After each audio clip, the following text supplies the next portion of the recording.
set, go.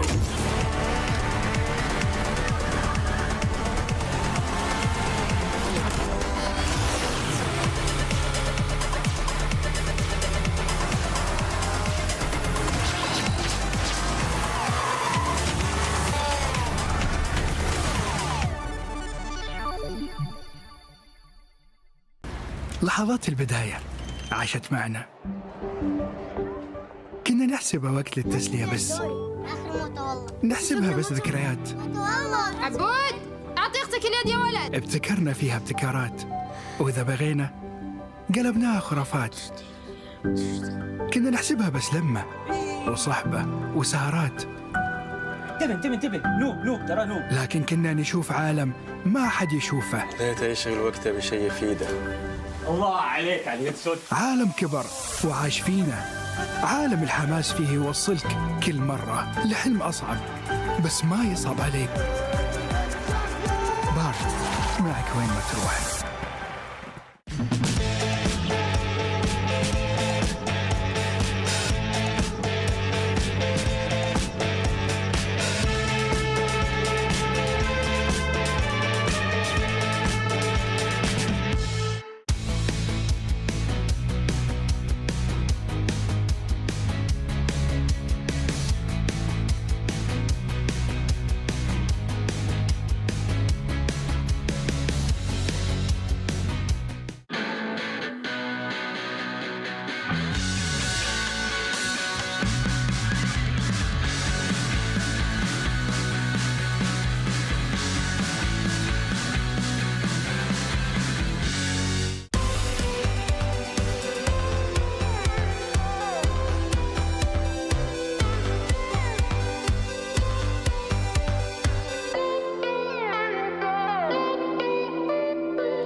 Welcome to another Riyadh Roundtable, Saudi Arabian Circular Surface. I am here with PSG Quest, boys. Two of my favorite in Dota 2, Ivamar and Noob. Nice. Thank you. That is the, why the exclamation point? Can I ask that first up? For this reaction. For that. Yeah. For the Special, changing of yeah. the tempo. Very cool. Why the exclamation point? I don't know. I was like 10 years older. Bro, you grow up much. I mean, you have a great name. Just Thank like you. your handle is there. I regret It's a really mine. thoughtful name. You have to think a lot. It was hard to come up with this name. But it's like, you know, you don't get embarrassed when you say it, you know? It's like very easy, right? Do you wish you did a different name or do you like It's easy, but I still feel strange when people call me, to be honest. Why is that? Because just pronounce it different. Because my name in Omar. Arabic is Omar, and in English you can't say it. You need to say, Say it, oh, say it. say my name, Let's say it again. Omar. Omar. Oh, Oh. ah, Omar. Omar. Omar. Close one. That's pretty good. Yeah. Okay, fantastic. Guys, I've missed you. The first time I really got to talk to you was last year, and we did one of these podcasts, and it was so fun hearing your stories and where you came from and all that, but life has changed, you know? You guys are no longer the completely unknowns out there struggling in the dirt. Now you're like, you know, You're doing pretty fine, darn good. yeah. Now you're doing fine. What's your life been like for the last year? What's new? To be honest, nothing much. Just same old. Dota. All day, every day, Yeah. every hour. You still enjoying it? I mean, so far, yes. Yeah. I like it. It's a very, I would say, complex game and variable, so I like this part. Yeah, but a lot's changed in the last years. You know, we got fastest, we got that huge patch, we got, Yeah. you know, all that crazy stuff going on. Exactly. And it just makes Dota more fun. The more you need to think, the more you need to work, the more you need to put, attention and effort, the better it gets. Sure. You feel the same way? You still enjoying Dota as much as you Yeah, did? it's more fun now even because of the Really? facets, new talents, a lot of new stuff. Ah, It gets more fun. Yeah. some of the old players, you know, they're a little grouchy about it. They're like too much stuff to think Just about. old. Yeah. Yeah, they're just don't want to old. work. Can't adapt. They're just lazy. They don't want to work. Lazy? Yeah. You actually believe that? You think there's like lazy pro players out there? 200% believe it. Name one, Omar. Yeah, name one. No, you don't have to do it. My one? What? No, don't friendly fire. No friendly fire? Yeah, no lazy people on your guys' team, right? Yeah, of course. We're all hard workers. Oh, Yeah, that's for good. sure, for sure. Yeah, because the grind is actually a big deal. Like, Yeah. there's a lot of teams that course. have been talking about that and keeping their momentum and yeah. stuff. How do you guys do it? How do you keep your grind up? Just keep playing all the time. Yeah. With the team, solo, you just keep playing. All right. Yeah. How about outside of Dota? What have you guys been up to? Do you know anything outside of Dota? Have you left your rooms in a while? Or? There's a world outside? Yeah, apparently. No, Yeah, I for don't sure. believe this. No. There's actually something other than Dota. Yeah, it's true. Come on, any meals, any on your travels around the world? You guys seen anything cool? What have you done for the last I year? don't have time to travel between tournaments and stuff. Oh, So just having fun. To okay. be honest, for the past 6 months, I don't remember the other 6 months, but this 6 months, I don't remember we had time to actually do anything. Wow. We've just been going from boot camp to home, scrim from home, then go to boot camp, then scrim, then go to homes and play officials and play. That's a lot of time around like each that. other, you know? How is Yeah. it like this? Do you guys have any like blacklist stuff where when you guys ever get any fights or anything? Like, what's going on? Not lately. Patched up. All right, good. I mean, you've maintained your friendship over like a year, and in the last year, you guys. How long you been friends for? Me and him? Yeah. Are we friends? Oh shit! never I'm been so friends. sorry, guys. My bad. I don't know. How long you been acquaintances for? 2018? I mean, I've known him for like 6 years, 5 years. 5, 6 5, years. 6 years yeah. already. Oh, okay. But we've been playing together for like 3 years now. Something Yeah. like that, yeah. Yeah. Are you guys? You think you're gonna be, like the back in the day, two players that interlock the Arteezy crit for 7 years together, never leaving? Who knows what the future holds? Yeah. How you been liking this event so far? So far, it's really good. I Yeah. like it. Just, I have some dry eyes a bit. just Dry because of eyes? because of the weather, I guess. Oh, really? Yeah, I keep tearing up. But Oh no. all good. You're not just beholden by the beauty of your surroundings? I mean, the reality is my teammates beating me up. every Yeah, day. okay, well, we can't talk about that on What's stream. he saying? Yeah. Oh, He's not saying anything, sir. It's yeah, all good. that's It's all okay. good. All right, come on. You guys can't just be locked in your rooms all day. Movies, music, food. What do you guys Talk do about- besides Dota? you talk. Anything. I play board games. Oh, what are we talking here? Catan, Avalon. Very good, very good. yeah, I'm actually the best Avalon player. Real. Yeah. He's so bad. Fantastic. He's so bad. I have Oh. proof, even. I'm a big Catan player. Okay. Hey, what do you like to specialize in? Like, what do you mean? He who Resources? controls the sheep Ah, controls the world, in No, my it's opinion. rocks. Rocks. And, oh, sure. I don't know what is it in English. Big rock guy. The yellow stuff. The yellow stuff. Ash. I believe those are roads. Ash? What is it in English? Ash. No, it's not ash. No. You said Ash, ash. Ash? Oh. Ash. Bro, the yellow it's resource, Yeah, what is it? aren't those roads? Not roads, the resource. Oh, the resource. Oh. What's it The called? things in the field, this yellow stuff. Wheat. Wheat. wheat. Yeah, this is good as well. Yeah, wheat. Yeah, it's in No, Arabic. in Arabic, ash. it's Ash, yeah. Oh, okay. Very good. Very good. So board games, how'd you get into that? You just play with friends at home. Yeah? Yeah, we just have fun, play board games. You guys ever crack those out in the boot camps, Have board game night with the boys? We played Avalon tried, and yeah. some We tried. What happened? some jackboxes, Oh, okay. That's always good. I mean, Jackbox was hard because language difference, barrier. Oh. Yeah. It was just hard to play. But we played Avalon for a while, but I beat everyone, so nobody wanted to play. Yeah, that's so wrong. Okay, take it easy. Do you guys play any games besides Dota? Any Elden He Ringers? here? plays What are we- CS. CS2 player. CS2 player? Yep. He's You can almost talk as to bad. those guys at this event, You can get on a team. Nice. Yeah? He can't. I can look for another opportunity. Are you any good for real, or are you just No, casual? I'm not like very good. Oh. I'm just average, and I don't know how to move. I just like to shoot. He loses every game to Tay 2000. Yeah, that sounds awful. No, no. that's not good. No. Every game. How about you? You doing any games besides Dota? I used to play PUBG a bit. Hey, But you can that's- do that here too? It's too boring. I stopped playing it. Oh, okay. Yeah. I mean, there is like a lot of walking around talking. Yeah, to you have to people. wait a lot. It's boring, yeah. No MOBAs though. You know, you guys get bored of Dota. You could always go into Bang Bang. You know, Mobile Legends. No, boy. no. Pass. Yeah. Come on, man. Come on. You know, it's the same thing though on Steam Deck. If you play Dota on Steam Deck, Yeah. it actually hovers. It has an auto aim for Dota. Really? Yeah. So if you're like casting a spell, it will kind of help you out a little bit and like select the Or guy. grief you a little bit. Maybe grief you a little bit.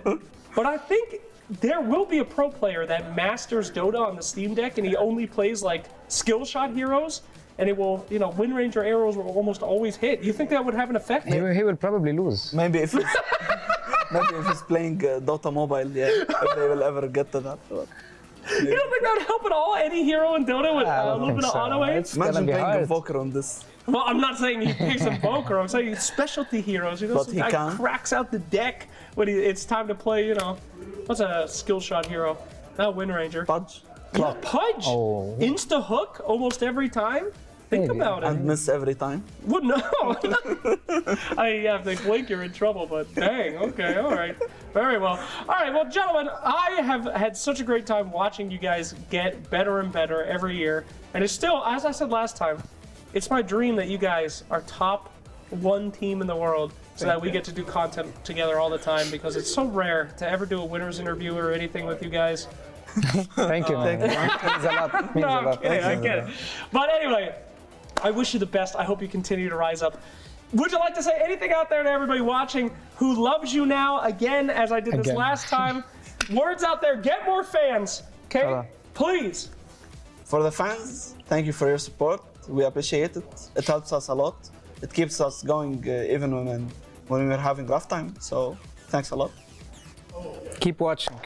Hopefully we'll win. Thank you so much for your time. You guys are amazing to talk to as always. And we'll see more of PSG Quest at the Riyadh Masters. Enjoy the show. See you soon.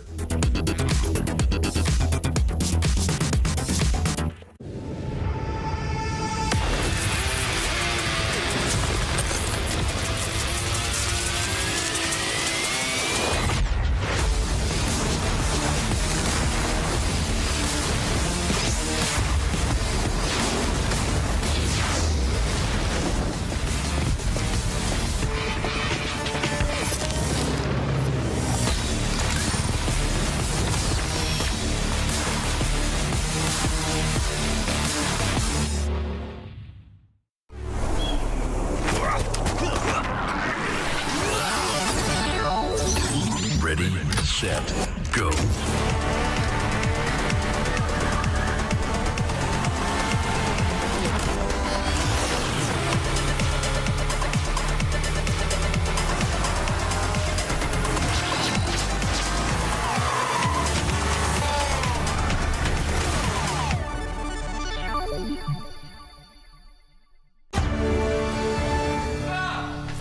You ever wondered how a Hollywood movie is shot? On a Sony. You review it on a Sony. And how do you make that sound epic? You record it on a Sony. Lunch break on a Sony. So why wouldn't you watch it on a Bravia by Sony? Have you got what it takes to get to the top? It doesn't matter how high you climb. To reach the top, even the biggest champ needs a break. So you can recharge, dive back in, and dominate.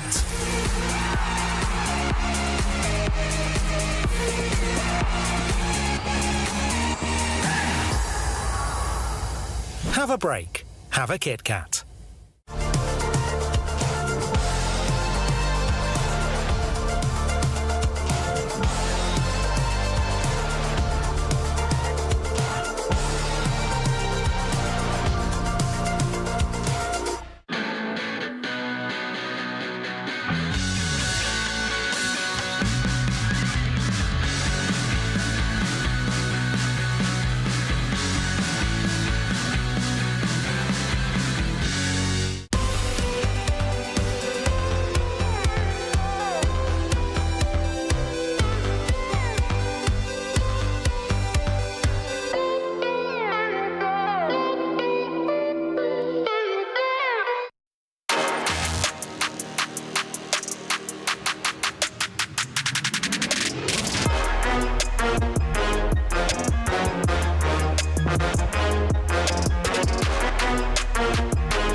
Okay, we just had an amazing day at Riyadh Masters 2024 playoffs, but day 14 is going to be even better because Gaming Gladiators is facing Team Liquid. Both of them made it to top 4 last year, and now they're back at it again in the upper bracket final. But we also have PSG Quest going against Falcons. Both MENA orgs are making it to the finals, and honestly, I couldn't be happier seeing them both competing at Riyadh Masters 2024 in Riyadh, in Saudi Arabia.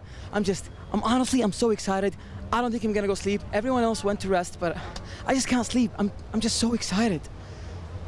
I just can't sleep.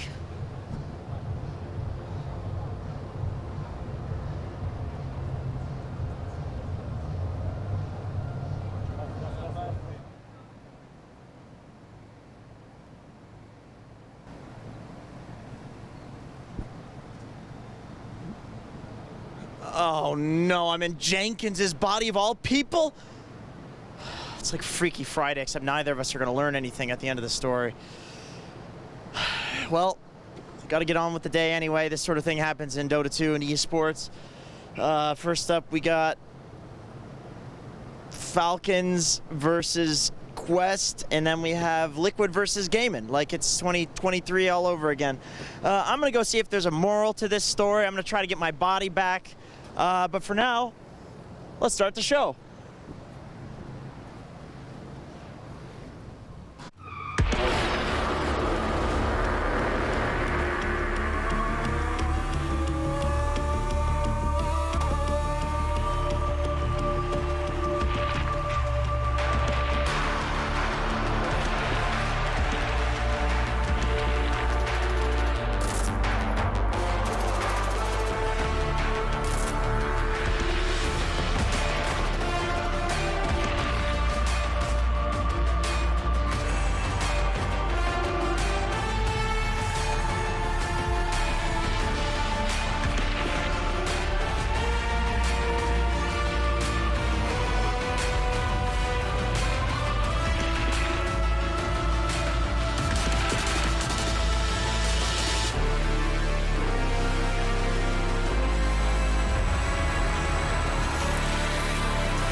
Hello! You guys came in early today because I know why.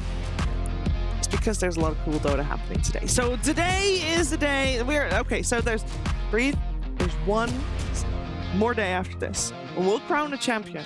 And it's going to be an incredibly exciting final day. But before we get there, we still have 5 teams and we have got to narrow it down to 3.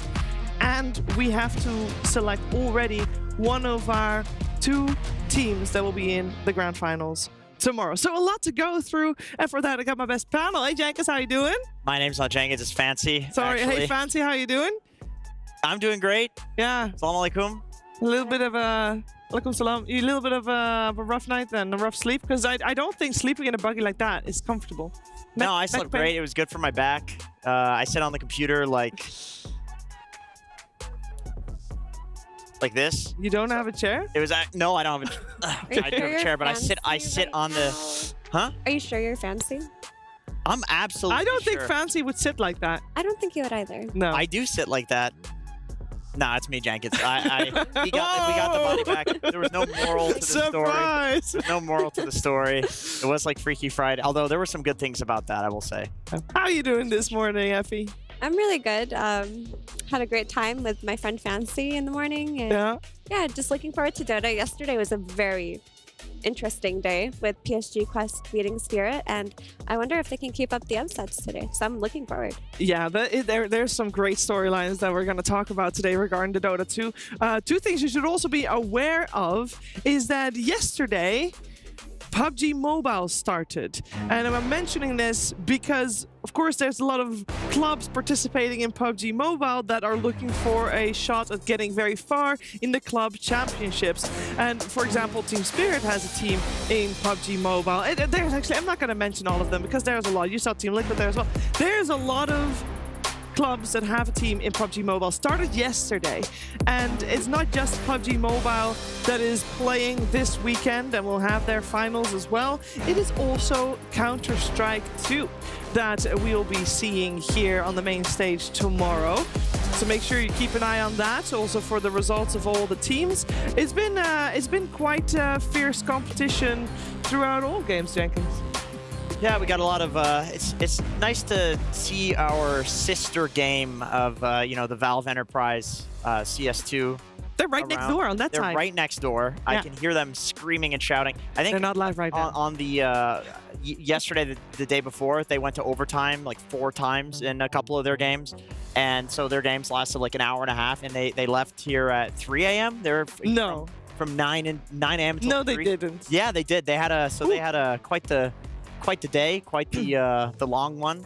Ours have been kind of long as well. We've had a lot of 2-1s. But no 3 a.m. finishes. No 3 a.m. finishes. I think that's the nature of the overtime in CS2, unfortunately for them. Or fortunately, if you're a CS fan, you're a fan of the overtime. Yeah, if you're a fan. I'm a fan of the overtime because I do like when the game goes longer. That's the same reason as why I like Dota 2 matches to go to that third game, because I do think that's when everybody plays either their best, but you also have the nerves kicking. It's great.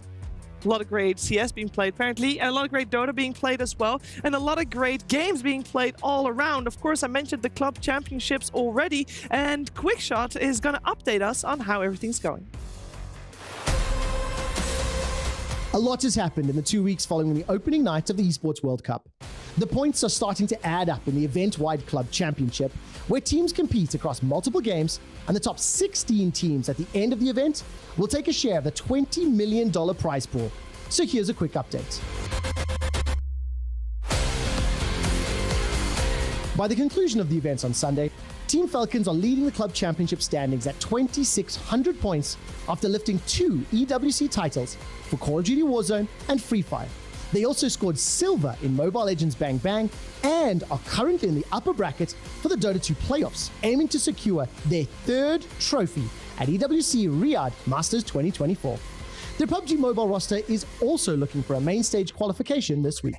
T1 cemented their dominance in League of Legends with a win against Top Esports in the grand final and are now tied for points with the Selangor Red Giants at 1,000, who defeated Falcons AP Bren in a tightly fought best-of-7 final. Fnatic are holding 4th place in the standings with 660 points after their participation in League of Legends, Mobile Legends Bang Bang, and scoring silver in Call of Duty Warzone. But Team Liquid is closing up on their spots after their participation in League of Legends and Mobile Legends Bang Bang. They've accumulated 550 points in the EWC Club Championship, with their Dota 2 squad poised to take to the stage this week in Riyadh Masters 2024. We cannot wait to find out who lifts this week's trophies and advances in the ranks. So make sure that you watch the tournaments this week for PUBG Mobile, Counter-Strike 2, and Dota 2, and find out who comes out on top in the first ever Esports World Cup, live from the heart of Riyadh. Thank you for that quick shot, as it has been updated a little bit since yesterday, as we have got quite a few teams moving up. But is anyone able to beat Falcons at this point? I don't know, and I know 2 people that hope that won't be the case anyway. We're joined by 2 people from Falcons. Grant, nice to meet you. Can you talk a little bit about yourself before we introduce your colleague? Sure, yes. So I'm Grant. I'm the Global Director of Esports for Team Falcons, so I'm here to run our teams and also pick up a bunch of trophies for us here at the World Cup. A very important job. And Musad, how about you? Can you introduce yourself as well? Hi, it's Musad Al-Dosri. I'm the CEO of Falcons. I'm here to make sure that we win. Well, so far it's going fantastic. I mean, you guys are on top of the leaderboards, and I mean, we're not even 3 weeks in, right? So it's pretty amazing. Who's the one that decided, hey, let's get 16 teams. Let's get as many teams as possible. Well, I decided that we must win the club championship. Yep. And then they had Grant and Mo, who's leading as well our esports. They bring up the whole strategy, the planning of how we win. We actually wanted to go for more games, but we couldn't. So we tried for more games, but our team didn't qualify. But for us, whenever they announced the World Cup, it was a must-win by everyone in Falcons. When was this plan set in motion then? Because I would imagine it takes quite a little bit of a planning to get this amount of teams, but not just that, also this amount of teams at high level? I would say probably whenever they announced EWC, which was around March, during that time, whenever they announced the new format and everything, we had the whole must win, and then we expanded into further games. There was a games that we're gonna expand and invest in, whether it's in EWC or not, and Dota is one of them. Yeah, Dota is going pretty good, Jenkins. Maybe I'm asking you to reveal some trade secrets here, but obviously you guys are doing quite well. You've scouted some teams that are winning. What is the process for looking at a team and then being like, these guys are worth picking up for us? How do you scout a team? Yeah, so like I said, we have a team of sort of 6 or 7 of us in the esports division, and we really try to just separate who had knowledge in what areas and what games, and if there was like knowledge lacking in a certain game, to go find that expert, whether it's like a team manager or starting with a coach or something like that. So we try to very much build like sort of top down within each game, where our knowledge would lack. But then in some games we just had the right people already, so we knew who to go for. So yeah, we knew about EWC in March, but I think also we were already like starting to build teams in sort of November, December for preparation of what might come. You know, when we thought it was Gamers 8, etc. And that's when we got Dota in November as well. And you know, even in Dota, we started with our manager Afro, who's like a former tier 2 player, and we're like, we'll start with you. Let's build this together and let's see what we can create. And so it's very much a top-down approach. That makes sense. You guys have any team psychologists that you're working with for some of the teams? Yeah, so we actually have a director of performance as well, a guy called Lars Robel, who, if you know your Counter-Strike, you would know the name. He was at Astralis for 5 years, where he won a bunch of majors and then did the same with Vitality.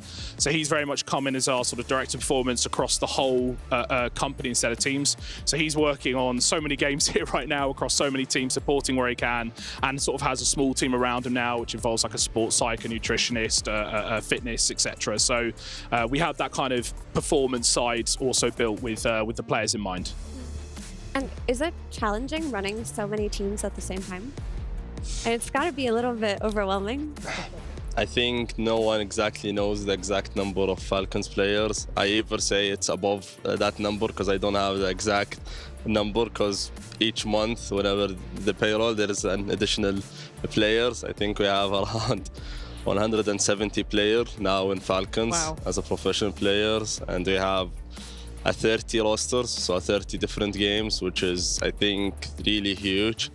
The team is having, I would say, a tough job to keep update, but I know everyone is doing the best in order of our own ambitions and goals in Falcons, which is I'm really glad that they are a very big part of.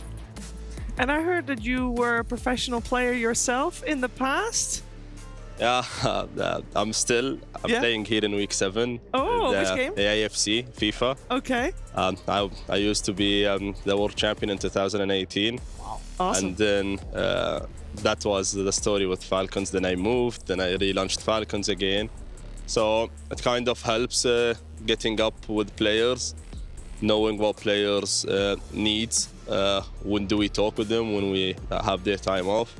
At the end of the day, we understand that with all the ambitions and goals that we have, players are humans at the end of the day, and we are here to support them in their life, not just on stage.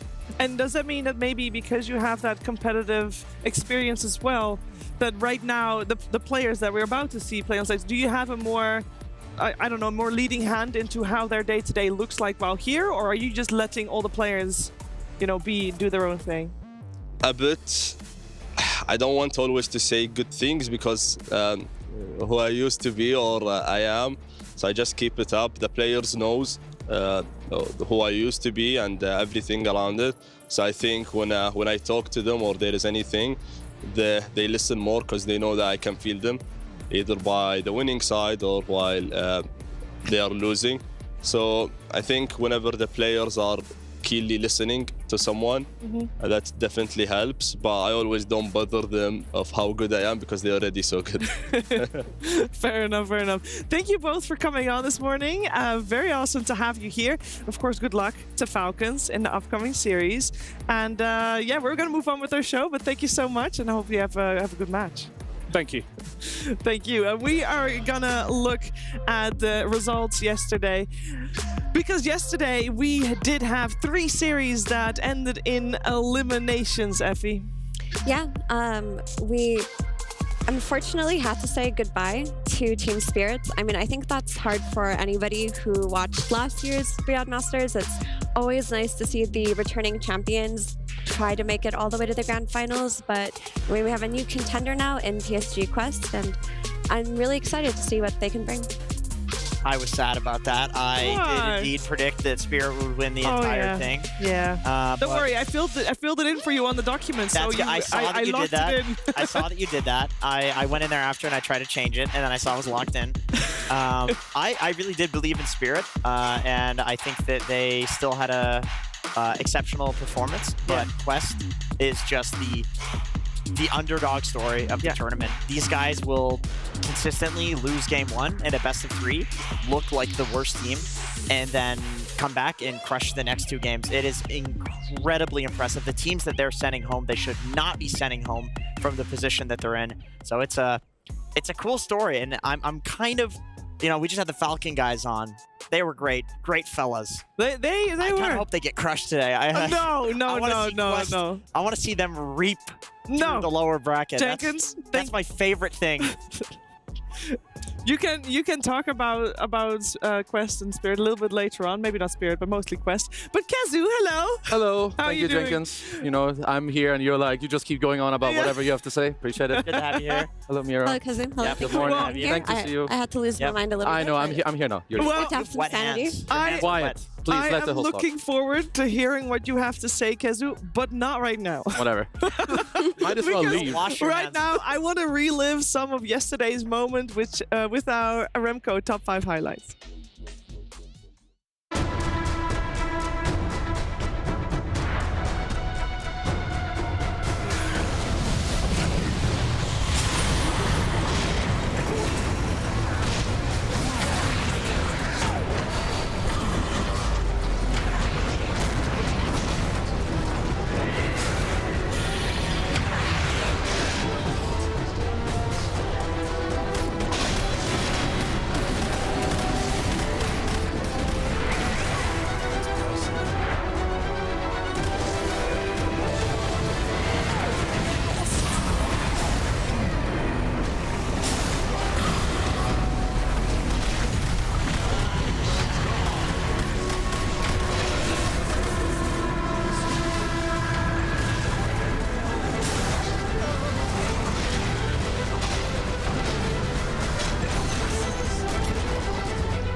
Yeah, great plays yesterday. They go together with great reactions, as we can see in our Pepsi reactions in just a little bit. And to be honest, I think a lot of the series yesterday went different than what we thought they were gonna be.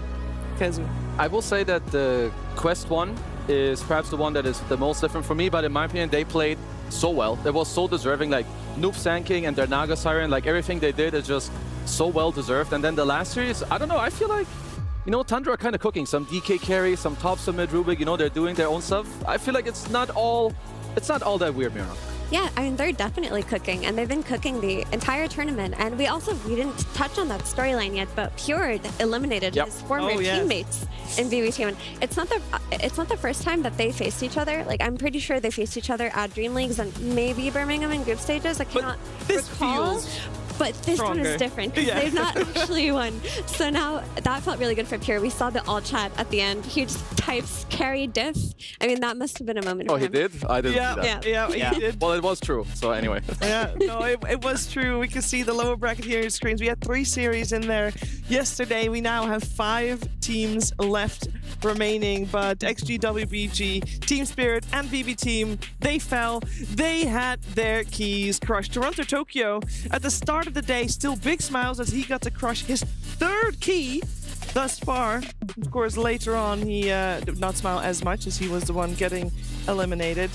Ducalis will... Actually, you know what? Did you see Ducalis' key crush? I did not see it. It absolutely evaporated. Just finally, it wasn't Noob that did it. They sent in Ducalis. So we needed but Noob here. Look at it. Like... Wait. It's like... He didn't stop. No. It like broke it too. Oh, he struggled to get it out of there, and it... He left a bit of gold behind. Jenkins, you should go check. That's a bit And of course, it's Pure that gets to crush BB Team's key.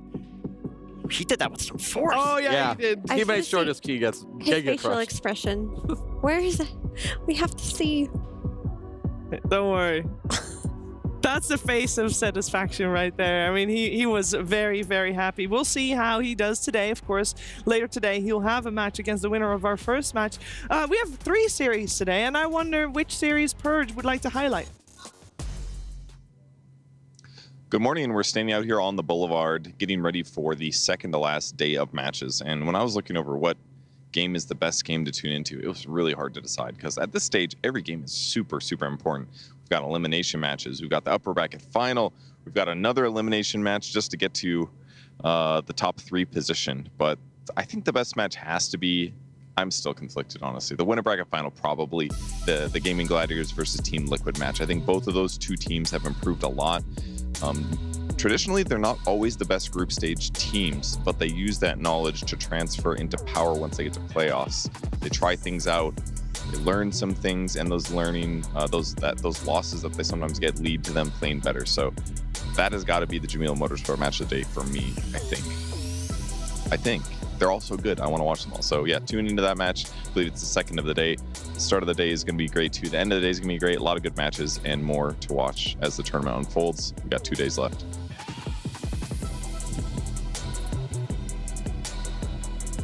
I think he struggled a little bit finding the best match of the day because, yeah, the closer you get to getting a champion, the better every single match is. And he went for the safe option. He went for Gaming Gladiators versus Liquid in upper bracket finals. It is going to be a very exciting match, Effie. It is going to be. I mean, it's the El Clasico, right? They played against each other so many times last year. Liquid never quite did it, except at last year's Riyadh Masters, where they did actually knock down Gaming Gladiators to the lower bracket. So they have a great history against them in Riyadh. This is going to work out in their favor. Jenkins? How do you guys feel about the El Clasico? Because I've heard some, ladies and gentlemen around the block say, "Oh, Liquid game again." But for me, I think this is going to be great. It is going to be great. We'll talk more about that upper bracket finals when the series is actually happening, but I would first like to... for that. Because I think this series is going to be the best one. Well, we just saw the Jamil Motorsport player arrival for our upcoming series, and I want to talk about this because this is just spicy. I feel like this is going to be incredibly spicy. The whole year, you guys got to remember, the whole year, every qualifiers, Falcons, they're a new team, so they have to go through qualifiers to get places because they don't have any prior points to get invited based off of. So the whole year, these guys, they stopped Quest from getting places. The whole year, they've played so many matches together against each other. They played total of 9 series. together. 4 of those were best of 5 grand finals, of which a couple even went the full 5 games, but never did Quest win. And every time Falcons qualified, it is these guys. It's sickening. It's sickening. They're a Dark Souls boss. I am such a Dark Horse cheerer on her. I love Falcons, don't get me wrong. But I hate them. I'm very excited to see Quest. No, They're the good guys. We are going to first, before we talk about anything else, we're going to hear some words about from Malreen and how he's feeling this morning. Hey, I'm here with Malreen of Team Falcons. You guys played your upper bracket match against Gaming Gladiators. It was pretty close, but you guys ended up losing. And in Game 3, you guys did a lane swap. You had Amara play mid Huskar, and you played off lane Primal Beast. Why did you guys lane swap that game? Well, Dota did not even practice it in our Clan Wars. You hear me, right? But I mean, we have this idea before it, in the case that Amara is not playing Primal Beast, and I have like too much experience on this hero, and I understand that against Chen I'm gonna have a good lane. Anderson gonna control me. Andreas, we're just ending up by having the good lanes, and this actual idea was working until we start feeding, and we still had chances. It was playable even against enemy Auros and Chen, but we just played bad. Yeah, I agree with that. Yeah, it seemed like Amara was ahead in the lane. The Ember, I think it was, had to go back to base, so it's okay. It happens. With all the matches going very quickly, I feel like there's a lot of fast matches right now with at least the teams that went through the winner bracket. Do you guys feel like you have to adjust your playstyle at all as a result of that? I think our playstyle fit with new meta of playing fast with some mechas, some Koreans not just running into enemies. It's just sometimes we're probably... this game that's ending fast is just about couple moves that happening in the early game, like runes, like minute 8, 10, some towers. If you taking disadvantage, you can easily snowball on it, and sometimes it just, obviously you can put it as unlucky, but I will say it's just misplaying, like we're missing something and we're losing. Sure, that happens. That does happen. Thank you very much, Malreen. And Purge, as we see Falcons setting up. This is a team that is in the lower bracket, even though most people thought they would have a very clear road to the grand finals. But the funny part is, for me anyway, that they did drop to that lower bracket to the same team that they lost to on the very first day. And after that, Effie, we heard that they picked themselves up, but they still weren't able to get back on their dominant form that they had earlier this year. I think that because of how high level every team has been playing in this tournament, I don't want to write off any team for any series loss that they have. But I have faith in them that they'll recover. But I have more faith in Quest right now to just sweep everyone off their feet, catch them completely off guard. I will say that yesterday they definitely caught Spirit by surprise with some of the things they were doing. I think also like a lot of the 3-man ball, they play with their noob stanking mid. Now TA2000 his Naga Siren. I don't think we're gonna see that today. This guy on this hero is nasty, and this is also like the type of big brother, small brother type of situation where I feel like, Quest, they may have been beaten enough that today, Mr. Jenkins is finally the day. I agree with that take. I was looking at the Naga as well. He just seems way too good on that. He's always been very good at the illusion heroes. He's very good at TA. I think TA is not as strong as she was at the start of the tournament, or at least as strong as people considered it. Whereas I feel like Naga is kind of underrated. So I don't think they're going to get that, at least not in the second phase. Not in the second phase. Yesterday was a very emotional day. I think knocking out Spirit must have been such a powerful moment, and now they're going to go up against their nemesis in Falcons. And then actually, I want to listen in to what is going to happen here on the main stage. Here, you beat OG, 2-time TI winners. You beat Spirit, 2-time TI winners. How are you feeling right now, my man? Alhamdulillah, feeling very good. I'm very happy for this win. I would like to say one thing. Charity Esports, do it again. For some reason, we're giving up every first game. I don't know why, but thank God we won. Because you're cleaning out the series in the end. You want to keep everyone on the edge of their seat. You're showmen, and we are enjoying the show right now. And as a result of you defeating Radon, the stars have aligned for the MENA region, and now you're going to get the matchup against Falcons. These guys have been gatekeeping you all year long, but you've shown a lot of growth over these past 2.5 weeks. Are you ready for the rematch? Hell yeah. Hell yeah!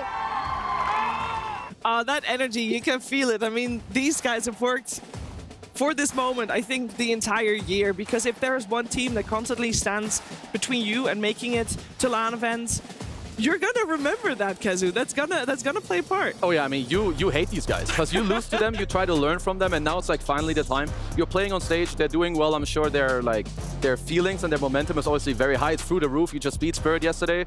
You're like feeling very good. So, Mr. Jenkins. Yes. What do you have some spicy stuff for us, isn't it? You know, with the charity losing game 1. I have some spicy stuff. I mean, I just wonder emotionally how it feels for Falcons to win game 1 and then lose 2 games in a row, and then Quest, they lose game 1 and then win 2 games in a row, the last 2 series. So what gives more energy? What does give more energy? Let's find out how TA is dealing with his energy this morning with Purge. Thanks, Shaver. I'm here with TA 2000 of PSG Quest. You guys had an upset win yesterday against Team Spirit. Knocked them out of the whole tournament. You crushed their key. What did that feel like? It felt really good. I didn't crush the key, so but win was incredibly good feelings. Well, did you guys come into that series expecting to win?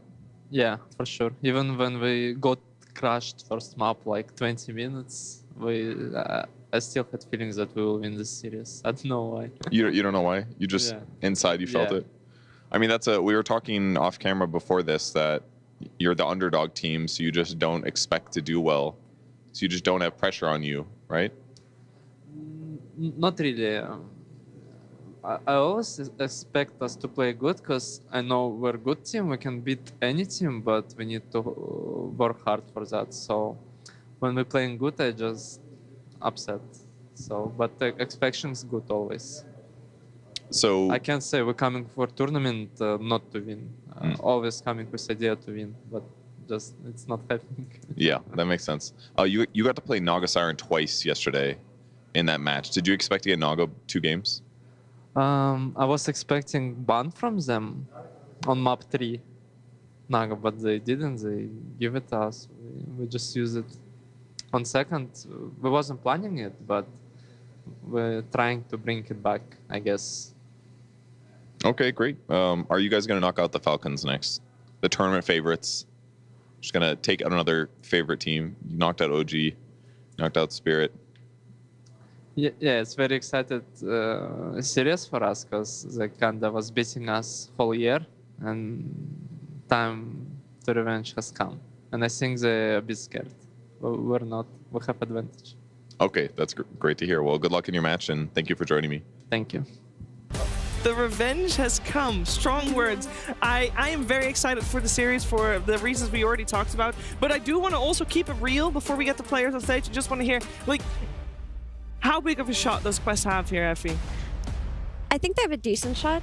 The thing is, they beat 2 really, high-tier teams, high-tier orgs in the same way, where they lose the first map. They get slightly underestimated in the draft of the second map. They win that game, and then they just completely stomp the third game. It's happened in both series. I think with Falcons, they're going to give more respect from the very get-go to Quest than these other teams did because of their experience playing against them. And Falcons, when they're in top form, they look horrific. The scariest team in the world to play against. So I don't want to count out Quest, but this is a hard enemy. Does the buck stop here? Does it really? I don't want the buck to stop here. I think it's so interesting, but I agree with Mira. I do think this is a different beast. I think Spirit was also a different beast. Yeah. Because they're the team that won last year. They won 2 TIs. I mean, they win when it's millions of dollars on the line. Oh, well, for anyone to win, we need to get the players on stage. So we're heading over to the Kitty Arena with Fancy and Tsunami.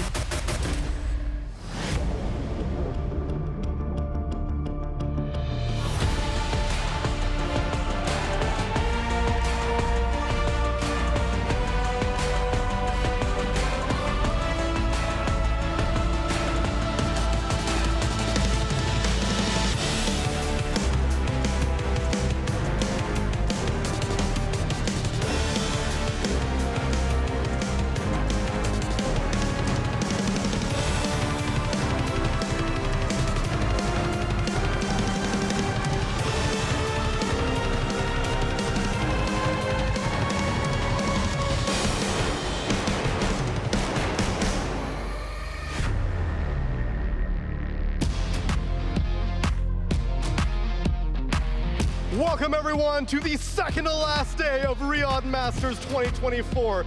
We had 20 teams set foot here at some point in Riyadh for a chance to win that trophy, and now we're down to just 5. That's right, and all of those 5 teams are playing tonight on stage, starting off with a match that's going to be important for everyone from the MENA region, especially the fact that it's going to be Umar ضد Ammar.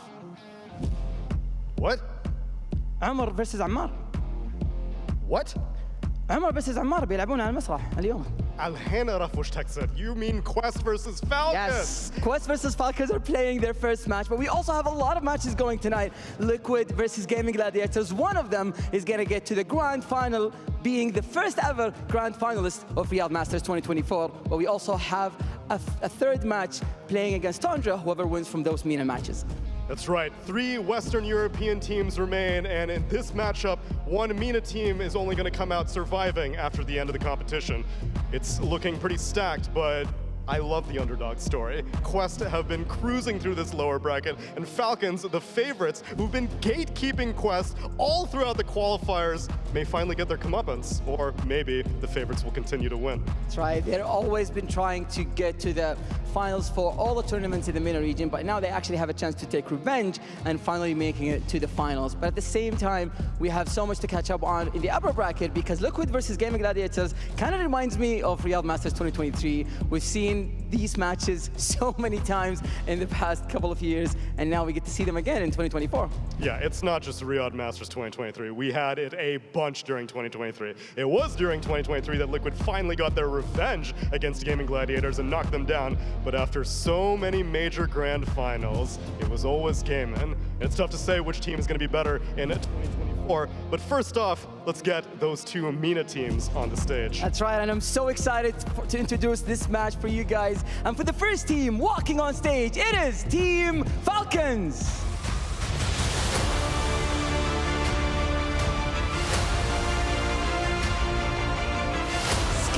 Malreen, Crit, Snaking, and Ammar. They may have qualified first seed into the upper bracket and got the first in their group, but now they're walking on thin ice. Keep in mind that all of their upper bracket games ended up being 3 games, so they always take the distance, but now they have to keep their key safe from being crushed by Team Quest. So let's bring them out. It's PSG Quest! TA2000 noob Malik Dukalis, and give it to me, Fancy. It is Umar. That's what I'm talking about. Forget about 23 Savage. These guys are the Kingslayers. They have been taking down OG. They took down Spirit, and will they finally be able to take down Falcons? Teams, take your spots and take your keys back to their rightful locations.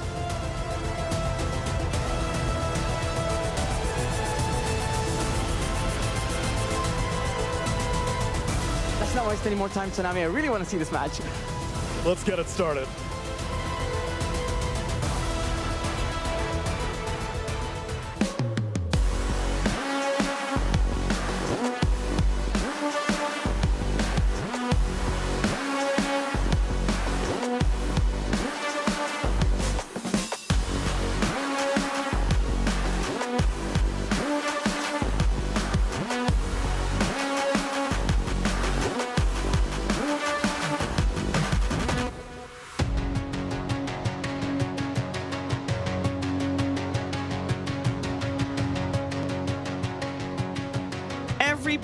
Everybody loves a good underdog story, and in PSG Quest, we'll see how far this underdog story can go. If you think they have what it takes to continue here today, make sure you get your predictions in www.stcplay.gg. Actually, if you also think that they can't, please also put your prediction in. It's going to be a very exciting best of 3. A lot of question marks regarding the Naga Siren, and if banned, if not banned, and how it's going to go down. And to be honest, these 2 teams, they know each other through the entire year, but did they scrim a lot this event? We don't know. And we also know that we've seen both of these teams grow and change a lot in these last 2 weeks. Whew, so here we go. Draft is gonna be on your screens in just a second. Kez, what should we look to here?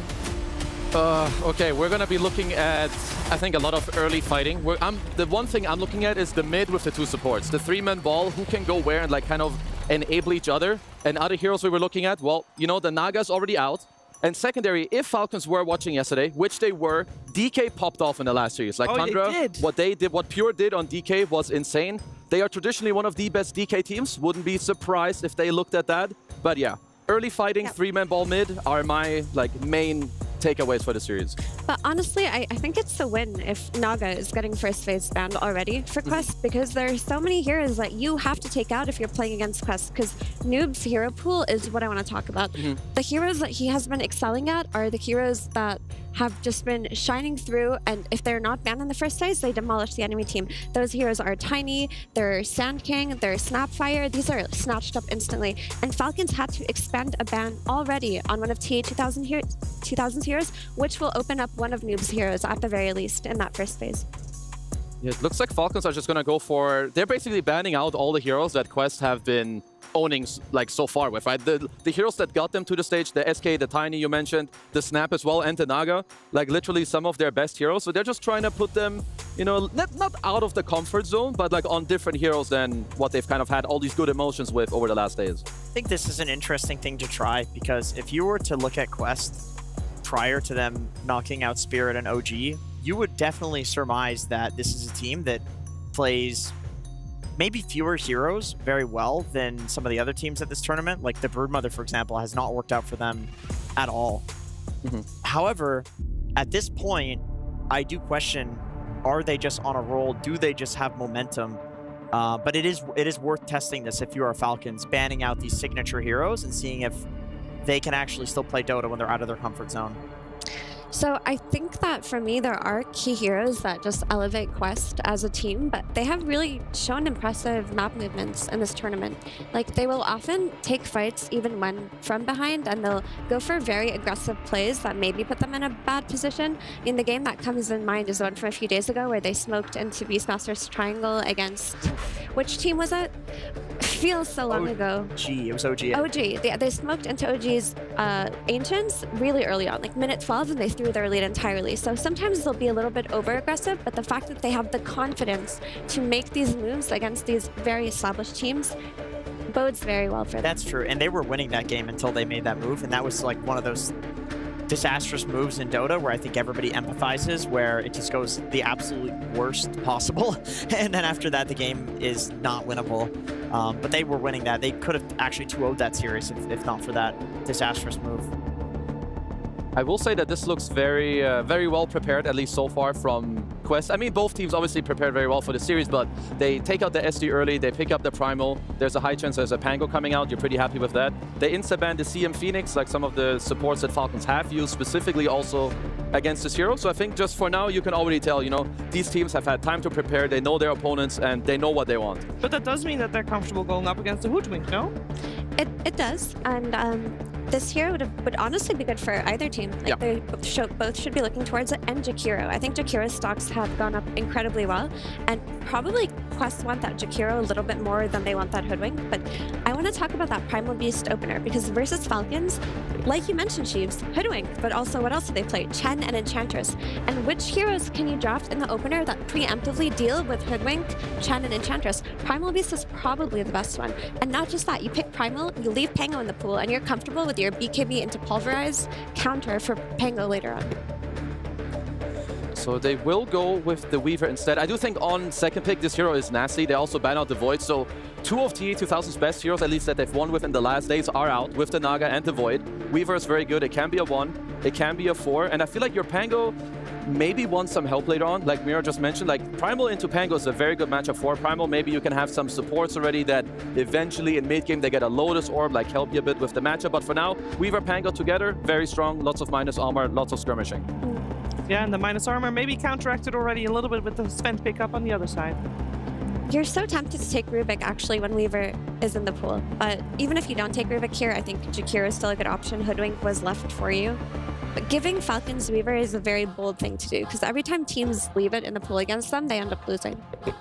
maybe you just take the Hoodwink yourself on Quest here. I love Jakiro as a hero, but I can definitely see him fall flat into these two heroes. Weaver Pango can be kind of annoying for you, but if they just want follow-up damage in any of these heroes, you know, they will kind of do that, right, with your dual Brev, your Macro Pyre, or just the Hoodwink. I feel like Hoodwink is just a little more chill. It's just easier and nicer in my opinion. I think so too. I feel like they have enough damage with these two heroes and a Hoodwink, so yeah, I like this. And then also, you know, Hoodwink plus Primal, if they wanted to run that in the off lane, that would do very well. Hoodwink plus, you know, if they see a better off lane pick, that's also going to do well. Hoodwink just wins any lane against any hero. Yeah, look at the stats for Omar on the Hoodwink. Very comfortable with the 6 and 2. Yeah, it's just, honestly, it's such a good hero. It enables everything. Of course, both him and Crit played incredibly well. Yeah. I'm not sure how much Falcons have played Bad Rider support or specifically Crit, because one of the supports that I see abuse a pos 5 Sven is the pos 4 Bad Rider. We've seen it from Safe multiple times. Like, that actually absolutely destroys it. You don't care about Warcry. You can pull people out of position. They could also keep it as like a soft flex later, because Marine can or could actually play it mid. That's true. But then it just depends if you want to play it or not. Because Dota, as we always say, it's so much about feeling and your instinct. If you don't feel it, don't play it. I like the Bad as well. I mean, Crit played it for a long time in the past for a few patches, and it's very good against the Hoodwink. Maybe not as good as it was before, where you could scout the Hoodwink in the trees with the sticky napalm. Now that doesn't give vision. They go for the Amar Timbersaw or Mallory Timbersaw. It can still be flexed. I think the Timber pick was just too tempting here because you don't want to get it banned out in the last phase because you see the Primal. It's an excellent hero versus Primal, excellent hero versus Sven also, and it's one of the annoying heroes to play against Hoodwink because, you know, you hunt her down in the tree lines and stuff, but it can go both ways because she has a break against you and a way to kill you early on. I mean, how have we not seen Timber more? When Sven 5 is meta like this, you want pure damage. You know, everyone goes Warcry, Shard, and then they build a pipe. So physical and magical immune. So pure damage stonks should just be rising up. But, you know, Amar, he knows. I actually think this is almost guaranteed to be an offlane Timber. I was thinking the same thing as you, that the flex for this Sven is mostly 5 and 1. Both of those lanes, both of those are safe lane. And I think no matter what the carry pick is or what the 5 pick is, Timber will do well in that lane. So you pick this hero and you know that you're going to get a very strong Timber core from the off lane. I don't think Noob plays mid Rubik, but if you did, this would have been one of the most enticing Rubik picks of all time. There's so many good spells to steal. You can get some pure damage. You would also like even lane well. But let's see, what are they going to go for? At least at some point, I mean, Crest still have damage in like the mid game, right? If like, you know, if the game prolongs, Primal will always, it's one of the infinite damage heroes. You get an Axe later, you have a break, you have Hoodwink as well. But they will need to look for more answers against this Timber. Is that an answer? I think that's pretty good. It can be a soft flex between mid and safe lane. You always go your Maelstrom into the Glip Glop, you have magic damage, you can focus fire the Timber or someone else. So overall, I think this is pretty good. I want this to be the carry hero though, because this is not enough early game damage to rotate on Timber style, which is what you want out of your mid laner. When you play against Timber, you need your mid laner to be able to go to his lane and kill him. And traditionally in the past, those were heroes like Lina and Batrider that were picked against him, but those heroes have fallen out. TA2000 has played an incredible Wind Ranger too in the play-ins, and it makes sense, right? You have the 5 Sven, pair it with the Wind Ranger. That safe lane should do well against Timber. Yeah, this means that Quest thinks that there are multiple options for their mid, or multiple options for their carry, or maybe they're running the Primal mid. I guess just in general, their draft is very flexible, so they just went for the Wind Ranger here. I mean, this matchup, I feel like if I'm Timber, I'm more than happy to play against a Wind. She just sits there and pokes you, and then you're like, well, I want to be poked. I get reactive armor stacks, but she will also farm. She's a universal hero. She has a lot of damage.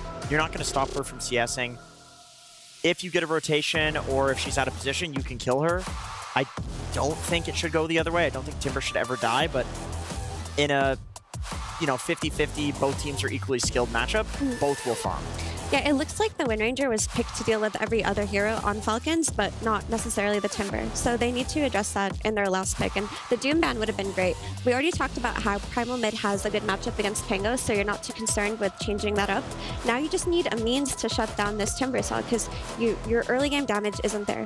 But I've always loved Wind Ranger versus Pango. Like, if you have this Primal Beast pulverizing Pango, you're going to have a hero that can focus fire him down and kill him in the Rolling Thunder. So they think it's going to be most likely an offlane pick, since they're banning out the Doom and Enigma, with the Primal going mid. I thought it was maybe more likely that Quest would pick a new mid, like maybe one that would make it awkward for both Pango and the Timber to go into that lane, but I'm just gonna try to follow Falcons' line of thought. Maybe if there are offlaners to come out, maybe like some Mars for Quest? Would they lack damage if they do that? Maybe. Into the offlane? Yeah, I think they could definitely lose that lane against a Weaver carry plus. Because like there's other heroes in the pool that maybe look good, but I don't think they would feel good. Like, I think Slardar, you pick it into Weaver Jakiro, I think you'll have a hard time. Beast is in the pool, which is very not natural at this point in the draft, but I don't think this is an incredible Beast game. Your lane isn't too easy. I think like Timber and Pango can be annoying. I mean, it's very volatile at least. Doom really would have been excellent. It would have been the pick for sure. Yeah. I mean, Darkseer is also still in the pool, but then you'll just get countered by Falcon's last pick here, and your carrier of Ion Shell is going to be your Primal Beast. I do think with the Troll Gyro bans, I mean, that kind of shouts Darkseer, but then you have a Hoodwink in lane. I get the rhetoric of, oh, you can play Darkseer with a melee or with a ranged hero. Maybe they could run the Sven as the 4 in that case. But the bans do look like it's Darkseer. It just doesn't feel that great because an Illusion of Weaver is also not very good. I would have proposed the new mid Coddle, but they don't have last pick on PSG Quest to make that flex. So yeah, the Darkseer comes out. It's probably one of the most picked offliners in the tournament. It's a good aura buyer. The synergy isn't inherently there because the assumption we're going off of is that this is a carry Wind Ranger, but the Primal Beast that's buffed up early on is going to be a force that Falcons have to deal with.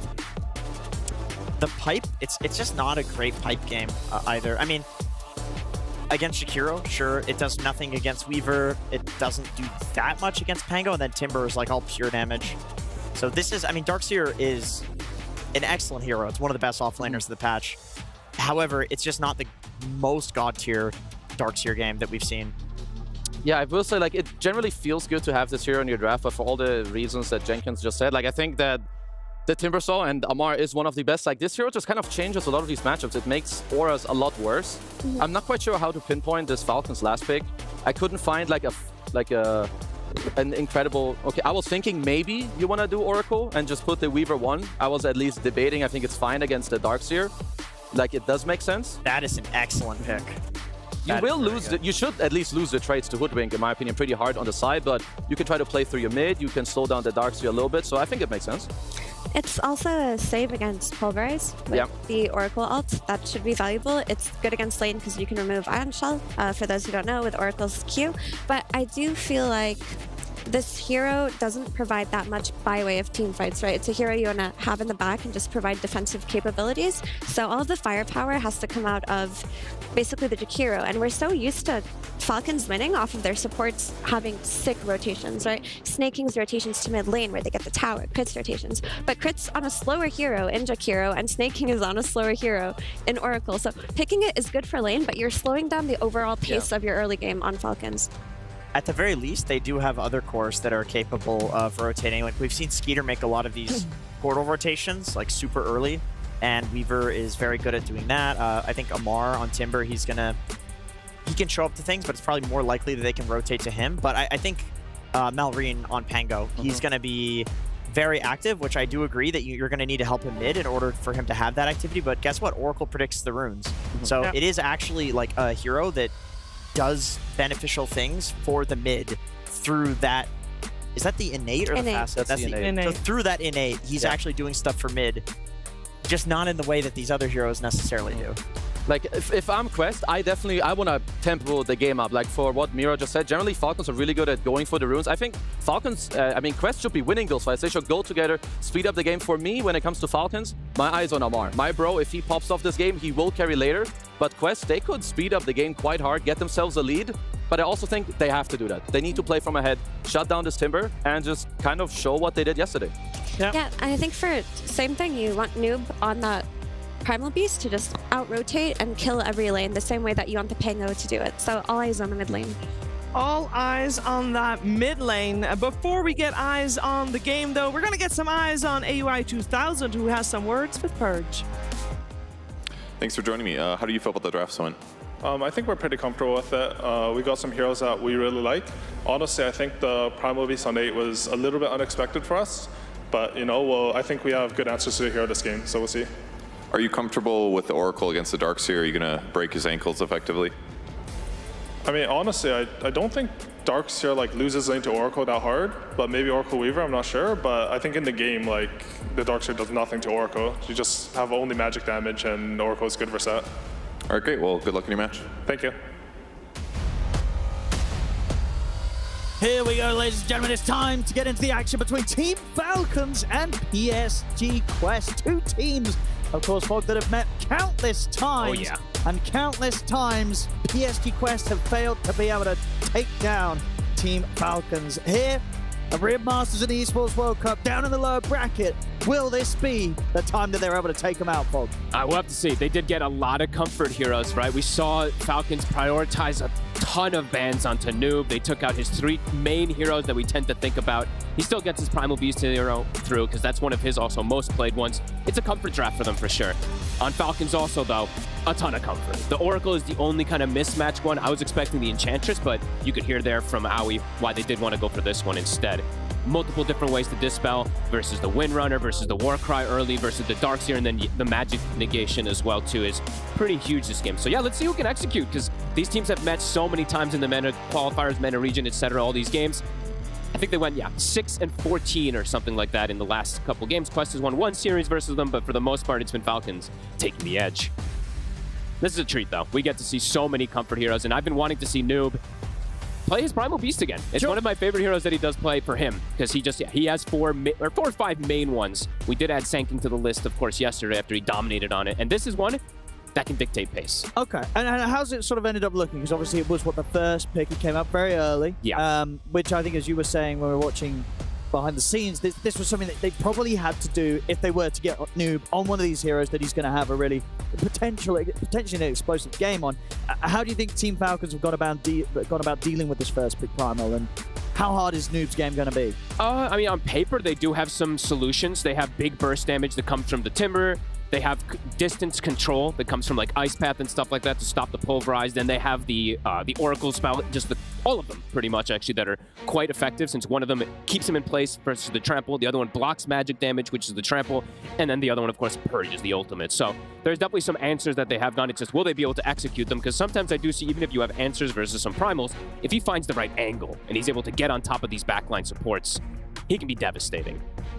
Especially if he's able to get a good BKB timing in particular, because I have seen quite a bit now of the Primal Beast versus Pango, and in the early game, it's a little tough sometimes for these Primals to get this pulverized off, because a Rolling Thunder just comes through, and if he does grab a different target, it just gets canceled. So we'll have to see how these timings all go, and how everything does come in, as we do see a lot of alt chat coming in. Even Ducala saying, I mute everyone, even my team. So. Oh, there we go. And that's good advice, honestly. It helped me in my games.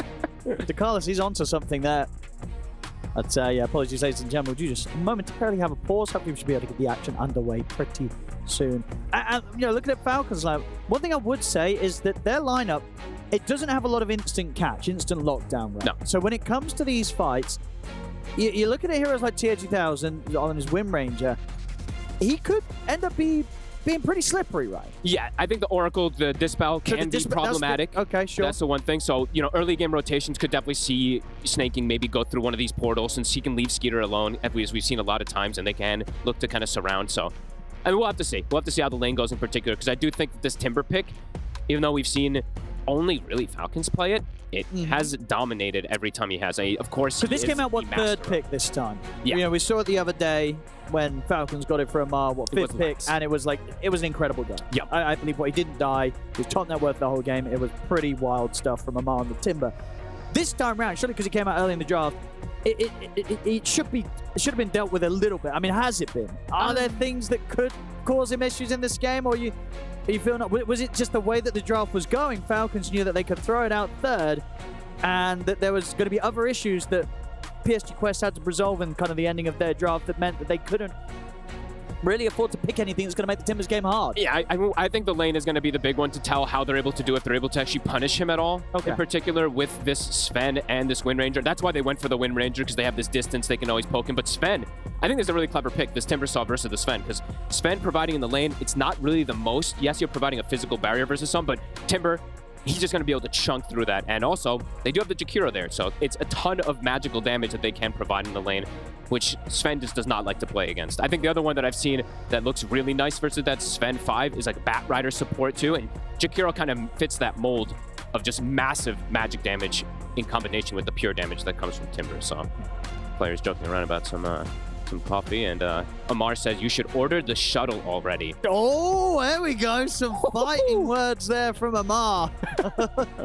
I mean, that could go. Maybe they need a shuttle already because they're going to get a quick 2-0 on the question. It could go. That could go both ways.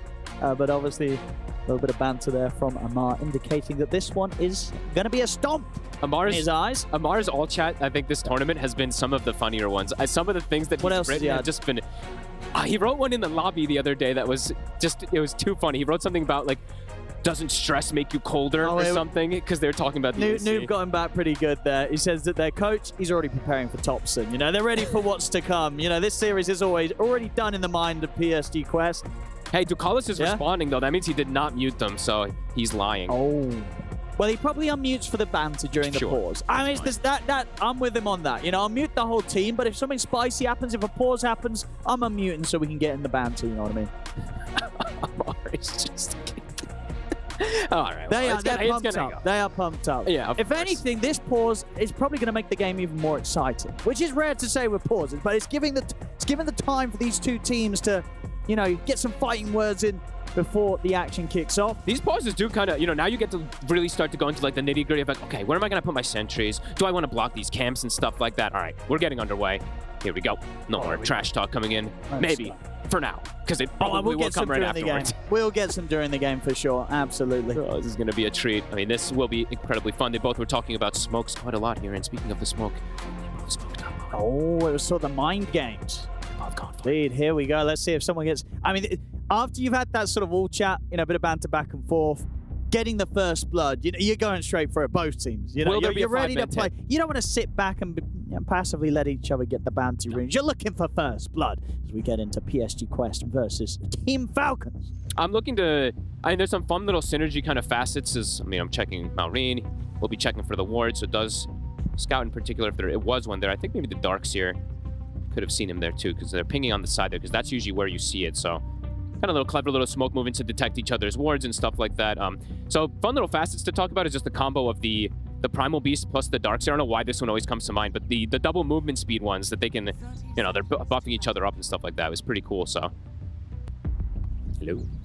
And yeah, we do see kind of the standard. I don't think anybody took any of these facets that is not standard. No, nothing crazy. Nothing crazy. To be expected. It's just the Darkseer one. It's mixed between certain players, which one they do want to do. If you feel like you can actually punch and contest with your Darkseer, we see mostly that one taken for laning phase, but yeah, this one is also very, very strong in the mid game. Yeah. And let's see how it does go down. Yeah, that's wild. What this Primal is going to have his movement speed boosted by 3 of his allies. Yes. Sven, Darkseer, and the Wind Ranger exactly. with the facet. So pretty cool, right? He's going to be zooming. When I saw it at first, I was like, okay, this actually has some really interesting stuff going down here. Crit. Fairly tanky, kind of close to his tower. Will they actually commit for this? I don't think so. Don't want to waste your blood grenade on something like this. That probably won't net you a kill. So I mean, this bottom lane, as you mentioned, you know, Ducalis, I feel like this could be a hard lane for him. This. How you play this lane as a Sven support, they're going to have so much damage that they're throwing down on you, as you mentioned, that you know, Warcry is not going to do much about at all. At the least, obviously, you have this safe lane Wind Ranger. That area should be a little bit more fun. Yeah, I think you're just going to tank a lot. Exactly. TA2000 is going to get to play from range. And they do have ways to secure those range creeps as well, too, with Power Shot, with the stun as well, too. So, yeah, I think, like, Ducalis, he's just going to be, like, the absorber. Probably will die a couple times, once or twice inside this lane to attempt to secure for TA2000. So, lane control already coming out. Mid, I always like to look at that one in the first few waves. I think that's very important because Noob, as you said, super comfortable. He's played this matchup a bajillion times versus the Pango. So, we'll have to see how Malrine is able to handle it. Top, let's see how this one goes, too, because it is this Oracle counter pick versus the Darkseer, but it's not a double melee, so Omar can actually just constantly poke. So perhaps the dispels aren't going to be as effective. You'll probably be able to explain this. Well, we heard it in the coach interview with Aoi. He was saying that he didn't think in the lane necessarily the Oracle is that crazy against the Darkseer. Why do you think he sort of downplayed that? Because I feel like we always talk about how strong the dispel is. Why do you think Aoi says, that's not that's not that crazy.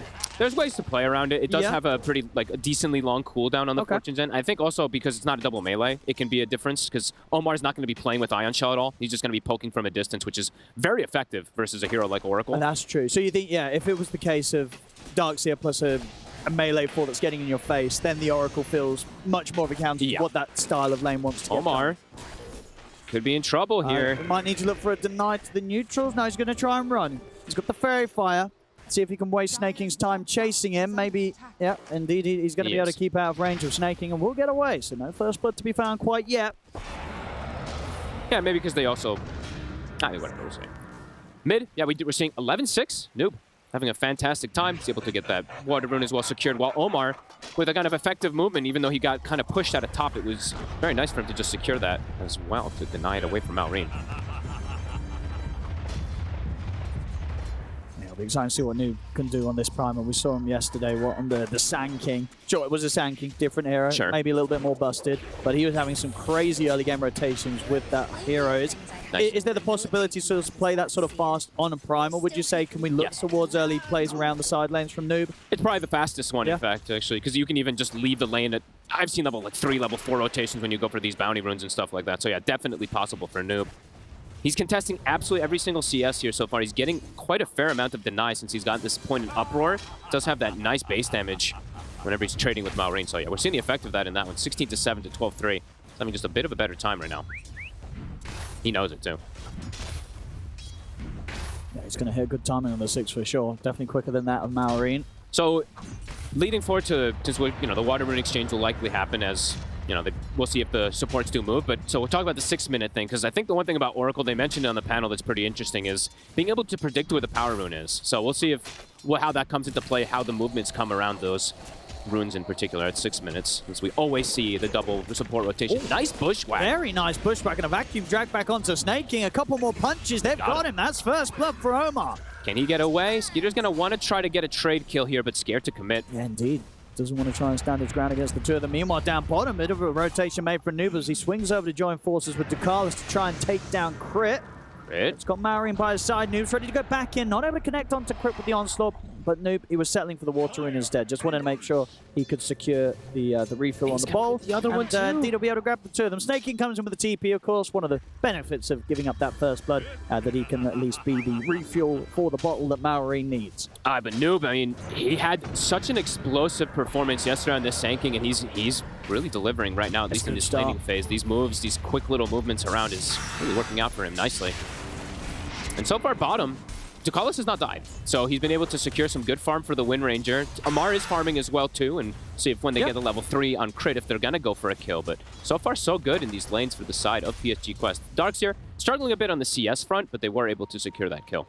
Yeah, I guess that's the thing, right? Show as a Sven, one of the benefits is the support is you're able to use the war cry to keep yourself alive in this trade. And that's not doing a lot in this lane, of course, because the damage is coming from elsewhere. But obviously the fact that you're a Sven, you got a lot of HP, right? You're still able to successfully tank for a lot of what Falcons are throwing out in this laning phase between the Jakira and the Timbersaw. Nice power shot. If we can chase Crit down. Okay. Fairy Fire. Heal. Saves him. And Tier 2000. Is he going to be able to try for another power shot in a second? He's got another power shot. He's going to try for his Ducalis is going down. Yeah, Ducalis just getting chased down. He's got the stick charges, though. Is he in range? He's got stun back up. He actually is okay. He's going to be able to get back away from Amar. And here comes Omar. Snaking's also turned up with the fight. They get the pushback set up onto Amar, but finding the damage to kill this Timber is going to be pretty difficult. Another power shot in 2. Probably going to be enough. Yeah, even if it hits. So they'll hold back on that. Nice rotation. We saw similar from Omar when he was playing the Hoodwink yesterday as well, too. He was everywhere. I think he hit all 3 lanes yesterday in the first 5 minutes, just like he just did now. He's been top, he's been mid, he's been bottom. Power rune, it's going to be coming out, so let's see where it is going to be. And they should know on the side of Falcons because of that Oracle, of course, if they're going to be using the prediction. So they're contesting top because they know it is up there. And Noob, he's not quite 6. So he was able to charge out of this. He's getting caught in a very tricky spot here with the Rolling Thunder, and indeed that's enough to lock him down. Snaking, he'll come in and borrow the kill. Yeah, even though Noob was having the really explosive start, Malrine does get those extra few CS just after a moment, and he hit 6 first somehow. So pretty huge that he's able to secure that kill after Noob was having a good time in the laning phase at the start. And that's that interaction. You know, we'll see, you know, the Rolling Thunder versus that Pulverize and versus the Primal in most situations until that BKB comes out. It can be difficult sometimes. But TA2000, he does have free farm. But now there's quite a big separation that comes out just because of that one play in mid. It's now 700 or 800 gold lead just on the Pango in particular versus that Primal. And they're getting a bit more out of that top lane. Unless he's trying to go for a steal here. He ain't getting this Wisdom Rune. This is a crazy move. And he gets punished. We'll get a 1-for-1, but just trying to go there is very, very crazy. Too much burst damage near those trees. Malik should be able to start catching up here with these little bit of jungling. Yep. After what was going to be the tougher lane out of the laning phase when you look at the three different matchups we have. We've got the TPs coming in bottom. TA2000 a little bit of focus fire, but at the moment doesn't really have the damage to bring down even crit, so he has to run. He's going to get pushed down. Look at the rotation. The Falcon special, I call it, from Skeeter. Oh, he's in trouble. They've got the root, and Skeeter, he's got the damage. He does this, I swear he does it at like 7 minutes every single game. But we were seeing a lot of carries start doing this, and I think we've heard multiple times, even the panel talking about how we want to see these rotations quite a lot in the early game because they always seem to be successful. And he's just been out of vision with his movements around the trees, but if they find him... They're securing the rune again here for Noob, too. There's like, for Malrine. Noob just can't actually go to contest that rune because Falcon just knows where it is every time. That Oracle, you know, that prediction is coming in. You always just know which rune to play around. And now all three cores having quite a big of an advantage in comparison versus the side of PSG Quest. The Timber, Amar, we've seen what he's been able to do when he gets free farm. He's going to be a problem. They're going to try and go on snaking here. And they'll find trying to help out indeed in the river. They're taking the Chikura down. Snaking. Healing up a little bit. Still alive. Skeeter comes in. He's still alive. He's able to get under the tower and survive. Amar, he's able to kill off the backlines. Well, I said the backlines is the big one. TA2000. He gets burst by the Timber Saw. Skeeter's going to start chasing down Noob. Having the damage to bring down this Primal on his own, though, is unlikely. So Noob will manage to walk away, but indeed, the Oracle lives. And it's the Wind Ranger. TA2000 that ends up going down. And now Ducalis, he shows himself for a second, and it's an easy kill. Malrine with the Arcane Rune also. And the heavy burst now from Amar. This Timber's going to be a problem. It is 3-0-1 on the Timber Saw already. We've seen this story many times before from Amar. We know where it ends. And he knows the itemization, too. I think he's one of the... he's the best Timber in the world, by far, for me. And he just knows how to itemize in a lot of these games when sometimes it's like, yeah, they might have some damage, some break, etc. to kill him. I've seen he's like one of the few that just like accelerates and Aghanims timing sometimes when he feels necessary. So he's set up for success. Noob is able to back up and get himself a stack, so he does have the even net worth of Malrine now, but these rotations, they're hitting, and they're hitting hard. The bot tower is already dead. I think for me and you, we've seen a lot of this Weaver plus Pango combo together, in particular from Falcons. Once those fights start kicking off in mid-game, it's an absurd amount of minus armor. Yes, there's going to be the war cry. That's why they probably went for this to kind of counteract it a bit, but it gets pretty overwhelming very quickly. Power Rune again. They know exactly where it's going to spawn. So Malrine, he gets it. I mean, playing with Oracle as a mid laner is just fantastic. You're just like, okay, thank you. I know where all the runes are. And they'll clear some stacks as well, too. So Malrine. We are seeing the Blink rushed up. You know, you were mentioning at the start how there might be some weird kind of ways to initiate fights on the side of Falcon, so I can imagine that's why he wants to get it so accelerated. Anytime a Pulverize comes out, he'll be there to cancel it. Once he has the Blink. With the downtime, Quest keeping up in farm pretty well. Only about 1k gold difference and lead that Falcons have. So PSG Quest still keeping up on that course. The only concern for me really is that TA2000, even though his farm is not horrible by any means, this is a lane, you know, whenever you pick Wind Ranger in the safe lane, this is one of those lanes that's kind of meant to win. You want to be able to win that lane. So when you don't, things can become a bit problematic if you don't get some type of snowball kills afterwards, because you don't farm at that insane pace like some other heroes. You farm pretty fast, but not the fastest. So we'll see what type of repercussion it does have afterwards. You know, he does have his Javelin. He's getting a bit closer to that Maelstrom, but let's see if he can actually get any of these focus fire kills to snowball himself a little bit. I feel like Falcons are quite happy with the way that this game has gone. No, I mean, yeah, it's just every time you're going to see him with a Power Rune. So the Quest, yeah, Mech is finished up on Malik. Can't just rush a pipe this game since you're playing versus so much, I mean, so much mixed damage. It's physical, it's pure, it's kind of all over the place. So he is going to go down that Mech route first. See if they look to fight around him. Since he does have level 9, he's got the max Ion Shell. Let's see if they can start looking to get something going with themselves here. Noob has gone the route of Blade Mail, so that BKB will be delayed. Let's see if he can get any type of successful polarizers off. Because Falcons, they're smoking. I mean, yeah, they're coming over for him again and around these power in timing. They've got the Yule set up on the mid. Ice Path to follow up. Bushwhack will momentarily hold back Amar. They catch him with the root. Indeed, it's there, and the Chakrams are in. The burst comes out. Noob to fall. And we can turn over towards more. Rolling Thunder from Maureen's able to catch Omar as well. Amar, yeah, this itemization, right? Like, I don't think we've seen, like, maybe the Yules first every time on something like this Timbersaw, but he gets the setup for the catch, and it's also a very good Yules game to dispel a lot of things. The Wind Run, the Darkseer, even the Warcry, and get this extra catch as they are accelerating things pretty fast here. The mid tower gets brought down, and Noob, even though he's a Primal Beast, does not look as tanky as I think he was hoping to. No, not at all. Not at all. And it's... I just hope that we see PSG Quest try and make a move. Because I feel like it's kind of slowing down. Falcons, they're able to make these methodical movements and get away with this. You know, not being punished whatsoever. Like, PSG Quest, they can't sit back. They got to be more proactive. They've got to do something. Yeah, I agree. At least, like, be sitting behind him, not waiting to TP in. They need to have everybody playing. Like, so they're going to smoke and try to force something back. Falcons did use the Rolling Thunder. So they're going to try to take advantage of that one, but they're set up here in a good position. They're defensive on this Pango. He is spotted with this ward, so let's see if they do push forward here. Promise Crit is in the area too. And now has hit 6, so Macro Pyre is online. And just tough to commit into a kill when Oracle's there. So if you go for Malrine snaking, if he doesn't get gone on first, he's gonna get his save off. So, I mean, they smoke, but they're like, no one's really showing in the lane, and we don't want to walk into a high ground. We don't want to walk into a triangle. It's mid. Try to go for the cheeky Fortune's End blink play. And Rolling Thunder is back up, so they weren't able to take advantage of that downtime even, and that means Falcons, they're just going to look to smoke, look for another catch. And they have a ward right on top of Omar. Not going to go for him just yet. Maybe wanting a bigger target. The Power Rune also is about to spawn.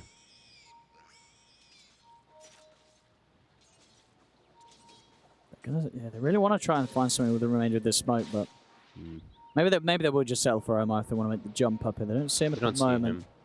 So the other issue for PSG Quest overall is trying to ever kill Skeeter early. Since they don't really have a blink initiate either, this Weaver can really just get out of most of these ganks. Yeah, it is. They'll find Omar. I mean, it's whoever they find kind of just dies now. They've got the itemization, as you say, and the tools to just... Oh, and Noob. The burst, Noob in the mid. This is a bit of a deep dive. Will they have the follow-up? Try and force himself away with the onslaught. We'll get away. It's a little bit deep there. Malrine maybe getting a little excited, trying to get that kill. Either way, they're applying tons of pressure. TA2000 still bottom of that core net worth. Trying to just jungle as a Wind Ranger. Does have his timing, I believe, of that Maelstrom. Want to see him try to get involved with it to try and get a focus fire. Callis. I don't know if he's not got any way out of this. He'll slowly but surely get taken out here by Amar and Crit. Boom. Amar continuing to have just a beautiful time in the Timber, make it look very easy every time he brings out his Timber Saw. Probably just have to ban this hero versus team. I think especially if you're going to go for like Strength Core. I don't know. If you're going to go for Primal, just gives you kill threat every time on something like this. But, you know, Noob was... They banned out like everything else for him, so they did want to put this one in early. So far, Falcons he had to first pick. But as you say, yeah, if you're forced into doing that, maybe you've got to consider getting rid of this Timber Saw. And also now, like, look, I'm seeing the way Noob's queuing up these items and stuff. Like, he's probably also in the same thought of, like, we don't have a way to start fights, but I also need BKB. So he's queuing up the Blink because they probably want him to have some type of way to start anything, because so far, they haven't really found much. It's only those 2 kills. Falcons have been able to make the easier moves with that Blink on Malrine, with the Yules on the Timber Saw. Just not a whole lot happening for PSG Quest. They haven't been able to make any plays. They have that one sort of smoke attempt. They have the Greaves on the Darkseer. I want to see them, honestly, like grouping up with him a little bit, using that Ion Shell, but maybe they're just feeling it's difficult versus the way that Falcons is playing. Ducalis shows himself. And they're ready to dive him. And drop down the Macropire. He's super dead. Not a chance. Another kill for Skeeter. Falcons continue to pick and choose their plays across the map and not get punished. They're playing this perfectly. PSG Quest just they're maybe just feeling like they can't make a move till Noob has Blink, and now Noob has been found again. This would be a pretty incredible kill if Falcons get him, because he's, what, 100 gold from that Blink if he does want to go for it. The Blink will give them that initiation tool to perhaps accelerate things, but he will be very killable since he's probably not going to go that BKB route first. Omar. Just going to find Omar in the trees there. It's the fact that Falcons, they're able to make these moves and sort of sweep across the map, and they're not. They don't lose any efficiency doing this. They're keeping up. They're continuing to grow the lead in farm. PSG Quest. Again, like as you say, surely when the Blink Dagger's done or whatever's to come out next. So he's actually put the Ogre Club right. So okay, so just so spending up on the BKB. So that does mean more time in which PSG Quest are probably not going to look to do anything. I mean, look at Malik. Malik has queued up a Blink instead. So they're communicating things, right? They're like, okay, Noob's probably like, I don't want to ruin my game. Yeah. If I go Blink and there's an Oracle in position or a Jakiro in position, or I don't catch the Timber, so who does he actually go on if he does get the Blink Dagger, right? They have so many different ways to cancel and save, so I can understand why he is going to go for that and then just allow Malik to go for the Blink. Oh, Noob. He shows himself. They've got the Lightning, the Rolling Thunder, and the Macro Pirates. A lot of damage. And it is indeed too much for the Primal to withstand. Noob goes down. They're playing this so well. It's not giving any opportunities for PSG Quest to find literally anything. And we see an early shard picked up here from Malrine. He actually buys this one on the Pango. Just to be able to get that extra control. And Skitter, he is already stalking, and he can get involved so much easier because he has this Gleipnir. Omar. He can't get away. Tries to bounce away with a sharpshooter, but you can't escape this. Nope. He saved the Gleipnir as long as possible. Doesn't even have to use it there to get the kill. It's getting pretty rough for PSG Really Quest. There was always the chance that the games were going to be like this. We knew that they were going to have quite the challenge here today against Team Falcons, and certainly in this game one, we're starting to see the difficulties already. Could we, if possible, since there's not too much crazy stuff happening, can we get the bounty runes? And then I know Malrine has gotten every single one of the power runes so far because of this Oracle thing, but No, there was one.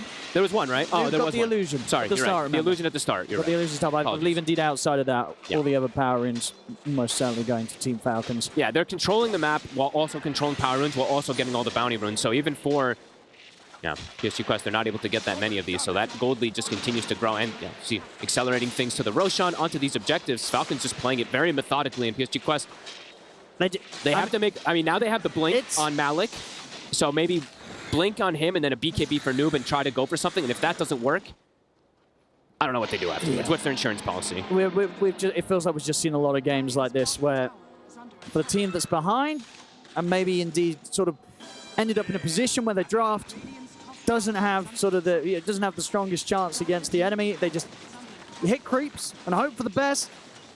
Whilst the other team just takes over. Team Falcons getting everything.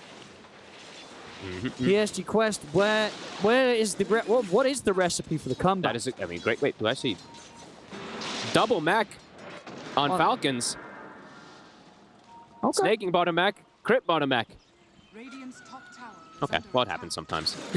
That's how comfortable they feel. They've turned off their comms, Falcons. They're just chilling. I mean, it's a great we've got item, this but game. I don't think everyone wants two of them, but whatever. It happens. Aghanims now also for Amar, so he's just unkillable. Really does feel like he is unkillable at this point. Even before, too. He hasn't died. 404. What? The vacuum combo. It's a nice three-man vacuum wall and a stun. Tier 2000 has BKB. Oh, he does, and it's a good job he does. He's able to turn focus towards Crypt. The false promise comes out. They've lost Omar. Tier 2000 now has to back off. Omar is in. He's killing the backlines. He's able to jump in, take down Ducalis. We've got the Rolling Thunder controlling Malik. He'll try and surge away, but the Yule Scepter comes into play. Triple kill for Amar. They can't get a kill.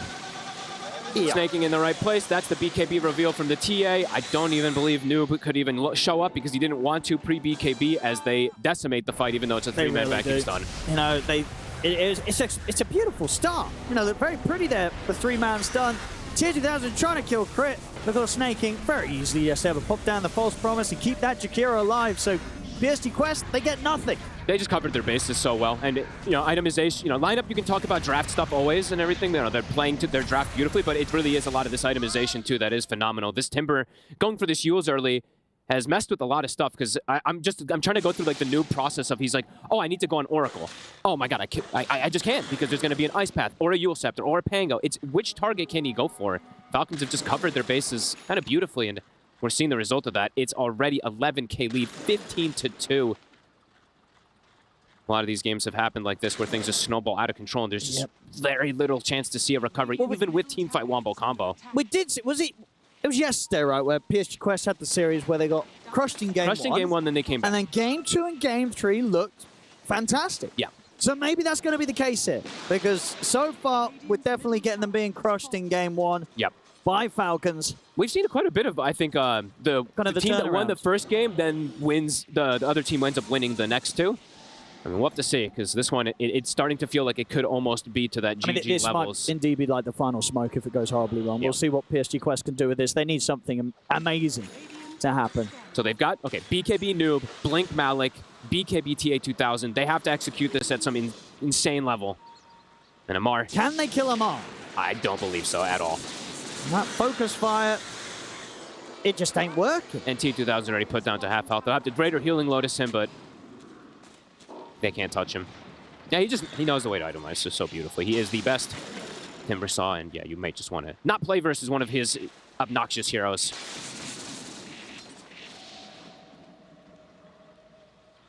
Keeping together, they're not making sure they don't give any of these kills either. They're just playing as this unit, snaking and crit always behind their cores just in case to save them. And Malvarine now, the items just keep pouring in.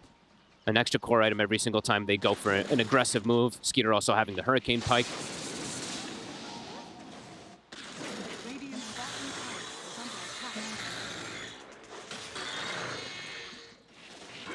Is there what's next for Quest? Any other item that they're closing in on? I mean, they got the big 3. Honestly, that was the big 3. It's just they can't make a move with it, which feels pretty grim. Outside the base now, Team Falcons. Oh, by the way, Snake did sell the mech. Oh, he did. My bad. I wanted to point it out before, but yeah, he sold it. So Crit's going to finish it up. He's going to go for Aether Lens just to play even further in the back lines. So that's minus a bit of money. Yeah, right? A bit. It's not the most expensive of items anymore on the mech, but yeah, he ends up losing, what, like 800 or something? 800 or 900, about. Which I guess they can afford to do. When they're 13K up, 24 minutes in, they got money to spare here. Yeah, and it's not, that lens is still incredibly valuable, so it's going to be great for him anyway. Ooh, Skeeter tries to get the catch on Noob there with the bugs. Is he going to keep searching for him? Oh, he is. He saw him that time. Might just have to BKB TP. Can he try to save it? I mean, he's got a BKB TP. You don't try and risk it without it. I mean, he knows there's going to be a Glyton in multiple routes. So BKB and a TP out. And that just, I mean, he really wants to hold on to this BKB. They also forced TA2000, so. Yeah, had to BKB TP out of the top lane. Time to just try to cut some waves and stuff. Malik will attempt to be able to delay stuff, but Falcons now can play super aggressively on these lanes. They can probably show in all 3. Well, I mean, they can farm anywhere, it feels like, anyway. Without those BKBs being up, and now just even more liberty to do so. Yeah, Crit knowing. They've got just a firm grasp of this game. It's going to take quite a couple throws, it feels like, from Falcons to give PSG Quest any chance here. Maybe they're going to try, see if they can catch Skeeter. Jackal shot's not going to latch, but the bushwhack will. Sharpshooter coming in. He's able to get the time lapse off those. Skeeter's back up to full HP. It's a 3,000 HP Weaver. They've still got the focus fire running, but it's not nearly enough damage to threaten him. He's got the backup of snaking. He's actually going to turn and get the bugs down onto the 2 of them. Actually poking forward, seeing if he can take a chance at tier 2000, but the win runs back up. I can't believe they don't. I mean, the fact that there's this, they can't get that kill when Weaver's completely alone. Skeeter's build, he has 3,000 HP. Unbelievably tanky on a Weaver. It's 25 minutes and he has 3,000 HP. Is this a strength hero, Owen? No, that's pretty crazy. He has more health than Amar.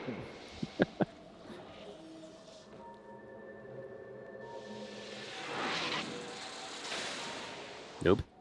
His BKB still on cooldown. Oh, it is. They found him. Skeeter's making so many moves here. If he can live for... It's coming up soon. He ain't living.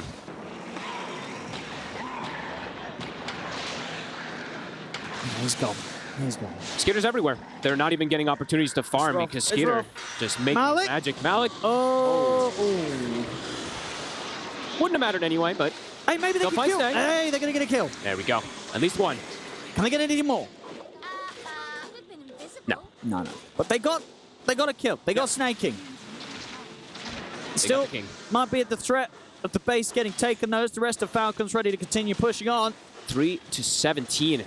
26 minutes in, 14k lead for Falcons. It's just the supports who have died this game on the side of Falcons. We see this quite often from them, but this time, I mean, it's just as clean as it comes. And the setups there, Amar. The all setup into the glide net. DeCarlis dead under the tier 4s. Godlike on Amar. Yeah, I think whatever happens, he ain't getting to play Timbersaw in game 2. That's going to take quite a bit of... You can't let him have this. It's going to take quite a bit of theory crafting and moving things around in order to try to figure out solutions. This has got to be top priority. Yeah. Yeah, because this wasn't like some last pick Timber. They showed this, third pick, and it didn't matter. It still ended up a game where they haven't been able to kill Amar once. They never managed to either draft or play a solution to this Timbersaw. I don't even know if there are many when it's Amar on it anyway, so...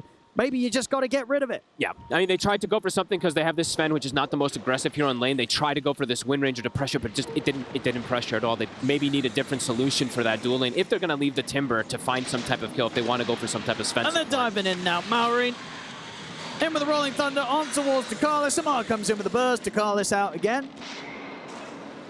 Picture perfect.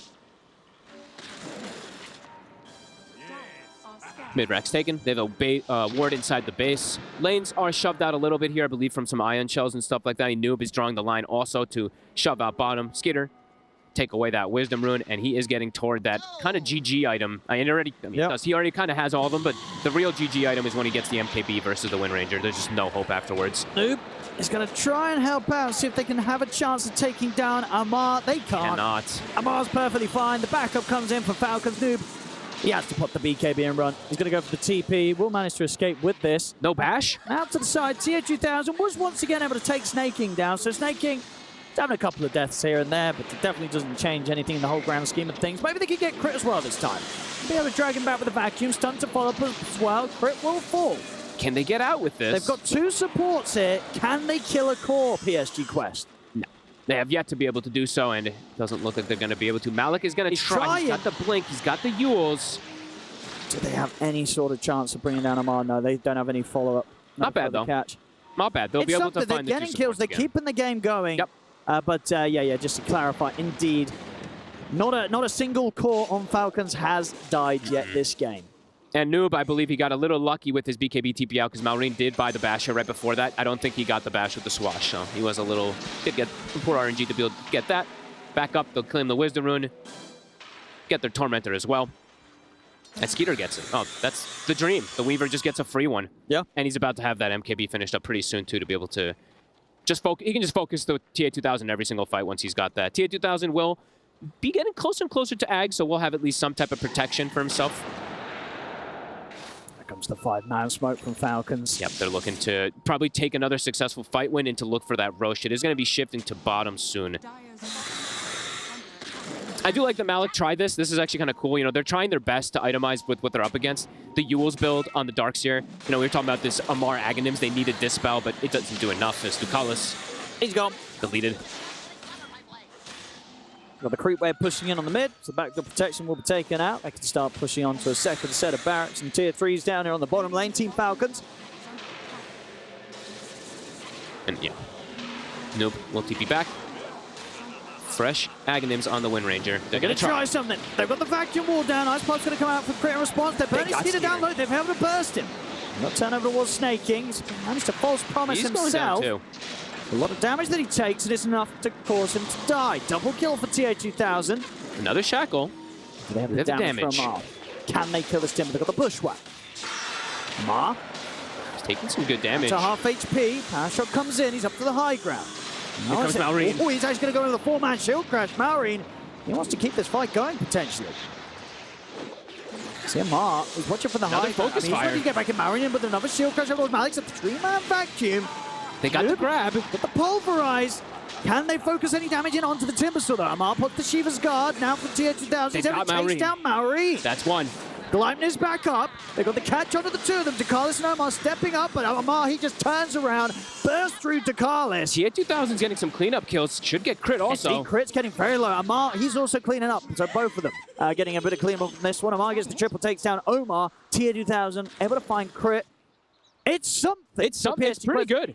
They lose everyone. They do. Other than TA 2000. But he gets a lot. And he got, I don't even know how many of these. I think he did get 2 or 3 focus fires in the fight. At least 2. Gets a good target priority too as well. And I do have to say, Malrine got some horrific RNG. So he tried to bash this Pulverize in both situations with a swash and the roll, or the shield crash thing, to be able to proc it. He didn't get a bash on any of the hits. It was like 8 of them, or something like that, if I'm not mistaken. So did get some good RNG on the side of Noob to be able to get these grabs and focus fire, and finally get a core kill at the least. They do find both. Skeeter as well getting caught on that high ground and getting chain stunned.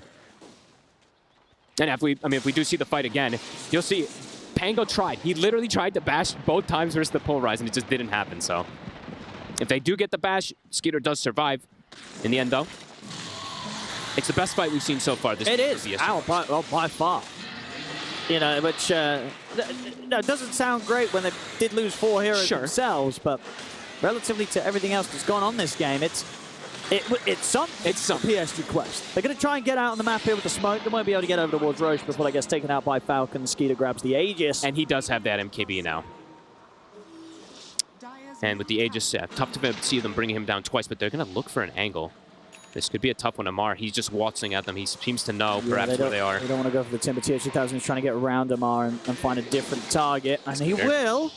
TH2000 finding snaking again. Good angles he's finding with this Aghanims.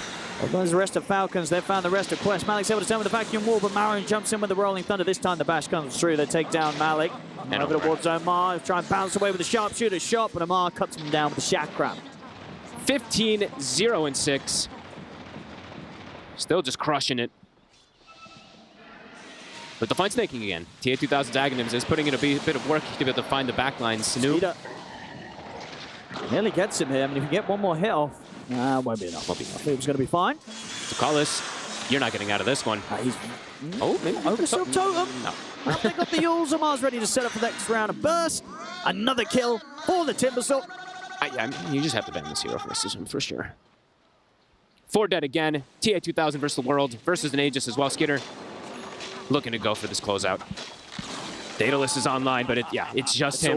He's all in TA2000. If he can get the 25 talent and get the focus fire advances and stuff like that, kills, he needs like 5 focus fires in the fight. Sure. And it's still very, very difficult to see him being able to do it by himself, because his other 2 cores, they have fallen off massively to sacrifice for him. A full second set of rats taken out by Falcons. Ready to go for the final set top. And they're smoked in the back. Snaking and Crit just playing very far behind to be able to protect each other.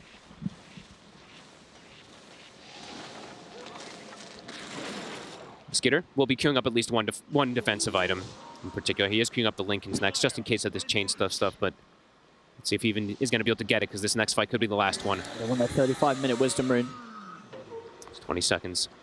Amar has a fresh BKB. And he's in. Omar. He knows they're going to be hovering around outside the base, looking to set up for the 35-minute Wisdom Rune. Omar gets caught by the Gleipnir. Skeeter killed him off. He's got a buyback straight away. Malik and Dakalis. Oh, Marin, he's stuck in the hole. He's stuck in the crystal. He all managed to bounce his way out of that. So it does mean that the space is there for the rest of PSG Quest to successfully retreat. So just Omar going down, had to buy back. They couldn't get their Wisdom Rune. They really wanted it on Quest. But yeah, Malrine, they'll back up, be able to grab it, claim the high ground, stay up here. TA2000, Daedalus finished. He's got a lot of damage if he gets the chance to get on top of someone. And the problem is that, as we've seen before, he has to find snaking first, which he's been doing a good job of. Yeah, he's been able to sneak in the back. The other issue is that his BKB's down to 6 seconds, so he really just has a small window until they just fully collapse on top of him.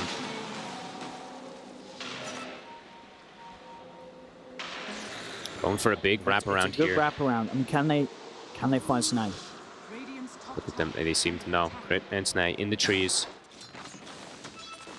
They're going to know that they're out here hunting for them, because the creeps in the base snaking. TPing out. Heads up. He's away. TP's to the tower mid as well, so he can look to join his teammates. The base is getting hit, so they know they're somewhere around here. And now they see the power shot, so they know exactly where they are. And Mar's going to go straight for them. They're going to look towards Malik. Malik, he put himself up here, right? I don't know if he's getting back down. Nope. He's dead. And the base is being sieged. They have to get back and defend versus these creeps. He does have buyback, Malik. He does. Onto the high ground. Skeeter. They'll be ready to push it for more. Still 1 minute left on this Aegis for Skeeter to get the damage done. With the opening bushwhack, but he's just straight in.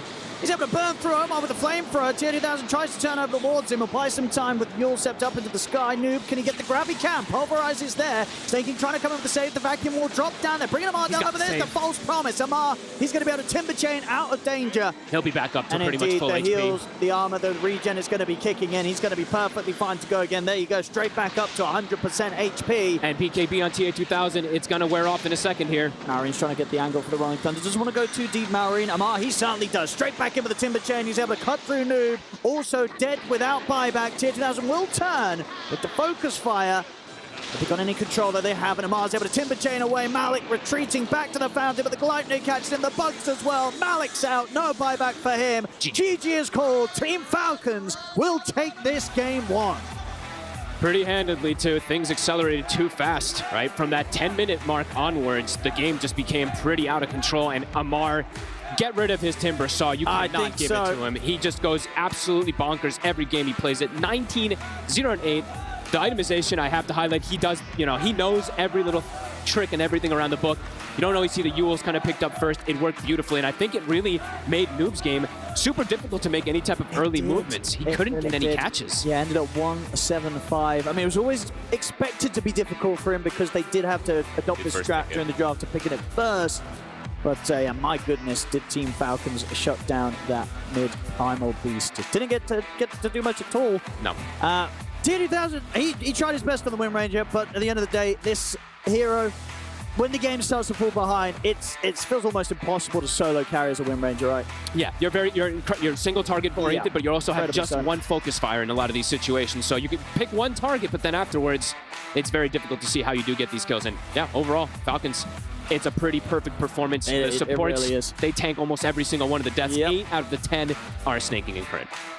Yeah, crazy stuff. Well, yeah, game 2, Timbersaw's got to go. He's got to go. He's got to go. If Amar gets to play Timbersaw again, you might as well call it then. We'll see. And as I said yesterday, we did a PSG Quest turn around the series after off game 1. Maybe that happens here again today. We'll see, because for now, Team Falcons, they come in and they stomp game 1 against PSG Quest.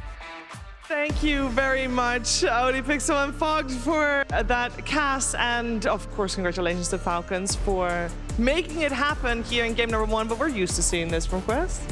We are. We've seen Quest have a pattern of losing the first map before they, reverse sweep and turn it around. But I have to say that Falcons do seem like a different beast here because they gave Quest the respect that they deserved. They banned out TA2000's Naga, they banned out Noob's Sand King, his Tiny, his Snapfire. So Quest are going to be in a little bit of a predicament where they're going to have to adjust to their opponent's adjustments. But what a clean game from Falcons, from the laning stage to the rotations to the draft. Yeah, an incredibly clean game coming out from Quest. And with that in mind, also, let's see what... Never mind, we don't get Kezu just yet. He's figuring stuff out. Don't worry about it, because I'm just really curious. We talked about before the game started about how we thought maybe Falcons was going to play a slower game because they had slower supports than normal. It didn't really feel like it was slower. No, it didn't at all. I mean, even though Jakiro and Oracle are slower moving supports, they did actually have that Timbersaw on Amar, which is a hero you do not want to leave in the pool against him, especially if you're drafting heroes like Primal and Sven, but he really delivered. Once that Timber hit level 6, you had the Oracle playing behind him. The Jakiro helped with the rune security mid, which is also an added benefit of having Oracle, and it really did feel like the Timbersaw show for a while. Smooth sailing for Falcons, honestly. Yeah, do you feel like later on, I mean, we did have a team fight where it seemed like, we saw TA2000 killing basically everyone other than Amar. Was there a chance for a comeback, or was that prolonging the inevitable? I think it was prolonging the inevitable. It felt very sad because we saw what their draft could do at a later stage in the game, but they have to get to that stage. And that's actually one of the really annoying aspects of playing against Oracle from behind. If you're behind against Oracle, you're not going to kill the target that you go on, and you desperately need those kills. Because we saw in the Tormentor fight on Radiant's side, once TH2000 TP'd in with a BKB, what happened? Committed the BKB, focus fire Jakiro, boom, there was Oracle. So what's going to happen in game number 2, you think? What needs to change? I think the position 5 Sven, if you're going to go for it, that's Sven flex, you have to take out this ATF Timber. You have to respect it because it is just so good versus the heroes that you want to draft. So just some drastic adjustments here and there so that there isn't a very strong win condition through Falcons lanes for Quest. Do you think it's going to continue the trend? The turnaround trend? I mean, I'd like to see it. I would very much like to see it because they've done it, right? They took out OG, they took out Spirit after losing the first map. Can they do it to Falcons though? They're a bit more terrifying, I have to say. It all would start with winning at least game number 2. So we'll see if that's going to happen. Before we get there though, we're first going to see what Kezu thought about this first game. Thank you, Shiver. I need to show you guys a lot of the cool things that Falcons do that make this team kind of just, work like a clockwork, at least when they're playing well, which in this game, they did. So if we can look at this first highlight that I have here, I want to point out the innate of Oracle that we also talked about earlier on the panel. You have it right here. Just going to make sure not to block it. So pay attention to Snake King's cursor in this clip. What he does is he moves it down to show the rune, so that they know, okay, the rune is going to be top. But now what we also need to look at next is how close Malrine is to level 6. He's only a few creeps away from it right now. So what he does is that he actually takes these creeps into the tower. He forces them into the tower, then uses the shield crash to kill the creeps faster. And right here, the last creep dies for him to get level 6 because they know the rune will be up top. Honestly, Noob, in this case, he can't really do anything. He sees the Pango towards the very end, get level 6, and this is how they get the first kill because Crit, he also TP to the mid lane. So this is already step 1 of the game to shut down the biggest tempo hero of Quest, being Noob's Primal Beast. In the second clip, I want to show something that Skeeter does in a lot of games, and he does not get enough credit for his moves. This is his perspective.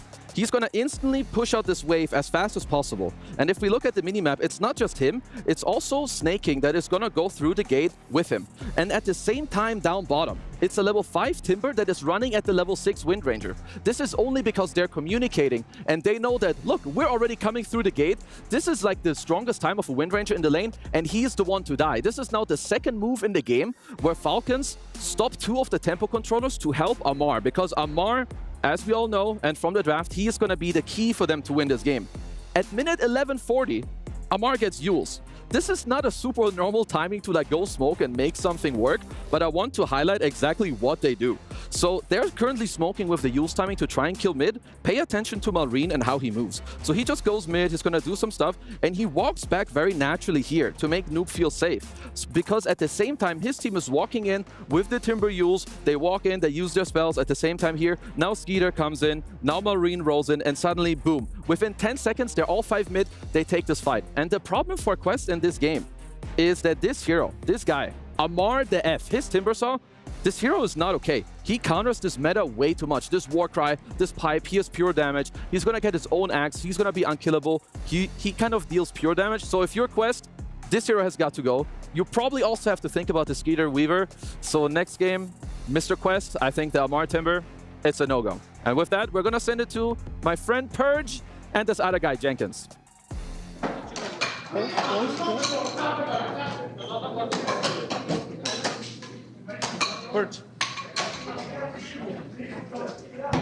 have a really close match going on here. Jenkins.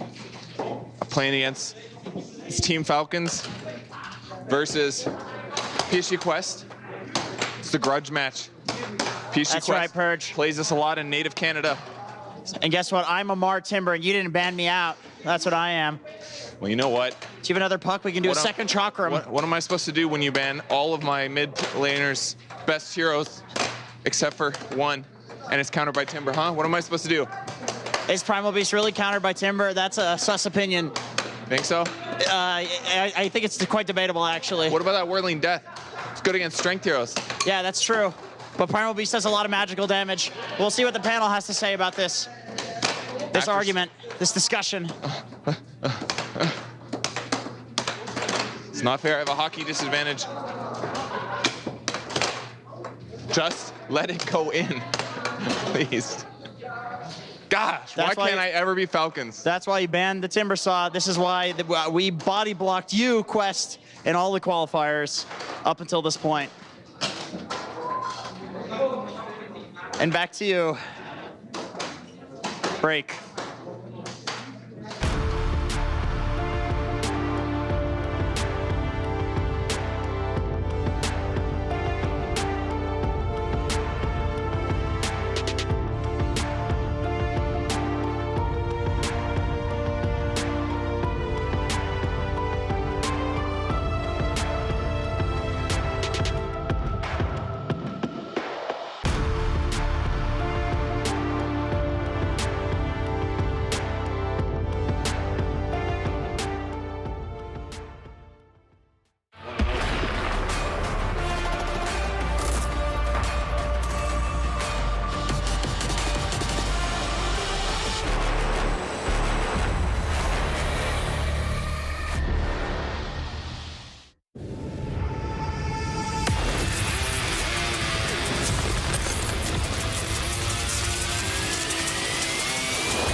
Your test results are back, and I'm afraid it's serious.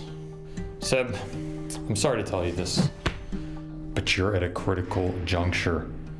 If you retire one more time, you're gonna be staying here forever. No problem. C'est la vie, doctor. I'm a Dota player. Retirement follow cat rules.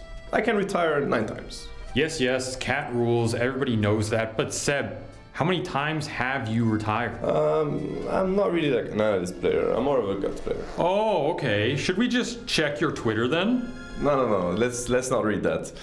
Let's see.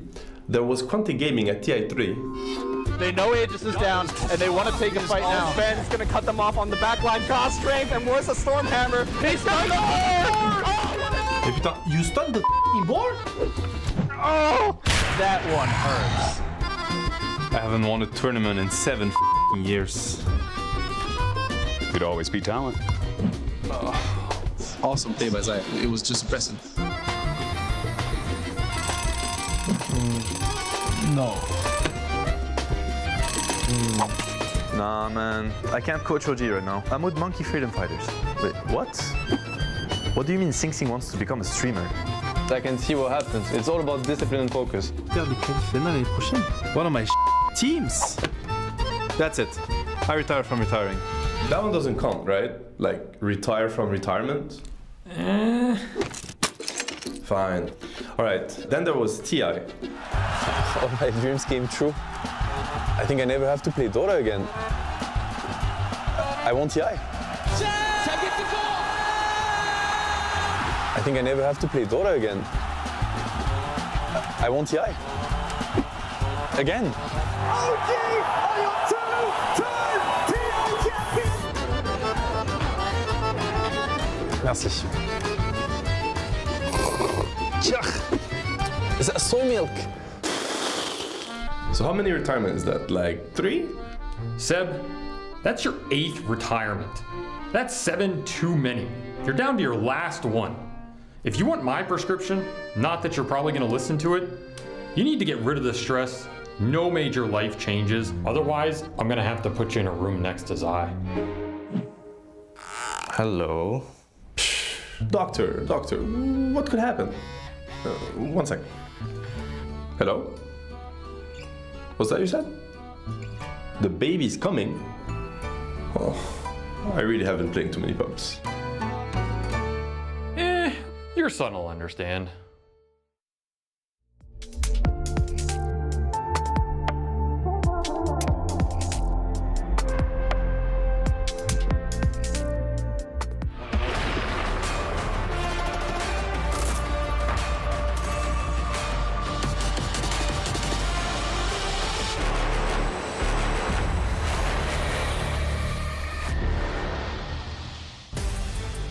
We are getting ready for game number 2 between Falcons and PSG Quest. And we have seen it before. PSG Quest, the last 2 lower bracket games they played, they were able to eliminate OG. They were able to eliminate Team Spirit. But the question is, can they do it here against their nemesis from the same region, Falcons? Falcons looked on fire in game number 1. What will they bring in game number 2? I'm joined by Kezu, Jenkins, and Effie, and we will have the draft for game number 2 on your screens momentarily. What are you thinking, Kezu? Is it gonna be another Naga ban? Is Falcons gonna give PSG Quest a chance to actually play proper Dota? They will ban Naga. I'm pretty sure. But also, if you're Quest, they have adapted very well in the last series that they ended up winning, right? Yes, in game 2 and yes. 3. So I'm hoping for them that you need to either take out the Amar Timber or have a better idea against it. You cannot run this like +5 Sven with like this. With the same idea, you cannot run it back. You will lose. They did also get outplayed, so maybe look at... I saw Noob had the hero page open. You know, sometimes when you lose, you're like, okay, next game, they're going to ban all my heroes. What's the next one on the dot? What's going to make it easier? How can I feel good? And that's just what I want them to do right now. Talk about what's good and go for it. I still like Primal Beast for Quest. I think we didn't get to see that hero have a fair shot in that game after everything started to go downhill for them. There was really no way for them to take fights until they got BKBs, and by then it was too late. But that hero really is worth trying because it answers a lot of Falcon support pool very well, and it gives them that early game tempo that they've been winning off of when Noob is playing mid. I like the Timber first phase ban. I feel like... Yeah, it's too good. You're about to be potentially eliminated. This is Team Falcons. You know that they are completely willing to up the stock in a hero within a series. They've done it before many times. Like, I would not doubt a first pick Timber. And it also means that Quest doesn't have to ban it in the next phase. They took out Primal, which I really would have liked to see Quest run back. It's a bit tough. I think Falcons have given Quest the respect that they have earned in this draft, but now it seems like the strategies that they've been winning off of the last few days just don't seem to exist. So they might have to take a few steps back to their plan and their group stage strategies. You know, like their Enigmas and their Broodmothers, even though they haven't had a good win rate with them. Yeah, and this is something that other teams didn't do against Quest. They did not give them the respect. Like, even though you beat the Primal last game, you know you want Pango, you just ban it, it makes sense. If you're Quest, yeah, I agree with Mira. They're gonna have to look for some other heroes that they've won with before. I feel like Pango is already kind of good, at least against some of these. Like, it's good against Brood, it's good against Enigma. Of course, Sven is great, and good for them that they did take out the Timber, because this hero, he smashed this hero left, right, and center last game. Yeah, I don't think the other like Timber replacement that Falcons has been picking has been the Tidehunter, more so just to have a hero that can stand in front and, you know, deals with like creeps. They'll pick it against Chen or Bruling, something like that.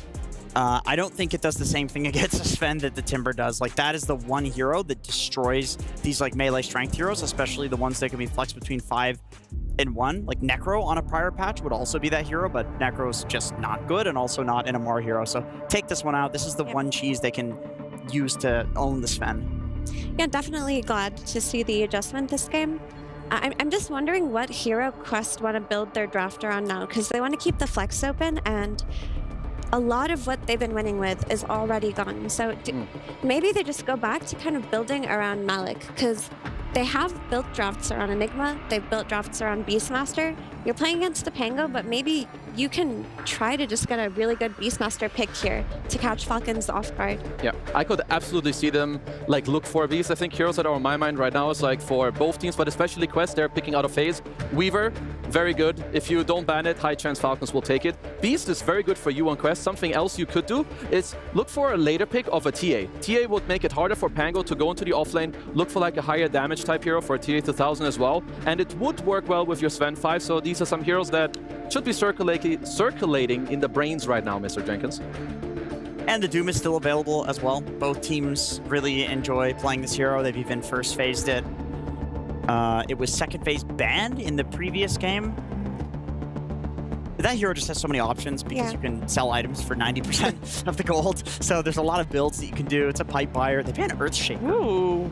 That is unusual. It is something Noob has played in pubs, so maybe there's something about some Pango Earthshaker matchup. I mean, sure. Quest just need heroes that allow Noob to carry his, like, bring his 2 supports with him, run his 3, and take the ball with him. Yeah, and Malvarine is also an Earthshaker expert, so he will know if this is just the Pango answer in the mid lane. Can they steal the Weaver? Yeah, I like that a lot. I mean, especially because it can be flexed between all of the roles, carry, supports. And doesn't reveal anything. Yeah, and your draft is very open now with your Sven and Weaver, because either it can go carry and either can go support. Yeah. And then you still have the option to run back the Darkseer, because Quest have played Sven as position 4 with Darkseer before. So it's not even relegated to a 5 and 1 flex. It's a 5, 1 and 4 flex. But they do give away the Hoodwink, obviously, potentially, and the Crystal Maiden that they ended up banning out last time. I think we'll definitely see the Hoodwink. Yeah. Crystal Maiden would be interesting because I do think that Sven and Weaver are both skirmish heroes. They're not like team fighters by any means. They like to take these small fights with like a 3v3, 3v4, and then also they take long duration fights. And Crystal Maiden, name a better support at taking these really long fights. Her spells have such a low cooldown. I mean, I could see like something else is maybe on the line if they feel like CM's a bit too squishy. You could go for an Eng, at least early on. They'll just go with the CM, kind of some bread and butter stuff. Maybe it's also they're thinking a bit ahead of what heroes are coming out for PSG Quest. I mean, I am now wondering what kind of heroes they want to jam. I feel like if you're super confident and you want to just like show your cards, you could go ham and do some like Beast TA. Maybe you feel like now it's too hard to lane into CM. Maybe you do something else. I'm not really sure where Quests are going to take this. I still think they can run back the Darkseer, though, now that you see this CM. That's not a support that defends itself very well when you have 2 heroes running at you with Iron Shell. Yeah, I agree. I mean, you can Iron Shell or you can Frostbite the creep that's Iron Shell, but with the Sven in lane, or a Weaver, honestly, that's not bad with an Iron Shell as a position for. CM doesn't do much against a hero with an Iron Shell. I have a problem with the Darkseer, but it's only about the closing pick of Falcons, which is 18 Troll. I think it makes the Sven carry a lot worse. So what if you Darkseer plus Razor preemptively for the Troll? I can see that. Like Darkseer with a pick that is good against the Troll, I'm definitely on board. But if you don't, I think you're kind of throwing the draft. So Quest obviously should have this in mind. They know what's up. There's also the Doom and Beastmaster options Yeah. that we talked about. I think having Hoodwink plus CM support should dissuade Beastmaster a little bit because that's just a lot of magical damage, a lot of ranged poke, a lot of means to kill him and lock him down early on. Someone else speak, because I only have bad things to say about You only have Rubik. bad things to say, but I don't mind the Rubik here. I feel like, especially with the Doom, you're going to do fairly well in lane. You have the ability to kill CM with, lift into Doombringer, AoE, run her down. I do worry that the carry counter pick is going to come out from Falcons here, and you see the lane, like that reveals other than the Weaver and the Sven, because I suppose the Weaver could be 5, this does reveal the roles for Quest, but they're going to have to do it at some point, so... And I like the Rubik here because I think this is, Quest, they have to, if they lose this game, they're out, right? So they pick Omar's best hero. Like, this really is his best hero or one of his best heroes that he has excelled at throughout his career. And maybe you don't have the most clear-cut steals so far, but even stealing a Frostbite is incredibly helpful. I also think it's a lot easier to steal Rolling Thunder than it used to be because people are using Shield Crash earlier on, so you can have value with that too. And because you see the Crystal Maiden, you know that Rubik can out-trade her on lane, and it can do a really great job at running down heroes with the Doom, right? The only issue is, like, maybe they go Ursa or something and they just beat up the Doom. That's what I was thinking. I could see maybe a CK as well. But I've liked the Doom a lot. Rubik to me has looked like the hero. God damn. Okay. I mean, this is a Penta Skeeter classic from like 5 years ago. I mean, I like this. So talking about the CK and the Ursa, I think the Weaver Sven opening actually kind of blocks that, because if you play the Ursa, then the Weaver is going to be carry. If you play the CK, then the Sven's going to be carry. Those are 2 1-to-1 counters. So they go with something that's completely out of left field here that is honestly very good in this game. You can't Doom a Wraith King. He just respawns. This is the ultimate counter to Doom. It's just not the hero that it once was. When the Facets patch came out, the facet that puts the curse on you was doing like way too much damage, and the hero was S tier, and it got nerfed. But to be honest, I feel like it fell off a lot harder than it probably should have. And maybe that's also because some of the other carries people discovered were better, or they got buffed. But I do genuinely think Wraith King is still a fine hero. I mean, we've still seen Falcons run this Wraith King, not this tournament, but the last Stream League, they still did play a lot of it. It's a Skeeter specialty. Now you have a double stun lane in CM plus Wraith King.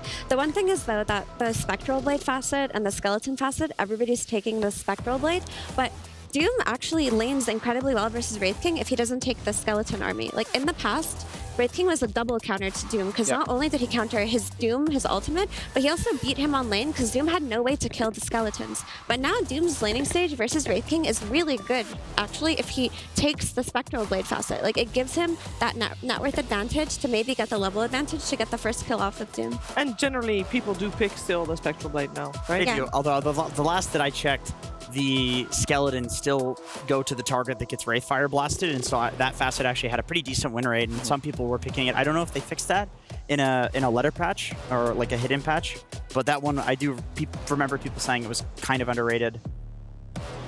We'll see what he's going for in this game in particular. But we're on to our last ban here for Falcons. One more hero to ban, and it will be overall last pick going the way of PSG Quest, so they can decide what they want to do, including with their flexes, because we still don't really know what's happening with their Sven and their Weaver. We got mid heroes banned out, although Dragon Knight could be considered carry as well. I'm not sure what the Amar hero is here, to be honest. I would assume at least that your Pango is going mid. I feel like it's most likely an Amar hero, but I have a hard time pinpointing which one. Slark. Oh my god. Well, they have not lost with offlane Slark, have they? I don't think so. No, okay, this, I feel like you go Weaver carry now, based off of that. But even if you do that, I didn't think of this hero in terms of when we were talking about like Timbersaw countering the Sven, because if you flex the Sven from 5 to 1, you're still going to own him as a support or as a carry. Slark, it's the same thing. If Sven is a carry, Slark just hits the Sven, and he owns him, because then Sven's not going to farm, you get a bunch of stacks. Sven can't trade with you if he's a 5 either, as a Slark. I actually really like this. But we've seen, as Mira said earlier, we've seen PSG Quest put the Sven on the offlane if they need to. So you think Rubik and the Weaver versus the Slark, but then I do think that you're running a Sven plus a Doom, and that's a bad lane against a CM plus Wraith King. I think CM Wraith King will own that. So like this pick really forces Quest into a bad position. I think that Weaver plus Sven actually should be fine. Like they shouldn't really get run over. I mean, maybe they slightly lose that lane, but if they don't play over aggressive, it's okay. The thing about the Slark, though, is if it doesn't win the lane, now Doom has a really good Doom target that he didn't have before because he was playing against Wraith King. So now his game becomes a little bit more clear-cut. You Doom the Slark and you deal with the rest of the team. The new Puck comes out in the very end. A lot of his heroes were taken out, and this is what's left. But you have the Dream Coil now for the Pango. You have the backline jump, you know, with your Stallions for these Hoodwinks and these CMs in the back. It's not as explosive and as low cooldown as I would have liked to see, but it's the best pick that was left for Quest. Do we believe in them? Kenzo, do you believe in PSG Quest for this game too? I believe in them absolutely 200% more than the last game. Okay. I still think they're a slight underdog when it comes to me in terms of the draft. Yeah. I would say that they're slightly outlaned, and I don't like the 3-man ball as much. They still can clutch. They have coil into maybe you can break it with the lift if you place it well and do stuff like that, but I do feel like Falcons have a little bit of the upper hand into the early moves and what they can do on the map. But this is going to be a way more competitive game than last game, because last game was not fair. I'm going to say that I believe in them, Jenkins and Cheever and Kazu, because this is what they did the last 2 series. They lost the first game, they won the second game. Let's see it again. Yeah, counting them out here would be just insanity. I really do think that they can do it. It's new Puck as well. This is one of his favorite heroes. The guy goes 30-0 on this in terrible games. It's a fine Puck game. But I think Amar has also played Slark in much worse games and absolutely popped off. I think it's going to be an Amar versus Noob special in this one. An Amar special versus a Noob special. Yes. What you're saying, even though they're not in the same lane. Let's see if either of those players can really pop off in this game number 2. Elimination on the line. Before we head into the game, though, we're going to hear some words from Coach Axel. Hey, how did you feel the draft went? Feel better than first one, but not super happy about it. What are you worried about? Is it the weird heroes? I worry about Wraith King against Doom. I think it's really good. Who against Doom? Wraith King against Doom. Yeah, because you can't Doom him, right? It's more about laning. I think Wraith King is really strong on lane against Doom. With the skeletons or the Spectral Blade? Of course, with skeletons. Okay, what do you think about the Slark off lane? I mean, we played with Amar before on Bali Mage, and Slark was working, so I don't think it's like something insane. It can for sure work, and I'm not sure it's going to work this game, but it's not bad. What do you think about your draft as a whole? Ignoring what theirs, do you feel like it's cohesive and you generally got what you wanted? I think it's all about who's going to play early game better. If we get momentum, with Weaver carry, with Puck, it should be easy. Do you think it's difficult to come back once you're behind from those early mistakes if you lose momentum? I think so. I think patch like this and their heroes as well. Like it's really hard to play from behind when it's against Slark usually. All right. Well, thank you for joining me and good luck. Thank you. Thank you. Here we go, ladies and gentlemen. Get ready to get into the game 2 between Team Falcons and PSG Quest. Let's see, can PSG Quest have a bit of a better shot here in game 2? What do you make of this, Fog, with the drafts done? Looks better as long as they can do well in these lanes. I think that's the important thing to look out. And talking about the lanes, it is going to be Wraith King not going for the skeletons, so let's see what effect that does have. I don't think Skeeter, I feel like he doesn't ever, whenever I've seen him play it, so he will have that Spectral Blade, still very strong in the lane and in the game versus the Doom in particular. And of course, Amar, with his all chat again, saying, thanks for giving me my signature hero again. You know, the Siggy, as they all say. But yeah, there's too many of him that he does have, as he does get the Slark versus that Sven and Weaver lane, if they do end up setting it up there, which they will. Okay. Let's see how they're going to be able to handle it. Yeah, lanes just have to go better in particular, because if you do fall behind, you heard it from the coach there already, that you got to be careful versus the Slark hero. If you start falling behind, you lose all your vision and things are problematic. You're trying to deny their ward, and they will. And let's see what, Noob could do on his puck. This is one of the other ones that we know that, he can have a solid game on. We do like to see him on it, but it was very clear through the draft. The Falcons, they didn't care about the puck at all. They have absurd physical damage, and sometimes puck, even if there's some type of lack of disables and stuff like that, when you have this much physical, it can be a bit difficult. And literally everybody provides quite a lot of it, so we'll have to see how that goes down. Maureen also, There's so many things to talk about from Falcons because it feels like everybody always just shines on so many of these heroes. They got so many specialties, but I did in particular want to, since Amar kind of overshadowed everyone on his Timber, Malrine and Skater played unbelievable in that last game on this Pango and Weaver combo. So Malrine's been giving that Pango again, just first pick, they snap it right out. Well, let's see. As I said, the magic has been there on the other days for PSG Quest, where they lose game 1 pretty horrifically, but then game 2 and game 3, they make the comeback happen. I feel like the top lane in particular should be better. Even though they did give this Amar Slark, this is a lane where the Warcry is quite effective. And yeah, we do see that Pango, 4-0 of course for him, but yeah, this is where the Warcry can be very effective because both these heroes are majority of that physical damage, while last time it was all magic damage in the lane that was just kind of destroying them, so... We'll see if they can actually endure it, because I've just seen Amar also just win a lot of these lanes when perhaps he shouldn't. As they do have the sentry down at the start. Ducalis, he actually did not deward the sentry immediately. Now he will, but they did get 3 extra hits on the Weaver because of it. As for that Slark. It's always important to... It's always that sentry ward when you're playing versus the Weaver. And do you like that we're going to get to see some Skeeter Wraith King? Right? This is one of those carries that a lot of teams don't really care about, want to play right now in the patch. It's quite a different vibe to a lot of the carries that are, you know, kind of the top picks right now. But Skeeter, he's always happy to bring this hero in when he sees a chance. And I guess what this draft, they sort of see the Doom, and Skeeter's already saying, hey, you know, it'll be nice here, the Wraith King. Yeah, no, absolutely. I mean, like you said, you haven't gotten to see it as much because some of these other heroes are just too darn strong, and they've been giving the Weaver a lot. And so, yeah, we'll see how much she can make work with this one, because it has faltered. I think one of the 2 times that I saw it recently.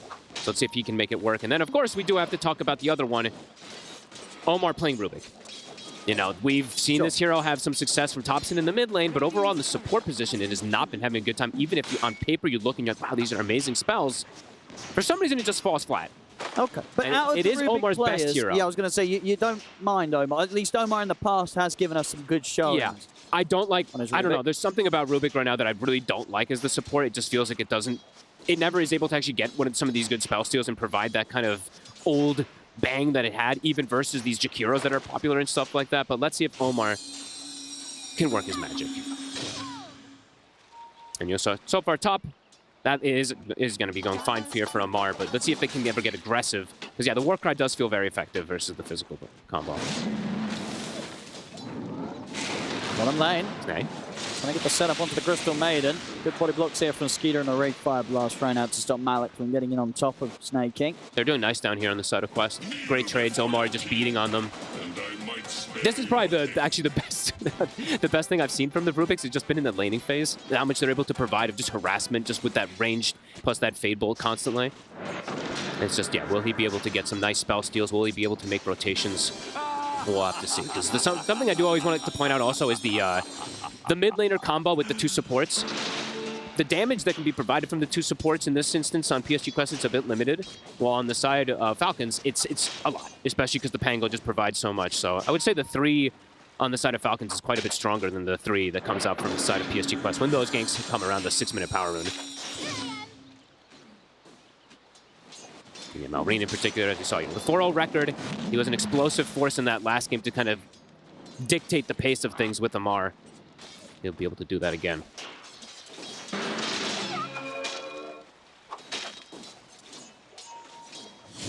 And so far, I mean, the build as well, what do you imagine Skeeter's going to be going for? Is it still sort of this armlet radius? Well,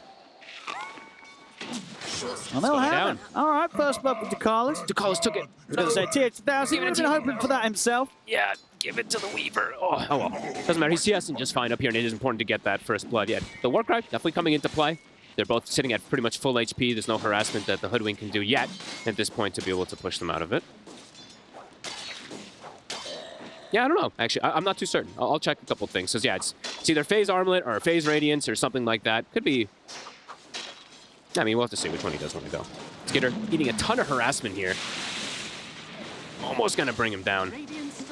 I mean, is it possibly even a game where you can go for like the Armlet Dessa and play for the armor reduction? I was kind of thinking about it because they have that Pango. We just don't see it as often. I mean, maybe it is a possibility. I don't know. We'll see. I just haven't gotten to see too much of this Wraith King anymore to see what the difference of builds in. So we'll see. Skitter is the master of it. Yeah. So I feel like Armlet Radiance is probably the expected build. Yeah.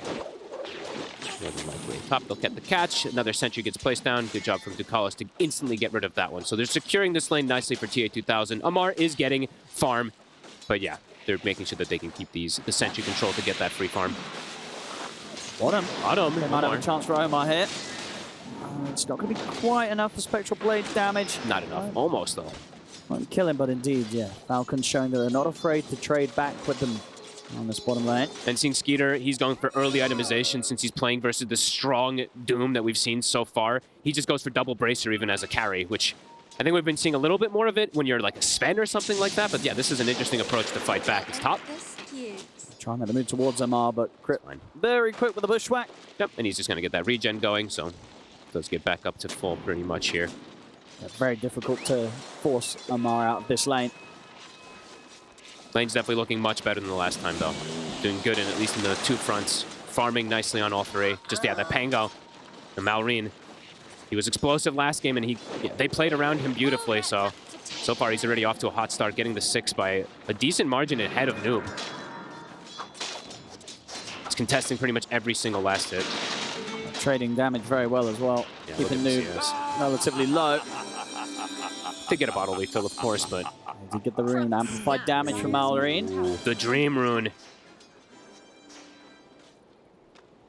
Definitely have to watch out on the puck. You're very squishy versus all this physical burst that a Pango can provide, so does have to be careful if those rotations do come out. But so far, they're not leaving the lanes top. He's already used the Shikuchi. He's got no way out there, but he just run him down under the tower. Amar will die for it.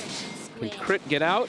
He will not. They'll be able to get the 2 of them. So they'll lose the carry, but they get 2 kills in return. Same time down bottom, Malik. He's going to go for the TP out. There's nothing left to stop it.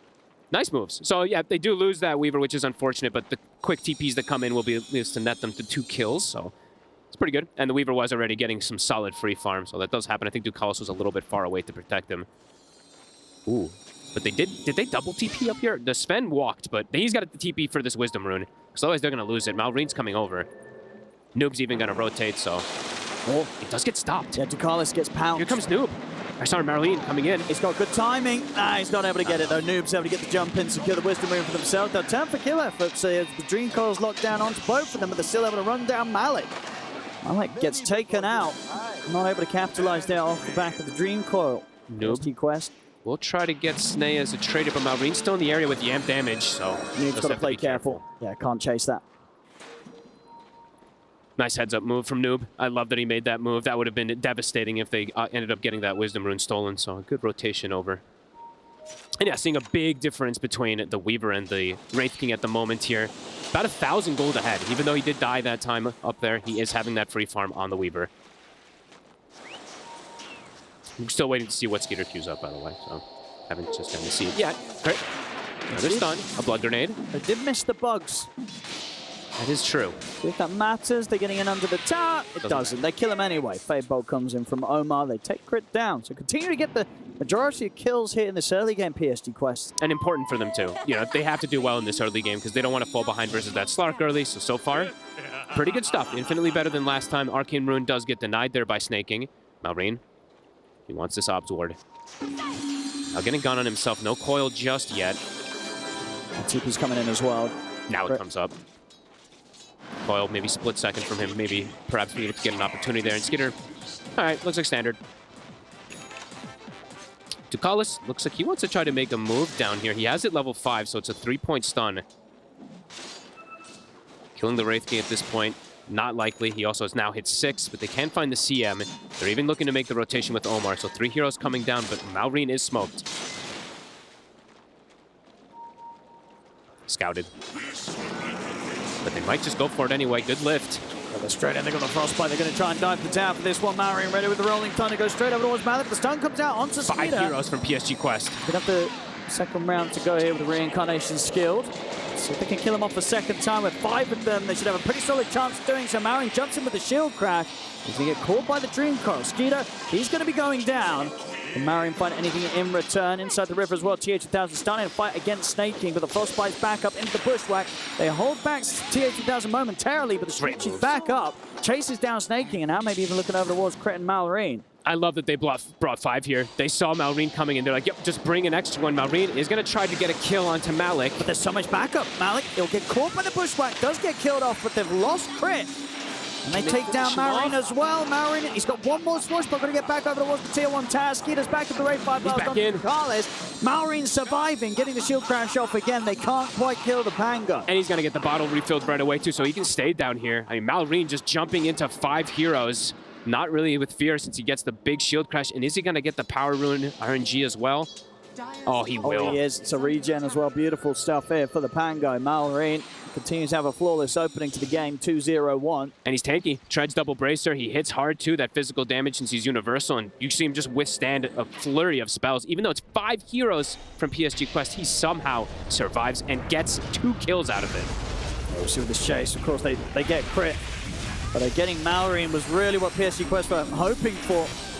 On top of what, of course, it had already been a pretty nice fight for them taking down the likes of Skeeter, but Skeeter back in action and able to help out and make sure that not only that Maureen survives and gets the space to walk out, but they do pick up an extra kill back their way, Falcons, taking down Carlos. They did bring 5 heroes, so they did get this kill, but you see that Amar, he just sits top. He's able to get that farm as well during that downtime, so it's a good move for PSG Quest that perhaps ends up that overextendment punishing them a bit there, since they did bring everybody and not able to finish off that Pango. Can they finish off Maureen? No. And this game, it is going to be a bit of a different build coming out from him, since he doesn't want to have this like blink dagger. He wants to have this answer to the puck. He's going to go the Orchid route that we've seen a couple times. Nice steal from Omar. This is probably the best early game spell that he's going to be able to find, so hanging on to this one is going to be very strong for the next few moments on this Rubik. 3 points in that Frostbite. So far, Omar is 3-0-3, so he is making some beautiful stuff happen as this Rubik. And they get Skitter. Body blocks. Nice good blocks. Well, the backup's coming in, but indeed they've got him. Let's see if they get punished for this. Falcons. Maureen's in again. Got the Rolling Thunder. They're going to go straight over towards Omar. Tier 2000 standing his ground, looking to try and bring down Snake King as well. The Shikuchi's back up. He's diving in underneath the tier 2 tower. They can get the kill. The coil's up. They're able to lock down the CM. They get the Doom drop down onto Maureen. This time they should have a solid chance of killing him off. As Maureen's surrounded, they bring him down. They've found 3. Amar's trying to clean this up. time he's turned up and he's ready to try and fight back. Acorn shot bouncing over towards Carlos. Amar ready with the chase down. Pounce still on cooldown for 15. Won't be able to quite close in. This is the PSG Quest that we saw from the other day, from yesterday in particular, bringing 5 heroes, but now can they all get out? Skeeter. So you can find on the retreat. He's going to get the setup onto Carlos. Carlos will try and hide in the tree line. Oh, that Spectral Blade and the Acorn Shot will take him down. So they'll fight back, Falcons, but indeed overall the fights continuing to slightly favor that PSG Quest, allowing both Noob and TA2000 to stay in this top spots in net worth. I love how you just see 5 heroes turn up. That's at the tier 2 of the Radiant side, and they are the ones to actually bring 5 a bit faster. Amar, he wants to wait because he wanted to wait for his Diffusal Blade as long as possible before getting involved, but when they're diving he had deep, to go over. He had to, yeah. So he does get, what, 1 or 2 of these kills clean up. Snaking also lived, I believe, a lot longer than they anticipated with that Seeds of Serenity being dropped down. It's not the squishiest of Crystal Maiden. It's still squishy, but not the squishiest of when you are able to get this neutral item. Now they're looking to fight back. So 3-man smoke. They've got the Rolling Thunder. They want to make the first move because Quest, they have made some nice ones in the last few moments first. Malik has his Midas. He's going to step straight into them. They're able to start this off pretty easily with the Frostbite, Bushwhack, Rolling Thunder, and a sharp shot. That's going to be quick, easy kill. Malik are gone. Keep this push going and maybe start to try and threatening the tier 1 tower down here. See what sort of reaction they get out from PSG Quest. Quest probably going to look to react here. They have Coil at the ready. I believe every single one of these coils, they want to look for some type of fight to be able to enable Noob. Does Omar have a good spell stone? Yes, he still has the shield crash. So the other one, the secondary best spell that he can have in this game. Any fight they go for now, PSG Quest, they've got to be very aware of Omar turning up with the Diffuser. And they got to get their Wisdom Rune too. So Crit, he's already on his way to try to sneak it. And yeah, they're going to bring Malik as well. So Crit may be caught in a place where he can't get out. So he's able to make any sort of play to get the pick up on the Wisdom Rune. He got it. Okay, he's able to step in and get it. Sure, he goes down, but it's a job well done. TA2000 got the other one also, so job well done from him as well that they will go for that 1-for-1 exchange. But now TA2000, they might be able to punish him. Nice time lapse. Well, there is a back around this tier 2 area, but might just it shouldn't be too slippery to find. Okay. Into the trees out with the Shikuchi TP. TA2000 gets away. Does TP all the way back to base. I thought he might TP to one of these other towers, but doesn't mean it's going to take him a little bit of time to get back out. As they're looking to pressure bottom. Should be able to finish up the tower on PSG Quest, but seeing the similar move out here from Falcons and, as you mentioned, Amar. he's got the Diffusal Blade. So definitely going to see him get more and more involved in these next upcoming fights. Probably TPing faster. Talons falling in harmony there, top and bottom. And Skeeter, let's see if he does commit for this, but he's got the blink queued up. So, I mean, I don't mind it because you have this offlane Slark, right? Yeah. So you can be this, more focused on the initiating. And he because has, you know that you've essentially got the true carry on the offlane with the Mars Slark and this Diffusal Mage Slayer build he's going for. And Maureen is on the Pango, which he kind of carries from the mid lane on this Pango line times, and he has an Orchid. Exactly. So it's this route where he's also able to do that lifting as this Pangolier if Skeeter wants to sack himself a little bit. I think he's, because the blink's going to feel perfect. Yeah, it'll be that follow-up. This game, considering the draft. Yeah. If they get the Orchid on the puck, they get a blink stun, the puck is dead in every single instance, so can understand why he does want to go that route. Yeah, Noob, we'll see him go the Yules to be able to counteract this Orchid. See if Quest can... See what they can do mid. See if they can survive here without having a Dispel versus that annoying Orchid that's up. It's hard to start this fight with the numbers that Falcons have here. PSG Quest can't really set anything up from this position. Well, not quite. Yeah, Malik, we said, he did go for the Midas build. I'm keeping tabs to see if he does do some type of selling shenanigans, but without a Blink Dagger, a little bit more difficult for him to just waltz in and get this Doom now. Malrine will just get another Power Rune. And check how many he's gotten. He's gotten quite a bit again this time around. Not every single one, of course, but feels like the majority again, even though he doesn't have an Oracle this time. And okay, making the move bottom. He sees Noob. Noob has to be very careful here. The Rolling Thunder's coming in. The Orchid's there. They're going to get the silence. Jumps forward, pushbacks in. Tier 2000 will turn up to try and fight back, but Noob's already gone. And Malrine has a shield rune, so he's not at any fear whatsoever down here. The second the puck showed, Malrine immediately TP'd behind him. He knows that he has to seize the opportunity right now, since he has the Orchid and the puck does not have the Yules. So he'll get one of those big kills. Can PSG Quest find one? They want to die. Malrine? They're going to get the Gleipnir. Beyond the tier 2, they're able to set up for the Doom. He got the shield crash off, though. He is. He's pretty tanky on the retreat. They'll catch him with the stun, but backup comes in. He's not going to die underneath this Doom. He's going to be perfectly fine, Malrine and Quest. They've got to get out of here. He got it off just in time. He doesn't take any damage. Plus the shield rune, of course. So literally it doesn't take anything there. And that's some cooldowns used. Noob dies. Doom gets used. Momentum shifting. Malrine, an absolute menace. The first pick, Pango, so far. It's running rampant. Skeeter, he's not afraid to look for action. Has that Blink Dagger. We'll be going back for the Radiance after it. I do like it, though, quite a bit here, because it just provides some of that extra little catch. And now we do see a Blink coming out from Alec, so he does have the way to easier land the Doom, but it's 90 seconds on cooldown. And Falcons with the nighttime, they're going to look to play around Amar. With that night vision on the Slark, they're going to look to try to take out some of this vision as well that PSG Quest does have. And Amar, yeah, he's pinging immediately. He knows there's some ward. It's a sneaky one. Yeah, that one's a hard one to find. Yeah. But he's going to start buying sentries even for himself, because it's just so valuable as this Slark to be able to do stuff like this. Oh, absolutely. Buy them all. Well, maybe don't do that. Maybe don't do that. Get a bit angry. Yeah, let them. No, just let them buy it for you. It's even better. So. Wait, how's that better? Then they get the golden XP when you de-ward. Yeah, I'm a support player. Right. Not better for the Slark. I don't want to see Amar letting anyone buy him the sentries. Buy his own, get that reward yourself. They'll find Omar. So for the first time this game, he is brought down. He's had a pretty flawless performance so far on the Rubik. Does get picked off immediately once Crit has the Atos. They are able to find him. So 10 to 12. Falcons kicking up in power. And Malrine looking for these kills. TA2000, he's tanky with the 2k HP when he's on strength treads. But this Orchid is still problematic, so we're seeing him queuing up a kind of unorthodox item build so far here. We'll see if he does commit for it. The Manta on the Weaver, just for Dispel. Yeah, I mean, it's sort of that nice balance, right, between stats and, as you say, sort of defensive potential with the Dispel. Yeah. But sometimes, yeah, it can feel a bit awkward. You know, it's kind of a question of, would you prefer just to sort of stat up with like the Dragon Lance and get the BKB and just have something a bit more standard on the Weaver? I think that might be the case that he ends up committing, because the problem is, like, yeah, you'll be okay versus the Orchid, but then the Rolling Thunder is incredibly effective versus you if you have Manta. And then you get Frostbitten, and then suddenly you're only removing one of them. So we'll see. We'll see. I agree. I don't know if I'd be super up for the Manta this game. Yeah, it just feels like there's too much AoE that just... And there's a lot of things to Dispel, but... A lot of stuns, right? Yeah. You're going to get caught by something in these fights. Yeah, we'll see if he does commit for it. Amar, he did find that one, so the ward was taken out.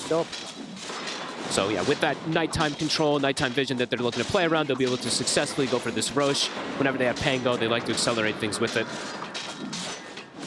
PSG Quest, though, everybody's farming, so they maybe know that this is happening. Everybody's just playing super aggressively on the lanes to get that extra farm. But that Roshan now, they have an Aegis on Malrine, who's had a pretty perfect performance so far, and he's got a blink. Noob does have a Dispel, so Yules is finished up. He'll be able to protect himself at least versus that Orchid. And does sneak himself an amp damage. A pretty big one that he's able to find. Does make it a lot easier for him to go for these kills since his supports don't provide the most of damage.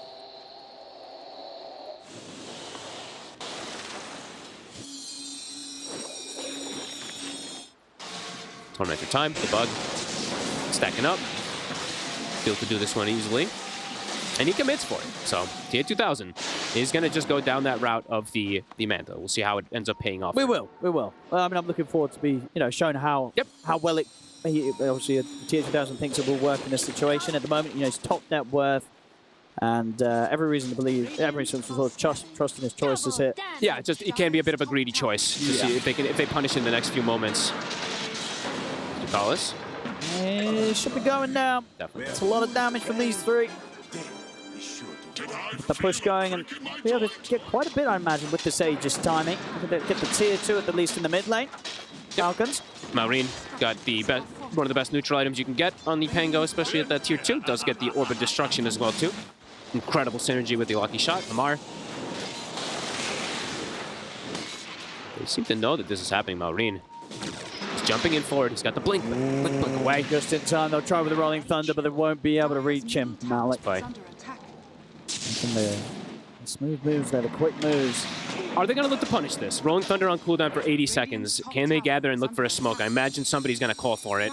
It feels like they are going to want to do something. As the scaling goes on, as the Skitty gets closer to the Radiance, as the slot gets bigger and bigger, there's going to be an increasing amount of problems that PSG Quest will have to deal with down the line. Yeah.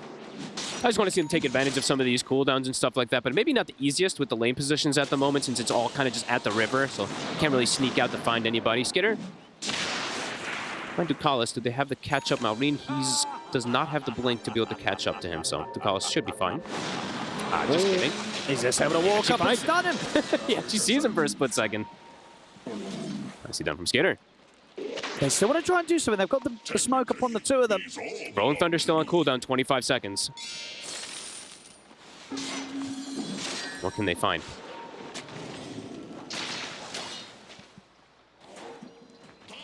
They have the stun, I believe, stolen on Omar. That's pretty difficult. I mean, especially with Skeeter sort of showing himself at the front. This isn't really a target you want to be going on. They see the support, they might jump them. They're trying to get the wrap around. They could lose some heroes here if they do just catch a support with these two cores right here.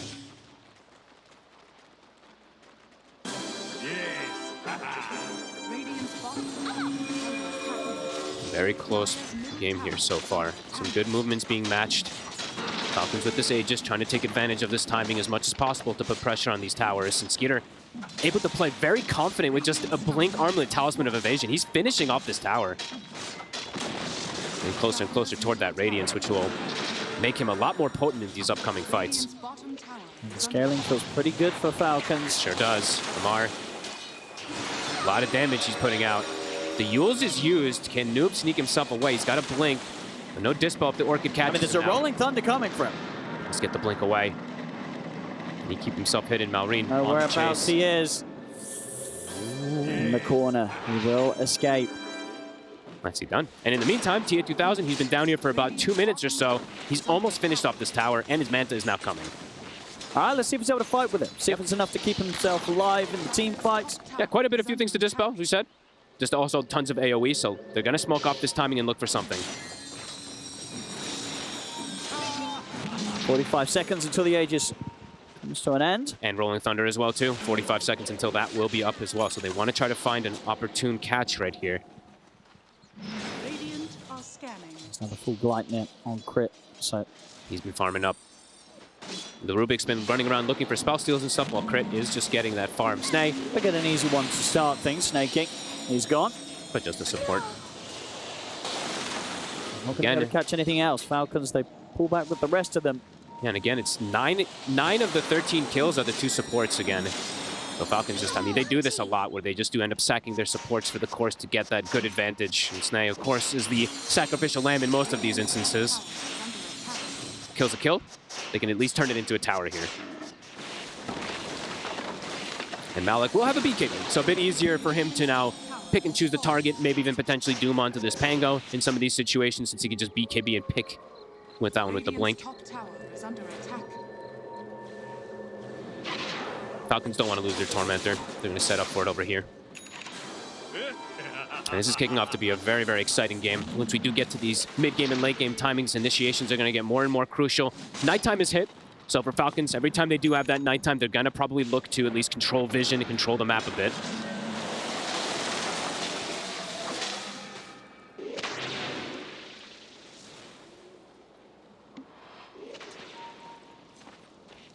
Quest. Still, yeah, they want to be doing something. The numbers are close, but it can never feel good really against Falcons. I mean, they do have some scaling stuff too, but yeah, it's triple scaling core. Yeah, it just feels way heavier on Falcons. They're just going to have so many essential carries as the game goes on. I mean, we have seen these pucks also work some magic, but Skinner starting to, or at least trying to start something. They're forcing this fight. Malrine in. See if they can find Noob. They're disengaging pretty nicely here. The Doom is going to get dropped down here. On towards Amar. They're going to chase the Slark out of the fight. They should indeed get this. They'll get Amar. And Skinner. If they can get him twice. With the setup here to take him down the first time. Very nice catch. Unless he's going to get some sort of crazy blink out. He's probably going to go down the second. TH2000 is going to try and chase onto Malrine, but the bushwhack comes out. Skeeter left behind, surrounded by the Malrine will too. fall, and indeed Malrine gone as well. Quest, the patience pays off. The fight is there. All 3 cores. This time they do find him. Beautiful fight. Malik, just perfect engagement from the Blink Doom. And a great disengage. I mean, Malrine maybe getting ahead of himself there with the Rolling Thunder. He gets punished for it. At the perfect opportunity there for PSG Quest. Can they look for more too? And look to pressure this tower onto mid or look for one of these support dives. Yeah, seeing the circle drawn there from Falcons, probably being like, why are we fighting in this area? It was under a ward. And they have that Slark night vision, so they got caught off guard. And I imagine this is going to be the case in every fight, right? Malik, he just always wants to find Amar. Always doom Amar. I mean, it's either one. It's Amar or Pango. I think either one of these can be pretty beneficial if he finds the opportunity. But probably more so Amar. I think so. You don't want to let Amar run around, sort of run rampant around the team fights. No. He's going to be an issue that really not too many of the other heroes could deal very well with. Right? Doom is absolutely the answer to stop this Slark running away with the team fight. I mean, that was a beautiful hit. And now them having a gem, they can actually perhaps start to control the map vision during these night times and everything too, since they did get that successful fight here. Falcons perhaps going to try to slow things down even more, trying to get these Lincolns in particular built up to protect them versus this Doom. But Quest with a nice heavy hit there, and that was with that Manta timing. And immediately now, TA2000 is going to have the BKB to be able to cover everything as well too. So it's paid off. The greed has paid off. Absolutely. He gets through that period, and now with the 2 of them, he's going to be feeling great. And I imagine what next? Now you could consider going for that damage item. He's going to get the shard first queued up. Yeah. He can go down whichever route he feels like is the most comfortable, if it is just the Daedalus or whichever one he feels like is the best one for this situation. Probably the Daedalus. But yeah, absolutely huge that Falcons weren't able to punish him before this BKB timing. Absolutely. And yeah, just fighting beautifully around that ward control, that ward vision. So far, Omar also, he's having a pretty darn good game on this Rubik. 4-1 and 10. Hasn't been feeding, has been finding the good stuns and control spells as well. And they're smoking again. They have their Doom, and they have a full Shivas now. Malik did sell the Midas to buy that Shiva, so they have a pretty big item advantage. Yeah, they want to fight. They absolutely want to go, especially how the last one went. PSG Quest out on the hunt with the smoke. What are they going to find? Might just be a support. They will. But they're sweeping across.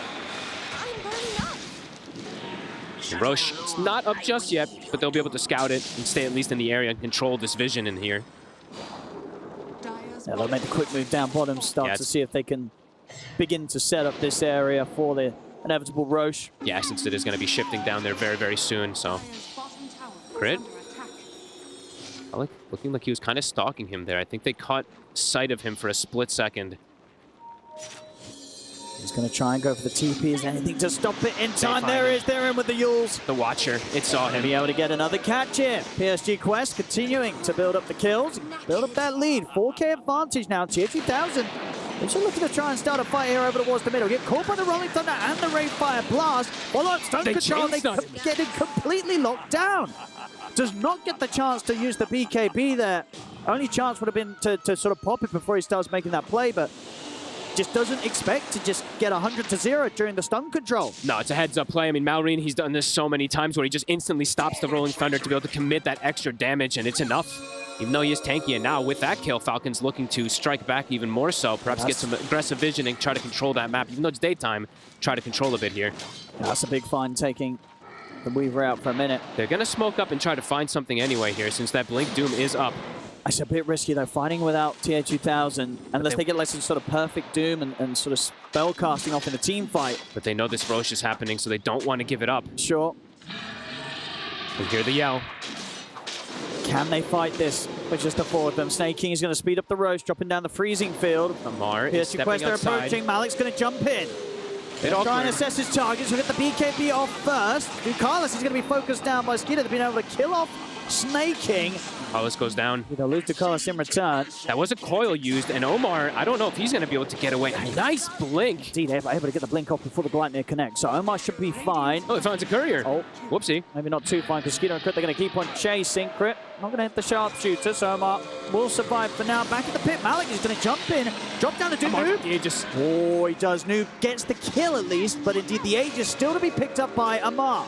He's stacking up. Going to tick down pretty low on Mallory. Jump forward from Amar. They get the catch on towards the Doom. Take out Malik. TA2000. He's back in action. He's going to try and fight them.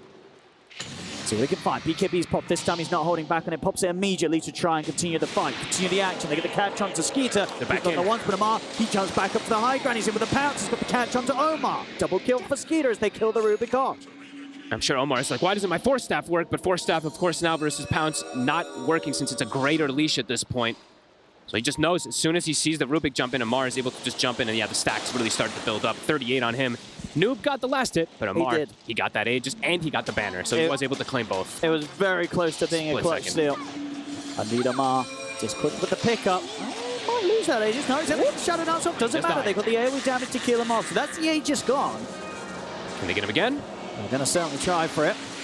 Start pack there to remove the initial debuffs. He's got the pounce, but indeed he's got nothing else to save himself. Maybe that pounce, no, surely not. And indeed not. He will go down. So gets the Aegis, runs down lane, maybe gets a bit ahead of himself. I think there. very ahead of himself. A little bit carried away. They punish it. Now PSG Quest, they're going to have Malik chasing down and looking for more. He gets to jump in onto Snake King. That's the Frostbite to hold him back. Slides away here with the shard. Snake looks like he'll get out. Should be fine, but yeah, Amar going down. That's a big kill for them to get handed to them under their tier 2 there. Yeah, I'm surprised there was no tips or anything like that there, to be honest, because he was super deep away from his team. I guess he just didn't expect them to have every single spell up again, but yeah, the coil was ready. Noob catches him, and so far this last pick puck also, he's getting away with pretty much everything. He's making it work. They left it till the end, and he's not been deterred from any of this high physical damage. Yeah. He's playing around it beautifully. They might have regretted the lack of respect that they gave to the Noob puck in the draft phase, completely ignoring it, and banning out some pretty surprising heroes, right? We had what, like an Earthshaker ban come out instead of what could have potentially been a puck ban. We see this again from Amar. Just really pushing his luck there, finding that close towards the tower. To be fair to him, he was 1 second away from maybe surviving because the Depth Shroud was about to be back up. So if he was able to get that pounce off into the Depth Shroud, with that little bit of regen, maybe he lives. Wasn't to be the case. He goes down, and now PSG Quest, they're back on with the push. They take the tier 2 mid. The items continue to fly out. Noob now with a full Octory.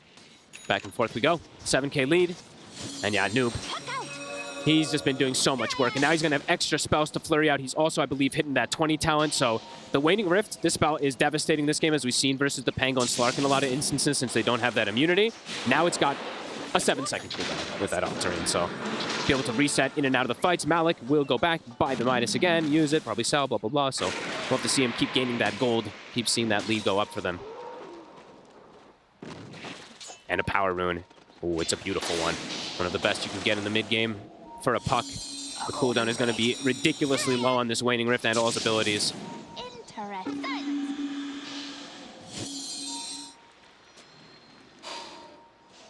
Falcons will be very careful about their next few moves now. Starting to really slip behind.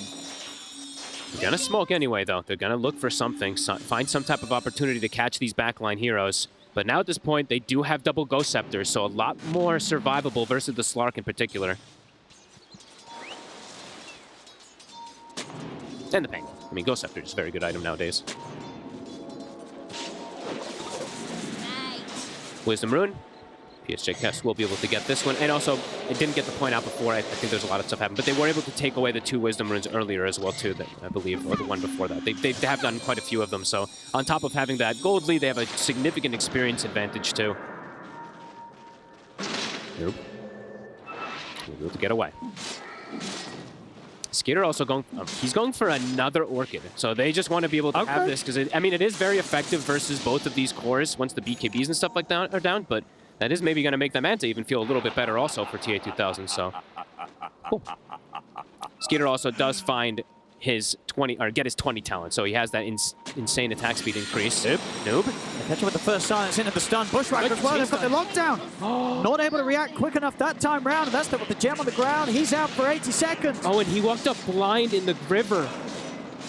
Whoa, maybe, I mean, in a game where up until that point, it's been looking pretty clean for PSG Quest. You give a little gem mistakes, to the maybe big mistakes. It's a big one. It's a gem to the Slark team during nighttime.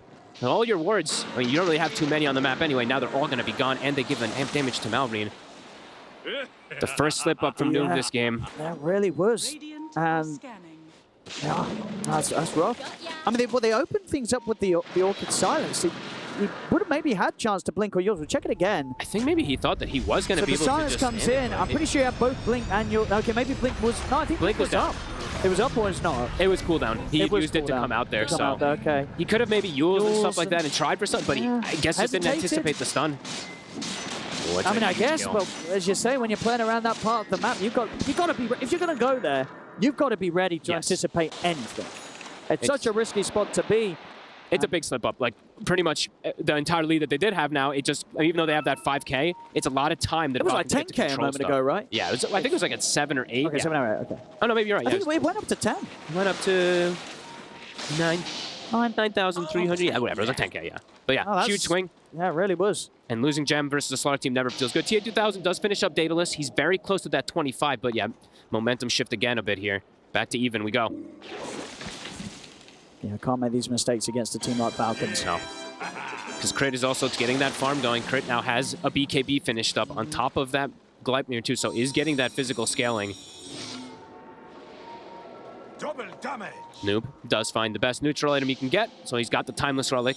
It does get at least given that after that mistake that he does make. Any other big neutrals that we've seen picked up? Weaver got a Trickster Cloak, so we'll be switching out between the Trickster Cloak and the Enchanted Quiver depending on in the fight situation. But definitely wants, I would imagine, wants to get the 25 on TA2000 before that next fight because it is a big spike for him with that Daedalus. That's so good. You can just kind of one-shot supports in a lot of instances if they're not ready. But Falcons.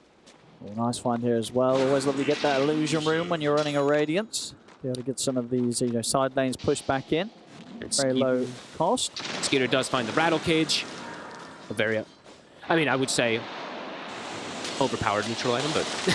Well, just because of kind of the level of the amount of armor it gives you? Or it's the armor and the Reverberate does a significant amount of damage in a lot of these fights that kind of just gets written off, so we'll try to keep tabs of that one as well, too, as PSG Quest, yeah, now they're going to wait. They bought back their gem. They're going to look to reestablish things because they're very scared about just the vision control that can come out when they're playing versus the Slark. Sticking together. Might look for a smoke move soon, too. Do they have one, actually? I don't think they have one left. So PSG Quest does not have a smoke left. I don't know if Falcons either does, so nobody's carrying one on either side. Yeah, full Bloodthorn on Skeeter. Okay. So, yeah, whoever gets jumped, and in particular Noob, he's got to be so prepared. Cannot allow himself to get caught in a silence and a stun. I feel like we could see him queue up an Aeon Disc very soon. I see he has the BKB queued, but sometimes you need that Aeon just for the instant dispel, so we'll see which one he does go down the route of. I like the BKB. I think the BKB should be enough. Yeah. You know, if he's ready to press his buttons, which for like 90% of this game he absolutely has been. Or 99% in fact. So yeah, give him a BKB on top of the Yules, and he should be pretty unkillable. And at a higher frequency as well. Obviously, so that's the downside with the undis. Sure, like auto saves you, but very long downtime between those procs. Absolutely. Yeah, I'm fine with either. I just want him to get at least one of these defensive. That net worth lead, it's gone. So down to 2K. It really has. A painful moment really there for Noob in the mid lane. It's like his first mistake, and it's a pretty massive one because of giving up that gem. Yeah, it gave up so much momentum. Yeah, you lose all your vision. You lose pretty much everything when you're playing versus that Slark. These Falcons, sweeping together. It's a unit. And look at the next itemization. This is what this is one where the Aeon Disc might. If you see them purchase it, that's where you queue up the Aeon and you go for it. Malrine is going for a Hex. Because that one can make it so you can't beat your buttons. Yeah, absolutely. So we'll see which one he does adapt for. If he sees it, and if Malrine does commit, because they can still switch itemization up and stuff like that. Daytime's been hit. PSG Quest trying to get outside and at least get some type of control of vision here for the moment. Trying to claim a high ground. This is the tensest moment of the game. And this is the closest game that we've had.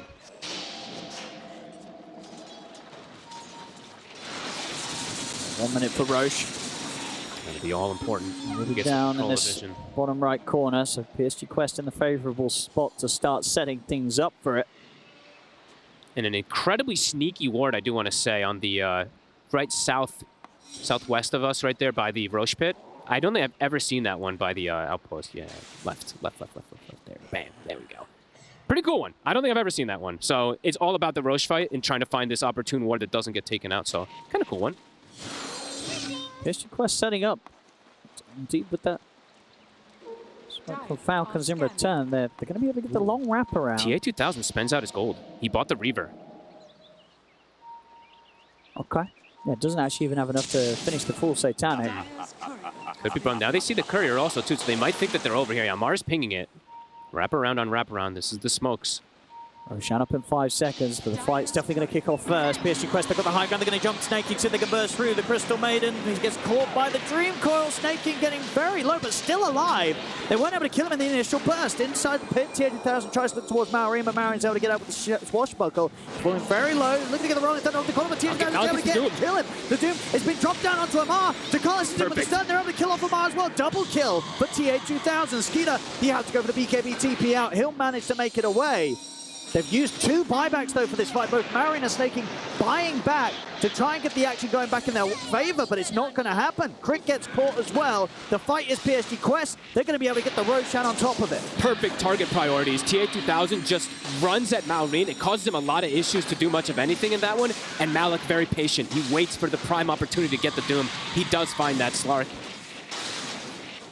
And I did see good stuff there from Quest. This Roshan's theirs. Aegis onto TA2000. Refresh a shard for Malik. Huge opportunity gained there for them. And now the shifts again. Now massively into their favor with this one here. And I saw they did go for Manta on the Slark. I saw that Amar had the Lincolns queued up a couple times there. He went away from it. He does get doomed, so yeah, maybe worrying. I mean, there's a lot of ways to break it as well, too. So you can understand why he did perhaps want to go down that route. But yeah, it does get doomed.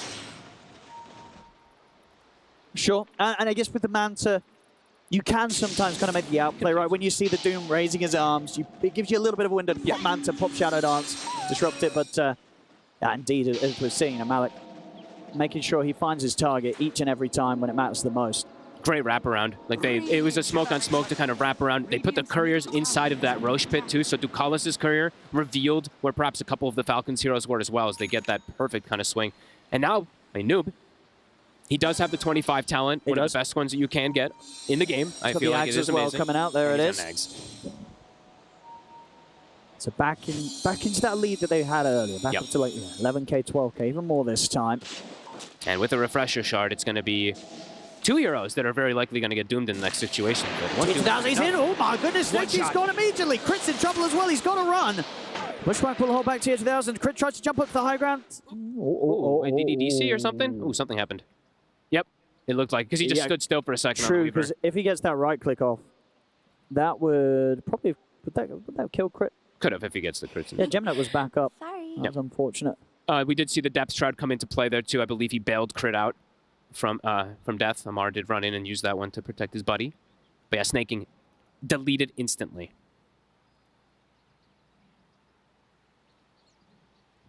Now, the question is... What's that? Just, I feel like TH2000, he's not the base diving kind of guy, right? Not usually. Yeah, I don't think he'll do it. Other players are mad, but he's a sensible lad. If he didn't DC, he would have gone. You know, he's got Aegis, he's got BKB, he's got Satanic. These are all ready to use. Like, there's got to be a little temptation to go up to the high ground here. I think if he didn't DC, he would have gone up and at least tried for that extra hit. But at this point, there's like, too much time to be like, guys, he's might dive, bring TPs in. It's not sensible. When they've gotten the lead back, massively shifted in their favor. You don't need to do this. Yeah, wait for the push to come in. They have the CM dead for 70 seconds. They have mid and bottom lane pushing in, so yeah, it's not necessary to go for it. Unless he does want to just really get that kill. Shikuchi's coming to an end, so it's going to be kind of hard for him to chase completely up into the high ground. So this is kind of fun to point out, because you were just mentioning, you know, with this Manta thing on the Slark, you know, you have that moment sometimes where the arms get lifted, blah, blah, blah, right? Yeah. Malik is queuing up a Yashikaya for cast speed. That's pretty cool, right? That's one of those kind of mechanics as well that can catch out even the best player. If he goes for it. Suddenly this spell, these animations that you've got so used to seeing, bam! It just happens a little bit sooner, a little bit quicker. Yeah. I mean, it can really trip you up. I would highly prefer to see a refresher. I know this is kind of like the He's hype. going to refresh a shard, you know. Yeah, but once it's gone, right? Like, I mean, yeah, either way, it's hype. If he does get it, it would be really cool if he does get the opportunity. It also increases like the war stomp and everything too. It's pretty much instant, so it's cool. Whatever. Either one I'm pretty okay with, especially if they just play it clean now in these upcoming moments, because they've opened up the game completely now with this puck, with this Weaver, with this Aegis. Got a great opportunity to go toward the high ground and start poking. And Noob is continuing to scale. You know, that slight concern that maybe there was there for him falling off, it's not there. Even though he died the once in that mid lane, with an Aghanim's done, with his Mjolnir getting closer and closer. Yeah, we saw similar from no one in particular once we got to late game puck, what he was able to do. Tense moments upcoming. Go when ready. Yep, we're back in on the action. TH2000, will he dive? He does. He goes up a little bit, does get caught by the pounce, but as I say, he's pretty unkillable in this status. And actually, Ducalis, he was ready to dive even more. Running past the tier 3, they'll settle to put the pressure on the buildings, force out the fortification. A couple more pickups there with the Hex now done on Mallory. Crit also having a Yule, so extra bit of setup. Noobie's in. He's going to jump in with a two-man Dream Call. They get the follow-up Gemini down, and they've only get the Doom again down onto Amar. Amar's in trouble. The Slark will fall. Crit to die as well. The buyback will come out from Amar. The secondary Doom dropped down onto Mallory, so he's going to have to roll his way back towards the Fountain and stay out of the fight for now. They don't have the buybacks on the two supports, Falcons. Everyone's too tanky at this point. I mean, here we go. I mean, this was much more of a dive than I expected, but it was beautiful. It pays off. PSG Quest, they get right into the base of Falcons. They're going to be able to take the bottom set of barracks, and almost certainly more. They can swing over towards the mid. They absolutely can. Yeah, 50 seconds, no hoodwink. We saw Falcons. They don't have the damage between these three, especially if they're going to get doomed. 90 seconds, no reincarnate, no rolling thunder. They want more. They do. Omar, he tries to get the jump off the side, but I think it was a stolen Rayfire Blast, I believe, caught him there. Omar tripping him up. And he's out for 100. That could just be it. They give him the XD. Oh, the XD. Oh, my goodness. Hey, that's what he gets for saying, you gave me my signature heroes at the start. Indeed, that's the finisher to that conversation. The XD, indeed. I do love a good XD. Gets popped. They're looking to close this out. I mean, there's no slot for 80 seconds. PSG Quest, they can continue the diving. They look over towards Maori, they catch him in the call. He's gone. GG is called. We're going to a game 3, ladies and gentlemen. PSG Quest take game 2. This is super exciting, too. Back and forth a bit inside of the majority of this game, but all it took was that one fight around Roche. Malik gets the Doom on the Slark. Then the next fight, he gets the Doom on the Slark. Yep. It was a one slip up, of course, Noob. We did see him die in that mid lane. But outside of that, outside of that, on his a very good game. Indeed. This is the sort of stuff we want to be seeing coming out from the mid from Noob. Absolutely. Yeah, that one slip up, but it didn't matter. Everything else was pretty much perfect from Noob on his puck this game. And yeah, as I said, when you look back at that draft, Falcons, they didn't give the puck respect. They did not. They really did. They were banning out Earthshaker. Again, I imagine because it was a Noob hero, because like we know Noob can play and has played in the past the mid Shaker, but being more scared of his Shaker than the puck, that's just insulting. They got to respect his puck. It probably was something about like the laning phase, right? In particular, because they wanted to make sure that Malrine has a good lane. But as the game progressed, Noob just started to be a total menace, giving information, scouting, always allowing this Doom to get the opportunities because he can play that aggressive. It was a beautiful game. Honestly, one of those teams that I think even you'll admit yourself, I guess we don't mind the Rubik coming out from these lads. No, Omar, 4-2 and 19, coming in with some clutch stuff at the end, I believe I said. I think it was the stolen Red Fire Blast that kind of caught them off guard in that second kill, the dieback on Amar. I'm astonished he only died twice. Yeah, he only died twice. Sometimes you see like a lot of deaths coming up from him, but Omar was playing careful, playing in the back line. So it's so easy to feed on a Rubik. Yeah. But didn't Very happen nicely here by Omar. Well, we're getting a game 3. I can't wait. Is it going to happen? We saw PSG Quest yesterday. They got stomped in game 1 of the series, but then game 2 and game 3, they started to look very, very good, and they were able to get the win. Is it going to happen today, or are Falcons going to come back out on top? I can't wait. For now, it's 1-1. PSG Quest versus Team Falcons. Before we get to that game number 3, though, we do want to break down this game number 2 and tell you exactly how it ended up the way it did. PSG Quest, they managed to do it again. Seems to be a recipe for success to lose game 1 and then win game 2. But boy, this was a very close game. But Effie, you knew the whole way that this was going to be theirs. I mean, I just love to watch this team play because my favorite thing about Quest is honestly, they move with such confidence regardless of their position in the game, where their net worth lead may or may not be, and who they're playing against. They don't care. They'll make insane dives. They'll make smoke rotations. They'll fight into Aegis with their carry dead. And because of their ability to make these moves, they never feel like they're in a position that when they're in a net worth deficit, they're actually losing the game. I love how they distributed their heroes on the map this game. Puck constantly split pushing, TA2000 also on the other side of the map that Puck was playing on. Even when Falcons were 5-manning, you saw the Weaver just pushing that bot lane, going in net worth, and all they needed was a good fight opportunity when they got a good doom off to win the fight, Kazu. Yeah, I think the confidence factor, you could see it in the game. There's a lot of teams from this position, they probably wouldn't have played the way they did because it was really important for them to actually do that around the map. Because the team fights they took, the moves they did around the early game as well, for me, like the Weaver, also like TA2000 had a sick performance. All these early game moves, it's like through him, then Noob does it later, they're team fighting. Like Omar, like we can even see it here. You have TA2000 who like started this whole fight by Chikuching through. I want people to pay attention to Omar. He's gonna get rolled on. Eventually, after he steals Shield Crash to go over the edge on the south here to stay alive, and like making this type of like rotation on Falcons, these guys love to maximize. You just need to bring numbers, do something that they don't expect, which, trust me, they're not expecting to be dying here at their tier 2 tower. And this is like what Mira is talking about. They're just using their heroes properly, they're playing fast, they're playing confident, they're doing like the right things. You know, maybe the mid game wasn't super clean for like 5, 6, 7 minutes, but the rest, goddamn, this team is hecking good, Jenkins. Yeah, there's definitely TI vibes going on for both sides, even Noob walking up the high ground and dying mid. Like, the teams are both making mistakes, but when that is happening, that is particularly when you need to make the clutch plays, which I feel like Quest is playing without fear, which I think is really important in these scenarios. It does mean that there's some goofy stuff that happens, but it also means that they're willing to make the moves that you need to make to come back in these games or to get a lead in these games. And I agree with what Owen was saying about Noob Puck. This is not that great of a hero, but he's the best at it. This is what he came onto the scene playing. He was going for Rapier, Puck, Aghanim Scepter late game, 1v5 carrying the game. I think this is worth a second phase ban, to be honest. On hindsight, I would agree, maybe instead of the Shaker as was mentioned. But this did make for a lot of cool moments. Effie, your highlight's going to be one of those cool moments, I believe. Yeah. Oh, this was not the highlight that I was expecting, but this is a cool one anyway. Don't worry. We'll get your highlight out there. It's coming. It's coming. I can talk about that one too. And they brought 5 heroes really early on, which again is very cool. You know, they brought heroes to the Doom lane that was meant to be the losing lane, and they actually got a punish on Wraith King really early on. So cool. It was cool. We'll get the right one in just a second. I do want to talk about. Oh, never mind. It's here now. Let's go. No, it's back. Gotcha, baby. Gotcha. Just cover this one, Mira.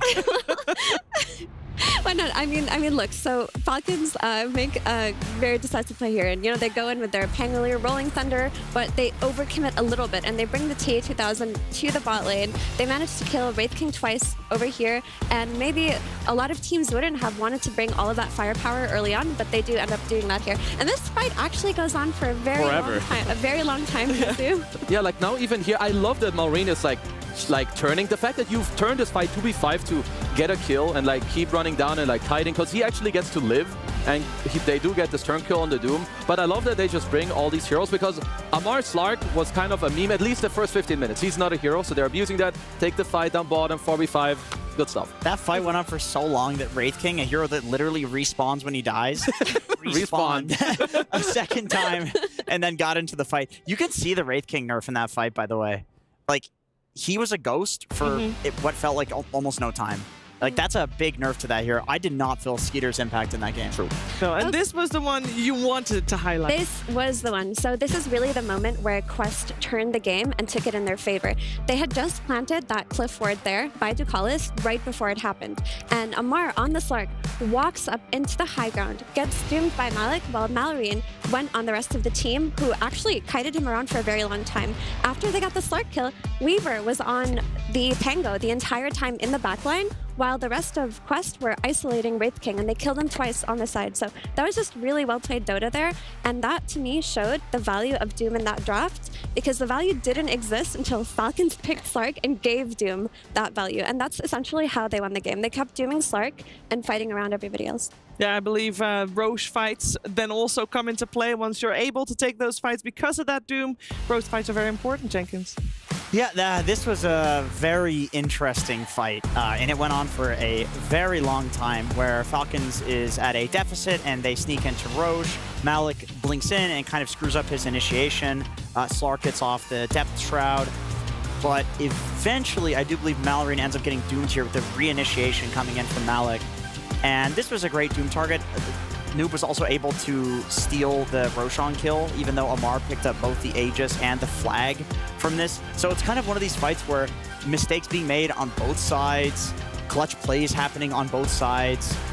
Eventually after this, like the BKB walking up into the high ground, I was sitting with Avery and he's like, whoa, is that BKB? It really has TI vibes. And then right after this, Amar feeds the Aegis at the tier 2. Yeah. And it's like, what is going on in this game? High pressure game, baby. Yeah, high pressure so game. Much pressure. You know, if you consider that a high pressure game, imagine what's coming next, because game number 3, the deciding game, which one of these two teams will secure top 4 here at Riyadh Masters, we're going to find out after a break.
Honor 200 series, the best portrait phone AI empowered.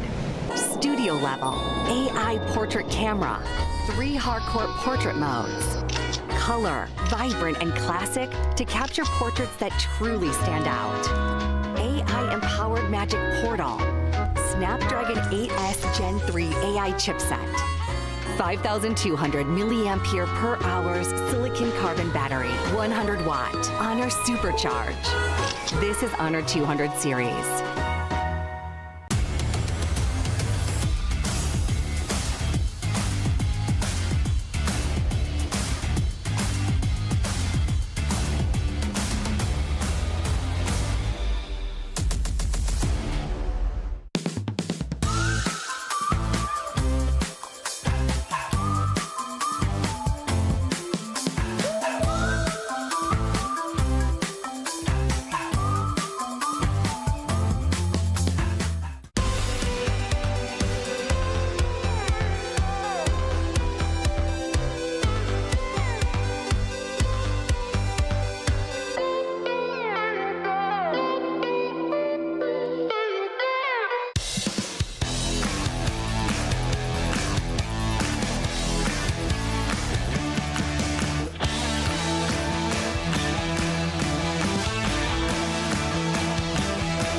Hi guys, I'm here at the media day with PSG Quest. I have two of their clowns here with me, which is Noob and Omar.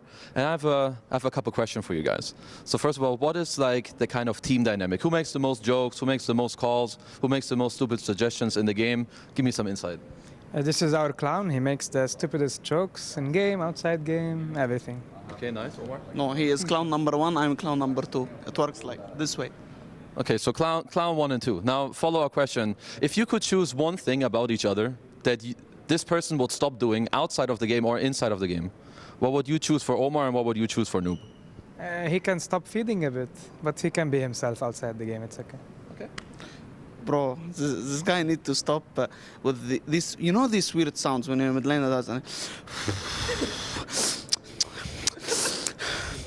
He needs to stop doing this. So it's a little bit triggering maybe. You know, these mid players, they always complain, they want your runes and stuff. Okay, makes sense. He's lying. Yesterday, everyone was complaining about him, crying in mic and stuff. It's on stage. Bro, oh my God! It's you know it's 6-0-0, 6-0-1. Oh my God! I'm always unlucky. These runes, man. Oh, Dota doesn't like me. One serious question. How about like the teams like Spirit, Falcons, Gaming Gladiators? What do you feel like is the one thing, if you had to choose just one thing, what makes them like as good as they are? Is it like draft, gameplay, hero understanding? What would you guys say? I would say they understand the game really well and how to win exactly, and that's it mostly.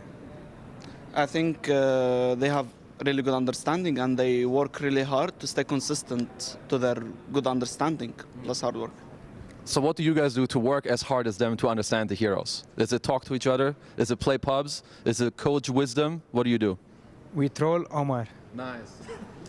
I get trolled. Okay, that's great. Well, thank you guys so much. Good luck in the playoffs and enjoy your media day.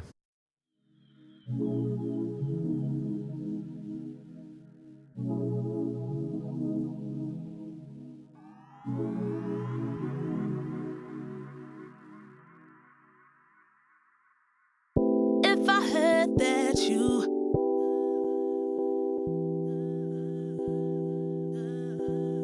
If I heard that you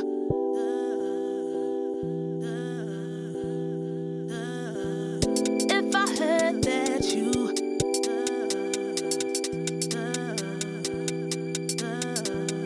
If I heard that you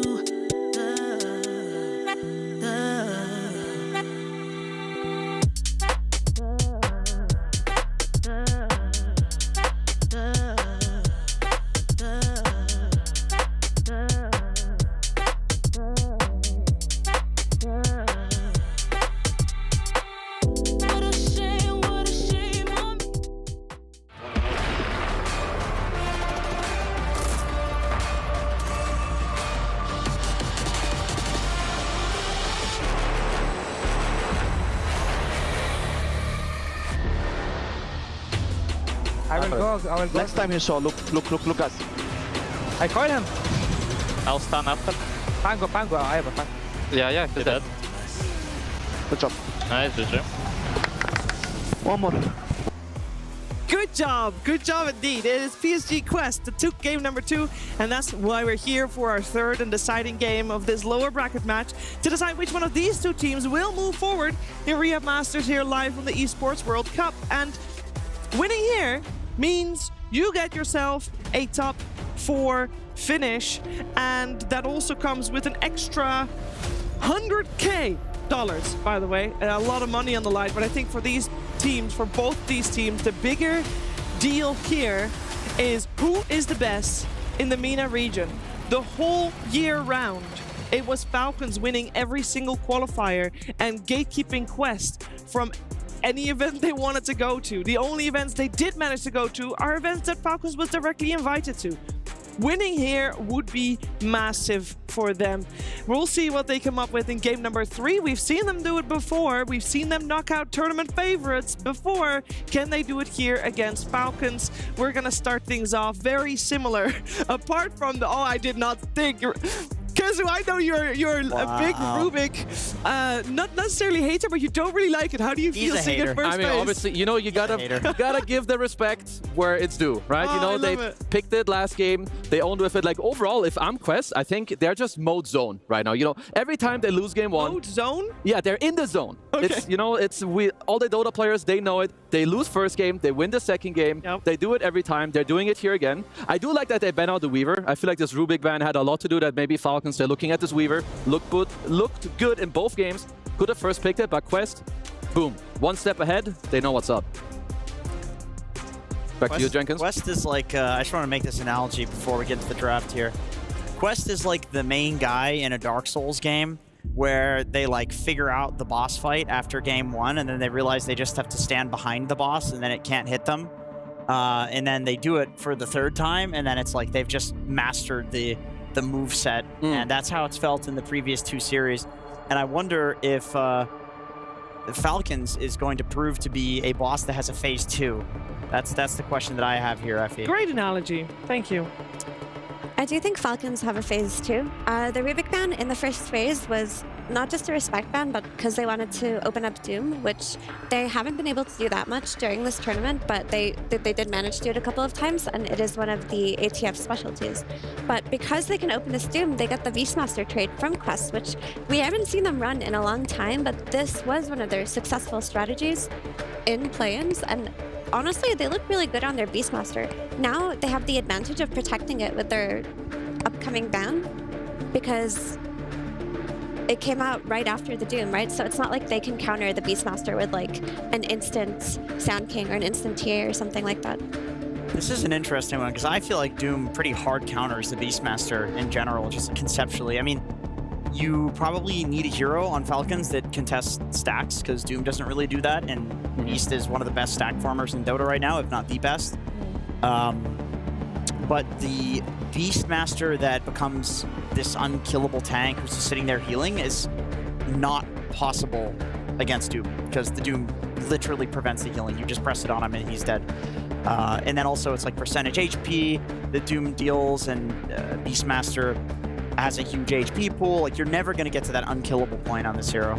Doom is good against Beast, but I will also say that Quest are comfortable with this hero. What I want them to do is build a lineup where they're gonna have the upper hand in getting Aegis, because at least the one thing that Beast will give you against Doom is that he gives you a good team fight, you can kill him through the BKB, but also Aegis is like so important. So for PSG Quest, I'm looking at carries that will lane well against Doom, potentially not get kicked out, and help you take Roche, like play this mid-game timing. Could be, you know, your TA 2000 TA, maybe he likes a Morphling, unless if he thinks the Morph is too slow, but any of these heroes with good lanes is what PSG Quest should look to play around. I like that you brought up the TA, because that's a hero that you have to think about the mid-game timing with the Beastmaster, and it's been a while since we've seen TA 2000 busted out, but a game 3 where you want to knock out Falcons, this could be the game. So Jakiro, very, you know, it's just the best supports coming out for Falcons. Nothing wrong if they want to pick some Hoodwinker, just like all the other games. I don't know if there's anything else that feels like super insane. You know, your Rubik is out, got Respect Band. The Weaver is out as well. Jenkins, you see any other Mr. supports that look cool here? I like Phoenix. I can see Phoenix. Phoenix is definitely good for turning the fights, because I do feel like right now... Okay, there's the Chen. I mean... I like Chen into both of these heroes. I was going to say when I saw the Beast and the Jakiro come out, it's such an overwhelming amount of magic damage and stun, and all of it is AoE. So Chen being a mech or a pipe man is very strong against these heroes. Like this, they do a lot of damage, but not a ton of burst on the side of PSG Quest right now. So I don't know, some sort of like healing prevention, or maybe Nyx Assassin to deal with the Chen creep, but then Nyx is not as good against a CK. I don't think I've seen Quest run it that much. I could even see if they want to play the Jakiro 5, like, you could even just go like some Pango Phoenix here on their side too. I feel like if I'm laning against Chen CK, they need to right-click me a lot. I just want any 4 that I feel like helps get my maybe Beast through the game. Because Chen CK, they want to destroy this Beastmaster. They know that this hero should not get a good early game, so obviously they want to play fast. And for Noob, whatever he feels, but anything to counter team fight would be pretty solid here. Yeah, they could still go for the Hoodwink themselves as well, right? That's not too bad. There's nothing ever wrong with that hero. No. I think the Chen plus the CK though, from when we've seen Gaimin play it, they run it 2 times a couple of days ago, but these two heroes together bring a very, very scary tempo because CK is a carry that will rotate through the twin gate early and fight really early, and he takes advantage of Chen's auras better than almost any other carry because he throws his body in, he starts to fight for his team, he gets Hand of Godded, he gets Solar Crested, he gets Spider. It's pretty scary to play against.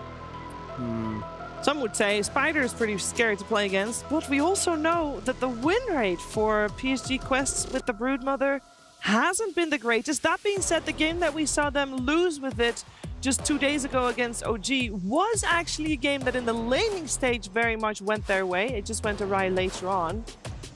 They are 1-4 on it, I believe. So Yeah. it's a 20% win rate from the carry role. Honestly, I think that it makes me a little bit sad that they go for their statistically losing strategy in this game 3, but there is a lot of benefits to having Brood as a hero. Because we saw TH2000 do really cool things, right? Like, he planted webs on all 3 lanes at the start of the game so that they could get the laning advantage through the HP region. He also wins his lane against any melee hero. Like, Doom should not be able to win lane against Brood. But how do you get out of lanes and turn that into a winning situation if you're Quest? Because the answer isn't there. Beastmaster needs to farm and item timing. You need Noob to do some heavy lifting. Well, I at least like it against a couple of the heroes that they do see. Like, sure, when you get doomed, you can't man up, but most heroes can. You can at least like still run through your webs, like go up on a high ground, start juking around and do that stuff. And you do have the tempo to play with Beast. You're very annoying for both Doom and Chen. Like, if a Chen has a rough early game, you have 50 spiders running at you, good luck snaking. You're straight up gone. But the thing is, like we've seen, their Brood has not worked out. Hopefully, they've cleaned up their gameplay. I like the puck ban here. I honestly feel like Primal Beast does perfectly fine against puck mid, if not wins the lane, especially because it's a Malrine that's going to be playing Primal. But on the flip side, you have to give the same respect to Noob. He will take a last pick puck if you give it to him. They could use the disable. I think the way that PSG Quest wants to play the game would have lended itself very well to a puck, where they don't necessarily want to fight into the ball of Falcons. They have Spirit Breaker, they have Beastmaster. They want to play for pickoffs in small skirmishes and take some, you know, kill one hero and then take a fight, something along those lines. So puck would have been very good, and it's a respect ban.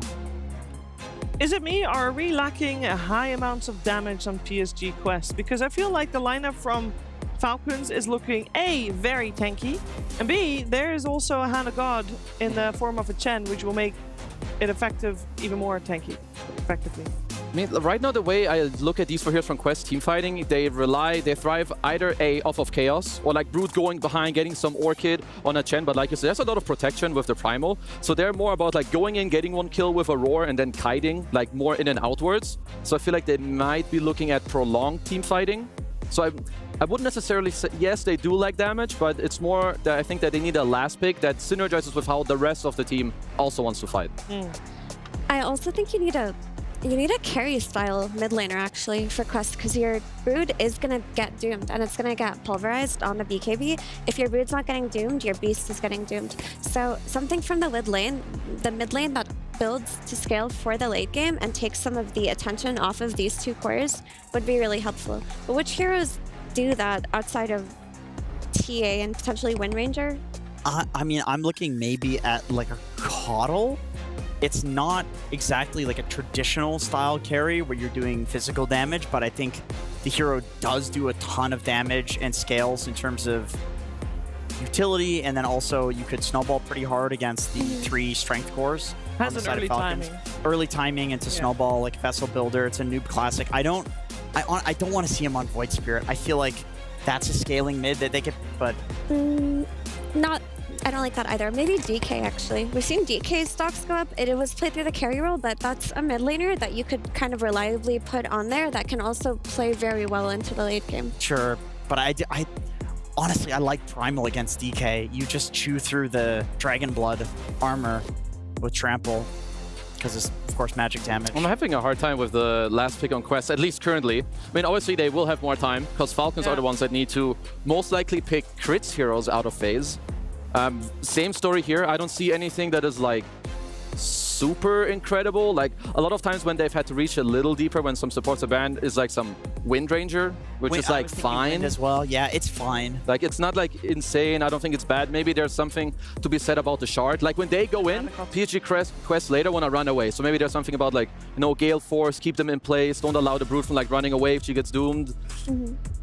At least other than that, I can't see anything. They will ban out the Kato that Master Jenkins talked about. The Pango, by the way, is still in the pool. I don't know if that's a good one for Noob. A good call. They will go for the Wind Ranger. Wow, they block pick.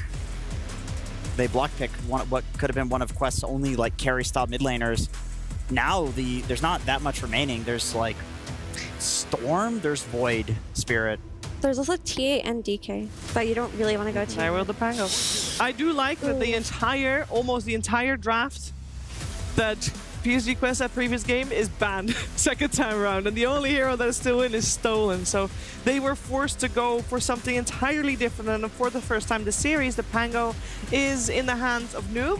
Noob plays a great Pango. Yeah. He does. And it's a great game for Pango versus Chen versus CK. It's a very high early game tempo hero. It does not give them the late game security of when their Brood starts to get Giga countered and when their Beast starts to get Giga countered. But you know what? Maybe they just win the early and mid game and they don't even need to think about the scaling. That's what they're looking at here. They went all in on early. Yeah, like remember the game against Aurora? If they can do the same thing the first 30 minutes and then not throw hard. Oh yeah, against OG, my mistake. Yeah. Like if they can do that, if they like cleaned up, if they learn from their game and they can execute very well, their draft can obviously win. I think both drafts are great. Both teams have what they want in like order to win. But for me, it's all about the early game. Can Brood go through the gate? Can Noob go bottom to his Beast and help? Are they gonna get first Aegis? Or do Falcons get to damage control? Do they have a better early game? Are they gonna slow down the game? So for me, lots of fighting. It's all about execution and gameplay. I'm a huge fan of this Primal. You can grab the Spirit Breaker through his Bulldoze. It's not affected by status resistance. You can grab the Pango while he's rolling, and it literally stops the roll for some reason. So it's Malorine playing one of his best heroes, if not his best hero, in a game that is perfect for him. So I worry for Quest because of this. Whew, worries coming out from my panel, but there are definitely glimmers of hope for PSG Quest. From what it sounds like, though, both teams will need to give it their best in order to come out on top in this game number 3, the deciding match. Let's get it started together with ODPixel and Fogged. Thank you very much, Jimmy. Yes, it is time for the deciding game here between Team Falcons and PSG Quest. And folks, PSG Quest, they've gone all in, it feels like, in this early game. They want to try and run this Brood lineup that we've seen them not do too hot with before. Nope. Different things around the Brood this time, but without a doubt, they need to get ahead and they can't make mistakes. They slip behind Falcons. This should be their game. Yeah, Falcons have gone for their old true tried strategy of very, very tanky 3 cores with the backup of a healing and stuff like that. And it definitely looks strong if they're able to fight off that early game. And let's say, it really is going to come down to everything of PSG Quest of how they can do with this Broodmother if they cleaned up the active the other day. Because TA2000 can play it, it's just, can he play it with this team and how much can they do? He's doing the same thing I saw him do the other day. He buys boots, runs to the lanes, he's going to place the triple webs. Falcons is predicting this will happen. They're going to place a ward to maybe try to get there in time to get a kill. They won't, but yeah, he's essentially going to place a web, which is probably in all 3 of those lanes, to be able to apply the necrotic webs to each one of them to try to get that lane advantage, because that's what this draft is about.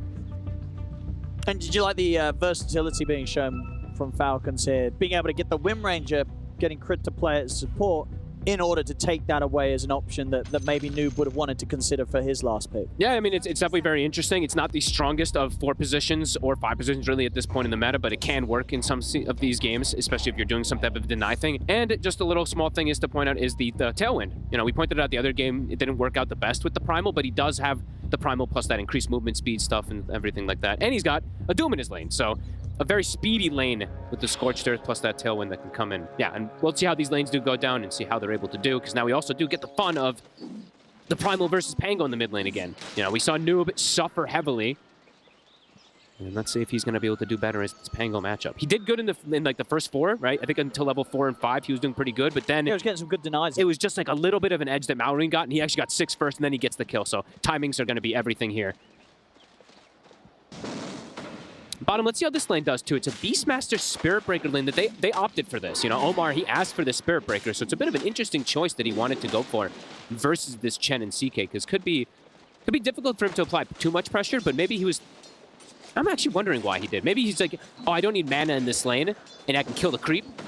Because we've seen this Chens every single time they get this Satyr and just burn mana, and Spirit Breaker is one that doesn't really rely too much on it. I don't know. I'm trying to theory craft stuff, but it's interesting. But what's the downside of these two? Is it just that they don't really have the damage earlier to fight against the sustain that Falcons will have between these two? Yeah, it's double melee, and it's into a CK who just has built-in sustain. So overall, I would say that Skeeter should get some solid free farm down here. So yeah, just a bit of an interesting one to see that they did go for that Spirit Breaker. But it could also be just about that mid-game where he's able to make quick early rotations. And that has been the key to PSG Quest's success, is quick early rotations and aggression that they're able to dictate. So we'll still see the Satyr do its job and be very obnoxious, as it's just going to burn the Beastmaster's mana away. So.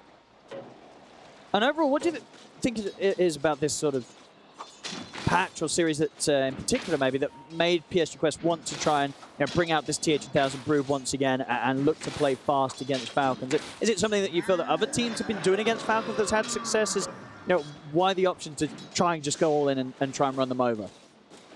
Oh, sure. I mean, it's up to the carry player every single time, right? If whatever he asks for. If he feels like this was one of the best heroes that he could play, you kind of have to pick it for him. You know, the other day with the Naga pick, they did have like this Ember ET, but it ended up not mattering at all because the Ember literally had no game. So if TA 2000 wants it, you give it to him.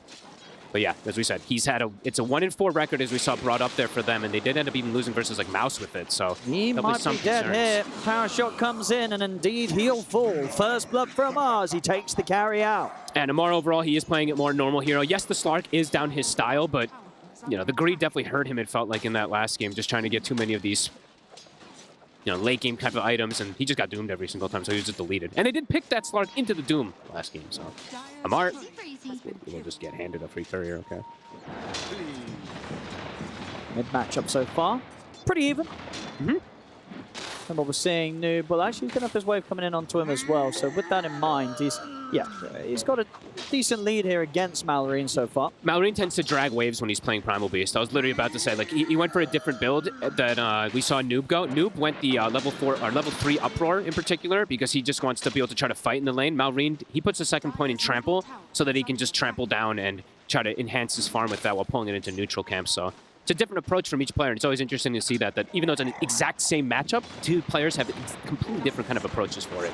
They'll glyph the wave just to be annoying, to slow down Malorine from clearing that with the trample. It's pretty annoying for him. Absolutely. He's going to have to onslaught away. I mean, Pango should have a bit of an advantage, of course, and he's actually going to chase him and dragging his wave to potentially catch the wave he's trying to. He was definitely thinking about making the move all the way over there, Noob. I love it. He literally dragged the mid wave to try to catch the secondary wave from Malorine, so cool stuff. Bottom, we're seeing an immense amount of denies. Skeeter also being able to get the wave behind his tower. Some of the highest denies I think we've seen in the safe lane at 3 minutes. It's 9 already up on him and 4 on the Chen. So they've taken out 13 creeps down there just with denies. Yeah, I mean, it's as you say, the setup with the Spirit Breaker Beastmaster hasn't been able to do a lot in the lane. In terms of the overall game, are there heroes you'd say on Falcons that are going to be scared of Omar's Spirit Breaker? Like, what sort of threat is the SB going to offer here? Yeah, I mean, the hero can't always just be good. It's just if you fall too far behind, sometimes you just charge to your death in a lot of instances. And versus a 5-man lineup, Malorine just wait. Malorine got me. Okay, I don't know. I don't know what I'm thinking right now. That's weird. Trying to fight back here, but it's very much for Malik and Omar to actually do damage to these two. It just feels kind of pointless. They just heal up. Sorry, my brain just broke for a second there because Malorine lost his courier to Noob. I didn't even see where his courier was. I don't know how it did. And then he also got his water rune denied by a boar. I think Malik sent a boar over there. So Malik, even though he's not having a good lane, he is trying to do stuff with his boars and stuff, and he's denying runes and getting those stacks going. So he'll have recovery outlets. But we have to talk about the contestion that they can do. Falcons, they can contest those stacks with the Primal Beast if he's off to a good start. So far, Malorine, even though there's no denies on Noob and he is playing very well in the lane, Malorine is still getting these levels, and he's got level 3 trample to get those stacks. If they don't manage to keep control of that area for recovery for the Beastmaster, it's going to be a tough game for Malik. Yeah. Free farm continues for Skeeter on this bottom lane. It's a dream start for the CK. I'm wondering if I was thinking if Ducalis maybe looks to make a move because the top lane is already pretty rough. So I was wondering if maybe he goes through the portal to try to do something bottom, but he might just die before it is even possible. It certainly looks like it. And they dive in under the tower to get him. Amar will be able to do so. See if they can kill him in return. Power shot slow. Amar on the retreat. Charges back up though. Omar's in. Shackles out. Doesn't matter. Omar still able to reach forward and get the final punch to take Amar down. Good TP. Malik, he's just going to have to deal with this and, as you said, you know, recover off of these stacks and stuff like that. Noob has hit 6. Malrine is trying to get his 6. He's juking. Noob? He's juking beautifully. He is. He's actually able to get the grab off to take Noob out of the Rolling Thunder. He'll opt for a TP out of Does he here. live? He does not. He does not. The damage is enough. Good efforts there from Malrine, but he won't succeed. PSG Quest able to find the kill around the mid. Great TP from Ducalis and Malrine. Probably like, oh, maybe if I pop my Fairy Fire before the TP, I could have potentially lived. Probably not, but either way. Little jukes around that were nice to get that grab, but yeah, Ducalis does end up coming in for that cleanup kill, and... Oh, Crit stole the illusion rune. Okay, I was like, where did the power rune go? Crit was able to sneak in and grab it. Good TP. This gives a lot of room for Noob. And he's having... Malrine have to walk back out on the map after trying to use the TP to escape. Yeah, and similar as we saw, you know, from Malrine in that matchup, it is about a even higher, actually, 1,200 gold lead coming out from the Pango. So Noob definitely set up for success to make moves around early on, and that's been the success for PSG Quest a lot of times. When Noob has this good game, it can cause a lot to happen here. As Skitter, oh, are they going to get double wisdoms here? Oh, they just might. Oh, they will. And Malik, his stacks are being contested as well, too. They're scouting them out. It is prevented a couple. It'll be difficult for him to get the space to farm them. That is pretty brutal, losing your double wisdoms. Supports now will be low level, especially the Spirit Breaker. Chen and Wind Ranger now almost like 4.5, close to 5, while Spirit Breaker's 3.5. Same thing for the... Jakiro's almost 4, but yeah, that wisdom being taken away. Genius move there from Skitter, as he tends to do. Amar and Crit top, getting to the point where they can really build up the pressure. Once they get the Doom on Amar, they could look to dive. They're bringing Malrine, but he's actually preemptively charged, so they could set up onto him, and you might not expect this.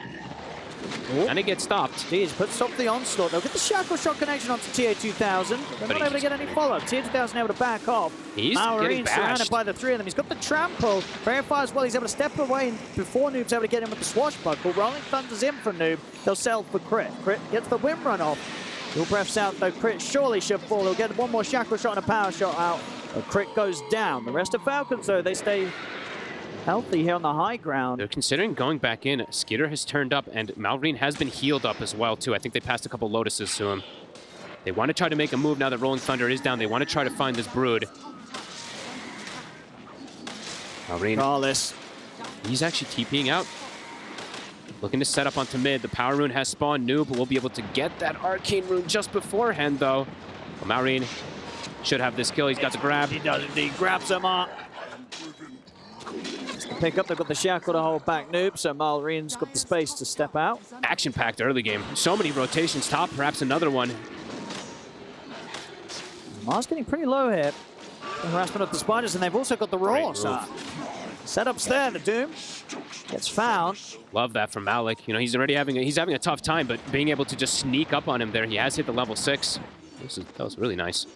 Skitter will, as you said, finish off the tower, but good rotations coming out here to even things up. In TA2000, he is top of the net worth on this Brood. He is. It's where you need to be. When you're playing the safe lane Brood, you can't afford to start slipping behind. And they did the other day, they did have that type of like good advantage early. It was just like one mistake that kind of compounded massively. Bottom, Malik. He has got Carlos here to help out. Phantasm comes out, though, for Skeeter. They'll turn to continue to chase down the Beastmaster. Noob's in with the Rolling Thunder, though. He's ready to jump over towards the CK. Catches him with Rolling Thunder. Malik does go down, but they're keeping Skeeter chain stunned up. They'll kill off the Chaos Knight. They kill off the Chen. Quest, bring in the numbers. Noob, what a jump over the Lotus Pool perfectly to land on top of the CK. They lose the Beastmaster, but well worth it. They bring down the CK. Great moves, super aggressive stuff, and they will be able to back up and get these stacks as we do see it again. They don't even see him coming in. It's an instant TP as soon as the aggression happens. Noob just trying to be incredibly active. I love it. Absolutely, it's a great spot for Ducalis to be in as well. Offers up that extra bit of time, so the Falcons have to spend that much more trying to get this Beastmaster kill. By the time they find him, it's all too late. They lose 2 in return. Yeah, and even though Omar in particular also didn't do a whole lot during the laning phase, a couple of these charges now have come in very clutch. Just either keeping the tabs of the vision or just stopping the initial charges and stuff like that. So nicely done from him.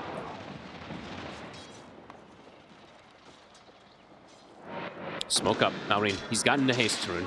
Wants to try to use this one, maybe to contest the stacks that they know the Beastmaster might be going back to. The PSG Quest, they're ready. They're ready to protect these stacks. They've got the Ice Path to cover versus that Pulverize from a distance. They've got the Spirit Breaker also, who's almost 6. And even Noob is swinging over. They really want to protect this. Anticipating the movement from Falcons. Malrine.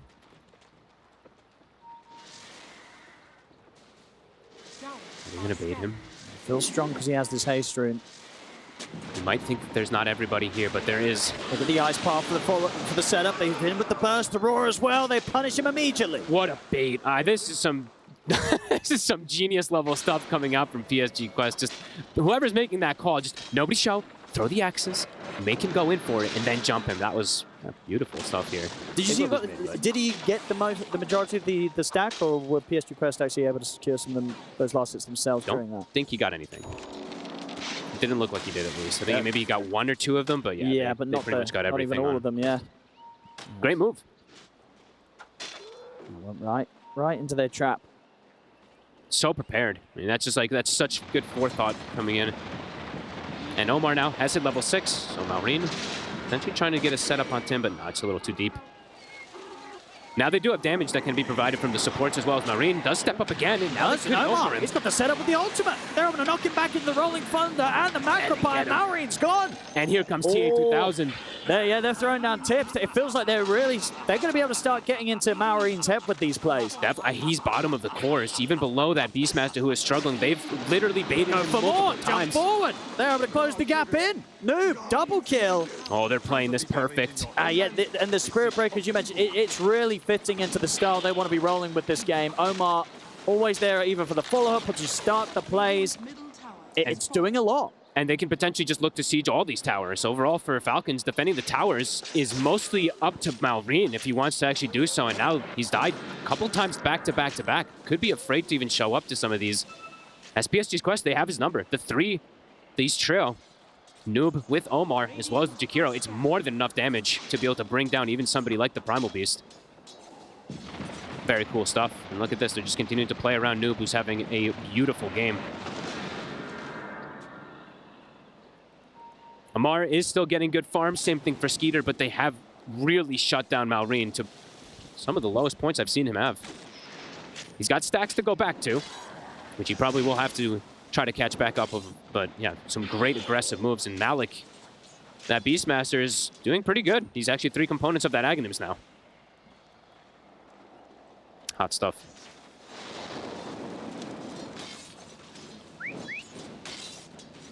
That's what they want to do next now. I think Dagger's done on Amar. I mean, if they can get the smoke out, yeah, he'll buy it himself. It's going to be time for him to go. He's going to try to reestablish this early game. They don't want to keep sacking Malrine. Amar has to get involved. Yeah, PSG Quest, they're getting that exact sort of lead that they, you've got to imagine on paper that they expect to be having when they play this style, draft these heroes. Playing around every single power rune as well, too. Bottom, it'll spawn. Omar is going to immediately run to it. It's the race to the rune. Malrine, this time he'll be able to get it safely. But they're going to smoke and look for a play. They have the blink on the Pango from earlier, and he's got even the Ogre Club too, so he's very strong. And Malrine, he is going to do the route of the Blade Mail as well that we saw too from Noob. Well, let's see how prepared Falcons are to come in with the jump from Amar with his blink. Yeah, tough for Mal. I mean, Malrine does have this amp damage, and he's got the Blade Mail done, so both teams looking to make kind of similar movements, it seems. I'm going to go over and try and play around the Twin Gate. Majority of Falcons themselves leading over towards the triangle of PSG Quest with Amar leading the way with this blink ready. They know this is the real one. They're going on him immediately. They do. Charge comes in. Skeeter. Oh, whoa. Okay, they don't actually get him in the follow-up. Skeeter gets the chance to turn and fight back. The power shot comes in. They take Takalis down. How does Skeeter get out of this one there? They just weren't able to line up the stuns. All right, well, I guess they just blew everything on the illusion. I guess they had the charge on the real one too, but then just didn't end up getting the secondary connection. Not at all. I mean, the Ice Path follow-up missed completely. Yep. And now Omar is under vision. He is. And he's going down as well. Falcons, back. 3 kills for them. And as we said, when you play against Falcons, any mistake you make, even if you've got a bit of a lead, it's going to hurt you. And Maureen, he's happy to pull out the smiley face, of course, was getting tipped earlier. They just, okay, I'm going to see this. I think he just completely whiffed. Yeah, that was like everything. Even the dual breath just off the mark. And they need... That was weird. A rough one there for DeCarlos. If they get that ice pop, it easily buys enough time as well for Malik to step up and get the raw follow-up. Yeah, but even, I mean, maybe they would just answer too, because Snaking's coming in with a mech and a hand of God too, so Falcons end up just getting in the perfect opportunity, putting the aggressive wards down in the triangle while also being able to run and catch that. They're back in it, and PSG Quest, their lineup can't make these type of mistakes. Quest, I want to keep fighting. Omar, safe. For the setup, Omar's in with the jump. They got on the perfect target. They're able to get the Doom and the Focus Fire down on towards the Pangolier. They're going to be able to run him out of the team fight, as that's Noob gone. Uh-oh. 2 big mistakes. Falcons capitalizing. They're chasing down Omar. There's another reality rift. Yep, they've got him. Pretty They're dead. able to drag him back. He'll try and charge away, but it's too late. Snake King takes him down with the final right click. Uh-oh. These mistakes. They're falling apart a little bit. Can't make too many of them. TA2000 is still farming well, but now there's Maureen completely back in it. Yep, and Skeeter, he's so close to the same amount of farm as the Broodmother. Indeed, the items are flying out. He's got the Orchid, so now Pango has to be careful in some of these situations to jump in. Same thing for the Beastmaster. There's always the risk with these sort of drafts. The PSG Quest, when they run this Brood, they want to play fast. You start to make mistakes, you start to slip up the game. It can get very hard very quickly. They got to keep trying to go for these plays, though. If they slow down the pace of the game, it's just going to fall into Falcons' favor, it feels like. So let's see what they do with that next move. Feels like a very crucial for them that needs to be successful. They're going to go for this more. I mean, they have to keep going for these moves.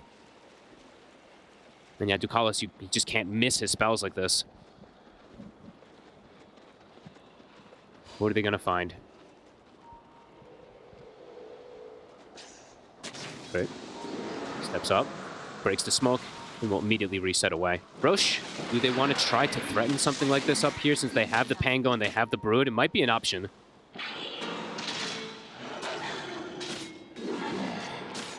Okay, this is a pretty good move. Doesn't get them a kill, but at least gives them these edges to be able to fight right afterwards. But I definitely want to see them look to fight right after they get this, since they've got Ag's timing on the Beastmaster, they've got this Mantha and stuff. Yeah, they have to. I mean, Falcons can definitely fight back. Their Doom is on cooldown for 20 seconds, but let's see if PSG Quest can find an opportunity to get the ball rolling again. Yeah, they've got to look for it. They can't sit back. No, I do not want to see them slow things down. And speaking of Maureen also, he did get his Blade Milk because his Courier died before, and he does have a Vitality booster too, so he is tanking up quite a lot here.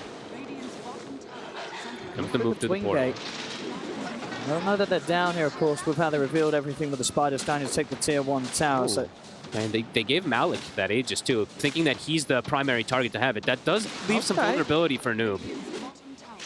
Yeah, we have seen in our last few fights, if they were able to find the Doom onto Noob, he's just out of it. He's got to just kind of wait then. He has to come in afterwards. He does have the blink, so the Beastmaster kind of just walks in and baits them, and then the Pango can follow up. And Noob has to just be very careful of his positioning. Next fight could be pretty crucial for them. There are lots of wards up here, so they are watching all of Falcons. They have, what, 3 wards up here on the side of the Dire. A very different sort of vibe now. I mean, we're not seeing PSG Quest like just, Omar leading him with the charges at any opportunity. They're having to be much more careful about how they take a fight. And it's Courier snipe there as well. Wait, what killed it? Was it? What? Wait, what? Yeah, what did kill it? Wait, was he buying the ultimate orb from their secret shop? I mean, it looks like a creep killed it or something. I guess he was farming with the spiders and the Courier passed over. Was it Chen creep? I would say Chen. Oh, wouldn't it? Let's get a replay. I need to know the orb. It's quite a bit of stats. I mean, you're right. It must have just been a random. Maybe the chain creep chain creeps outgrowed some of the neutrals. Or a spider did, and then the spider with the Courier passed over. And then the neutrals outgrowth shifted to the Courier passing over. It's definitely painful to lose that. As Falcons, they get another item timing. Shiva's finished up for Amar. He's got the blink and Shiva's now for this next upcoming fight. And they have all these auras on top, while on the side of PSG Quest, they don't have these auras. Yes, they have Aegis, but Falcons. Smoke Dispel, Skeeter's in. He's looking for a target. Going to be able to find a silence on towards Ducalis. They're able to follow up with the Pulverize. They probably just want to let this Chikiro go down and not try and fight back here. Quest, they've got to run back away. Yeah, they instant disengage. There's a blink on Malik too, so they do have multiple forms of engaging. Skeeter might be ready to go again. You can see how aggressive Skeeter wants to be. He's ready to blink. So there it is. He's in with the setup straight away. It's going to be on towards Malik, of course, the one with the Aegis for now. And he just dies, though. Omar is getting the backup coming in. They've got to try and fight this PSG Quest. Nope. Some of the Rolling Thunder gets to jump over towards Crit. They'll isolate the Wind Ranger first. Crit. They'll try and run away. The slows are coming in. Nope. Did he actually get out of this? Crit might actually live. He gets out. They couldn't kill him. The Wind Run was out, and he's got a shackle to hold them back if necessary. And he back over towards the mid. Amar's in with the jump. He's able to zoom down onto Malik. Crit will finally die, but he's done his job. He's been such a distraction. And the rest of PSG Quest are just getting completely handled here, close to their base. They're getting outplayed, they're getting outmoved. Falcons is so ready. They just completely dodge Noob's roll and then just reset and go on the next targets. That's a buyback. You can feel the desperation from Ducalis. He's like, we need to win this next fight. And they don't get anybody. I mean, they just get Crit. They don't get any of those big targets. Yeah, and that's Crit. It was all a distraction. It really was. He pulled them away and the roll came out, and by the time he gets to the high ground, he's like, ooh, she cannot walk into that there. Uh-oh. PSG Quest. He made a fantastic game in game 2, but this is one of those lineups that really doesn't want to make these type of mistakes early, and a couple of those have now compounded. CK at the top, same thing for that Doom, and TA2000 overall. He's got a Manta, but yet to see him really get involved with any aggression, and he's going down the Lincoln's route too, so no Orchid or anything to be that aggressive. See again, just this dive that they're able to get away with because TA2000 and Omar, they're just elsewhere chasing Crit. Ducalis has no one to save him, as you say, after buying back. And Amar finding the Doom target perfectly once again. This time dropped down onto Malik. Whoa, and he's quick with the blink as well there. He gets out. I mean, there's a charge coming in, but no way you want to continue that one. I don't think you want to try and take this fight over their side of the river. I mean, Skater he's playing so well on the CK, as he tends to. I mean, he gets sometimes forgotten because of how well Malrine and Amar plays, but yeah, he just the timings that he's gotten are incredible, and he can play super aggressive in comparison to TA2000 overall. Yes, he's got Manta Lincolns, but it's a pretty defensive item build overall from the side of TA2000 in comparison to Skitter, who could just blink Orchid and just kill pretty much any target that he does find. Yeah, much harder for TA2000 to find kills in these fights. Yep. He's kind of just like a cleanup person. Definite concerns coming out for PSG Quest in these next upcoming moments. Even though they got the Aegis and stuff like that, they couldn't even formulate a fight to be able to match up versus Falcons, who just ran at them. Malrine now has Eternal Shroud and Blade Mail too, so unbelievably tanky now on him. Unlikely he is going to get brought down unless they bring 5, isolate him. They've got a firm grasp of this game now at 23 minutes with this lead. They'll play it careful. They'll probably wait for the next Roshan Falcons before they try and go for any aggressive push. I think they're also probably telling each other too. They're like, we completely came back in this one after a little bit of a rough stuff from Marine. All it took was two pretty massive fights for them to just be in such a huge lead. So they can probably, just play a little bit more defensively and just wait for another mistake that comes out from PSG Quest if they claim a high ground fight. Quest? Of course, they have to continue pretty much smoking up at every opportunity. The problem is Falcons, they're prepared for it. They smoke up themselves. They see Noob. Noob is going to try and go for it. And he's probably going to have to decide against this pretty quickly. It's a little deep. Now they might re-engage onto him too. He has to be careful. Marine throws the rock. Doesn't quite connect. The power shot will clip him though. He'll be able to blink out because of the shield rune. Yeah, Skeeter was a little bit closer. He would have definitely gone for that. No Rolling Thunder now for 60 seconds. Falcons is going to look to push their advantage. Skeeter looking for his target. It's a boar. Wanted to get a bigger one, obviously, but there we go. 9 pets have been killed. Quest just having to hide every time the Falcons really gets on their half of the map.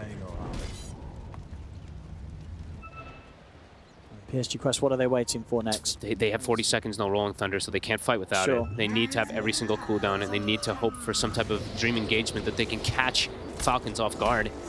Losing that tier 2 will at least force out the fortification. Echo 7 nearly done on TA2000. Maybe that'll be the call to go with that one. This does feel like they're running into some difficulties. Crit just continuing to push this tower to the 4 position, taking this. They're going to allow him to do this. Gonna try to set up on him. Charge coming through. Doesn't want to chase the high ground though. Snaking's about to have the pipe, so they're about to have mech pipe on their lineup on top of having these 3 beefy cores. Damage could definitely be an issue in that next fight too. Even if PSG Quest finds angles to catch these heroes, they're very durable now. He also, I believe, has, yeah, great healing Lotus. I mean, I've been seeing Snake gather these Lotuses as well too. Always something to try to keep track of. And they have the drum. So in comparison, any auras on the side of PSG Quest? None. They have Force Staff on the Jakiro, and it's going to be a Shadow Blade finished up for Omar. So in the 5v5, definitely problematic. Potentially maybe look for just pickoffs now to try to slow down the ball of Falcons since they have this Shadow Blade on the Spirit Breaker. But Falcons isn't really splitting up. Not giving Omar the opportunity to use the Shadow Blade.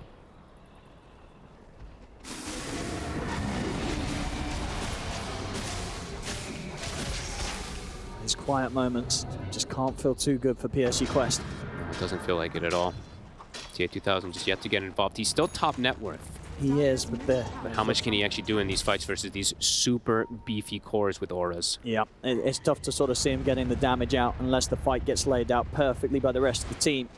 Or somehow they can, like, it feels like it has to be such a long duration team fight and they get like multiple instances of all these spells as Ducalis will show himself. He's got a Force Staff and an Ice Path. He's very dead. There's a charge coming in, but it's not going to save him. Yeah, Omar's not going to want to go over here. Ducalis gone. Falcons. And look at Omar. He had the Midas, uses it a couple times, sells it. He's got a full BKB now on top of everything too. So on top of being incredibly durable with the auras, now he's got that magic immunity too. Just to be able to pick and choose whatever target he wants to go for with Doom. Just has to worry about a roar. Got a Blink Dagger on Marine as well, so even easier for him to find the catches. And what neutral item did he get too? We'll see in a second.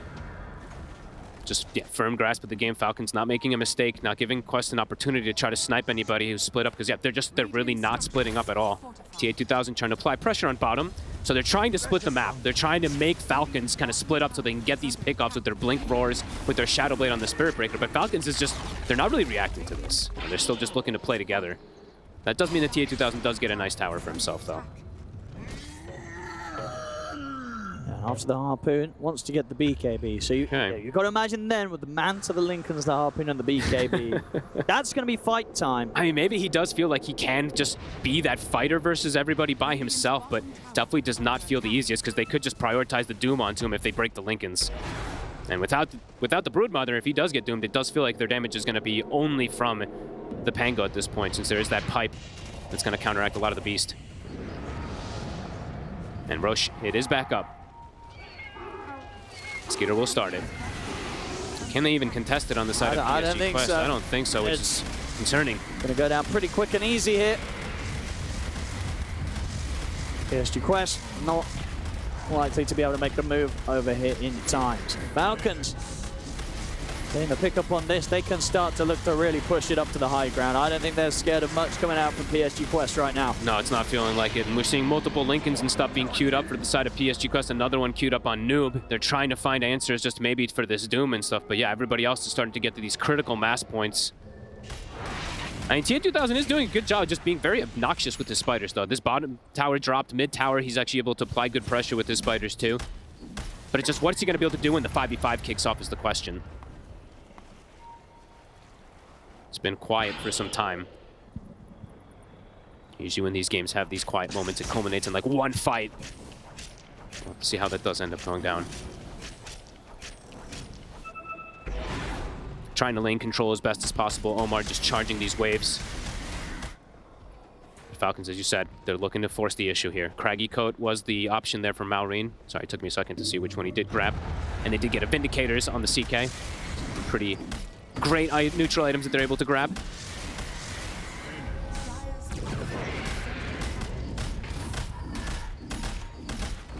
Taking the tower here. Aegis and Cheese as well too, so yeah. Essentially have to go through these heroes so many times.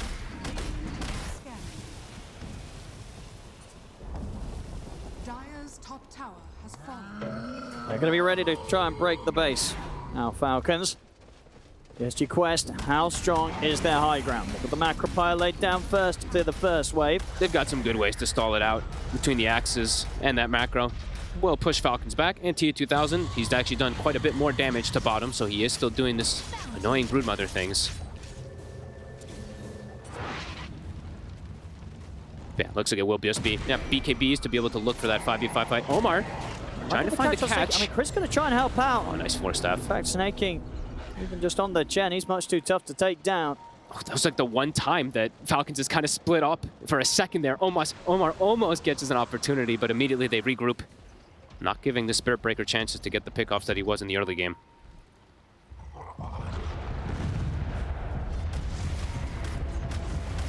With the bottom lane being pushed around Falcons, they can look to take this tier 2. The lanes are something they always got to just keep watching because there's a lot of ways to just invisibly push these lanes. The Spirit Breaker and these spiders and even the boars. Just kind of trying to keep these waves out. Omar seemed to have read where he is this time. They're going to find him. He's going to try and run, but Skeeter's in with a Rift drag back. If anybody knows how to play versus these annoying split pushers and stuff, it's Falcons. I mean, this is their kind of strategy. When they do fall behind, they do tend to try to do these cutting of creep waves and stuff. And you know, I used to call that the Curtis special, you know, the Owie special, where he's just very annoying with like Visage birds and stuff. So you know, PSG Quest, they're trying to do this, but yeah, every time Falcons does find something here, and they're also just growing that lead. It's up 3K just during this Aegis timing.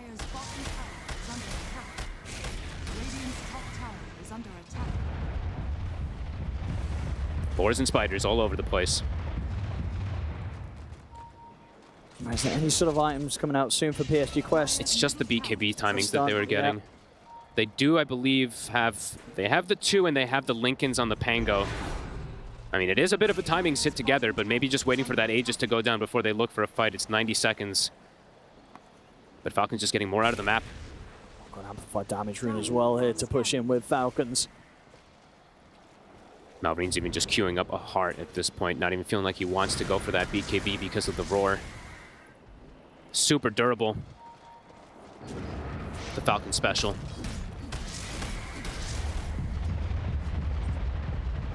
Yeah, just sticking together. Nobody's ever playing alone. I mean, Skeeter was for about 10 seconds there, but then the rest of his team comes over. Look at Ducalis. This kind of tells the tale of how much they want to just try to keep these waves attempted to be cut here, but can't finish off the entire one. Still just under a minute now with the Aegis on Falcons, so looks like for the most part, whilst of course overall Falcons have managed to get a fair bit of gold gain, as you can see, 5K up during this Aegis time.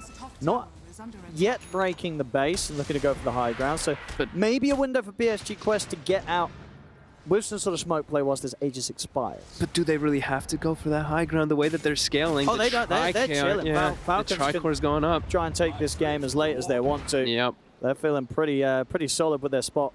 Yeah, they can just keep getting that farm on everybody because it is increasing so much. Even the Chen is starting to get closer and closer to this Beastmaster and Pango kind of levels. They're turning into these cores as well with all this farm they're able to get. Quest. Now he gets a free shard also on the Chen, so he's going to be able to pick up some Ancients as well inside of these next upcoming fights. Quest, they're trying to strike.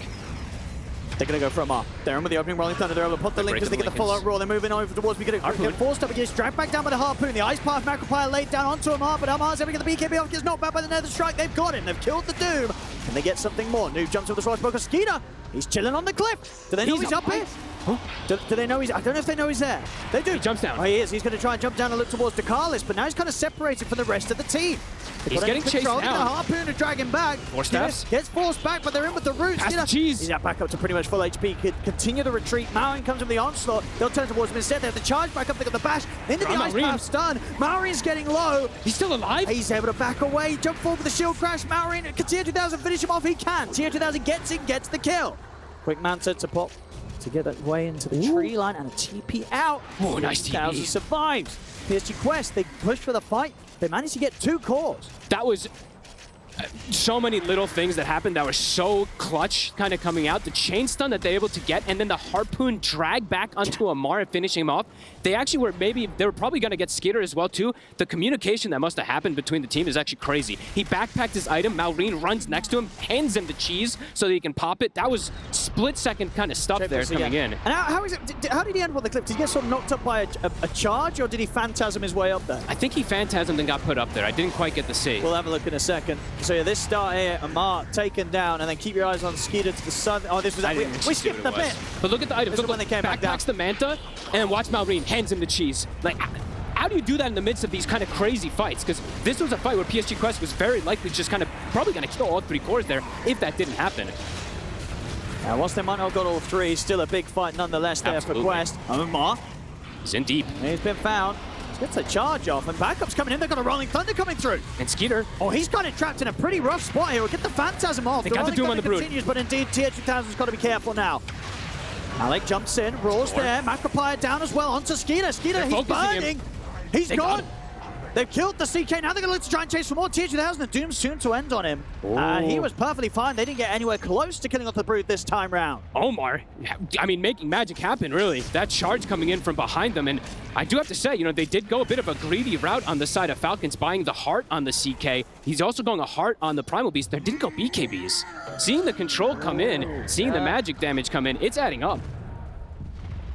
Absolute signs of life here from PSG Quest. Pretty incredible stuff that they're able to do. The game was slowing down. Falcons were getting everything they wanted to, but Quest finding now 2 opportunities to make these sort of plays. Absolutely. They're coming out on top of.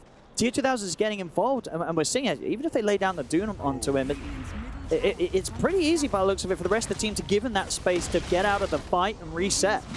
Omar. They're looking for Omar. With a shackle shot. And the focus fire, Omar. I mean, he's taking through it. He's walking away. He's going to live. Off the mark. He's going to live. I mean, they get the jump over towards Crit. Amar's going for the BKB TP out. They got anything to stop it? They don't. Amar gets away. Malik was so close to being able to come in and get the roar. PSG Quest are outplaying so hard in these fights. This is beautiful to see. Yeah, they're really giving it to Falcons in the sense that, like, Falcons, we've seen this in a lot of the games, right, where they deal with the early aggression of a team. They're able to hold the game at a point where they just farm the map. They take their time. They don't try and rush the end Falcons. And normally they get away with it. They do. They get further and further ahead until the game is safe enough to close up. But PSG Quest turning up today saying, no, we're going to put a stop to that. You're not in a comfortable spot. You can't just sit back and farm the map. We're going to find our way out onto it and fight our way back into the game. They're still down 7K. Sure. But if they keep these sort of plays up, they're going to be able to do against Falcons' playstyle what other teams have struggled to ever do. Absolutely. I mean, if they can keep getting these type of chain sequence stuns and control onto these heroes, you could see some problems come in definitely for the side of Falcons. And I mean, yeah, I'm mentioning the BKB. There is a lot of spells that pierce it, but there's a lot of damage that's just been getting amplified. I'm seeing like even macro pyres, this control that comes in just to get that follow-up chain stun. So PSG Quest now are even going to be able to set up for a Roche here. This is huge. And this is an Aghanims one too, so it's a pretty massive one that they're going to be able to claim. Probably just, ooh, do you give it to Ducalis? You might just give it to the Jakiro. Omar's going to take it. I mean, Planner Pocket is going to be pretty valuable, but they're deciding which one wants to have it. Ducalis, yeah, give it to Ducalis. Yeah. He's going to take it. All right. There definitely is some, you know, Planner Pocket situations where they could have, like, maybe caught a Doom or something like that, but I think he's buying one of his own. He is. Yeah, so Omar, he's got it done. Right? Oh, so, yeah, so Planner Pocket could actually come into play massively, too, to absorb the Doom and stuff to protect on top of these Lincolns and everything. And TH2000, he's getting a tower. He's getting damage items, too. Bash is on its way out, ready to go for the Abyssal. Hey, this is beautiful stuff here from PSG Quest. The game is just back to even. I mean, as I say, and Falcons, when they've got the game into the position that they've had it, they don't normally get shaken up like this. It's normally kind of done and dusted, and that's sort of the way that they play like they do. They're like, this game is ours. We'll take everything and we'll close it up when we've got this incredible advantage. But yeah, Quest fighting back and taking that lead pretty much completely away now with those last few plays. Just it's only a 1K gold lead for Falcons. At 39 minutes in, it's basically dead even. They will lose Noob's Courier. Did have a full AC on. Oh. He didn't get it in time? It got sniped. Oh, it got sniped. Okay. It got sniped. So there's an AC on the sidelines for the next 3 minutes. They're going to smoke anyway because they have the Aegis right now. They're feeling strong, especially if they can get these type of chain stuns. I mean, everybody's getting really, really farmed. Even the Jakiro, as we see there, since he got the Aghanims. His damage is nothing to laugh at anymore. See how confident they feel about hitting the high ground. Omar. Oh, they'll get the jump on him, but backup's going to come in. Malik's in with the roar on Skeeter. Omar, can he survive through this? Jumps out to the side. They're still trying to chase down the Spirit Breaker. Surely they get him. He's juking through the trees. They've found him. But this is more time for the rest of Quest. Doom on Malik. Drop the Doom onto Malik. Ducalis off the mark with the Ice Path. Gonna force up to the high ground. Dakalis gets shredded by Skeeter and the Phantasm. Malik will be able to get away, but Falcons, even during that Aegis timing, they've been able to find an opportunity. TA2000 was nowhere near the realms of that fight. I think they're taking priorities and just looking for Omar now. I think they're like, this Spirit Breaker is actually kind of owning us a bit here. They do bring him down. They try to bail him out, but they can't quite. They've got to make sure he dies when he charges in like that. They can't allow him to slip away like he did on that top fight. This game is delivering on all fronts.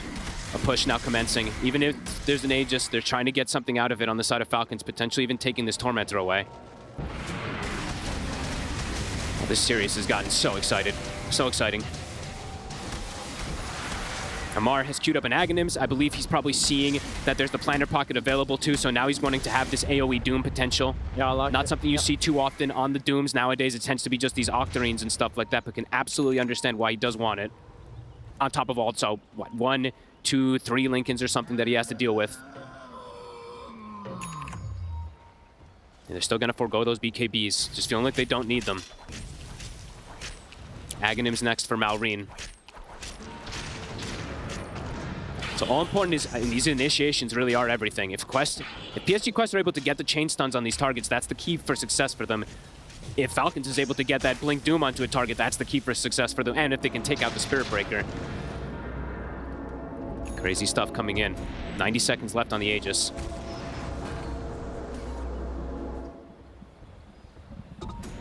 And Malrine does spend out. Does use all of his gold there as that full Ags.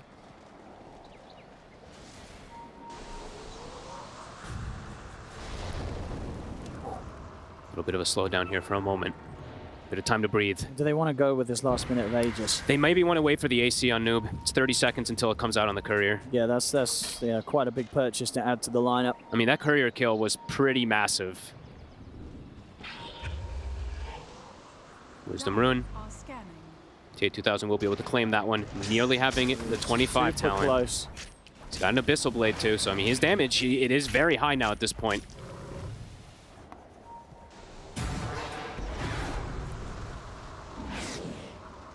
So it's going to be like, if they can get the Doom on this Brood, if he's going to be able to get absorbed with Planar Pocket, etc.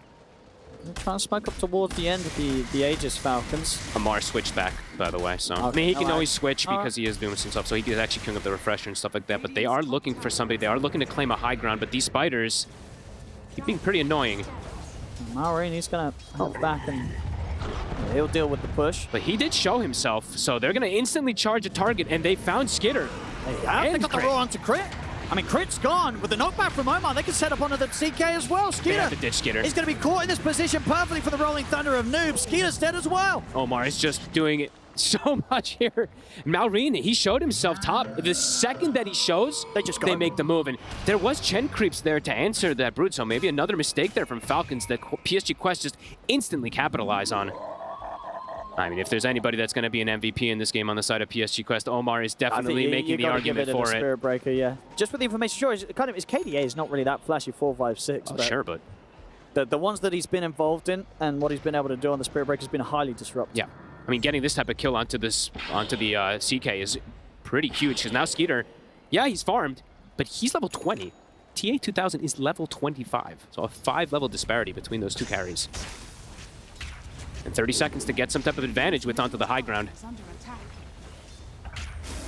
So, I mean, obviously they won't want to use the buyback on Skeeter. He's up in 20 seconds. This could give time, though, for Quest to do quite a bit. Marine. He's going to jump forward, but the charge is there. They're going to drop the Macropie, the Ice Path, the Roar as well. They throw everything down onto Malrine. He's very Falcons get him out alive. They can. He's able to back off. They They're able use to save him. BKBs. I think maybe can look to jump in themselves. Amar gets the first Doom down on towards Malik. He's able to pull them back as well. Charge forward with the onslaught. They're going to get the 3 of them. Amar sees the opportunity to charge in. The follow-up's there. They killed 3 of PSG Quest off. The defense is a massive success here for Falcons. They barely even got him below half HP. I mean, Malrine baited the hell out of them, really. They used BKBs to try to commit forward for him, and did they actually? I think they used all of them there. Yeah, they used all their BKBs, so now Falcons, it's back the other way. See how much they can do. I mean, at the least, they may be able to force out some of these buybacks, Falcons. That was without the CK, that they were able to just wipe 3 heroes. So yeah, onto the high ground, they're going to look to go. It's the first buyback from Dakalis. And there is a Doom available. Amar, he bought the Refresher, so he's got one up here. So they have to be careful who they show. Fortifications there. 30 seconds until Malik and Omar are back in the game. Tier 3 tower top. It's dropping fast. It's gone now onto the barracks. Omar will scout. Was going to see if there was anyone hiding in the trees. Isn't to be, as they'll hide. And they'll look like they'll concede this top set of barracks. They want to hold off on using the buybacks. So one set taken now by Falcons. Doom is at the ready again too, so. That Havoc hammer from Amar did a ton too in that fight. Just like the little mini vacuum 40 cut It got the thread. Yeah, it was like, it actually was like a Darkseer kind of play. It was pretty cool. And now Lincoln's up for the CK. So still, yeah, they just don't want BKB, so fair enough. They just want it, they don't want it because of all these charges and people. Yeah, there's a lot of control outside of the raw charges. And now at this point also it's an Aghanims on the Jakiro too, so you're not blocking as much of the damage too, so. And let's see, I mean, tier 2000, 6,000 gold. What does he need? What does he do here? He's been queuing up like 5 different items. I keep trying to keep tabs of it. He had bots queued up, then he switched to Basher, then he had a different thing queued up. I'm not sure what he wants to go for here. He's already got the Basher. Oh, sorry, I was talking about Noob. Oh, I'm talking about, oh, he's got a lot of money as well. I'm looking at TX He's got 5K. bank account. Yeah, they've both got incredible amounts of money ready to spend, yeah. Refresher definitely feels pretty valuable on the Brood, I would say, because he's got all these usable items. And you are playing around. Just across the board, a lot of unspent gold on Falcons as well. They've got their options open. Yeah, tier 2000 commits the gold. So his movement speed is going to be quite a bit slower to keep onto these heroes, though. But he will have 2 rounds of BKB, and the more important one is kind of like his damage for Insatiable Hunger. But let's see how much he can do, because he is slow. Yeah, as long as he's got the webs to play with, right? You get easily enough speed to close in on people. Malrine also has, they have tons of gold like you were saying, so I'll pick up a full item here too. Yeah, what does Malrine want? I mean, with all this money sort of building up, is this sort of a game where like a surprise Hex can kind of do something big? He could also just get another Lincoln's, because the Roar is probably the most threatening. The Roar and the Spirit Breaker will probably feel like the most threatening things that they have to play against, but he's got options. We'll see which one he wants to go for, because he can eat Ags and open up the slot and stuff, so. Items at this point. Roshan's up, and around a time where PSG Quest have actually, I think a few of them have TP'd out of this area, so it wouldn't be easy for them to get back over here if Falcons do start to do the Roche themselves, so. They can start it. Yeah, they should just be able to get there. So, I mean, have they got a smoke on Quest? I don't think, when I was checking, they didn't have one on them, so they're just going to have to walk in.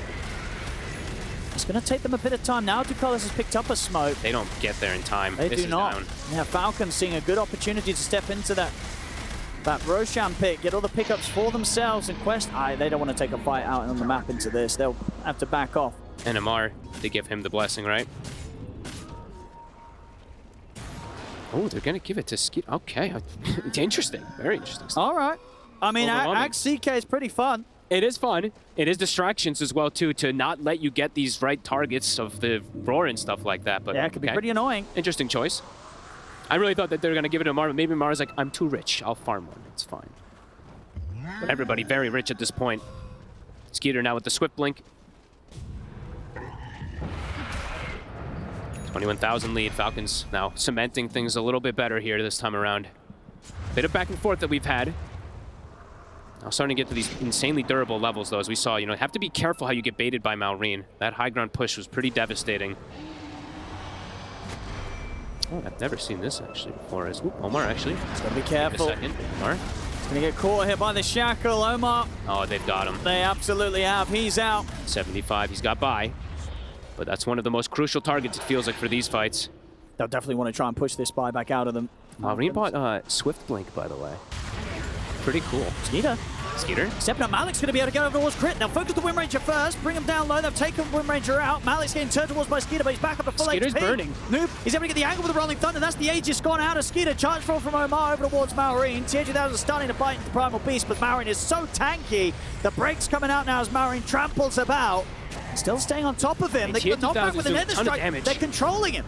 It's taking time, but they're bringing Malrine down low. Abyssal Blade comes in, they're taking him out. Now they can turn over towards Skeeter. They're going to be able to take him out a second time. Double kill for TH2000. Omar, it's full new retreat buybacks now for Falcons. At TH2000, the refresher came into play. I want to see his damage. I got to see these damage numbers. 8,600 on the Brood. Just able to wail on these targets because they're fully controlled in the fight. I mean, the chain lockdown, the buyback coming in. Crit and Amar thinking about making a play here. They have the Doom. Gonna look towards him. He's gonna get a blink out time. Malik puts the refresher. He's ready to go with the roar. Turns over towards Crit. Crit pulled back for this. He's out for 110. Oh, can they get another? Mar will be able to TP out, but only just. With this teamfight execution, PSG Quest, unbelievable stuff. It requires 2 buybacks, but it does get some good cleanup kills. It also requires the refresher and double BKBs and everything. Omar, he's got the charge on towards Snaking. He's going to start playing around with the chain up top. Can they connect? Carlos is closing in. He's got another charge in 5. Carlos, he's got any setup or catch. And they've got the charge back up. Jump forward from Eyes, in with the Doom. Buyback from Malrine. Macropie and Ice Path laid down over towards the 2 of them. Snaking having to back off. They've killed off the Spirit Breaker. Noob. 100 seconds, no Omar. He's got to think carefully about how much he wants to try and push this. He's going to start retreating with the remainder of the Rolling Thunder. Getting the buyback out of Malrine. They'll probably take that. Sure, Omar also now out for 90 himself. And he is pretty crucial. His control that he's been able to apply in these fights is pretty massive for TA2000 to focus these targets, but a Malrine buyback also. I mean, can Falcons go for a push during this 80 seconds of downtime where there's no Spirit Breaker, though? I'm not sure. I mean, who knows now at this point. These team fights are ridiculous, how much they've been able to do during this with this back foot. And Malrine, so other thing that they tried, again, in these fights, they always communicating these cheese pass-offs. He dropped the gem on the floor. He got past cheese on Malrine, but wasn't able to pop it in that last one. He got focus fire down. They're queuing the BKBs now. It definitely feels a little necessary. I don't know, maybe I'm crazy, but I feel like some of these ice paths and stuff have been pretty detrimental. The control that they've been able to provide, but they have been trying to delay it as long as possible. Yeah, I really think, it's as you said earlier, it's just that there's just so much. There is to so go much through the BKBs that for Falcons this game, the whole game's very much been like, do they really want to buy BKB? There's just so much else to kill them and control them around it. I'm sure that they also maybe feel like in a lot of these fights, they're like, wait, how are we all dying? But it is just absurd control that they've been able to provide. But yeah, so Omar down for 20 more seconds. Refresher on TA2000 is coming back up in 22, and he's almost at critical mass. He's got the Moon Shard queued up, can probably expend that gold. Yeah, I guess beyond that, you're sort of playing with something instead of refresher slot and swapping it out, going all in on that one fight. Yeah. Doom back up in 10 seconds. Refresher is back up for Amar, and he's almost got 25 talent too, so it's going to be a pretty big one once he's able to get that as well. The mute would be pretty incredible versus that TA2000 Brood if he does ever find an opportunity. 207 spiders have been killed. Stupid spiders. This game is just absurd. The graph is actually quite interesting to see because Quest has had the experience advantage pretty much the entirety of this game. But the gold has been Falcons every single time. So pretty cool to see it. The Wisdom Runes and stuff that they got early on, and it really was the difference between the Broodmother's XP and the CKs overall for the most part. Because Cedar's still only 23, TA2000's 27, so yeah, very interesting stuff. But I have to give a ton of credit to PSG Quest to be able to still be able to fight back. Oh, absolutely. Now, we were talking, panel was saying too, how this is more of an early-centric draft, and they've been able to make some really, really incredible moves to keep this game no longer really even, but keep themselves in it. Yeah, something that other teams in this position against Falcons, they've just not been able to do. No, I mean, most of these games, it's been decided very quickly right afterwards who's going to be able to win. But yeah, so far it's been a treat to see. Falcons, they're going to smoke up. They're going to look to try to go for this close and play. Skeeter is absolutely massive now. He has 9,000 gold. Not spending it, I guess. That's true. He's not got the Moon Shard yet, has he? No, but he can die, buy back, boots to travel in and stuff like that if he'd like to go for stuff like that. That's true. Saving for the bots play might be the I think that's probably it. And Amar, he did hit 25. So if he does land one of these Dooms, and especially onto that Broodmother in particular, could be that nail in the coffin. Eyeing things up outside of the base. Falcons. Tense moments.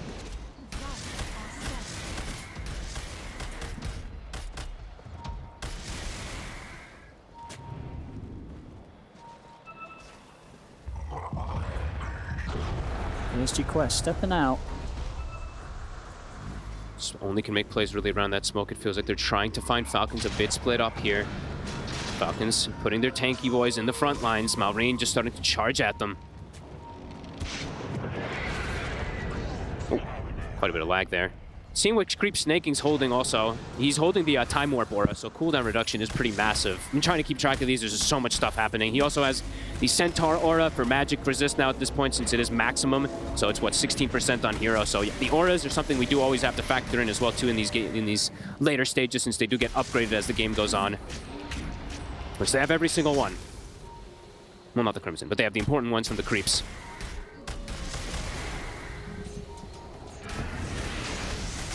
Can they get some of these crazy fights again on PSG Quest?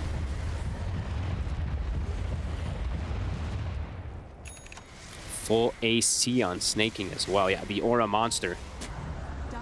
Carlos. I'm gonna step out, clear out some vision. The Brood Micro to try to scout. TA2000 sending them all over the place. Seeing where Falcons are playing. How are these buybacks starting to get toward? It's 1 minute 40 on Noob. Getting close to them being back up. Yeah, Noob and Omar almost have theirs ready. Malrine, his is going to take a little bit longer, but looks like PSG Quest, they do want to be a little bit cautious until those in particular. Stepping out a little bit around their one ward they have.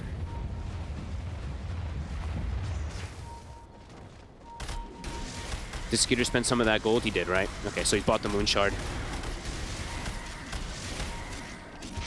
Starting to approach here, Falcons. And PSG Quest also reaching out towards the middle of the map. Malrine bought the BKB finally, by the way. And they have a, so now, Ancient Granite Golem, Ancient Frostbitten Golem, and they have Ancient Black Dragon. So when you see them near this Granite Golem, they're actually at 6,500 HP on the tanky cores. Once it gets closer to them, you'll see it just pump up. It pumps up like 1,000 HP on each of the strength cores or so. Ready to start going for the base. Starting to force West it in. is going to have to do something. I mean, it looks like they're playing for the chance of getting Roshan first. Yeah, I mean, look at these HP pools. Yeah, 5,300 on Doom, 5,200 on CK. We'll see how much of the base they lose for this trade. As they're opting to, by the looks of it, let the full set of bottom racks probably go for this. It's a trade that they're making the choice to make. Let's see if it pays off. I see only half the rack's gone for now. Maybe they're able to hold on to the melee. They've got the charge coming in. They left the cheese, but whatever. But hey, you know what? They only lose the range. The melee rack stays alive. So PSG Quest, they make the decision to go for that trade. Doesn't end up too badly for them at all. Nope. And they get their buybacks back available. Everybody's got it ready. As we will see the cheese ferment in the pit. There's a courier going out for it, right? Yeah, you're right. Good call. So they're going to be able to retrieve that for themselves. They're even still thinking about all that stuff in this craziness of a game as we're approaching the 60-minute mark. The wraparound, there's a ward placed. Falcons, are they ready for this one? They're claiming the high ground themselves. They're backing out. Full TP out here from Falcons. They do not want to try and fight in this position. I mean, they have the CK taking out mid. He actually finished off the racks just because of that, so they kind of knew that that move was coming potentially here.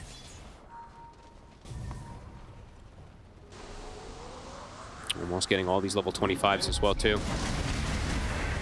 It's the fastest Tormentor I've ever seen. Just immediately evaporates, and that was, what, like the third or fourth one as well. Oh, and we might get the 60-minute mark we're definitely getting 60-minute items. It's looking like it. And, oh, can you imagine if they get these giant rings on these three tanky cores as well? They're going to be sitting, giant ring on 8,000 HP or 7,000 HP plus on this Primal Beast in particular. And what does Skeeter even do with this money? And he's probably get rid of the treads, right? You don't need Swiftling and the treads, do you? Get that treads up. Something else. He's got 11,000 gold. Fight's going on. It is. Nareen, they're going in on him. He might have nearly 6,000 HP. Can they kill him off? He's able to onslaught away. He's still alive. He indeed is able to walk out. Snaking, he'll fall very quickly. Now the turn towards Skeeter. Skeeter able to get the blink off. Just after the Lincolns was propped. TA2000 did use BKB. I mean, Snaking's out for 80. A little shot on the buyback. We'll see if they want to try and do anything with this quest. They're bringing in the creep wave. They're trying to, but the illusions. It's actually being cut pretty hard. There's just illusions aplenty and creeps aplenty cutting the wave, so they actually just have to back up off of just getting a kill on the Chen.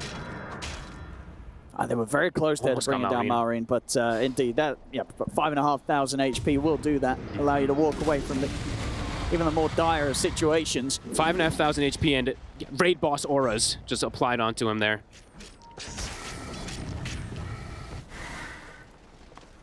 In this game is absolutely crazy. PSG Quest still looking for an opportunity to jump. I mean, Malik has so much control as this Beastmaster. Double roars, double hexes. Let's see if they can get the execution to kill these tanky cores. It's anyone's game if they do get that good jump on one of these cores. It is a bit difficult because of how tanky they are, but let's see as the Pre-Midas prepping for the 60-minute mark. Skitter wants to be able to guarantee those neutral items. 10 seconds. Can Quest push for this? 2 minutes left for the Aegis. Tier 2000. With the push, Maori trying to get some sort of start. Skitter jumps forward, but the Linkers has been popped. They're in with the Roar. Can they focus the CK? The Macropie gets laid down. They're all in on towards Skitter. Skitter getting caught by the Abyssal Blade. He is out. He's got buy. He'll have to consider using the buyback here. They will get Malik in return. He'll immediately buy back to keep this fight going. The Shackle Shot latches on towards TA 2000. Of course, he's got that Aegis, even if he goes down the once. But catch him with the power shot. Jump forward from Amar. They take the Spider down the once. Maori's in. Onslaught's over towards the backlines, trying to find Amar, but Amar's able to get the heal off back to full HP here on the Spirit Break. He's looking for an angle to get back in on this. Maori's jumped up to the high ground. They're kind of on retreat now here, PSG Quest. Carlos focused down by Crypt the Focus Fire. There's too many illusions. Marin, can he catch anything else with the onslaught? Trying to close it over towards the 8,000. Mars in with a jump. They jump straight in. So the Abyssal Blade down on towards Amar. Noob goes back into the shield craft. They're focusing towards the Doom, but he's falling solo. T2000 gets nuked down by the power shot. Buyback now from Tier 2000. They'll start to boost his travel over here, over towards Noob. He'll actually opt out of that. No, he's in. He's in. He's ready to fight round 2 at Tier 2000. Kind of panicking though, because Noob is in trouble. Skeeter and Crypt take him down. Triple kill for Skeeter. Omar only just sneaking away at the side of the fight. Tier 2000 still, he's backing off. He can't help Dekalis. Dekalis is caught outside of the base. That's 2 heroes dying back. What a Doom from Amar. He's about to throw the Doom on the Brood, and then he sees the Beastmaster who just bought back right in front of him. He throws it onto him, and Malik, he's gone. He's so crucial for the fight. And now they're going to try and hold 3 versus 5. Falcons, they may have just done it here. We're not going to get the 60-minute neutrals. We hit the 60 minutes, but they're looking to close it out. What can they do? 3 versus 5. The illusions. Omar caught by the silence. He's going to get dragged back by Skeeter. Omar's out. He has got the buyback at the ready. Mallory's got the pulverize straight over towards the Pango. Noob, he's gone. They're over towards the Ancient. One final charge for Omar, but GG is called. Falcons will close up this game 3. They'll be moving on, and they knock PSG Quest out of the competition. This almost felt like some type of grand finals match, honestly. This was pretty incredible. Falcons had the gold lead the entire game, and PSG Quest was still bringing it to him in a lot of these fights. This was really, really cool. Tons of commendation to Quest to be able to fight later in the stages with a draft that potentially could have fallen off earlier. Some cool plays, but Falcons, they endure and they tank up with their type of strategy, right? 6,000 HP heroes endure the pressure, and they'll be able to hold on to it. That was quite a game that we got. Yeah, Quest, they gave them a great fight on the way out here on this one. Falcons just too strong at the end of the day, and indeed, Amar stepping things up once more, closing up this game with beautiful plays, and Skeeter as well, getting an insane amount of farm, ends up with over 900 GPM on the Chaos Knight after this one. Skeeter 9-5 and 12, 53k net worth as we got to sort of the 61-minute mark with that amount of progress and jumps that he was able to make, sort of, you know, the last few things, and even the sort of crit, those shackle shots towards the end, coming in, catching PSG Quest out one by one. They really gave it their all, PSG Quest, in this game 3. You absolutely can't take that away from them, but it just wasn't enough, folks. No. Falcons too strong. Yeah, too strong, and just some really well-executed team fights and stuff like that. I mean, you see them even talking about stuff like that. Man, that actually felt like a lot harder than perhaps it looked like it could have been, since they got that lead so early versus this Broodmother draft. This game delivered everything. This, like I said, it felt like almost like a grand finals match. That was really cool. Yeah, Team Falcons. You know, something about this team, even in this sort of position where it looked like there might have been a chance for PSG Quest to punch back, they were able to draw it on PSG Quest, but Falcons, they knew how to close this one up eventually after the 60-minute mark. We're heading over to the stage now for a post-game interview with Skeeter. Thank you very much. I'm joined by Skitter of Falcons as they continue their lower bracket run. And as a result of that, that means that PSG Quest, your region mates, are eliminated. So Noob, if you don't mind, could you please join me up front and pass your key on over? It was a heck of a run, and Skitter, I have to admit, I haven't seen Falcons get pushed to the limit like this in a long time. What was it like playing against Quest in that series? I think they played actually very good. I want to highlight their carry player, TA 2000. I think he played very fucking good, even though he ended up losing. So respect to him. Yeah, I mean, they played extremely good. We played better. There was a lot of sloppiness from us and from them as well. Somehow we got lucky and managed to win, and hopefully we're going to win against Tundra as well. if I could go through piece by piece, game 2 is kind of when I started to notice the sloppiness really start to set in. It was somewhere around a bottom Roche fight where you guys went in without crit, but they also went in with 4 heroes. And then from then on, the series seemed to be kind of a little reckless from both sides. I don't really see Falcons get nervous or get kind of sloppy. What was going on? I don't know if we got nervous or what, but we kind of betrayed our fundamentals and our I don't know, we kind of lost ourselves in this series, and hopefully we're gonna regroup and play better. How are your adrenaline levels right now? How does this rank among stressful series that you've played in your career? Oh, I'm high from this win. Like the fans are crazy, you know, they're cheering us up. So I'm just very happy to be here. And then how are you going to calm yourself down for the next few hours, because you're not done with the day yet. You still got to face off against Tundra. I'm gonna try to meditate a little bit and just, you know, do nothing. Well, the first thing that you have to do before all of that, though, is get this key crushed as your journey continues. Skidder, congratulations on a minimum of top 4 and $400,000 as we pass it back to the studio. Wow, that was a fantastic closing game to this series. Congratulations to Falcons for making it through, but boy, what a ride for everyone involved. Do you want to start at the start of the game, Jenkins? Because I kind of feel like... No, I want to go from the end of the game. Yeah. It's just, there's so much to talk about. That was one of the best games of Dota I've watched in a very long time. There was... people messing up. There was extremely clutch plays from both sides. There was that one fight on the mid lane where TA2000 did a Manta dodge on the Windrunner Shackle, and then he went to the high ground, and then there was also the Harpoon onto the low ground when they were double force staffing and trying to save Malrine. It's like both sides played so many of the fights flawlessly. Both sides had periods where they screwed up in a fight. The other team took advantage. And then in the future, they regrouped and then played the next fight flawlessly.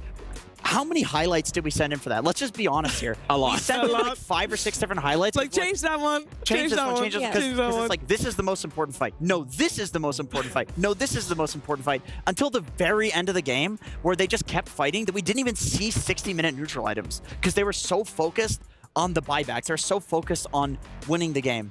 That was a great game of Dota. I'm glad I got to watch that one. Yeah. I mean, this game, it just had it all. From early fighting to movements, like Jenkins said, everyone making some mistakes, but then being clutch, the way they're moving around the map, how you're itemizing it, like consistently like adjusting on what is like your new win condition because the game changed.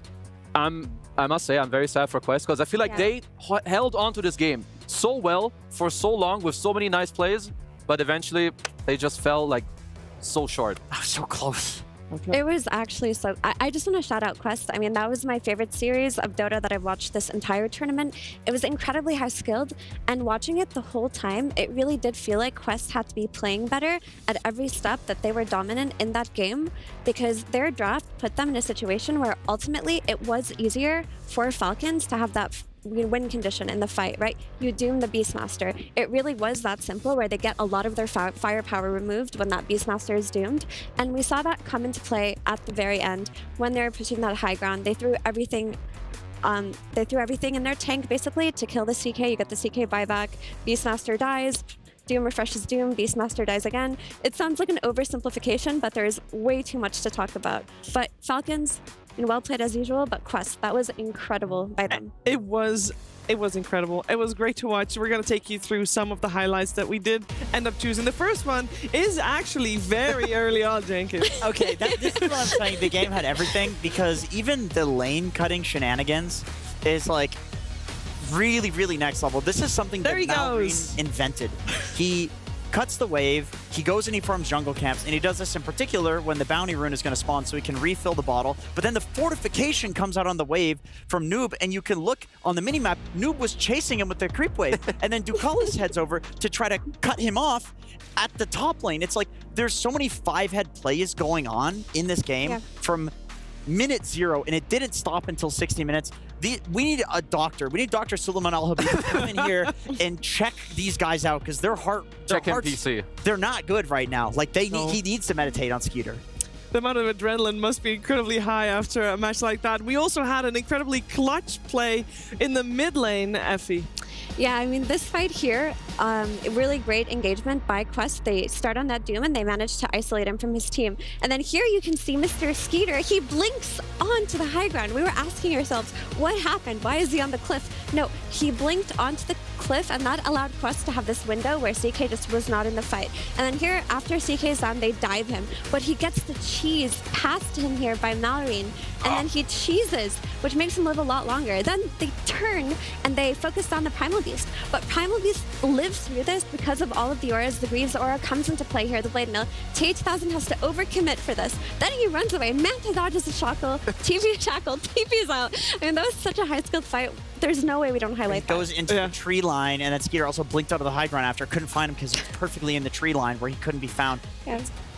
This game is a masterpiece. S tier. This is an S tier game of Dota. S+. There's one more highlight we'd like to take you through, Kezu. Yeah, I have to use my brain one moment. All right, here. So they're like defending. It's a very even game, but this is what the best teams do. They know that the Primal Beast can't really die, but they put him so much in front where Quest kind of like, they'll take the bait, you get a double 4-step back. Now, they're actually too deep. They have no more BKBs, and this is where Falcons, you know, they go in, you have the mini vacuum with the Havoc Hammer, and because the game, it's 1K. Like, this game is literally even Steven, but this one little play where you put the guy in the right position, you know how you can save him, boom, Jenkins, you're back. The double 4-step. I had no idea what highlight was going to come out here. I didn't know. Because it was the last one where like, this is the most important fight. This is the most important fight. I don't even know if that was the one. Did you know? No, I didn't know. Who cares? I knew. All I the wrote fights. it down. Base Def Kezu. But let's be real, because after that, we still had so many more fights that could easily have been potential for amazing highlights. And they were all like that, too. Yeah. And they were. They could have just RNG'd a highlight and I could have made it sound hype. Yeah, because they all were. Because it was hype. It was hype. But I will want to talk about the very last fight, the one that secured the win for Falcons, because I do feel that right up until the very moment, it could have still gone the other way. We saw them pick off Chen, and it's like, okay, this is the moment that we... Like, this was already after that, like, the fact that they're all three here and they all buy back for that, I feel like Malik, if he didn't go in there, you know, we would have seen TA2000 die, but he would have had buyback. Yeah, I mean, they had to do this. It's just like these type of situations where you're playing to win, like, you just have 1 or 2 seconds, and it's like, do you press the buyback or do you not? Sometimes, you know, in this case, you do it, then afterwards you go in too deep, and it's just... It's sad to... I mean, they do have less experience, so maybe some of that goes in, but sometimes you play to win, you fall flat. I just want to say that's a great point, because late game Dota is really about who uses buybacks better, and Falcons used their buybacks better, and ultimately in the last fight where Quest misplayed them a little bit after playing so well the entire game. Yeah, and a little bit at that point is all that was needed. It is. That's the beautiful thing, and the really annoying thing and frustrating thing about Dota is that not only is it a game where you have to be strategically minded and thinking about strategy on many levels, like you're playing 5D chess, you stop focusing for a second and you die without buyback and the entire game is over and you lose $1 million. Yep. That is the way it goes. In this case, it's $100,000. But the chance for $1 million more. Yeah, this one game was $400,000. It's still a crazy difference. We had to choose an MVP of the series, and it was really difficult. We could make a case for anyone in either team to be our PlayStation MVP, but we ended up going for Malrine, because even the games before that final game, he played top tier, and I think it is no surprise, Kezu, that Malrine is our MVP. Yeah, you know, this guy is, he's pretty good. There's a good reason that he's one of the best up-and-coming players, you know, playing his little Primal Beast, pretty nerdy hero, but, you know, he's one of the best players, had a great performance, well-deserved MVP. Well-deserved MVP, and he's joining us right now. Hey, Malrine, how are you doing? I'm perfect, guys. If you see, I'm 1, so... Yeah. Are you still high on adrenaline? Like, how is it, how's the mood, how's the vibe? I mean, vibe is obviously good because we won, but personally for me, I feel like a bit slammed because the game was a bit rough for me. I feel like my performance wasn't the best. I was even about to cry, you know, because like we was about elimination and my game was not building up good. But I mean, it's just strong team. We was helping each other and we finished with the win. Is it then also that you're feeling a lot of relief next to happiness right now? Not really, probably. Just happy. Sure. Yeah. Oh, good to hear. I mean, you might criticize your own play, but we thought you played a fantastic game. I understand being hard on yourself is needed with competition, but no need to worry about that. Yeah. I mean, I even talked with my coach, and the game was just building up hard because we collected 0 bounties for the first 2 games, and then enemy decided to delete photo runes from me. Yep. It's kind of sad, but yeah, it's such as life. Yeah. I have to ask, did you guys expect this series to be that hard? I mean, I would like to say every series we're expecting to be hard, and my team, for some reason, saying like 3 days in a row that they're gonna 0-2, 0-2 and to go vacation. Feels like it's not the best word I can hear, but I understand they're laughing, they're joking, and we have no expectation of this series. It's even funny, it's better that it must be some type of revenge for them, and we somehow like deal with it. Okay, and I want to ask you personally, as a player, you guys have been owning the entire year through the upper bracket, but now you're in the lower bracket, and that might be unfamiliar territory for you. How has that been for you? Do you feel like it's made you a better player? Do you feel like you're playing differently at all? Pretty similar as upper bracket, but I would say there is no even pressure because upper bracket, I feels like you have nothing to lose when you're playing lower bracket and you're just playing as you can. And we was already in the lower bracket in the Birmingham. We'll actually drop it at the same time as the Birmingham, so we might have the same round, but who knows? We'll see. Mm-hmm. And the last question I want to ask you is, in this tournament, a lot of mid players have seemed to step it up. Is there anyone that you played against in this tournament that surprised you, played better than you thought? I mean, if it's saying at the pilot player, maybe some noob, because I was not a big fan of him, but to be honest, he was playing good. He was even beating me, so I will give him my respect. Very cool. Awesome. I have a question. So the second game looked kind of sus from you guys. I usually expect more. So after this game is over, what did like Aoi talk to you guys with? Like, is it more like about, was it more emotions? Is it your guys' gameplay wasn't up to state? Is it something with the draft that needed to change? I'm not able to rule everything, but I would say the main thing that we will talk about, like usually, our personal game was not the best, and our communication was a bit, I don't know, like we were smashing our heads in the fight, and we should be patient as always. And the third game was the best example to play when such a long game coming. You must stay as calm as possible, and if you're gonna see in the third game, the enemies just, I mean, we used to play against Quest, and it's happened again. They're just smashing the Bibles like a red button, you know, like boom. So also in the third game, when you then talk about the communication, who would you say, like, who keeps you guys in check in like the 50-minute plus games? Like, because you want to be excited, of course, and like make the clutch plays, but who also slows it down a little bit? I think there's not really like this calls, but I would say we just, I mean, it just depends of the time. Someone can even say about it a couple times. I mean, even I can say that we need to like play slow, you know. Like, we need to slow down, because sometimes emotions are going hard and we need to stay focused. So it's not any particular player? Yeah, it's our fundamentals, that's how we base it, you know. Got it. What are you going to do in the break before you face Tundra? I mean, first of all, we're going to eat. Yeah. And then I think we're going to look through the replays and prepare for the Tundra, because honestly, we did not prepare still, because we still need to win the first series. Who knows? We could lose, but yeah, it's like, that's all. Well, we're going to let you get some rest and get ready for the last series of the day. Good luck up against Tundra. Thank you so much for joining us here on the panel. Of course, congratulations on the series and on winning our PlayStation. Thank you. Thank you. Series will be funny. We'll see. Yeah, we'll see. Thank you so much. Well, Reen, as we look at the lower bracket, it was Falcons that eliminated their fellow MENA team in PSG Quest, a 2-1. And a very hard-fought win here as elimination was complete. And for that, we are also going to hear some final words from TA2000. Thank you very much. I am joined by TA2000 of PSG Quest, where I imagine that this is a pretty crushing thing to experience, but at the minimum, you pushed Falcons to the limit, man. This team has been dominating the scene for the entire year, and you were able to bring them that close. Unfortunately, it wasn't enough, but is there any pride in the fact that you were able to take down OG, Spirit, and then get this close? Yeah, maybe we should have give up first map for fun to make it interesting. I remember Omar telling me in the previous interview, you guys are charity esports. You always give away game one. Yeah, that's it. But yeah, it was really close. At some moment, I thought we already won because kind of they can fight us already, but they split us really good. And we couldn't handle stress. I think someone start doing random stuff. They pick off us, and we slowly losing map. And I think if it would be less stress and more patient, we should have won this game.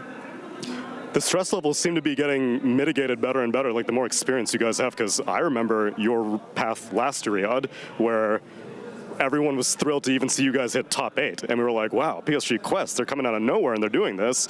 If you could think back to that last year run versus this year run, how would you compare the two in terms of your team's experience and the, I guess, the solidity that they showed?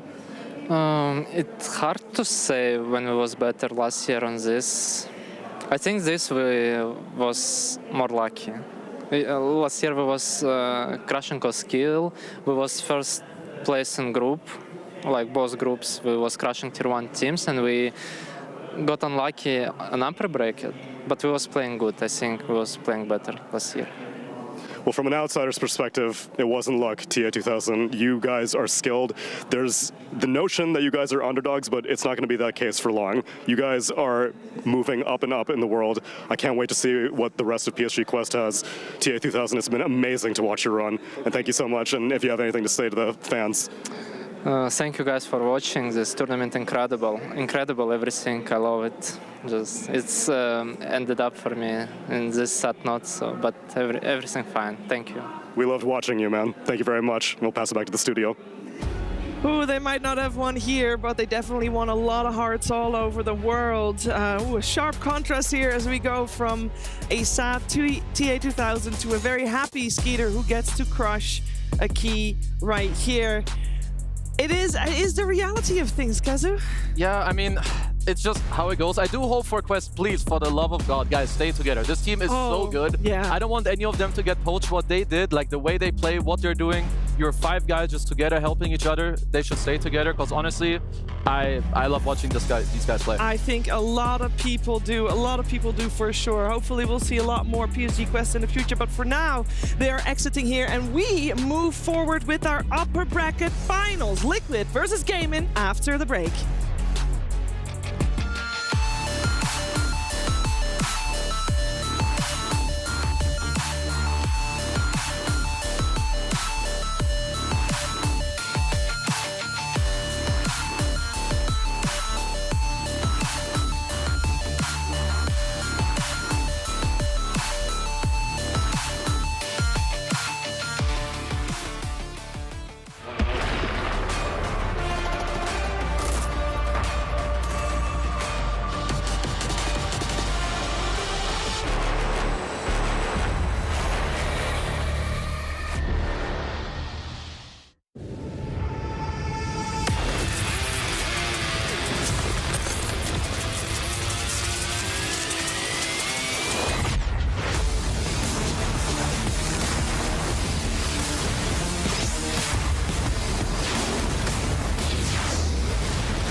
You are watching Riyadh Masters live from the Esports World Cup, and we see the Jamil Motorsport player arrival as they're getting ready to play at the upper bracket finals in the Kydia Arena. It will be a blast from the past.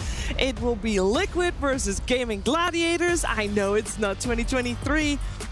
It's gonna be, I think it's gonna be great. We've seen these two teams last year battle it out so many times, but they have not yet claimed a title this year, Effie. Nope. And I gotta say, it's good to see the El Clasico. I saw the coach of Liquid tweet out, "Nature is healing," when he screenshotted the upper bracket finals. But when you see these two teams go up against each other, you can expect the highest level of familiarity with each other. They know each other's hero picks, they know each other's drafts, and they're very friendly with each other. So I expect to see some incredibly close games today. Wait, which coach was it? Was it Jabs? Jabs. Blitz? Jabs. Or Jerax? It was because they've had a lot of coaches. It was Jabs. She said it right after I you. just wanted to throw shade at Liquid for having 17. It's all good. Hey, Brian, welcome to the panel. How excited are you for this one? Thank you, Shiva. I'm pumped. I mean, I was expecting this to be the highlight series of the day, but then the first one is hard to top. I know. I mean, these two teams have really been setting the meta for this entire tournament. I feel like they've been the ones saying, this is the tone, this is the pace. Can anybody beat it? So far, nobody has. I feel like both teams had like mediocre performances in the group stage as opposed to like how convincing they look in the playoffs so far. And I love the way they do the same thing differently. Gaiman's like a very five-man ball auras, while Liquid's like a run at you with high tempo carries like Razor. So we see Duracho winning 5 games in a row on CK. We see Liquid having their signature heroes. I'm really curious to see which poison they pick because there's only so many bans. Well, we're going to focus our attention first on a game in Gladiators. They've had a good year. I say that fully well aware that last year they had a better year.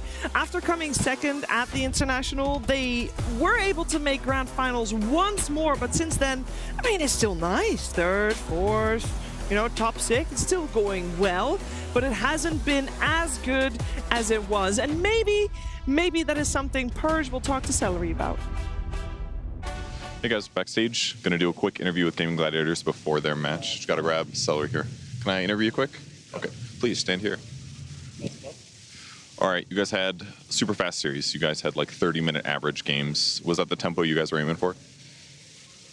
Not quick enough yet. Hopefully we can up it even more today. Do you think you can win in faster than 20 minutes? Because Voxy said he's gonna try to hold out so he doesn't lose before 20 minutes and he thinks he can win. So I think if you go under 20 minutes, it's easy 2-0. 20 minutes? Maybe one of the games. Every game it's a bit hard. 20 minutes is pretty quick. Okay, you played Chen a bunch. I think you played Chen every game of the last series. How do you decide which facet you take? Because I think there's like 25 different facets for Chen, right? Something like that? Yeah, almost. I just tried them all, and most of them honestly are pretty bad. And there's only one that feels good, just the mana burn creep, so not everyone is copying. I would like if they just take their own facets, but it's just the best one. The creep is very weak, and this is the only creep that actually has an active that does something. These other creeps, they kind of just die, so... That's a bummer, because then the later one is the Satyr Blaster, which is not really that amazing, right? You just get health regen and a nuke. Yeah, but in early, it doesn't feel that bad. It does give some nice HP regen, but it's just the better of... It's just the best you can get, kind of. I tried the other creeps, but it's too bad in lane. That's okay. Well, you're still making it work, which is great. So you guys have to play against Team Liquid here. You've beaten them so many times in so many tournaments in the past 2 years, basically. Do you feel the same confidence level against them, or are things changed because it's 2024 and you guys are both at slightly different skill levels? I mean, it doesn't feel the same as last year, but we feel pretty good now. Like, before we felt a bit like, oh, who are we playing? Maybe we feel more confident or less. But now it feels like it doesn't matter that much who we play. We're just going to do our thing. And if we play well, we feel very confident. All right, great. Well, good luck in your match, and thanks for joining me. Thank you very much. Gaming Gladiators has looked very good on the main stage here in the arena. And to be honest, in terms of playing up against Liquid, yes, there's been 5 grand finals that they played against each other, all won by Team Liquid. But if you look at their overall results of their entire existence, it's actually very even. In terms of series, it's 12 wins for Liquid, 13 for Gaming, 1 draw, because, you know, group stages sometimes draw. It's very even, Jenkins. Yeah, that's why I'm excited to see the El Clasico. I know people were getting frustrated with this matchup last year, but things are different. These are completely different teams. Liquid has 33 now, and I'm really glad to see him finally integrated into the team. He is sometimes being greedy, but he's going for pipes and mechs and stuff like this. He had that Wind Waker play where he saved Mickey in the fight, and they went from looking like they were getting sent to the lower bracket to, you know, winning the game. So it's because he's a TI. Come on, this guy's one of the best players on the planet. Yeah, it feels like they've finally hit their stride as a team. Earlier on in the tournament, there still did seem to be a disconnect, but that just disappeared very quickly as it went on. And you can see a lot of trust in 3-3 and how they're prioritizing a lot of his hero picks and even picking the niche heroes that he's famous for. Like, he did play Visage, he didn't win with it, but the fact that Liquid trust his calls really says a lot, because a lot of the criticism that people had for this iteration of Liquid was that maybe some people want to play too slow while other people want to play too fast. Some people want to farm while other people want to run at you. But it seems like they've found that really good middle ground where everybody's happy. Yeah, I ran into Tofu and Celery at lunch today, and I talked to Tofu about, like, hey man, you guys looking forward to the match? Like, run it back last year? And he's like, it's kind of funny. Both of our teams have been on like a similar clock, or like we synced our watches, you know. Last year they were both in every final. Then this year, neither of them have had really that amazing performances, and now they're both really hitting their stride, as Mira mentioned, at the same time. And it's just, it's kind of poetic, I feel like, because last year these two teams dominated all year, then they just didn't really claim their glory at the end, as Team Spirit kind of hogged it all. So now is their chance. Now is their chance. Let's see what Boxy has to say before their match.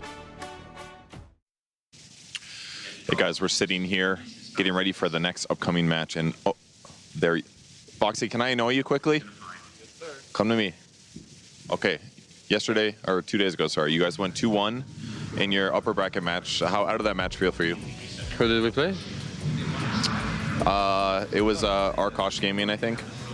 That match, a little shaky, I guess. I feel like we should maybe have won all 3 games. The second one was maybe the hardest, but maybe we could have won it if we played better. I feel like they got to come back in all 3 games. So hopefully today we'll wrap it up, no mistakes. What was the thought of the Dawnbreaker that game? Were you just trying to save your cores, or was it good for the lane, or what?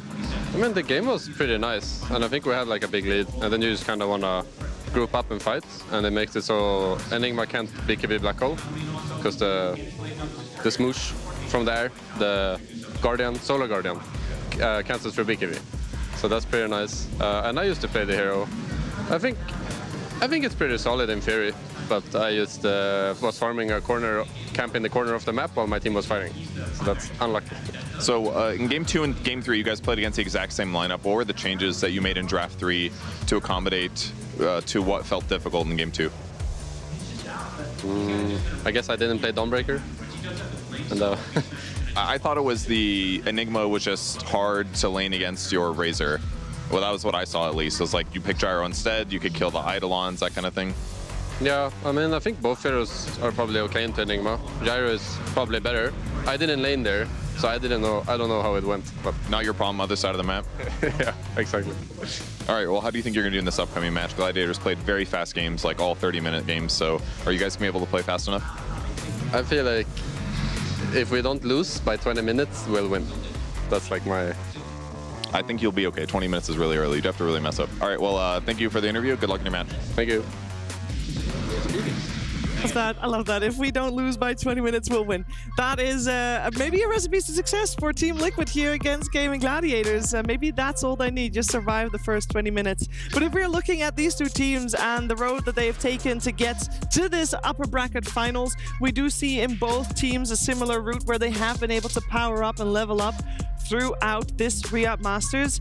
And Brian, when you look at Team Liquid in particular, which player are you going to keep an eye on in the game that is going to be make or break for the series for you? I think it's Nisha. This is the best he's been playing in a really long time. He's always been one of the best players in the world, but I feel like this year, or at the end of this year, he's really stepped up his pub play. His mechanics are refined as best as they possibly can be, and he's been carrying them through spots that I feel like last year wasn't quite enough to get them to top 2, top 1 in some of these big tournaments, and now I think it's his time.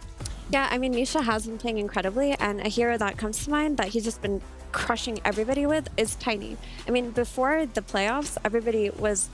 They were ruining Tiny's stats in this tournament a little bit, because before playoffs, he was sitting at like a 45% win rate, which really was not indicative of this hero's power, because Nisha gets it, wins like 5 games in a row with it, and it seems like a huge problem for a lot of teams. I wonder if Gaiman think they have solutions for it, or if they're just going to ban it out. Yeah, he did toss a lot of teams into the lower bracket with that hero, and then they tossed a lot of teams out of the tournament with that hero. But the problem is for them, Gaiman in their last series seems to have figured out the Tiny. Like, they're playing the Pipe and Mech Chen and kind of just protecting from the burst. They're playing like TA mid and dealing with the Tiny with that hero, like winning the lane. They tried Necro mid, they didn't win that, but they have ideas. And they don't seem to mind playing into Tiny. I think they're going to let it through. Yeah, we saw in the group stage, actually, that Gaiman played against Tiny, and they were the team that I felt like studied the mechanics of toss, and because we know the crash landings what making Tiny so broken, so they picked like Invoker mid, and the Tiny would toss the creep, and he would Invoker, or he'd Tornado the creep, so it doesn't do anything, and then there was a crucial toss back where the Chin Tornado canceled the toss, so I feel like Gaiman, they had, like you said, they have ideas. Both these teams are here for a reason. They truly understand what's making it successful for them. They are like dissecting the meta heroes and letting them through, and that's, I think, just something that kind of have to call their bluff in the draft. Yeah, the draft is going to be incredibly important in this upcoming best-of-3 series. Of course, winner of this series will be guaranteed a spot in the grand finals tomorrow. Which one of the two will it be? I don't know, but we are going to find out. But first, get the teams on the stage.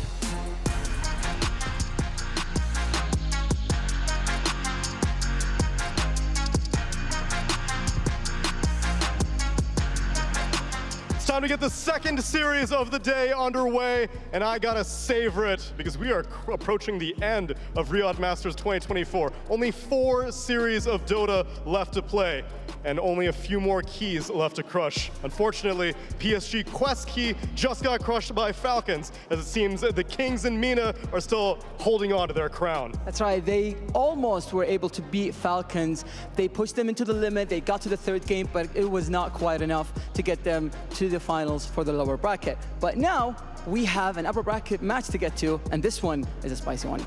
We had Mina versus Mina. Now it's time for Western Europe versus Western Europe. Liquid versus Gaiman. These guys have been setting the pace this entire tournament, literally, because they are playing some blisteringly fast Dota these days. That's right, Gaming Gladiators were able to beat everyone in 2023, but they were not quite as lucky in 2024. They've been trying to secure one tournament throughout the whole year, but now they're 1 match away from grand final, and they're very close to claim this trophy. But on the other side, Liquid, they're grand final veterans of a Riyadh Masters, so you know they're itching to make that happen yet again this year. That's right, and we are ready to welcome the teams on stage. There is so much on the line. $800,000 is the prize money guaranteed for the team winning this match, and 600 points toward the Esports World Cup Club Championship. And let's welcome the first team on stage. It is Gaming Gladiators.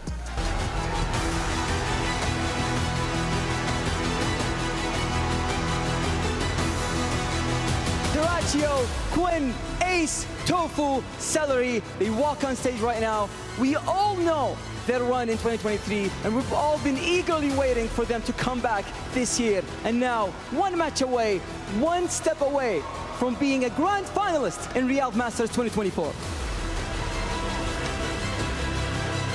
And it never gets old seeing these guys against these opponents. Please welcome Team Liquid!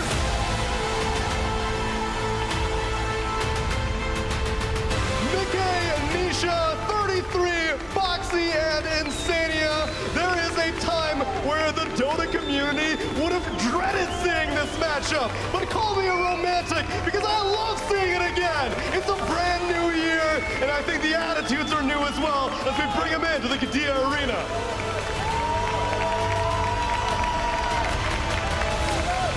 Players, take your seats and place your keys.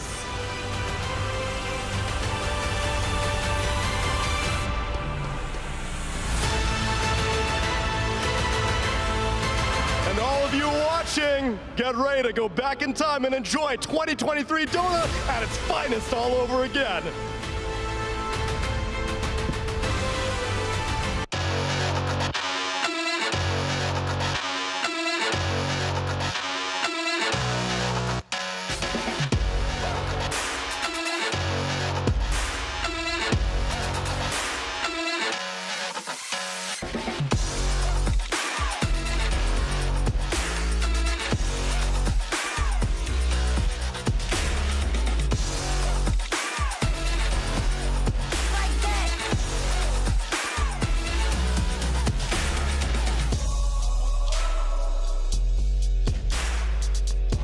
all know how that went in 2023, Tsunami, but maybe people now are ready to see a different result. If you know, or if you think you know what's going to happen in this upcoming series, make sure you get your prediction in on www.sctcplay.gg.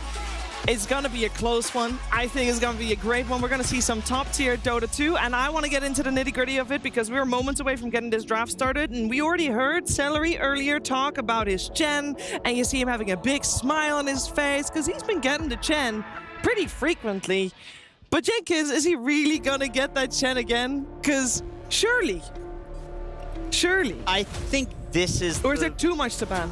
No, I think this is the team you definitely want to ban the Chen against. I mean, especially because they think that they have the Tiny solution, which part of that comes from the Chen and the fact that he's so good at buying those auras, and it frees up Ace that they can either have Ace pick up an early pipe, and then Chen picks up the mech, and then they sync that timing, or he can go for a non-pipe buyer in the off lane. So I would say if Team Liquid leave it in, okay, they didn't. So yeah, they banned it out. Okay. Against this team, it makes sense. Then the next question, I guess, is going to be the Tiny that we mentioned earlier in the hands of Nisha. Shiva, I'm gonna be straight with you. Oh. None of these picks matter. Oh. Why? Team Liquid has 6 losses in the tournament. Every single one of them's on Dire. They're 8-0 on Radiant. Game's over. GG. Okay, well, let's go next. We can go game 2 now. Game 2. They're about 50% win rate on Dire on Team Liquid, and they're 100% 8-0 on Radiant. I asked Blitz, I was like, is there a reason for this, do you think? And he basically said he thinks it's pure coincidence, but maybe he's just holding out the information. That's what somebody who's holding out information would say. Yeah, exactly. So the question is, when you think about Celery, it's not just Chen that you have to consider. You have to consider his Enchantress. Yeah. So when Gunnar was on panel during the group stages, he said that when you play against Gaiman, you can severely gimp their drafting just by dealing with Celery's heroes, and they change as a team. Well, the Beastmaster is the one that gets picked up first by Team Liquid, most likely. I say most likely now, but normally it's always for 33. But now I have to say most likely because we did see teams switch it to mid. So still keeping that, a little bit on our radar, but securing a Beastmaster as your offlaner, I don't think you can be going wrong with that, especially not considering it is 33 playing it. And when the Doom is banned as well. Yeah, and there's the Enchantress. That's one of the better counters. And the interesting thing is GG left Beastmaster in the pool and banned the Doom themselves, but they probably just wanted to prioritize their Celery Enchantress. And I mean, we've seen a lot of responses to Enchantress, like Crystal Maiden, like Nyx Assassin, but I mean, ultimately, it is not a Chen. It's not going to be building the auras for your team. You just have to make sure that you can deal with that creep early on and that you have reliable damage to burst her in the late game. What I love about it as we go further and further into the tournament, you're seeing these stats at the top. Like, we see these teams picking these heroes. They're usually signatures that they have like 80% plus, sometimes 100% win rates on. We have 4-0 for Team Liquid with Beastmaster. We have only 2 games of Enchantress for GG, but they're 2-0 with Enchantress. So all these teams are whipping out their 100%. It's like, who's going to bend first and not break? Maybe also because it's game 1 of a best of 3 and it's in the upper bracket, you are comfortable letting your enemy team having relatively comfortable picks because it will teach you a lot. And if this matchup were to happen again in the grand finals, then at least you're ready for it. You can learn a lot from this.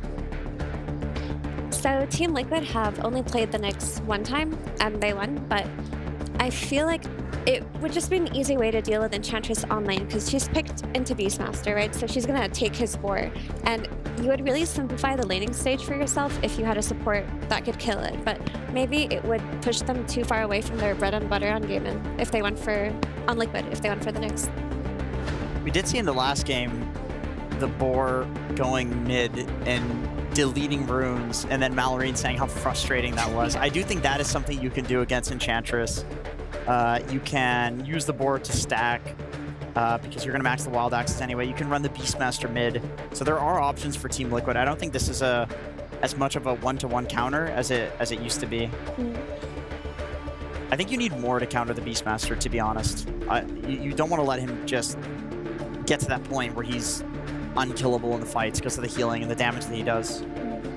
You were talking about the player to look out for Team Liquid. I'm looking out for Dyrachyo on GG because in their last 7 games, their only 2 losses were when he wasn't playing CK, and Team Liquid banned out CK in the first round. I feel like Dyrachyo is important part of their tempo on the side of game, and he usually represents the catch, the aggression on their team, and Broodmother is more of the aggression side, while CK is more of the catch side, and they haven't really shown too many different heroes that he can do this with. So now's the time to like see, okay, Liquid's saying, we're going to force you to beat us with something on Dyrachyo that you haven't been able to do yet. I feel like he's an essential part of their kit because all the other heroes tend to be aura heavy, so we'll see what he can do. I do think, though, that Dyrachyo's hero pool for this tournament is generally quite good against the Beastmaster in the off lane. He's played PA. You can dagger and kill the Beastmaster in the lanes. You can burst the Beastmaster with like a Hoodwink stun. Ursa is pretty good at bursting this hero as well with an Ench and a Hoodwink rotation. I think he'll be able to kill Beast in lane. I do like the idea of like some hero on Gaimin to contest the stacks. That's always a thing that you look for whenever there's a Beast picked in this patch. What role are you expecting that from? Hoping for that from? Sometimes it's coming from the mid lane. Like I could see Leshrac or something. I mean, usually there'd be an IO pairing in this patch with that, but that's just like the first thing off the top of my head. Sand King, obviously, but that didn't get through. Pango, right? I mean, it is Gaimin, and Pango is still in the pool, and that's one of the easier heroes to move from the mid lane into that triangle. He can fight and he can steal the stacks a little bit as well. So they do go for Nyx. They've only played it once on Liquid, so it might not seem that comfort, but I really do think that having a hero that can just instantly eat the Enchantress creep really simplifies your laning. And if you can just guarantee that Beastmaster has a comfortable transition from the lane to the Ancients and hits his timings early, you will always have that incredibly strong hero to play around, get the early Aegis with, and just take over the map. It also makes you not really want to pick like the PAs of the world that Jenkins was talking about, these heroes that are meant to kill the Beastmaster, because another part of this Nyx hero is that he likes to just drag the creeps and Mind Flare neutrals on the way. So they do end up going for the kill hero Ursa. I think it's largely to do with the fact that it also deny picks the counter to Underlord and Enchantress. It's like a very good game for Liquid to have picked Ursa as well, even if Mickey hasn't really played it. But yeah, so they still have this kill hero in the carry role. I think it's super important that we keep an eye out on Team Liquid's top lane. It's going to be a lot on Boxy to play these. What was it, Blitz, that said like it's not real Dota? He did say that. I laughed when I saw the Nyx Assassin get picked up because he was watching Ari play this. It's like, this is not real Dota. There's going to be a sub-diff in this game, you know? And then eventually you see it enough that you're like, okay, maybe this is good. If it happens enough and it works enough, you're like, okay, well, maybe it's not real, but I can imagine it being real. Yeah, obviously there's an element there if he's memeing around because we're, you know, chilling together watching a game and he's like, this is so OG, but then, you know, that's how like new tech always looks at the start. It looks goofy and then everybody realizes how broken it is. I could see, like, I'm looking at Troll. Mickey has not played it. TA, I think, yet. for Mickey specifically. In the carry-to-carry match. Oh, they actually, Tiny stole the pull. What the? Huh. I didn't even think about that. Man, this is 4 melee heroes, though. It is, against Underlord. Like, that sounds... And Ursa. Yeah, I mean, they are spell-casting melee heroes, though, because they're kind of like fake melee heroes. But I would still be a little concerned about this. Yeah, it can get a little scary, especially if you get some kind of AoE damage coming out from that mid lane. Like, a BKB Leshrac would go absolutely ham in the middle of 4 melee heroes, and so would Pango. And or just a Pango, he's still in the pool. So this is very interesting. But I do like this Underlord pickup a lot from Gaimin. I just think that Tiny really does not like playing into 5-man lineups later on in the game, because if he's playing into this 5-man ball with a pipe, with a Greaves, with potentially a Glimmer or a Solar Crest coming out of one of the supports, and he doesn't get that burst off, there are going to be ways to turn the fight if you're Gaimin, right? All of a sudden, Ursa just presses his ult, turns on you, bursts you down. Like, the damage is there for Gaimin. Yeah, they're almost certainly getting like TA Razor Band maybe, because that's what Liquid's also been running. You're looking for most likely a ranged carry. Jenkins, you mentioned the Troll Warlord. It is a very good matchup against Ursa carry to carry. It gives them like the physical damage that they're lacking, the sustained damage over the course of the fight, I guess you could say.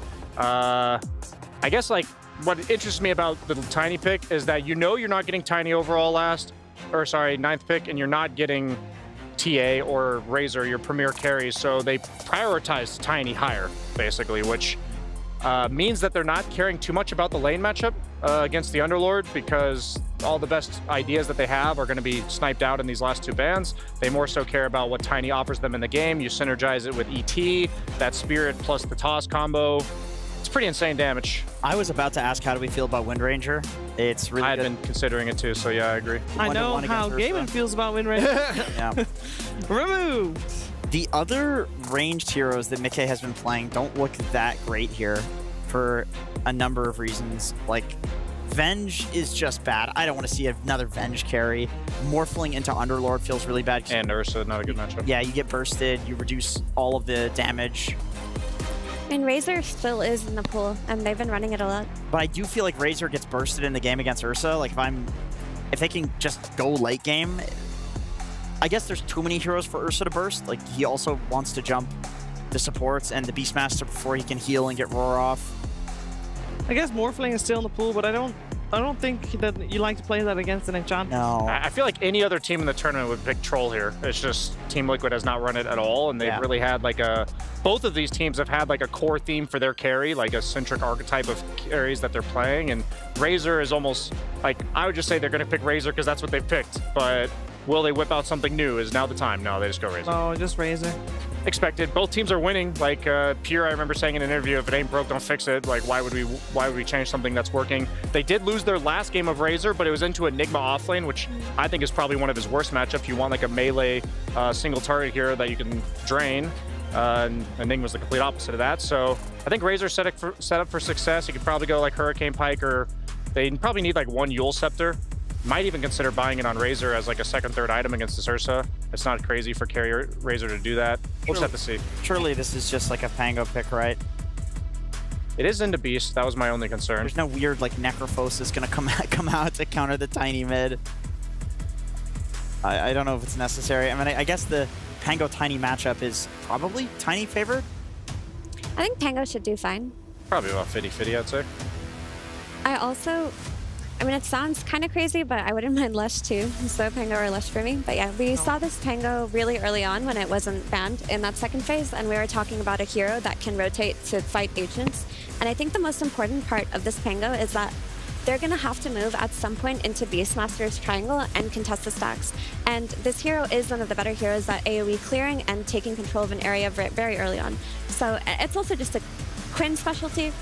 Both of these drafts look pretty telegraphed. It's basically what both of these teams have been playing the entire tournament, with the exception of Nyx. I do think when both teams get items, that the items for Team Liquid will naturally counter like Duracio's Ursa and their ability to output damage. I'm actually going to be keeping an eye out on Celery to see what he itemizes. Is he going to be more utility, or is he going to be like the Hurricane Pike, eventual Moonshard damage output that I think will make up for Duracio's getting kited? That's the supports of game, and I think they're going to need to dish out a lot of damage. They have a lot of control, a lot of like aura buying, but what do they have to follow it up? That's my question. So I share Jenkins' opinion that Ursa versus Razor should be a great matchup for Ursa, and I still think that the 5-man group up from Gaming Gladiators is actually stronger than Liquid's if Underlord isn't completely shut down in lane. So I feel like Gaimin have this really nice tempo throughout the entire game where they have good lanes, their mid game is strong, and their late game is strong. Whereas it feels like there's a little bit more pressure on Liquid to take advantage of their tiny blink and do as much chaos as they can in that like first 30 minutes of the game.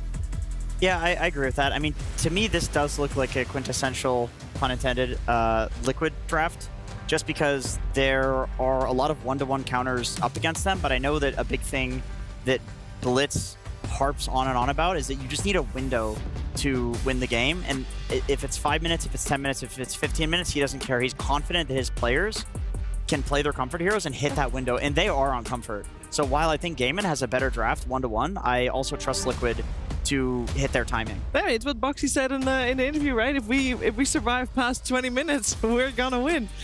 Maybe that just plays itself out throughout the entirety of this game. But what I am hearing is that a lot of things could potentially happen and could potentially counter each other, but we don't know for certain. We will have to see how it is played out inside the game. And I appreciated all of your thoughts, but I can't wait to hear some thoughts from Coach CY. It looks to me like both teams got all the heroes that they wanted. Are you comfortable with the draft? Very comfortable, and yes, indeed, they also have heroes that we expected them to pick, so it's just about who plays the best Dota, I think. One thing that I saw in your draft that made me a little suspicious, I feel like your damage is a lot on your Ursa. Do you feel that way? Are you worried about him getting bursted at the start of the fight? About Ursa? What did you ask about Ursa? if Ursa dies, do you have enough damage on the rest of the squad? I feel like it's very important to protect him, kind of a thing. I mean, sure, but Ursa shouldn't really just die, I feel like. So it shouldn't be a problem, in my opinion. Just buy Ags, press ulti? Yes. Okay, what about the TL lineup? The Elder Titan Aura stuff seems quite effective at amplifying damage for your squad. Is that hero easy to deal with? I think it's fine. I expected them to pick ET for Insania, so I think ET is a strong hero. It's a really strong laner. I think that's the biggest strength, and then like some late game memes where he gets like insanely strong, but if we play well, I don't really think it should matter that much. All right, great. Good luck in your game. Thank you so much.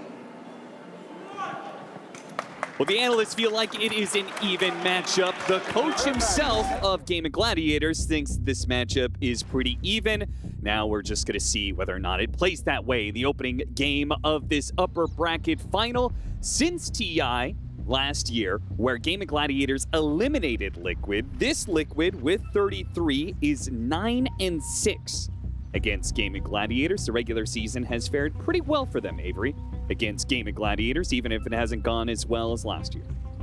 But does it matter if you lose here? That's true. Does not. So get those useless stats out of here, Austin. To learn.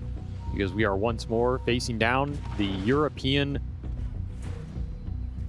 I don't know, what do you call this matchup? The Euro Derby? The EU Classico? Don't like that one. Okay, well, we'll come up with something better. We'll work through it as the series progresses. We'll find a good name for it. Could also be the series no one wanted to see, but you're forced to watch again. Could also call it that here. Get that out of the way. As these two teams have a long history at this point, and I will say it feels like in all of those important matches that have happened over the last 2 years, it's Gaming that have come out on top, especially a lot of those grand finals, right? Yeah. And this is a really important match for Liquid to regain confidence with this new squad. As Gaiman try and get a first blood here with a nice flank. Yep, Sandwich 33. There's nowhere he can run to, so he just outputs as much damage as he can. And Insania comes in with big spirit damage. We'll be able to get one counter kill and does some heavy damage to both Tofu and Quinn before he gives up. Such a good facet in the early game. Yeah, seriously. Especially these multi-hero skirmishes. But first blood to Gaiman, and it does go to Jirachi. So Quinn did not get it. A little sad about that. But Ursa gets some extra gold to play the lane with. Which is pretty nice, because I think, for me, the biggest hero I'm looking at, I mean, maybe in this series, honestly, the support duos here. Both these teams want to play fast. They want to win lanes. They want to snowball. They want to get the auras up really quickly. I think everybody who's been watching this tournament kind of understands what both these teams are trying to do. I think they're the two fastest teams in the tournament by far. Yeah. And a lot of the slower teams have been eliminated as we go farther and farther down this bracket. But what do you do when the two fastest teams play each other? Well, for me, you're looking for really small advantages and trying to eat those out. I think the drafts are pretty much even. You're not going to get a big draft advantage in this series. It really comes down to early game execution and what you can build off that, which is why I'm looking towards these two support duos and how much they can create in the laning phase, especially, particularly Celery on this Enchantress. I think Chen and Ench are pivotal supports in this series matchup overall. Yeah. And if you get your hands on one, you need to make sure you get a big impact from that hero so that you can maintain that threat. Because you might play each other again in grand finals, right?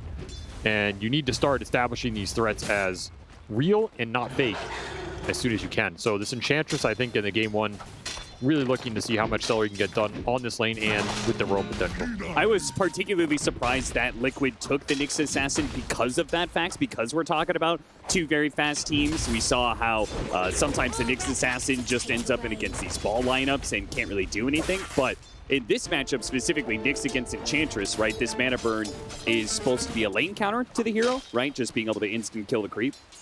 I think the creep is part of it, but I still think Enchantress can just outlane you. Just a strong laner.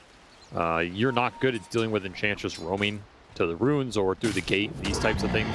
Nyx is kind of static in that early game, and his damage is pretty low even on the turnaround plays. Where are you going? Your best bet is to pull waves, get the beast strong, maybe stack ancients. Just create a big enough of a threat that this beast is going to get insanely farmed if you don't stay here with the Enchantress. I think that's like the best box he can cope for.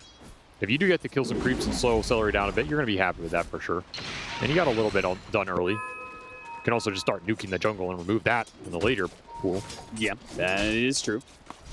But this first blood is going to go a long way here because you already have boots plus Orb of Venom on the Ursa. Yeah, that's just unfair, man. Yeah, it really is. And they're going to feel it with this double melee offlane. I mean, Boots Orb of Venom versus double melee offlane is every carry player's dream right here. 33 does not get the Lotus. He tried, now he's going to have to TP ways. Dyrachyo continues to use that Boots advantage, whether it's chasing down the Nyx Assassin when he's trying to pull, or in this case, threatening the Beastmaster. This went all the way to base. Yeah. Expensive TP for 33 here, as his laning phase is looking real rough. Yeah, and if you're doing all of this like pulling shenanigans on the Nyx Assassin, it also means you're not doing as much stacking, which is a problem for the Beastmaster. Beastmaster can, of course, stack for himself, but he hasn't managed to do that yet. This is going to be a struggle. This wave is also massively pushing in to Gaimin right now, so they're just going to auto-attack some of these creeps, get a couple denies. Wave's going to be right in front of Dyrachyo's tower here as 33 comes back. He has missed a lot of early CS. This offlane not going well for Liquid. And this you see them miss the flag bearer too? They impaled and axed for it, and both missed the last hit. They're going to need some stacks for this beast. He is going to be in full recovery mode. And it's going to be a big point of weakness here in the early game. You know, I was thinking about this Enchantress roaming, but at this point, you might bring heroes to this lane just because they're so far behind, just keep abusing them. Particularly since, if you want to talk about Enchantress Chen being such an important like key heroes in this series, in this matchup, I think the Beastmaster is something, both meta-wise and particularly with Liquid, something that you want to break if you're gaming Gladiators. You want to be able to show you can give up this hero and have an answer to it. And right now, the laning phase, they've certainly dealt a pretty big blow to the Beastmaster. Been one of Liquid's go-tos, one of the heroes that gives them the early Roshan, so if you can break it, you break a lot. And you just can't walk up for CS. This feels miserable for Boxy right now. And this is why this Nyx Ench matchup, I don't care if you kill the creep. I think it's still really sad, because you can't contest it, and it just doesn't matter. And they are not asserting the same kind of dominance in this bottom lane. Razor's doing fine, 25-5, but so is the Underlord. He's gotten a fair amount of CS out of this lane. They keep on trying to go for kills, and it looks like maybe they can finally get one. No, not good enough, and it's going to be the Elder Titan who dies instead. Disaster for Insania down here. He was really putting in work over the course of his lane, but that Lotus Fairy Fire bites the bullet here as the lanes continue to be a sore point for Liquid in this early game, at least. Quinn also winning mid out slightly here with the Pangolier. Oh, now Mickey in trouble as Celery goes through the gates and does indeed start doing a bit of roaming. That's a really nice connection here. Super fast, very efficient. Creep's going to be missed by this Razor as well, as both side lanes just starting to collapse here for Liquid. And Dyrachyo's under no threat up here. This lane went way too poorly for Liquid to exert pressure as Ursa continues to free farm. Well, if Liquid, their goal was to get out of the lanes unscathed, they did not achieve that. No, and this is going to be a big turning point for the series. Now, these are two teams that snowball really well off lane advantage. They're both looking to accomplish that. So you got to look towards these small differences to make a big difference down the road. Opportunity is now open for Celery to continue and build some momentum for his team here. He's looking back towards bottom. We'll get scouted on a ward, but can Insania get out in time? Gonna be able to bushwhack him and slow him down. Not much Insania can do here. He is caught. And just king of the early game right now. Yep. Everywhere Celery goes, Liquid do not have a good response. Foxy's just lingering him out mid right now. Nothing to do there for him. And the Pango is making the move bottom. Will also get scouted by this ward on the Haste Rune. But again, can you get out in time? Yeah, where do you go if you're Mickey? Because you can't even go through the gate and gank the Ursa. You're not going to feel good about that move. Sit in timeout, I guess. Yeah. Think about your TP cooldown. Hide in the jungle and hope nobody spots you. I mean, this ward did do some work, but this is not a much better fate than just dying here. Yeah. And he's still going to die. Okay, so maybe Nyx Assassin can come in and disrupt some of this one. Tries to go for the double stun. Only hits one of them. Ends up tanking some of the Acorn shot. That'll help. Slows him down with a blood grenade. Anything they could possibly... The problem is the Golem's going to die. Okay, the Golem punched them first. But then the baby Golems come out, and they turn their damage onto the Nyx Assassin, so they can pick up a double here, potentially the Ursa. Nice stun before he dies, but Insania, as strong as he is, cannot finish off any of these heroes. Maybe Nisha can, though, and a rage goes off. Stomp doesn't last for long, though. Dyrachyo shrugs off that disable, runs down the support. 3 dead in exchange for an Enchantress. Gaming Gladiators got to be very happy with the way this is going. The lanes went well, and now the rotations are going better. Super happy with how that works out. This Ursa is powered up. He gets to join an early fight, help take this tower, kill the enemy carry. Liquid scrambling to make a defense around this tier 1, just not synchronized at all. And then you TP in a tiny, and Nisha doesn't even get a big core kill out of it. He just gets the Enchantress, who's probably happy to go back to base anyway. Gonna really have to look to this tiny to make some action happen. Get you back in this early game. It's having the best game of everybody on Liquid, and we have seen this hero be a bane for every other team that has had to go against Liquid so far. They're going to smoke up to the Beastmaster, who pulled the wave with the 4. So they probably are expecting, okay, the Beastmaster's entirely alone. They end up getting a pick off on the Enchantress. Nothing major for Liquid, but something small to work with, I suppose. And I guess one thing about all this aggression in bottom lane does mean the Beastmaster has been able to recover some. Recovery time for 33. Mickey isn't getting ganked by the Enchantress. That's the other upside here. Did slow down Celery, who was getting a lot out of this early game. And... oh, the boar runs into the smoke. Nisha breaks the smoke from the high ground as well. They did not realize where he was, I believe. I mean, there's no real threat on Nisha here anyway. He's got 1,500 HP. Yeah, it's true. You don't have the damage.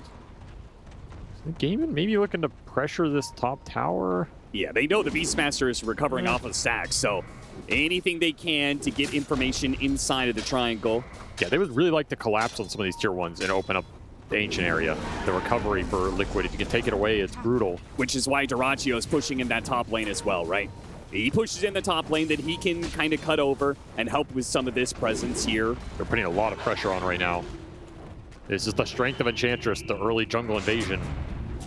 Liquid need to respond accordingly. Nice D-ward from Celery. Good read that Liquid is going to try and defend this as much as possible.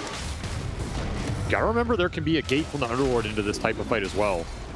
Gaming have numbers they can bring, but unable to punch through, you're just gonna get some XP leached into the Enchantress here, but that's about it. Might even pay the price. Yeah, maybe. Oh, they're going to run out of damage.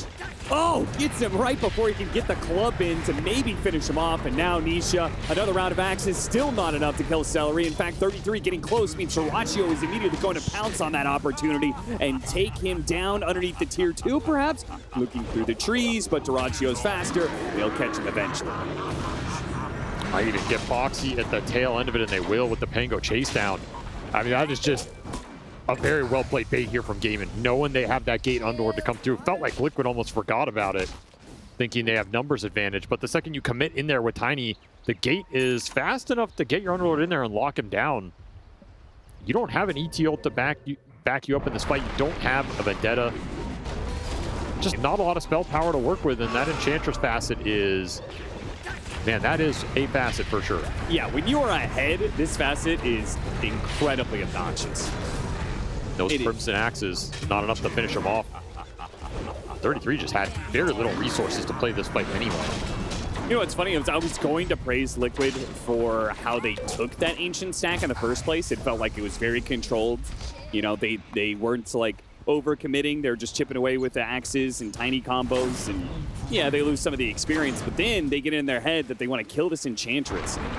As you said, just got baited by Gaming Gladiators. Now, GG up 4,000 net worth lead, 10-3. And another rotation. That's going to catch Mickey. Nothing you can do about this one. A Rolling Thunder from Smoke.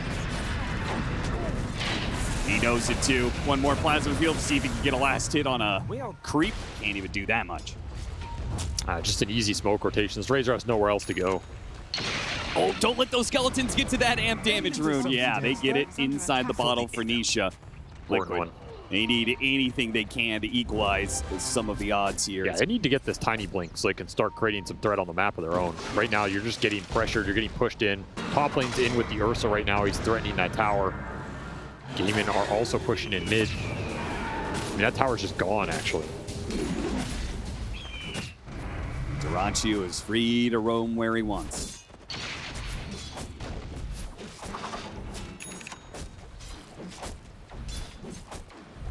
Big question is, how aggressive can Gaming maintain their position on the map?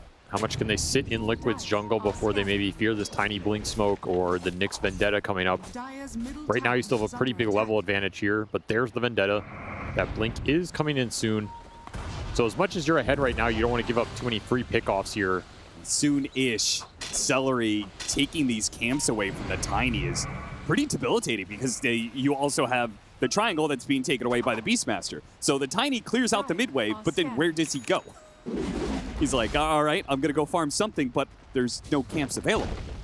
Not the type of stack clearing with Toss we've seen in some of these Tiny games where your highest net worth is just cruising. It's been a slow one. Smoke without the Blink Dagger. It does not feel great. Try and use the Vendetta to score a kill somewhere. Yeah, you still have the Zamp damage room, so you are happy if you run into somebody here. Should be a guaranteed kill, and they'll scan out that triangle. Have the scan. They're going to do a longer wraparound, really try and make sure they land this one. The Vendetta allows them to cut through the high ground here, and should be able to have it. They're going to use the Earth Splitter just in case. Want to make sure they can 100-0 him with no response from Game of Gladiators. Maybe even take some of this Ancients. Radiant's middle tower is under attack. Xenia tried to go for the Wisdom Rune. Good read by Dyrachyo to be there in time. Maybe a little bit of the Ancients. If you can defend this tier 1 mid, you're going to be super happy on the side of Liquid about this sequence. I don't think Nisha wants to go back here without the blink, and Quinn just right-clicks it down. Damon actually make the most of losing their Underlord on the map. Finish off the last tier 1 here. Going to completely open up Liquid's side of the map.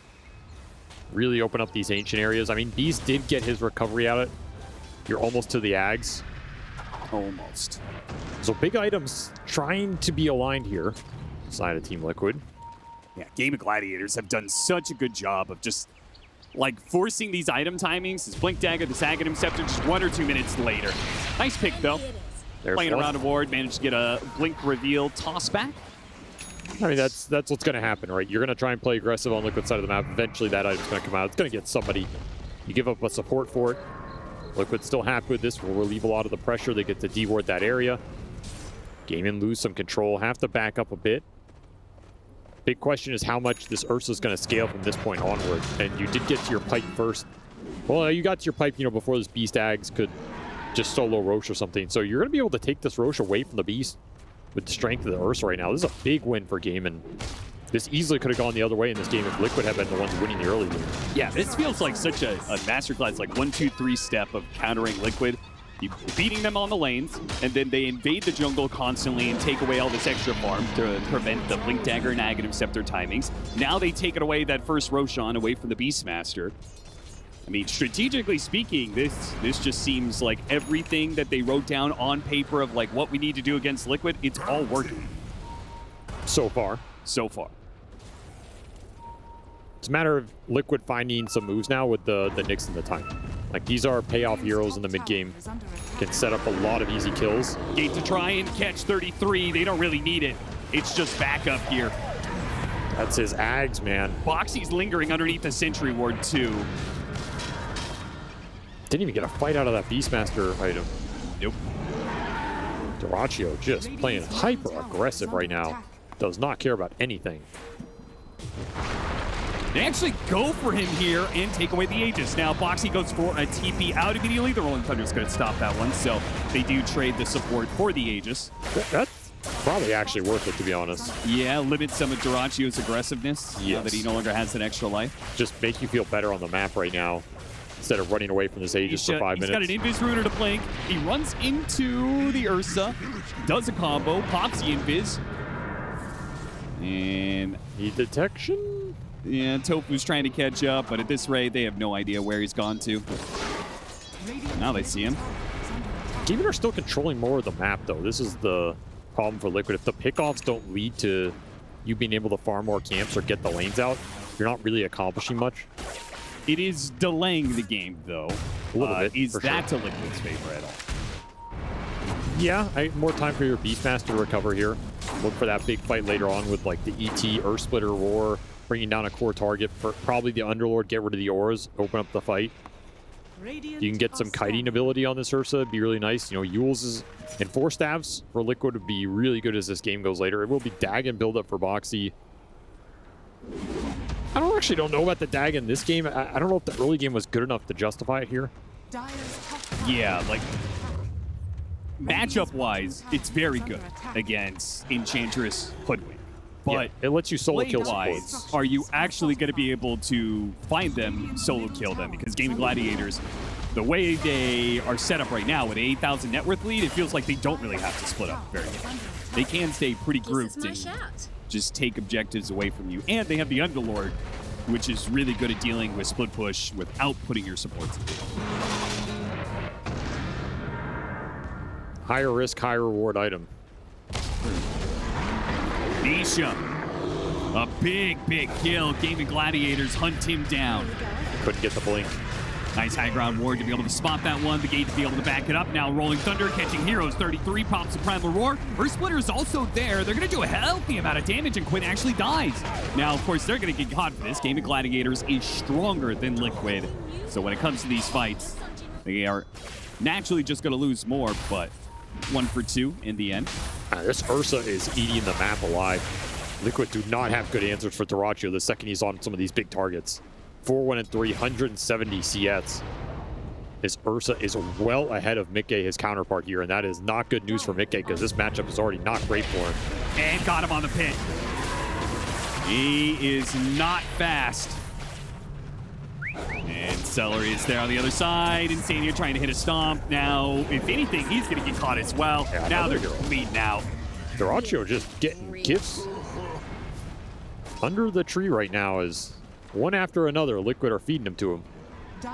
Liquid just scrambling around on the map, trying to push out any lanes, but Game of Gladiators, they are just sprinting across the map non-stop. Fast-paced Dota, another round of spells that are not going to go off. Once again, going to get caught by the Tiny plus Nyx Assassin. He still managed to get it off. That shield crash hit 3, and now it's real bad for Liquid as the Rolling Thunder is a threat. Gwen's going to play a distance here, but eventually come back in, knock up 33. And now Dyrachyo just keeps on running at Heroes. Gets 1 kill, support lingers, finds another one. It's a bit of deja vu.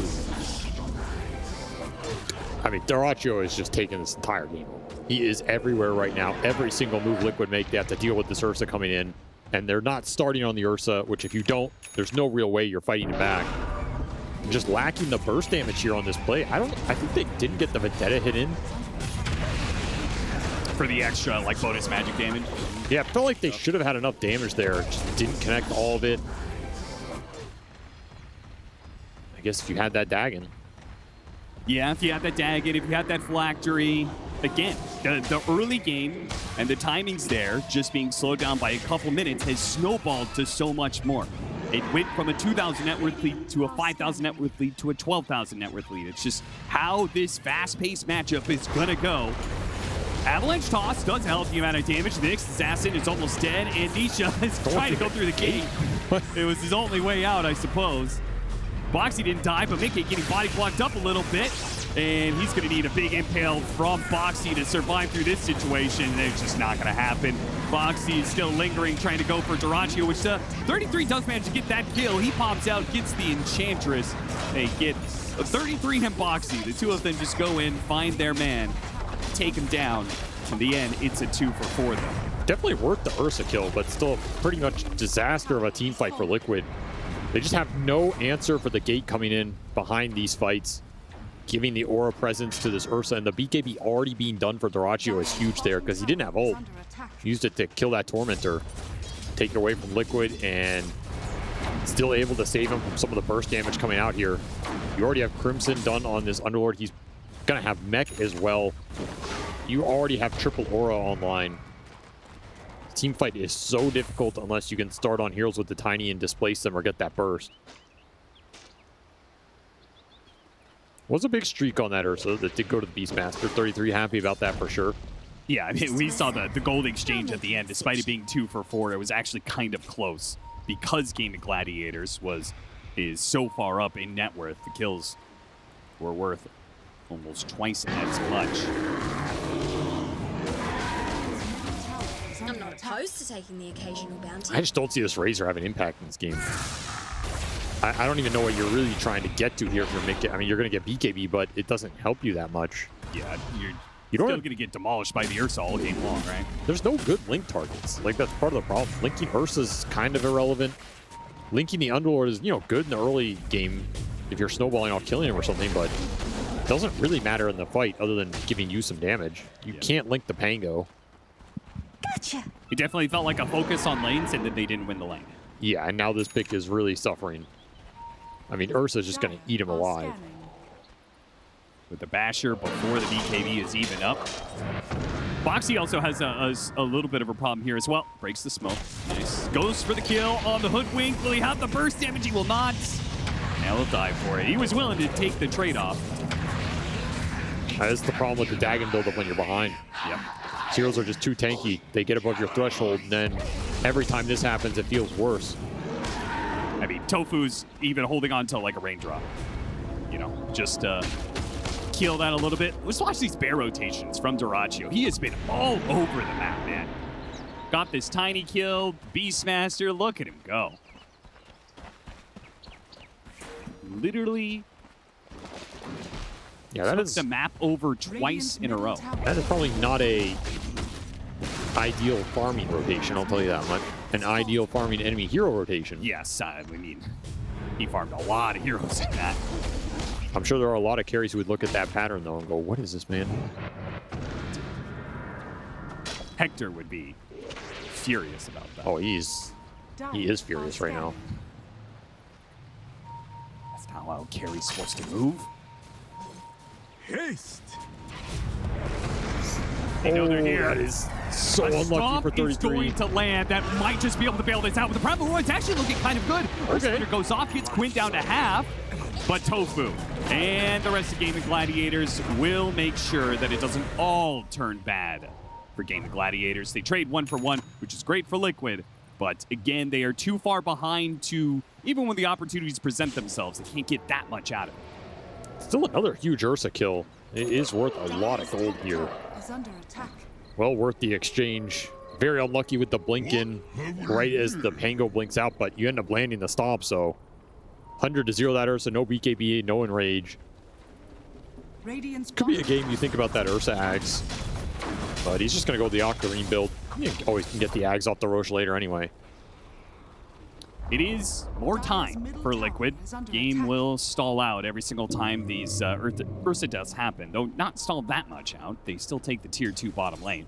But you can see Liquid's on the other side of the map, farming up, getting their items. Just the question of, is there a point where they'll be able to turn the game around with this kind of deficit they're experiencing?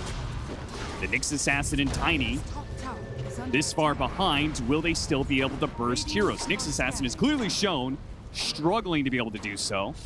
The Tiny, who's building towards that phylactery buildup, maybe? If you get Conda, I can see the Tiny burst these supports for sure. A couple more spells. Moxie's got Vendetta, so should be able to skedaddle. I mean, you can play for the high ground defense here. Just like playing for that in this state of Dota feels so bad when you're giving up all these Roshans. It's way too much network. These two supports for Gaimin can also just scale into cores if they really want it. Yeah. Just get a Hurricane Pike on this Enchantress, start building Gleipnir on the Hoodwink here.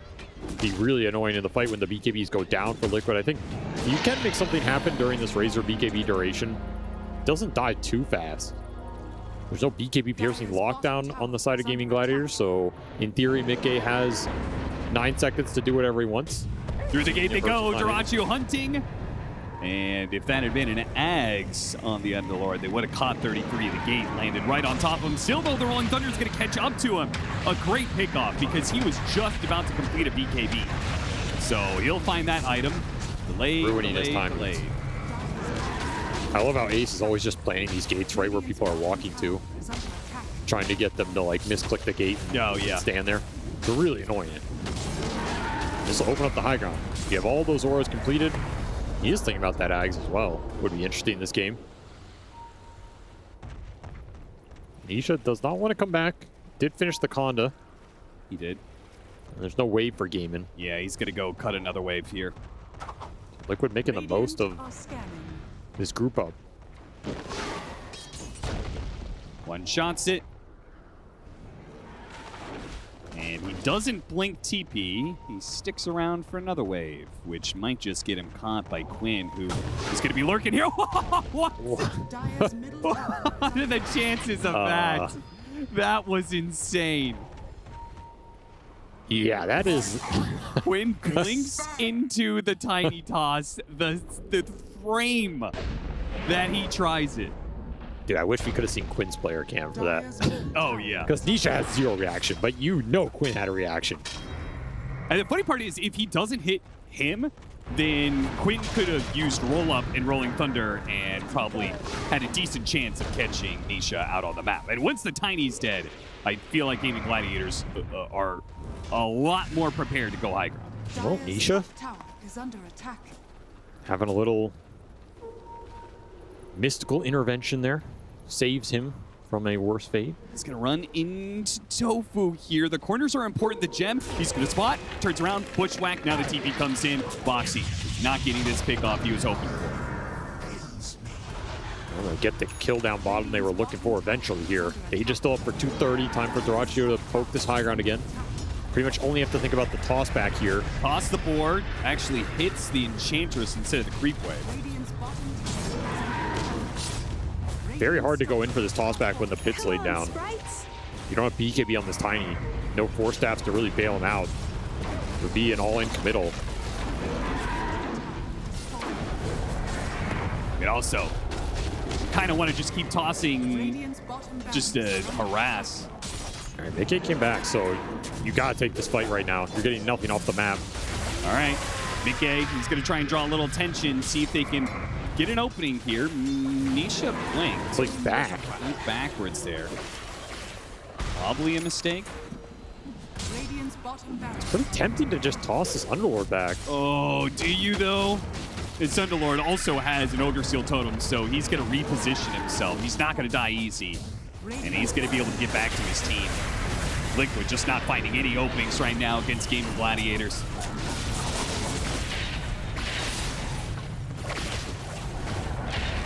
Stomp attempted, whiffed. I mean, if you're going to toss somebody, it's got to be now. You get the full lane. Nisha does not get a toss back opportunity. Even get what they came for. As they go back, Game of Gladiators. I was about to say, nobody go up the death alley here. Let's go all the way back through the jungle. Dire's structures are fortified. See, Liquid smoke out. Try and use some of the Nick scouting. You got a deep ward on this cliff. Boxy planted that I don't think Gaming are going to be aware of in the short term. Though in the long term, Gem will make short work of it. I mean, you got to find something soon here. You are massively getting out-farmed during these periods. Yeah, the end is coming. 40 seconds left on the Aegis. A smoke and a fast move from Game of Gladiators. They're going to go straight to it with this Octarine, straight to Mickey. Mickey in some trouble, gets bashed up, 33. Might need to bail him out. They go for the toss backwards here a little bit. And now trying to drag him in with the shard. Still no roar being used. They want to try and kill this Aegis without expending that quite. They do manage to get with your splitter. Looking for another toss back. If you can get the Ursa in deep again. Oh, Nisha, he gets attacked by some damage from Celery. Isn't going to be able to get it. Instead, tosses a creep out to Doraccio. They will hold. Heads up play from Celery there. Prevent that Tiny blink going off. Yeah. Could have easily comboed up Doraccio. Still have Boxy hunting on the backside, but honestly, he is no threat, and it's hard for Liquid to make moves to this guy. Gets too close. Tofu's going to spot him. See his Tormentors going on right now. It's a second Tormentor steal of the game. Yeah. Really adds up. And we saw the Ags finish for the Underlord as well, so if you ever catch these heroes on the map, they're just absolutely gone, particularly the ones without BKB. Doraccio is not done. Does not need an Aegis to push.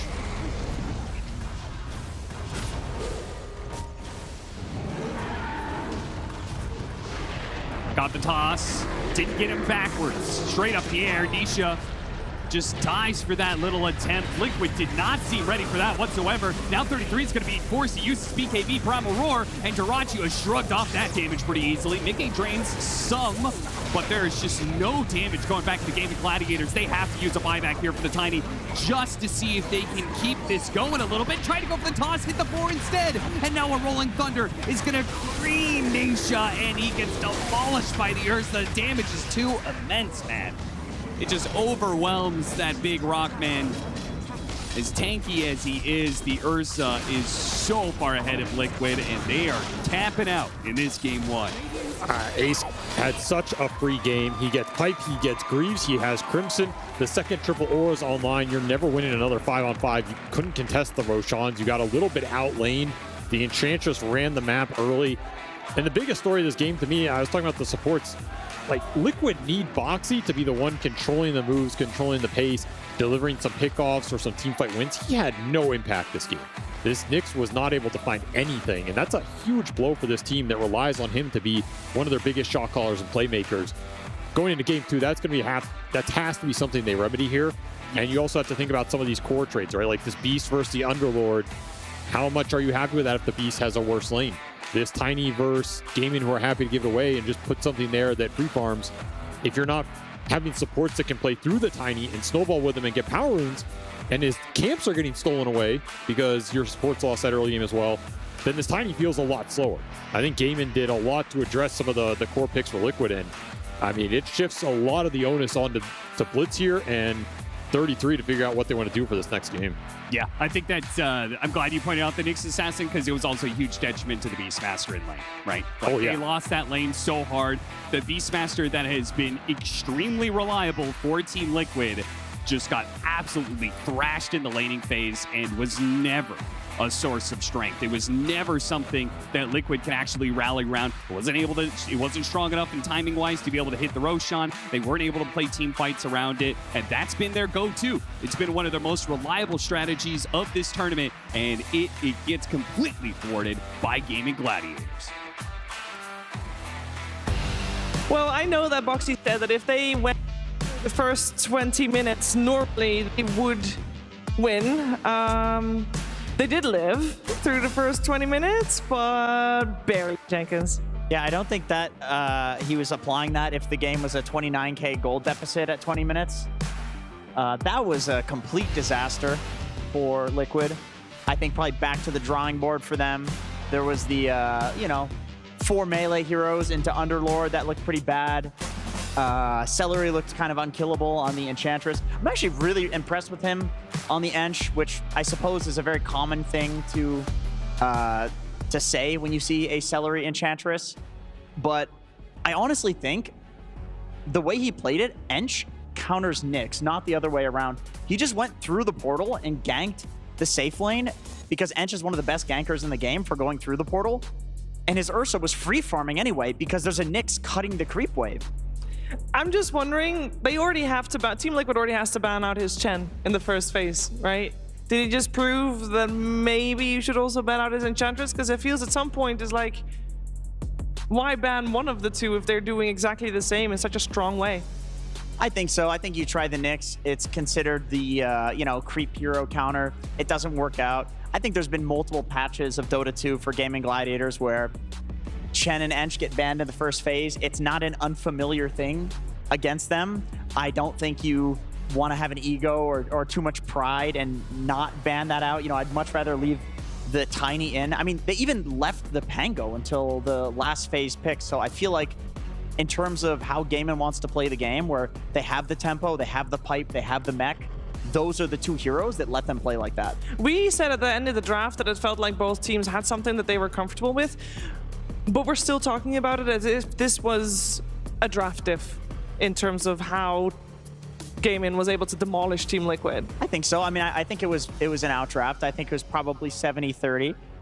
Back to the drawing board on that one. It's just that the way that Blitz likes to draft is that he goes for a window of opportunity to win the game.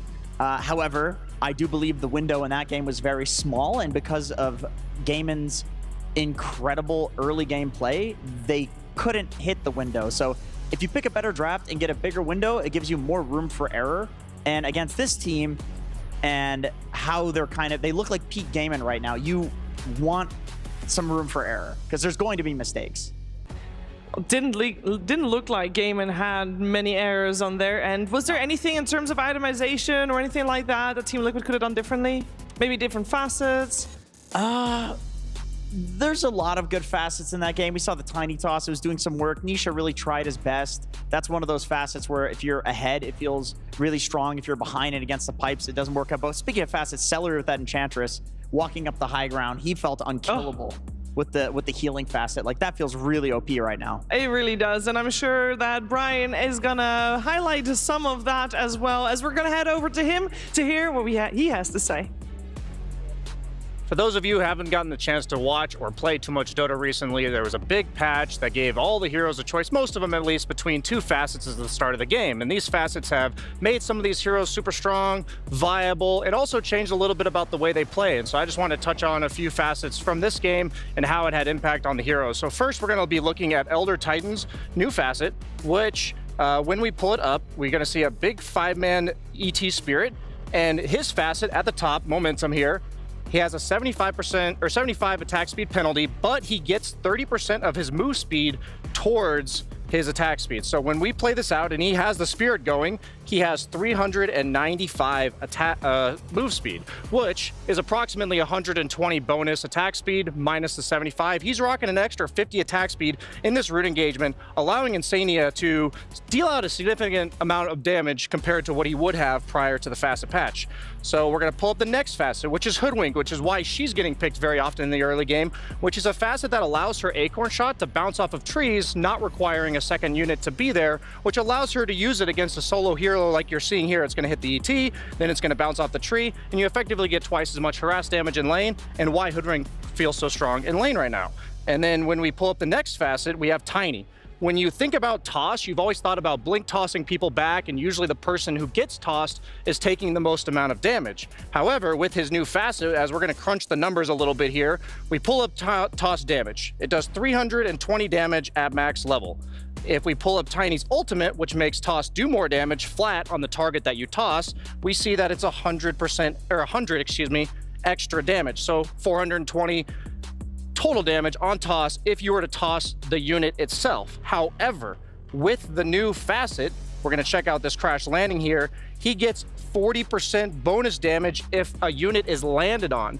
40% of 320, that's actually over 120 damage. So it's actually more damage to toss something onto somebody rather than tossing them, the unit themselves. So what are you going to see in this Tiny gang? Something very different than before, which is that when Nisha goes in, he's going to find the Enchantress. Instead of tossing her back, he's actually going to go back to his own teammate and toss his teammate on top of the Enchantress for maximum damage.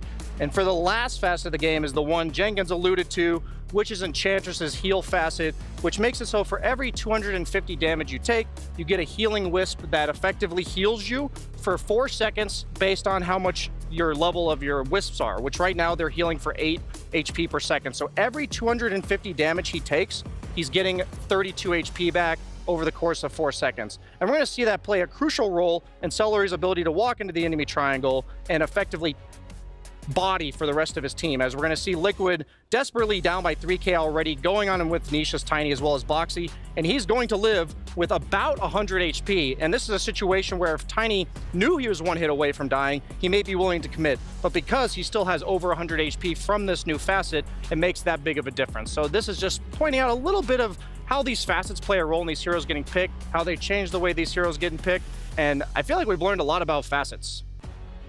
People underestimate just how much these guys need to live this game in order to do well. And I should know, Team Liquid almost wins everything. When a new patch drops, everything changes. Our habits, our gameplay, but with every patch, our lives change with the game. Like literally. After the last patch rolled up, we just woke up and we're like, what the hell are these? Worked out better for some of us than others. Every morning it's the same. Wake up at 1 PM, hit alarm, and choose the facets for the entire day. You pick the wrong one accidentally, and all of a sudden, the entire day is screwed. Oh. Dude, there is absolutely no way you did this crap again. I'm gonna lose my mind. I'm not a fan. Misclicking facets can be bad, sure. But some people just have garbage facets. Unlock. Omar, what do you want to do today? Brother, you can pick one of these two. Doesn't matter. Anyone is really good.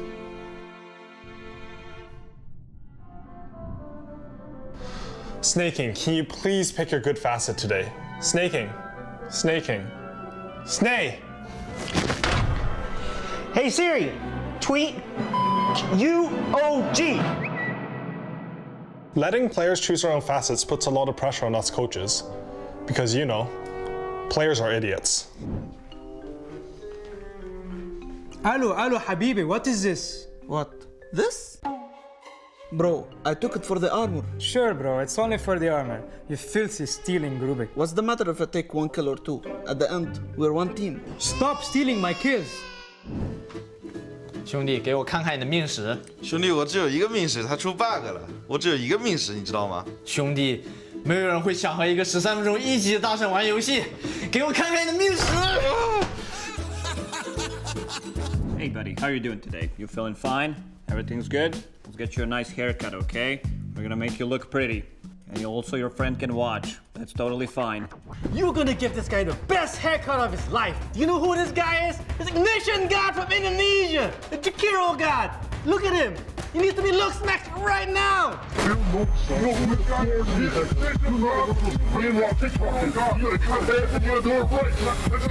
needs to be look smacked right now. Let's go, baby. It's all good in the hood. Run it back. Let's go. Let's go. Look at that. Oh, we zoomed in on the white wine haircut for whatever reason. Look at that. That's uneven. I'm so upset with that. I really am. That? He had such nice hair too. That's the worst part. I've been around for a long time and played a lot of different patches. And to me, new patches, they motivate me. Oh, come on. Yeah, it can be a little demotivating too. My facets suck. At least I got a huge innate.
It's the EWC and you want to play like a pro.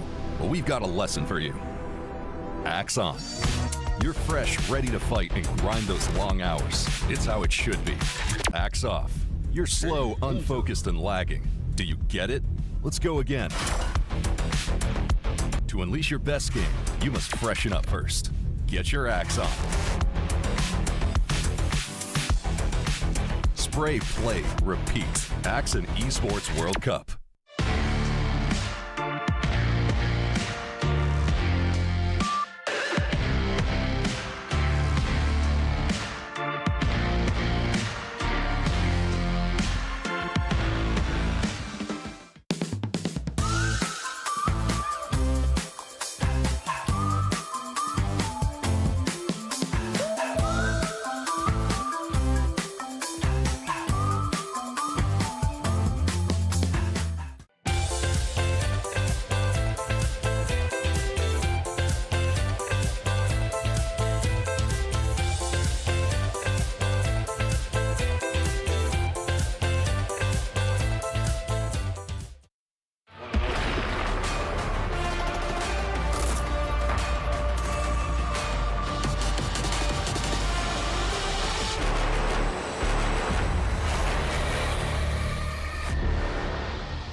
We are getting ready for game number 2 here between Team Liquid and Gaming Gladiators in our upper bracket finals. I must say, after watching the first series of the day between Falcons and PSG Quest, and that game 3 was so epic, I was a little bit disappointed with this first game, but we have to give credit where credit is due. Gaming absolutely crushed it, Effie.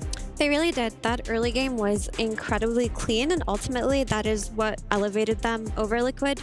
But I also think that Liquid really drafted themselves into a very small window of effectiveness. I mentioned it in the pre-game that I think that Gaming's draft was comfortable at every stage in the game, whereas Liquid's draft had a very small window to be effective in that first 25 minutes, but they really just couldn't get anything going. And I think a good place to start for Liquid would just be to put Boxy in a more playmaking type of hero, because the Nyx just didn't work for them, Brian. Yeah, and you mentioned in the pregame panel of Game 1, Mira, that like this Underlord counters Tiny's playstyle pretty hard. There were a couple times where Nisha was trying to make a solo play for the burst damage combo, where in theory, worst case scenario, he's just going to walk away. But then the Underlord portal from anywhere on the map just appears behind him, and then it seemed like half the time his only escape was to try to go through the portal itself, and that didn't work out. So it feels like Gaming just had Team Liquid's number on just the basically foreseeing what they're going to pick, knowing preemptively, like, we picked the Underlord before you're Tiny, we know it really deals well with it if you still plan to pick it.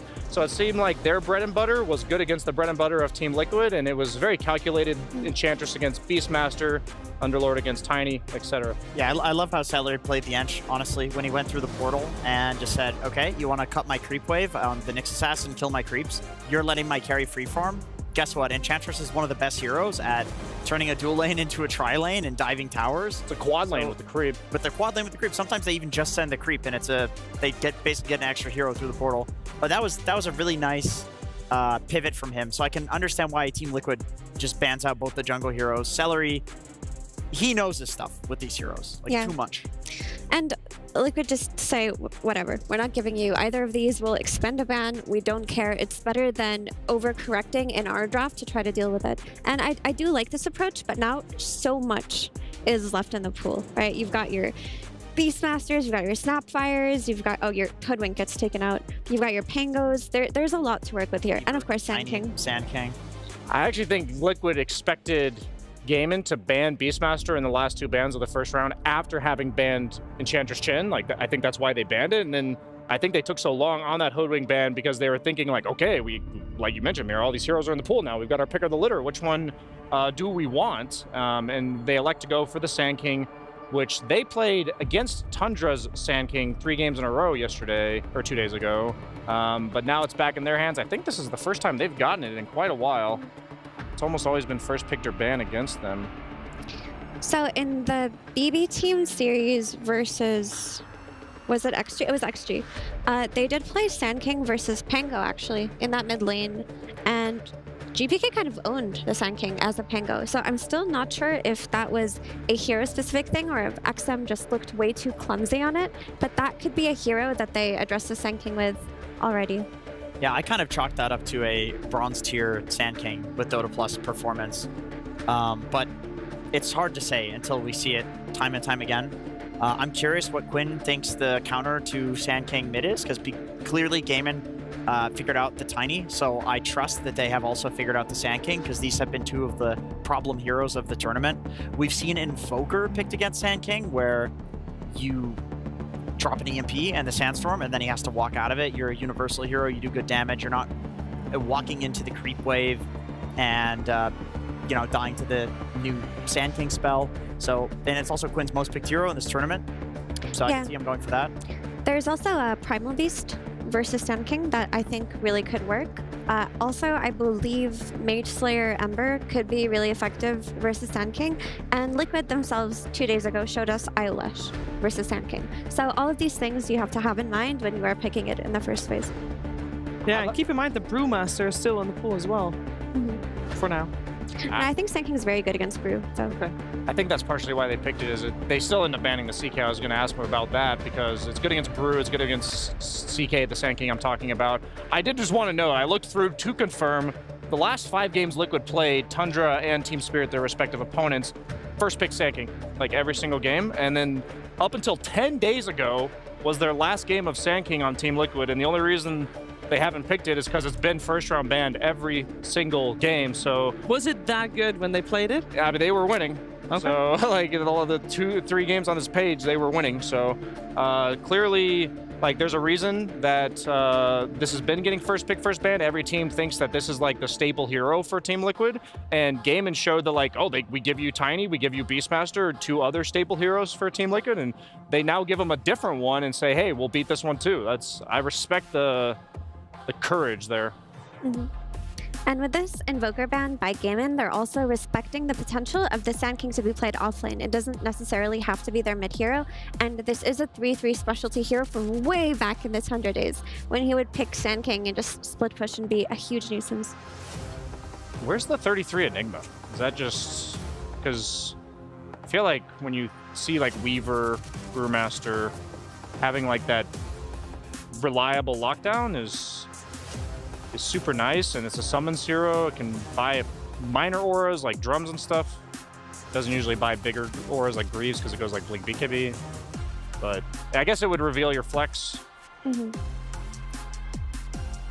So the Sand King versus Brew dynamic, it has changed a little bit with how Gaimin have been playing Brew. They've been skipping the Radiance, and they've been going Vessel, Pipe, Crimson, and then you just use those auras and your Brewlings don't die in Sandstorm like they used to. But I still think it's a very advantageous matchup for Sand King. However, though, Ace has looked so high tempo on it that it does fit into what GG plays, and they don't really care about the counter. Yeah, I guess this is similar to what Liquid picked against GG in the last game, which is a little concerning for GG, but I also think they just outplayed in the fact that they have picked into what is now considered to be quite a counter, because Stinger does physical damage, so you burrow in and you kill all the Brewlings pretty much, but the... Well, if you kill one, you kill them all pretty much, one, right? Yeah, the caustic exactly. It does so much damage. And Gaimin is saying, well, okay, we're so confident in this tempo that Mira was talking about, this window that we have with this hero, that we're going to beat it anyway. Wow. What do we make of this early Troll? Because you can see the Brew, you can play Troll, and Troll would also be good versus Weaver if it were a flex to carry. It's the dispel aspect of Ags for Troll. It's just a super cheap, like, meaning when I say cheap, it's low cooldown, low mana cost. Brew doesn't have any silencers or anything like this. Weaver usually buys Gleipnir, so they're offering a lot of dispellable abilities and items coming out from GG, and Troll has been one of the best performing heroes of the tournament I've seen, at least later in the stages of the playoffs. And with Doom out of the pool, that's like one of the heroes that generally is insta responded to Troll, and Doom's stocks have been rising consistently over the playoffs, and so I think Troll's going to be able to squeak his way in earlier in the draft more often. Is this some like Giga 5-head thing where they're picking Troll and Disruptor knowing that a Darkseer can't come out because there's a Panda on the other side, so that way on this 4th pick here they can get a Darkseer? Well, I don't think they were... If you're picking Troll, the enemy is not going to pick Darkseer. Yeah, exactly. That's what I'm saying. Oh, so you're preventing... But they already have Brew. No, I'm saying... You mean Darkseer for Liquid could have picked Troll. You're saying they're covering their own... They're covering so they can pick a Darkseer. That's so 5-head, I couldn't even follow your reason. and then maybe CM Alk is to cover a potential Darkseer pick. Maybe less so Alk because he's a Radiance buyer, but I know it does decently well in lane with the CM. Does this mean, by the way, that the Weaver is support, or can Alk go mid as well? The flex is open between Alk carry and Weaver carry right now. And for Team Liquid, they still have Pango plus Tiny in the pool. Oh, they went for the Ember. I really like Ember in games where there are no reliable disables. Like, it's very, like, you're only worried about the Frostbite early on, but they don't have a really good way of locking you down. So it's a pretty solid Ember pick here. I want to talk about the Disruptor too. We didn't get to talk about it. I personally love this hero versus Brewmaster and Weaver. It's one of the hardest counters to these two heroes. Weaver being mobility-based, hates being glimpsed back into Static Storm, hates Kinetic Field. Brewmaster, the way you counter this hero is that you just silence it before it can Brew Split, and that way you win the fight. Teams have moved away from Disruptor, but we did see it during play-ins by PSG Quest, and it looked pretty good in that game. And it's a ground-targeted silence that's not affected by status resist, right? A lot of these other silences or stuns against Brew have looked kind of bad because you just brew yourself up and go for the purple form, and you have a ton of status resist. You pipe Crimson, you don't die. Yeah, it's a similar concept to what I was thinking about with Enigma, but it comes from the support role. It also offers you a lot more catch rather than like the auras and momentum. So My only concern for Team Liquid right now when I look at their draft is they don't have any auras. Like, they've already locked in 3 of their cores. Usually, Sand King as an offlaner, even we saw Miero yesterday go like Bloodstone normal, like mid lane-esque Sand King. Maybe 33 will, you know, deviate a little bit in order to fulfill that role for his team. Maybe they feel like with Disruptor mobility, Sand King mobility, Ember mobility, we'll see a similar situation that we saw Tundra versus BB Team Game 1, where BB Team just never fought them, and then they won the game that way. So the Alchemist for Gaimin, I will say, I think is kind of like their discount CK. It represents like a similar pace. He gets 1 or 2 items, Radiance, Blink, BKB, in any given order, and runs a U. So I think that's why they usually use Alchemist, and it's like a blind pick, so it's more like setting up Quinn to carry the game, but having a tempo carry. I think that's what it is. I think it's pretty locked in, like Weaver 4, CM5, Alch carry. What's the Ember hard carry counter? I mean, or not hard carry, the hard counter that will play in the mid lane against. I think they just banned they ban out right? the SF and the Huskar. Monkey King is already out as well. I mean, there's still the game in heroes, right? There's still Pango. OD. Pango's been left in the pool, and there's still Tiny, actually. Quinn hasn't played at this tournament yet, though. And OD that you mentioned, old school counter to the I feel like OD actually owns their entire lineup, by the way. It owns Ember and Lane, it owns Troll, it owns Disruptor. The Troll has the lowest int gain in all of Dota. It is... Not counting Huskar in this case. Oh, right, because he has literally no mana. It is an insufferable matchup. I would love to see a Quinn OD here. Maybe it's just too bad of a hero because we haven't really seen it at all. It's pretty bad. It also... I feel like it slows their tempo quite a bit. Like, who are they going to play around? I guess Duraccio if his lane goes well. OD can fight mid-game, as long as he has people running in for him. That hero does damage. Sure, but I'm thinking like early game, like prior to 15 minutes. What are they going to do? They are pretty stagnant in lanes, you're right. They just kind of chill in lanes. That's fair. Which could be an issue versus Disruptor. This Disruptor pick, actually, the thing about this hero that we've forgotten because we haven't seen it that often is he block picks a lot of mid heroes in that last pick. Like Spirit heroes suffer versus Disruptor. Puck suffers versus Disruptor because it gives you that means to silence them and kill them early on. Ooh! Oh, that's a hard counter. I was not expecting that one. Talk to me about Dazzle. Why is he a hard counter? That's way better than mine.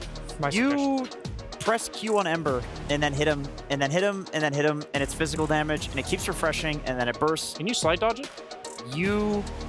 I think it chases you, but depending on where you're... So it's kind of luck-based? It's like luck-based. You can fake it as well, but I know people will slight when they hear the noise of it because that's when the spell is actually cast. So we'll see. I think it's hard to dodge, though. I think this is a terrifying Dazzle pick. Outside of winning lane, it's going to be the Shallow Grave save on the Static Storm Brewmaster, where if Brewmaster lives through that silence and presses ulti because Dazzle keeps them alive, they win the fight. The same goes for Weaver. You're going to have the minus armor to play with your Alchemist and your Weaver and get that early Roshan, and there isn't that much jump you have to worry about. It's actually only Sand King and Ember that are going to jump you, so you have a good means to protect yourself if you have a good lane, which he does. So this Dazzle pick looking kind of scary, Brian. Yeah, I mean, it does everything I wanted from OD, but it's a way better option because it's high tempo and it basically makes everybody on the team a bad target for Troll because he could just grave whoever's getting hit by Troll. I'll just say if Gaimin gets ahead at all, I feel like this game's insta over because you're just never going to be able to kill anybody. You're going to have auras from Brew, you're going to have Alchemist frontlining, Dazzle in the back. Like Mira mentioned, there's limited gap close to ever burst this Dazzle. They have so much split damage, the Sand King, Sandstorm, the Sleight of Fist on the side of Liquid. Like they don't have very good single target until Troll gets a ton of items. I'm concerned for Liquid here. So I would love to see an interview with Blitz and see what he has to say about the Dazzle pick. I feel like he's feeling pretty... It's like, ooh, this is a rough one. Well, spoiler alert, we will get some words from Blitz, but we're not just there yet. I want to hear what Liquid needs to do in order to win this game. So I think Liquid would need to rotate their supports to the mid lane and try to shut down Dazzle early so he doesn't get an item advantage over Ember. And then if they can just keep playing tempo and making sure that Dazzle doesn't have that free game, then they can make plays on the map. So yeah, bring the supports early to mid, but guess what? Gaimin loves to do that too. I think this game is so much about forcing reactions. Well, we're going to hear the reaction right now from Blitz. Hey Blitz, what did you think about the drafts? I think pretty interesting. I mean, this is a really difficult team to draft against because their hero pools are pretty diverse and pretty cool. So, I mean, I'm pretty happy. We got heroes that we wanted. Are you worried about the Dazzle? Yeah, I mean, it's definitely annoying, and that's kind of what Quinn does. It's like, he's got cheese. He can't do the honest 1v1 versus Nisha, but, you know, I think Nisha can cook. It's all good. What happened to the Tiny? They didn't ban it? You didn't pick it? You over it now? No, not at all. Just wanted to try something new. It's still a long tournament for us one way or another, so just kind of want to see what can work and, yeah, just mix things up once in a while. And why the Snapfire for your last support pick? Just kind of fit the lane, or? I don't know. Boxy said, let me cook, and usually when your player's like feeling really confident, we had like 20 seconds left, there's no real discussion. It's like pick me Snap, I'm going to cook. All right, let's get it. All right, let's see if he gets it. Thank you for the interview. Cheers. Well, a mix of the brain, mix of the heart, I suppose, in this draft, though brain-wise, not going to be feeling so good about being cheesed by a Dazzle pick. I mean, he talked about how, this long tournament, got to experiment with some drafting still. They're both teams are in the upper brackets, so they have some room to experiment and still figure things out for the meta, sure, but Gaming Gladiators bring back a Dazzle hero that they haven't played in 5 months, Avery. Only 5 months? I actually thought it would have been longer. Yeah. I feel like I haven't seen this hero in forever. Yeah, it was only a handful of times, and for some reason, it was like 4 times against Bedboom. I don't know if there's anything spicy there. They just really, really like that.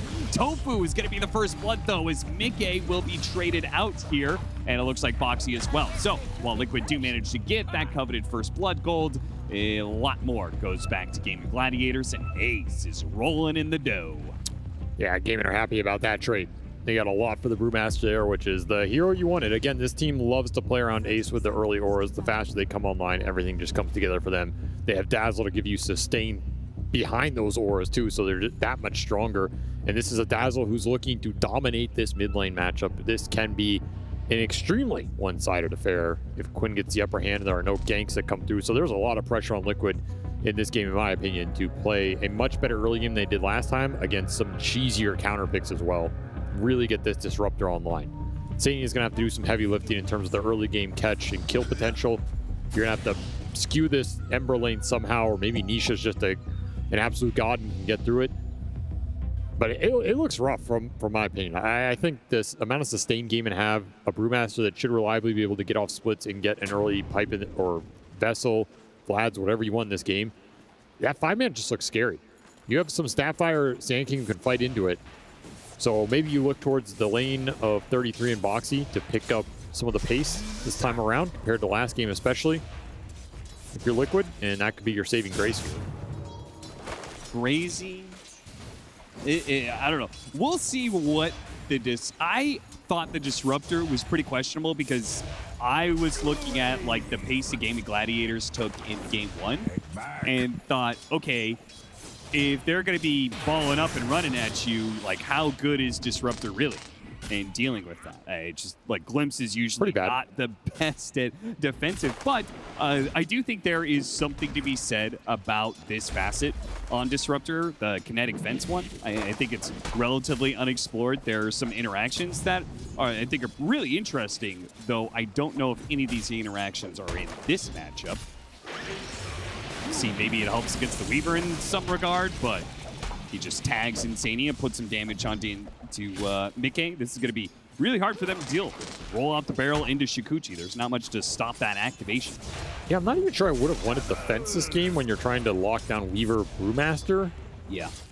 Maybe you're worried about Graves bailing heroes out, so the fence is going to provide more teamfight utility. 33 fights back and wins the man fight against Horacio. He will die to the acid spray for sure, but manages to get the experience, which is all important. This is the saving grace right now for Liquid, that this Sand King is getting off to an okay start, because there's a lot of extra gold on the side of game, and they came ahead pre-lanes in a strong position, and Quinn is starting to own mid 14-4 to 6-0. This is looking like a Huskar Ember lane. It's about as bad. If you can get the Mage Slayer on Ember, then you can start to do some work in these fights. Can you get there, man? It is looking real rough out here. When you already have the 2 kills that you got, so you had an experience advantage over the Ember Spirit, you had a bit of a gold advantage, then you got 4 bounty runes, and you're in a 90-10 matchup or something like that. It really is not set up better for Quinn, though this lane continues to go well. The combination of Lil Shredder plus Stinger is particularly deadly, as neither one of these heroes has a whole lot of armor to contend with that physical burst that's coming in. Well, we saw in that other interview with Ace, they got 4 runes in one of those games, and he got asked, you know, how good is 4 runes in a competitive match?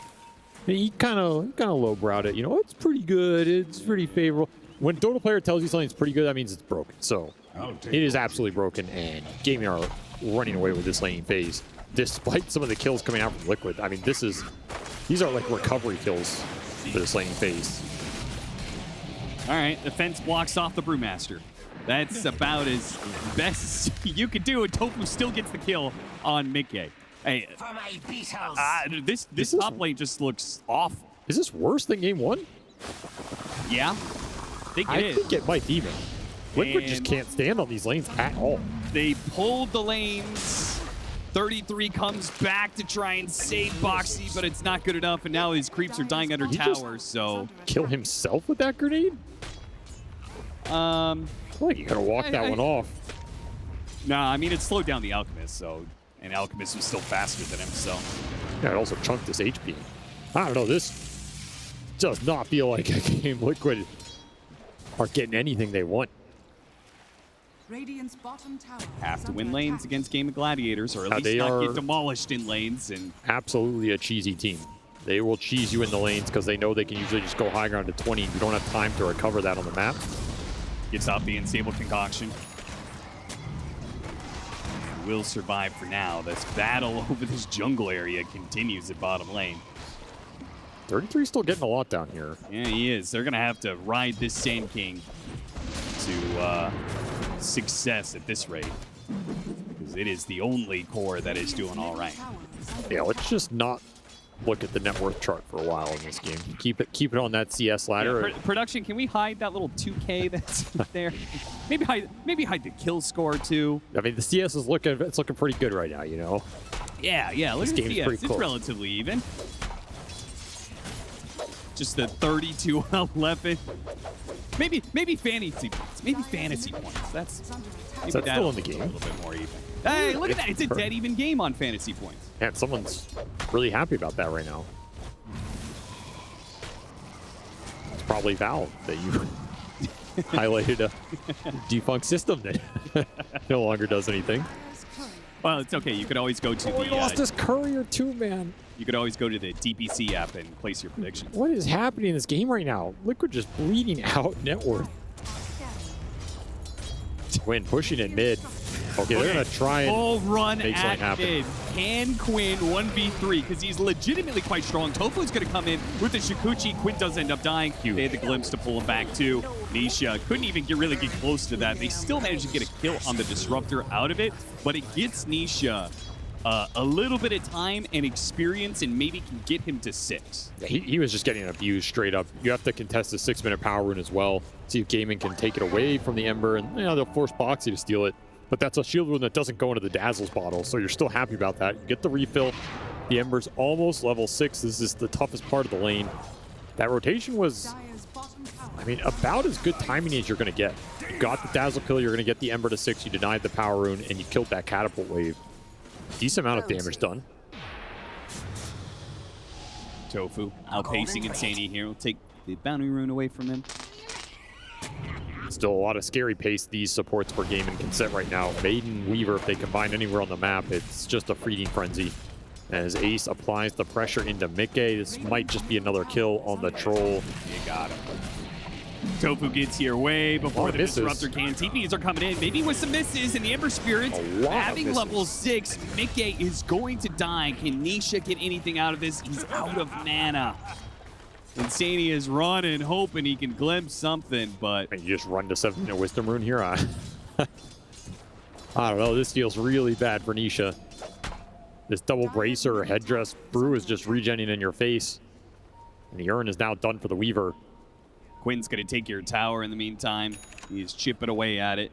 I mean, who wants to go mid? We were talking about how much this Dazzle Ember lane is tough. This Troll suffered more. Okay, Duraccio... wait! Oh, I thought we were killing him. Okay, they glimpse him instead and go for Celery. This is a value glimpse. Yeah. Now you're kind of left in an awkward situation.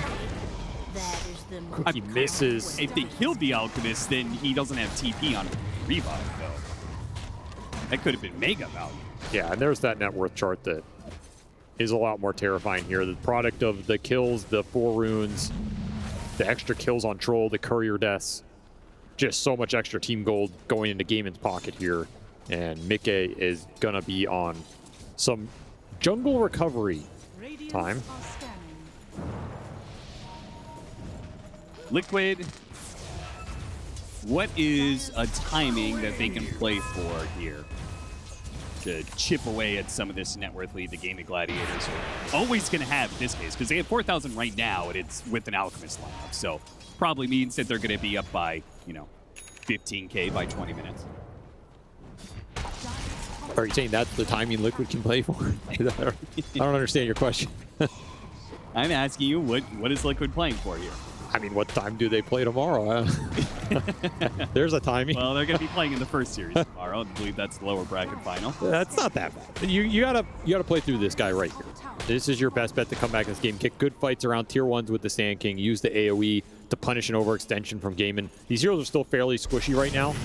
You can definitely kill them. Glimpse kills would be amazing. Amp damage rune on the Ember. See if they can finish him off. Another fence gets put down. No retreat for the Dazzle. Now the Primal split to run down supports. We'll get the Disruptor for sure.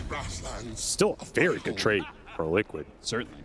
Managed to line up another quick Dazzle kill in this laning phase. Make it look easy. Look at that line. Boxy rides it between the tier 1 and tier 2, staying out of sight the whole way.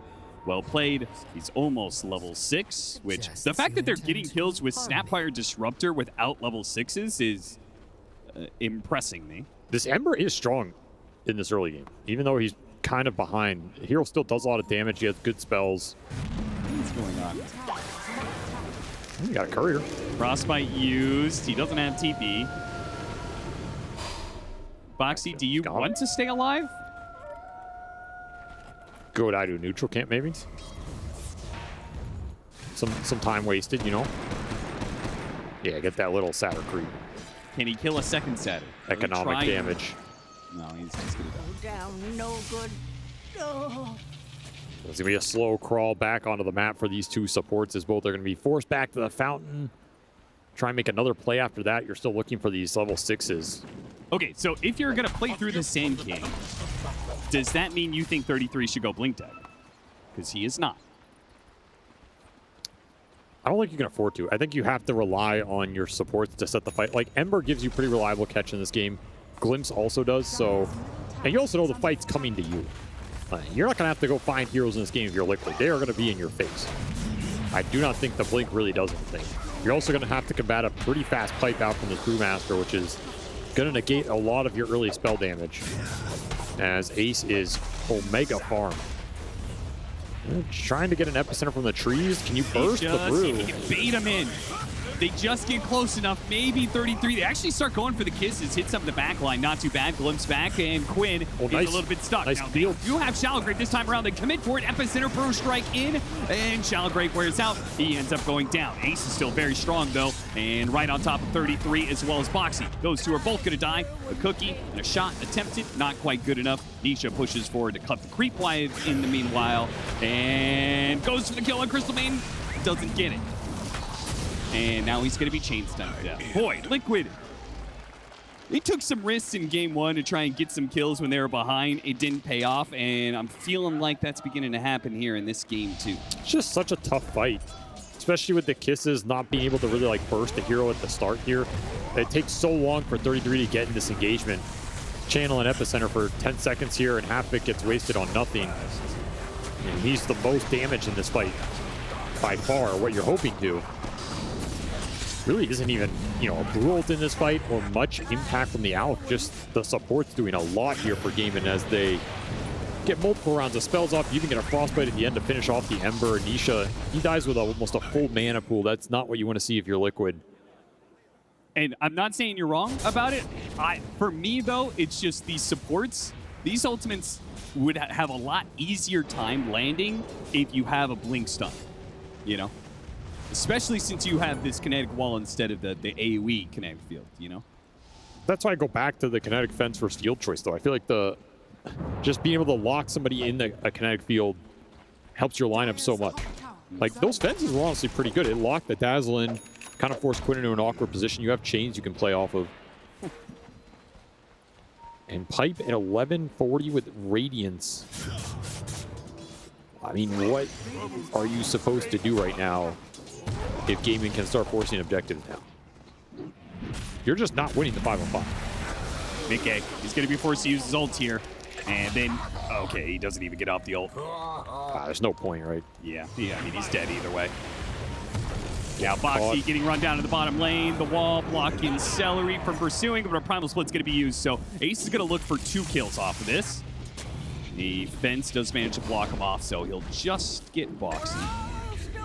It feels like game 1, just crumbling around the map. Can't get a good team fight together. Can't get to one of their big items on the cores. Sand King's continuing to still find the most farm of everybody, pushing towards Bloodstone. Maybe you can turn some objective defense with that item. You know the push has got to be coming for this Wisdom, or at least the threat of it.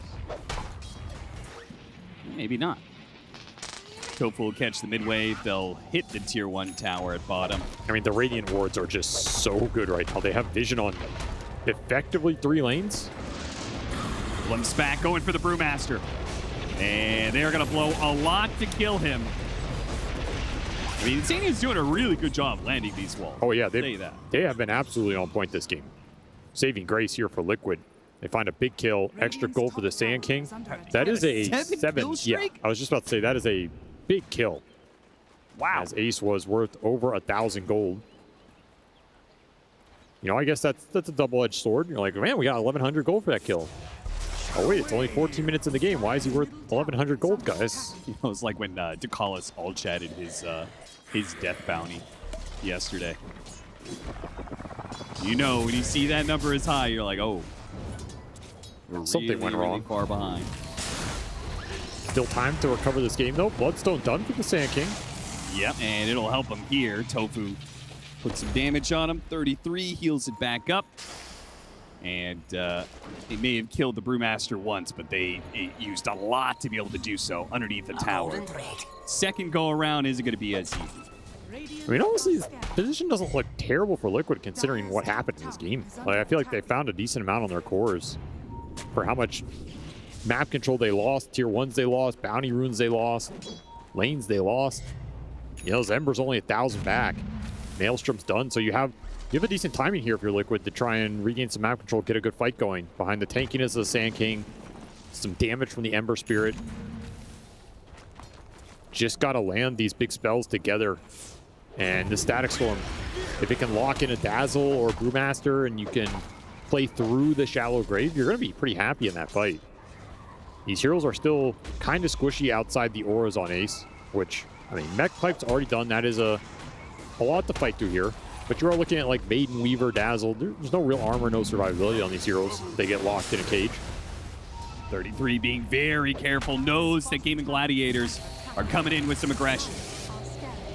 Sania blocks him off with the fence. And glimpse back Ace. Draws a lot of attention, and yet nobody dies. Dyrachio spotted up here. They had to scan the kisses. They're looking for him. 33 finds him on the side. Now, they're going to pop Epicenter here. Dyrachio actually maybe had a chance to be able to just TP out, but assumed probably the Ember Spirit would have caught him. Well, that is a kill I do not think Liquid were expecting to get, but they will gladly take. And Alchemist at this point in the game, as he is powering up, and there's a lot of GPM loss for Dyrachio sitting on the sidelines for 40 seconds here. A lot of breathing room for Liquid. I mean, the fact that they get any sort of pick off when Gaming Gladiators had this timing, you're talking about the Pipe Radiance timing. You know, Radiance on one hero, Pipe on the other. I feel like that's an unstoppable 5v5 combo. I mean, the thing is, you either go Roche or you go tier 2 with it. Roche, you lose gold to take. Tier 2 is pretty slow. And you're giving a good fight to Liquid. I think Gaiman might have been too fast for their own good, unsure what to do with it, and your catch for the Ember is limited. This is where the Ember can shine. Yeah, the early game's rough, but he's going to be able to rat out this map really hard against your line. And that was something that was missing from game 1, right? Liquid had a hard time being able to rat the game and also feel good about their scale, both of which looks better in this one, right? Yeah, honestly, I don't feel like Liquid are too sad about what's happening on the map right now. Like, you have all this 5-man strength on Gaiman, but you can't use it for anything right now. You don't have you're not getting Vessel charges. You didn't get some crazy fight out of this Radiance Pipe timing. Roche isn't being slain right now. Your tier 2s aren't being pushed. Your Sand King is continuing to farm up at a very decent pace. You still have some Ancient control. And there's crazy good wards for gaming. These Radiant Observers have been deep for the whole game. They just haven't really smoked to them or used them too well. Cookie to try and get him out of the range of the unstable concoction. It still goes off, but this far away with Bloodstone still up and the bug now gone. In fact, the bug, the real bug, might die underneath Static Storm, but Liquid don't want to commit to it. And they know the Shallow Grave is coming from Quinn. Do not want to overcommit into that one, especially overcommitting into a Radiance. I mean, Nisha gets to push in the entire top lane here. All the way to the tier 1. He's just going to go behind the tier 1 and cut the next wave. The Durachi will make up for it with some Skeleton Boys. Yeah, they're definitely happy to see those. Taking a little bit of Ancient stacks as well. It feels like the time where if you're gaming, you kind of just have to force the Roche, even if it's maybe not the best play on the map, just to start getting the timer running. Or be happier splitting up. Just another option. You know, they're going to show this Brewmaster top and still try and maintain control of this jungle area, player on their wards. Kind of giving up the idea of the true 5-on-5 fight. Liquid's not going to get them. Okay, just get greedier on the map then. Yeah, I mean, they'll be able to get really greedy on the map if they get BKBs on both their cores, right? If Dazzle and Alk both get BKB, which they've queued up right now, then there is nothing to stop them from TPing away outside of the Troll, and I feel like a lot of times the Troll's just not going to be strong enough to, you know, challenge that. Not anytime soon anyway, as he is not the highest on net worth, has an Ags build up right now. Invisibility. They would love to be able to kill Quinn here, but they just cannot commit to it. Mass TP's coming through. Boxy TP away. Unstable Concoction will put a stop to that one. Was a nice setup. Gaming were ready for it. Yeah, they got a lot of reactions out of Gaming Gladiators. Gladiators still got a kill for it. Lead remains the same, though. Now you have Greaves and Pipe on Ace. Has that level 2 ult. Braccio looking for a solo play.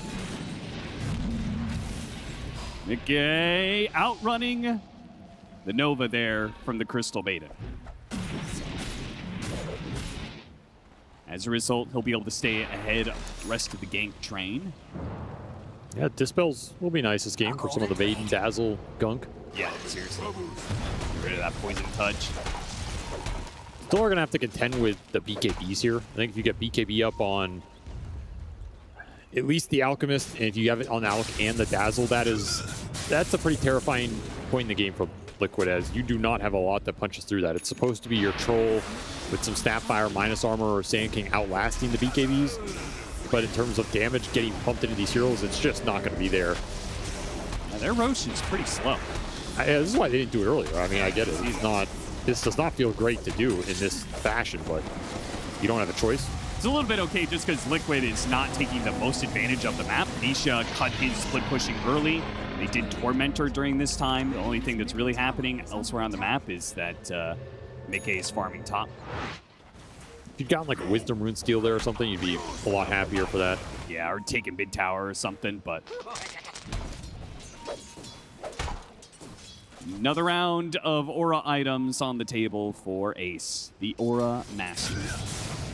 Pipe, Greaves, Shiva's up next.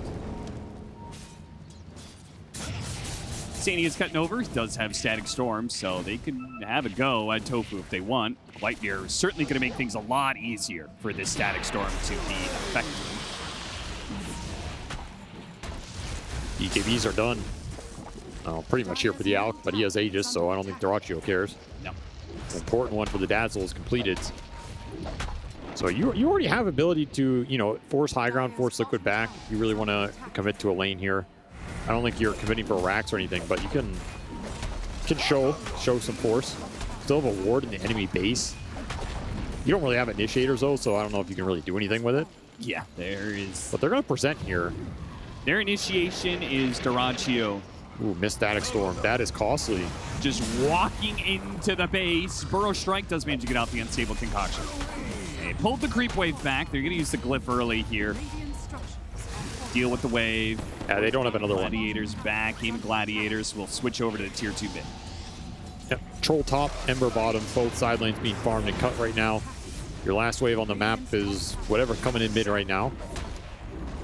And again, you don't want to try and catch these heroes if you're gaming because your catch is pretty limited. So Liquid are getting more out of the map while this group up's happening. Bleeding some tier 2s to make up for it with some big core items. But in order to rectify that, just go high ground again. See if they can get these heroes that are out on the map on Liquid to back up. Oh boy, that's annoying. Sandstorm forced to stand underneath it as the field blocks him off, but Rachio says, okay, we're just going to commit more. We keep hitting this tier 3. Chemical Rage halfway through. Trying to wear through it here. Maybe look for a glimpse or something. Backdoor will come up. Protection comes up for a second. Another wave's coming in soon, though. There it goes. Falls back down. And Liquid are really just giving this one up, huh? Range barracks. Look for a glimpse. Yeah, Ace is pretty far forward here.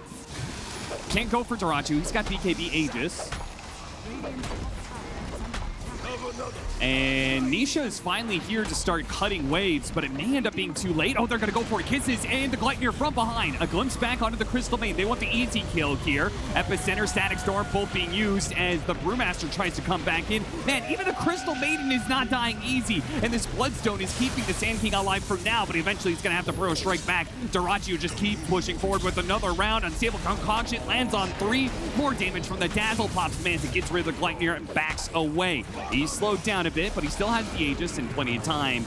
As he gets glimpsed back into the tier 4 with the fence there, still not enough. They have more heals and more shallow graves where that came from. Gotta pull somebody back here. Try to catch Nisha. Not getting him. Insania, glimpse coming up. They go for Quinn. Got him on the other side of the fence. Liquid can't really commit. They've already used so much Gleipnir. They just keep on keeping heroes here. But can they get the damage out to finish him off? Nisha's going to go for it. Quinn is low. Got off the shallow grave. And he hops away on the Ember Spirit. Now it looks like Gaming Gladiators maybe are finally free as the glimpse right before he gets out of vision. Ace didn't go too far, though. Gaming Gladiators will be able to retreat without a loss. I mean, technically no network gain for Gaming on this entire push, which is kind of ridiculous, as the side lanes got farmed out. I don't think Liquid are too happy about the outcome. Didn't really get a big turnaround they were looking for. Still didn't burn through this Aegis. And the biggest component of all that we did not see is the Trolls TP got canceled by the Yules on the Weaver way across the map. So Mickey had to run the entire map to go Fountain to heal and then turn to that fight. You're just missing your Troll for all of that sequence. Miserable situation for Liquid. Trying to make the most of it. Ace daring them to commit. He's got Primal Splits, so by all means, Mickey, if you want it, you can have it. They want the Dazzle. Back onto Quinn. Yeah, they wanted the Dazzle, but it looks like no one will really go for it. The BKB goes off. They shred through the Disruptor, still chasing after Mickey as well. Quinn's BKB is about to wear thin, but Nisha is too low. He can't really keep committing. Daracio, meanwhile, Cookie is not going to be able to get Boxy back up to the high ground, so Daracio will feast on another support. Up to the high ground. Oh, Tofu managed to run down Nisha there. That's the biggest kill. Completely opens up this lane now. Liquid can just not bring a target down the 25-minute push. Way too much sustain behind it. BKB timings are hit. I mean, this is where Alchemist is a terrifying carry hero. Just don't have the damage right now. You need more time if you are Liquid, and you're running out of it. Their only saving grace at this point is going to be the fact they still have a tier 2 up at the top lane, because they are not stopping this push. Just can't commit to the fight.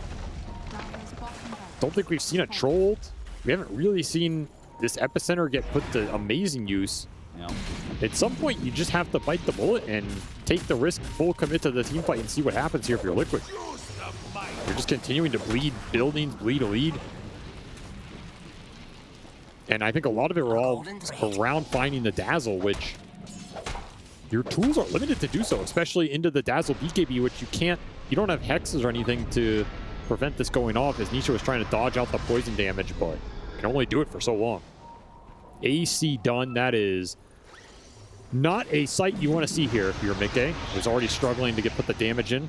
Yeah, he can't do any damage, man. And not to mention the minus armor is really stacking for gaming. You have Acid Spray, you have AC, you have Swarm going through, and then you have this Dazzle pumping out a bunch of minus armor on top of all that. And you're doing physical with a bunch of these spells. You just don't have the armor. I mean, you have Shiva's on the Sand King, that's it. And I feel like it disappears within the first 5 seconds of the fight. Yeah, we've seen the Sand King. He's not able to sit up in the front lines. He's been hiding behind his Sandstorm most of the time. Not even waiting for second Roshan, which I feel like is free for Game of Gladiators. They're going to try and end the game. A Radiance is picked up by Nisha. These long, drawn-out team fights, they need a Radiance of their own. Pull back on Duraccio. Trying to get his BKB. Really trying not to use his BKB here, but eventually he's forced into it by the kiss that comes in. Now Mickey has to retreat. He gets a bit low. Got that out of him. Now they can work for the Glimpse pickoff. Just need to be able to keep the heroes in range. Man, it's just sitting on magic resist right now. Seriously.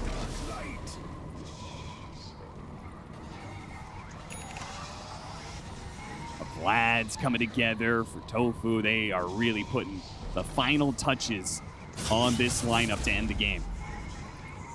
Think, though, maybe that push has deterred Game of Gladiators from going high ground without the Aegis, which will give Liquid the chance and the choice. Do they play for the Roshan pit or do they play for the high ground? Feels like you have to play to try and contest Roshan, but the fight is much easier on high ground for the Disruptor anyway. I suppose the Sand King as well. You have very limited targets you can go on if you're Liquid. Yeah. You can't go on the Dazzle with BKB and burst him to 0. You can't go on this Brew. He has 87% magic resist when he is brewed up. It's pretty sick. Can't really go on the Alchemist, as you've only really seen him either with Aegis or BKB off cooldown. Your Chainstone potential's pretty limited. Yeah, I don't see a way they're ever able to pick somebody off. Feels like BKB or Shallow Grave, it's always going to go up. So... yeah, normally I'd say, like, okay, they're going to push high ground, you smoke around, you flank, go on the supports, go on the Dazzle on the back end, just throw all of your AoE on them. There's something that could be there. That's maybe still your best bet if you're Liquid. But that push is going to happen really fast. Your chance to seize that moment is going to be extremely limited here. And I don't think you're ever contesting this Roshan. This is going to be an Aegis for Duraccio and a banner to help you push that last lane. They're going to try and contest it. This is a very bold move. You do have the blink on the Sand King to start the fight. Positioning. It's so good. He's going to break the smoke. They push out, try and fly Burrow Strike to catch him, because they're not getting to the Roshan pit anymore. They wanted at least to get a pick off for it. They fail to find it. In fact, Tofu's getting some information now. They drop Ward Sentry. Got Bug on 2. Does get tags by the Burrow Strike, but the rest of Game of Gladiators almost here, and now they're being split up on the side of Liquid in 33. He pops Bloodstone, trying to stay alive, gets off the epicenter, but it can't heal him enough. Mickey is going straight to Quinn. This doesn't look good at all. I mean, he's got his BKB, and he's hitting him, but the Shallow Grave is eventually going to come out from Quinn, and Mickey's going to run out. Static Storm gets thrown out, but the BKB was still up, so the Shallow Grave goes through, and Mickey does eventually manage to kill Quinn. He's actually fighting through this one. He almost kills Duraccio as well. That was actually kind of impressive, but it's still Game of Gladiators obviously winning the fight. Just Liquid got more out of it than probably expected. I'm surprised. It looked like it was almost going to work there. But you are a day late and $1 short if you are a Liquid. The Sand King going down to start that fight, getting split on the wrong direction is just a death sentence. And the BKBs continue to plague Liquid here as they didn't have time to wear them down. You're just dealing with big durations here. Your last lane completely open. Yep, 35 seconds when the troll is dead, so they can just blitz this last lane. And 33, he's going to have to throw his life in there to try and slow it down. Will the Bloodstone keep him alive this time around? He's not dealing damage. Orchid will be the death of him. This is a 90% magic resist Brew. You just don't do anything to him. Yep, he pops the pipe. He's brewed up. He doesn't take any damage. You're not life-stealing anything. Game of Gladiators will achieve Megas and look to finish off an extremely 2-0 finish against Liquid. through the upper bracket final. This could be like their fastest and cleanest run to a grand final in a while, at least through the upper bracket bit. Got a silence onto the Ember, give him a cookie to hop away. 15 seconds until the Sand Kings back up. Mickey fighting for his life out here. BKB makes a run back to the fountain. Will be able to make it, but the throne is not going to make it at this rate. Static Storm goes out. Nisha does manage a slight low HP. Jumps to his remnant, hit by Yules. He's going to come back down into an Orchid and killed. Does have a buyback. Mickey will trip back to the fountain once again. Quinn being chased by Kisses. A buyback from Nisha. Not able to run down Quinn. So Quinn's going to come back in soon to help out the Brewmaster, who is all-consuming the attention Liquid paying to him, and he is shrugging off the damage. 3 seconds till a Primal Split is back up. Mickey pops the ultimate, gets pushed back by the Psychic Headband. Back to hit the Brew. He doesn't care about you. It tickles him. He is ignoring you the entire way. Mickey, a 4th trip back to Fountain. 33 playing around in his Sandstorm. Primal Split is still ready to go. They do manage to catch Quinn here, but the Shell Grave, of course, will keep him alive, and they throw bodies after bodies into Gaming Gladiators and come up with nothing. Just a dominating series from Gaimin here. There's parts of you that wonder if Liquid have learned anything playing against this team over the course of this year as Gaimin have struggled, but it appears this matchup is maybe more one-sided than it has been in their recent meetings, as Gaimin just pull out everything here. They had the laning victories in game 1. They had the out-rotation. They had the lane cheese in lane 2. They had the sustained push lineup with an invincible timing at that 25-minute mark. They have cores that Liquid are not even remotely close to touching at that point in the game. Their lineup was very fragile, got off to a slow start, and then lacked BKB piercing to deal with the Alchemist this window.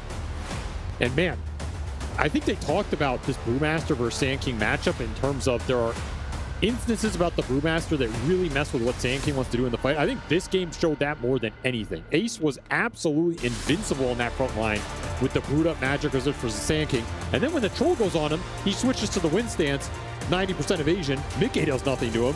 33's back on him, 90% Magic Resist. Good luck. There's just no answer for the Brewmaster in this game, and Ace had a terrific laning phase, Gaimin firing on all cylinders here as, well, they will be the first team in that grand final.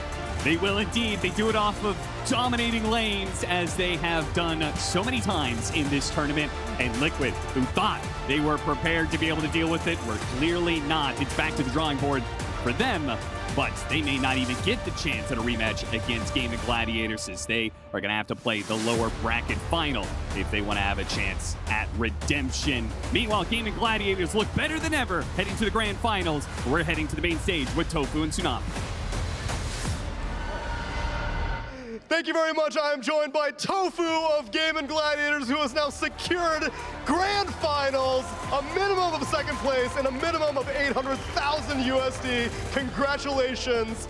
But I have to know about how you've returned back to this, because Gaming Gladiators has had a rocky 2024 so far. But so far, it seems like you guys are returning back to prominence. So is it what everyone else is attributing it to, that it's the meta, it's the patch, you guys are playing fast and it's so good? Or can you tell there's a different energy within your team over these past 2.5 weeks? It's actually hard to put into words. I think there's a lot of factors coming into play, from knowing each other for so long, from grinding for so long, and also having the success where you eventually just decline. Motivational factors, but then also like small things within the team and like people individually, like how hard do you train, how hard do you want it. Other people, they're like playing more, they're like more eager to win, whereas we already had the satisfaction of a win. And I think we had a really rough season overall, and like a lot of things to relearn and improve, and just things that set us back overall. But I think we kept learning steadily and just like going with it. I wouldn't say that necessarily this patch is like our thing now. Like I think we've always been good at playing together, buying auras and taking fights well, which kind of favors us a little bit right now. But then also just general things from, I think we're just in a really good mood, great atmosphere, like we're just having a good time together, and like we don't choke on the stage. We're confident to play. We just want to show what we've been training for, and we're back. I'm happy to hear it, and you're showing it. But it's encouraging to hear that these processes of the losses earlier in the year didn't break you guys down, and if it did, then you've rebuilt stronger than ever. That all these experiences that you've shared with these guys, of the challenges, it seems to have just made things stronger for you. in a way, yeah, we also get to know each other like really well because we spend a lot of time together, and there can be things when someone has a bad game and he's down or someone puts blame on someone. Like, I feel like we're out of that. Like, people just have a bad day, they have a bad game or whatever, and we just build each other up. And you also know like people's habits. If I wake up late and like I show up to breakfast, like people know like, okay, give him some time, it's all good. Well, whatever it is, you seem to be making magic happen right now, Tofu. And now that you've secured your place in Grand Finals, the best of 5, Tundra, Falcons, or Liquid? Any preference between the 3? I honestly don't really care. Because you're going to beat them no matter what. Tofu, welcome back to Grand Finals. Welcome back, Gaming Gladiators, to Grand Finals. Congratulations on the win, and we'll send it back to the studio. Gaming Gladiators back to the Grand Finals. It has been a little while. Of course, we saw them at TI and online. They've been at the Grand Finals as well, but it has been a while, and it's such a dominated series here. Effie, this was not close. Unfortunately, it was not. I mean, even from the end of that drafting phase, that Dazzle coming out posed so many problems for Liquid. They just did not have the capacity within their draft to deal with it. It countered Ember super hard. It made it so that Liquid supports had to rotate very early on to mid and kind of sack their side lanes. And then you see the side lanes completely popping off. Alchemist was just a unit that nobody could cross. The Brewmaster was just unkillable. His Brewlings got full duration off. They disrupted all of their spells, and the sieges were so easy. When they went high ground, there was literally nothing Liquid could do to stop the high ground push. I mean, we just saw them hit racks with no engagements, nothing. They tried their best. I mean, Nisha was cutting waves. They were throwing spells and into pipe Greaves. It just wasn't doing anything. And I really do agree that it all goes back to the Dazzle pick. We were theory crafting OD because, and honestly, Liquid was also looking at what is going to hard counter this Ember mid. They banned the SF, they banned the Huskar, but Dazzle just is not really on anybody's radar. And it paired so nicely with the rest of the heroes where they could group up. It countered the Trolls well. Minus armor. It was minus armor with the Alk and against the Troll. That was just a flawless Dazzle pick, honestly. There was nothing that they could do. Yeah, it's very rare that we see a pick that's perfect for the lane and perfect for the game. And at the end of the day, it wasn't the most exciting series, probably one of the least exciting series. But Dota, there's a lot of cool highlights. There's Black Holes, there's Echo Slams, but it's also a very strategic game. And gaming just, it's incredible to kind of, everyone knows what they're going to do conceptually, but they've just whipped it out time and time again this tournament with different heroes, different strategies of doing, or different ways of pulling off the same strategy. And you have to admire the fact that the best teams in the world can't figure this out. No, and you gotta also admire, I mean, our previous series was very exciting, but we heard from both sides that mistakes were made on both sides, and that makes it exciting. A little bit of mistakes here that someone plays off of, and the other way around goes as well. But if a team just makes the least amount of mistakes possible, then you are gonna end up with a game like this. So Gaming Gladiators, they crushed it. We do have a couple of highlights still to take you through, and I believe, Effie, the first one is yours. It's already pretty late in the game. This one is actually 24 minutes in. Yeah, I mean, they're just pushing the racks here. They took the ranged one with absolutely no contest. They go back in for this melee, then they decide to disengage just to be safe. The Mortimer's Kisses comes out into the Glimpse back, and normally you think, wow, Glimpse back into Mortimer, we're gonna kill somebody. They cast all their spells, but nothing really came out of it. Look, CM gets graved by the Dazzle at the very end. Alchemist is just going ham on the Sand King. It just feels so hopeless for Liquid at this point because the spell casting is there, but there's just nothing they could do. I got a question. How do we feel about the kinetic fence? I just want to put the cards on the table right now. What do you guys think about this? We saw it work once. Continue. We saw it work once, right? You place the fence, he's like, can't go through the fence. I gotta go around. Oh no, here's another fence. And you know, it caused some confusion. I don't know if it's better than a field though. Can I point out that fight was 5v4? Like, Tofu at TP top.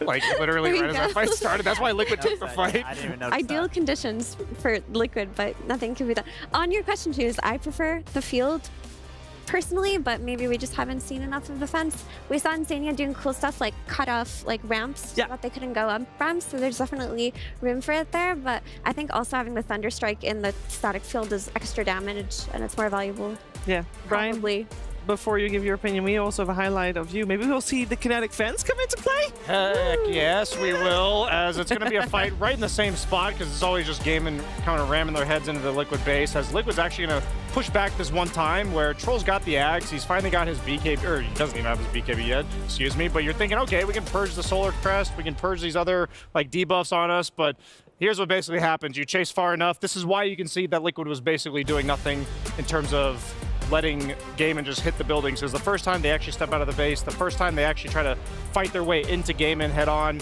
Eventually, the sustain just becomes too much. You see the only hero that ever gets low on the side of Gaimin is Dazzle. That's pretty much the story of every single fight. That's because they had to focus him.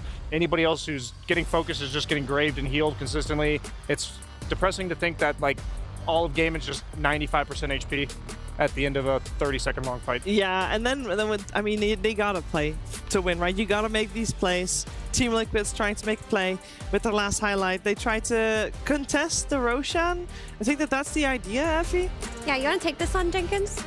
Or do you want me to talk over Yeah, I could take this one. Well, of course, Mickey was really trying his best here, jumping onto the Dazzle in the backline, which I think is the play that he needs to make, because otherwise the Grave is going to come out, and it's multiple Graves are going to come out, but the issue is this also splits up the Liquid backline, which means that the Sand King and the Sapphire on the side do end up going down, and yeah, he gets the Dazzle, but for what? And we also just saw the Grave into Static Storm. Again, I mean, it's so difficult to play versus these save heroes like Dazzle and Oracle when you're super far behind, but when it also counters another hero's ultimate, it's pretty tough, Sheaves. It was a very tough game for Team Liquid, but then all the credit goes to Gaming Gladiators. And for our PlayStation MVP, we did have a couple of choices. It's like in a game like that, it's hard to really pick one person that really stood out. But this time around, our PlayStation MVP goes the way of the Racho, who gets thrown the Alchemist, you know, that he's ready to play whatever he needs to, and he delivered that game as well. Hello, the Racho. Thank you for joining us. Look, it's you on the screen. But why me MVP? I got surprised. Because I heard that you wanted a PS5. Oh, yeah. You want a PS5? That's not... The second one, yeah, why not? The second one. I already gave you one? No, I already have one. I bought it myself. Second one. Yeah, second one is okay. What's your favorite game on the PlayStation 5? Spider-Man, the last one. I completed it on 100%. Oh, wow. Yeah, it's really, I love this game. It is a good game. Did you play the previous one as well? No. I mean, I bought it, and I tried it to play with gamepad on PC, but I just dropped it. No. You gotta play it on PlayStation. It's fun. Maybe. You should. You got some time. You know, you got some time. Not yet. After 2 minutes, maybe, yeah. After tomorrow, maybe. Yeah, maybe. No, congratulations on the series. Thank you so much. I have to ask, this series was very one-sided. Yeah. You know why? Why? Because we have auras, they don't have auras.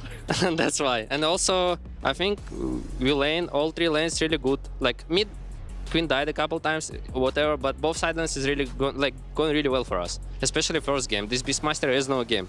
And my Ench is free to gate gank, and that's what we did. And it works out really well. Yeah, but did you expect it going into the series?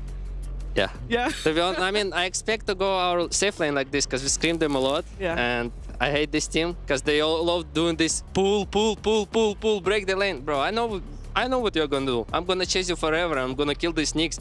I'm not gonna let them pull the wave. My sub can farm. I don't care. I'm just gonna chase them. And that's what happens. Yeah, it worked out. Celery went through the portal.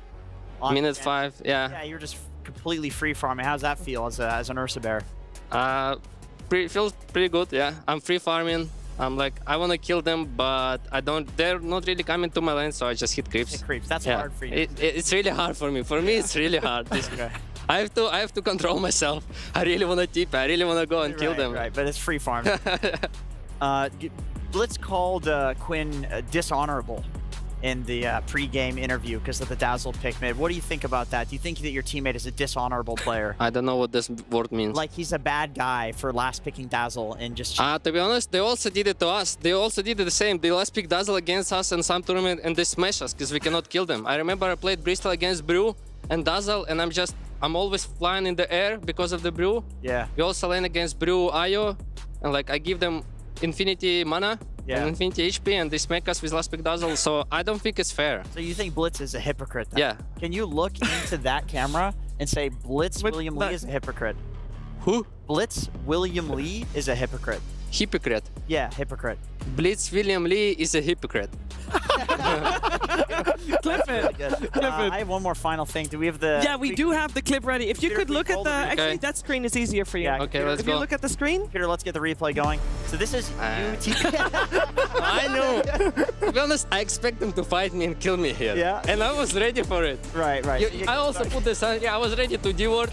But I noticed that you press the stun when you're in the fountain. It happens. At least I used my sentry and spray. But I expect them to be here, and I thought they're gonna fight me and I can kill them. Right. The spray, very important. Yeah, you played perfectly.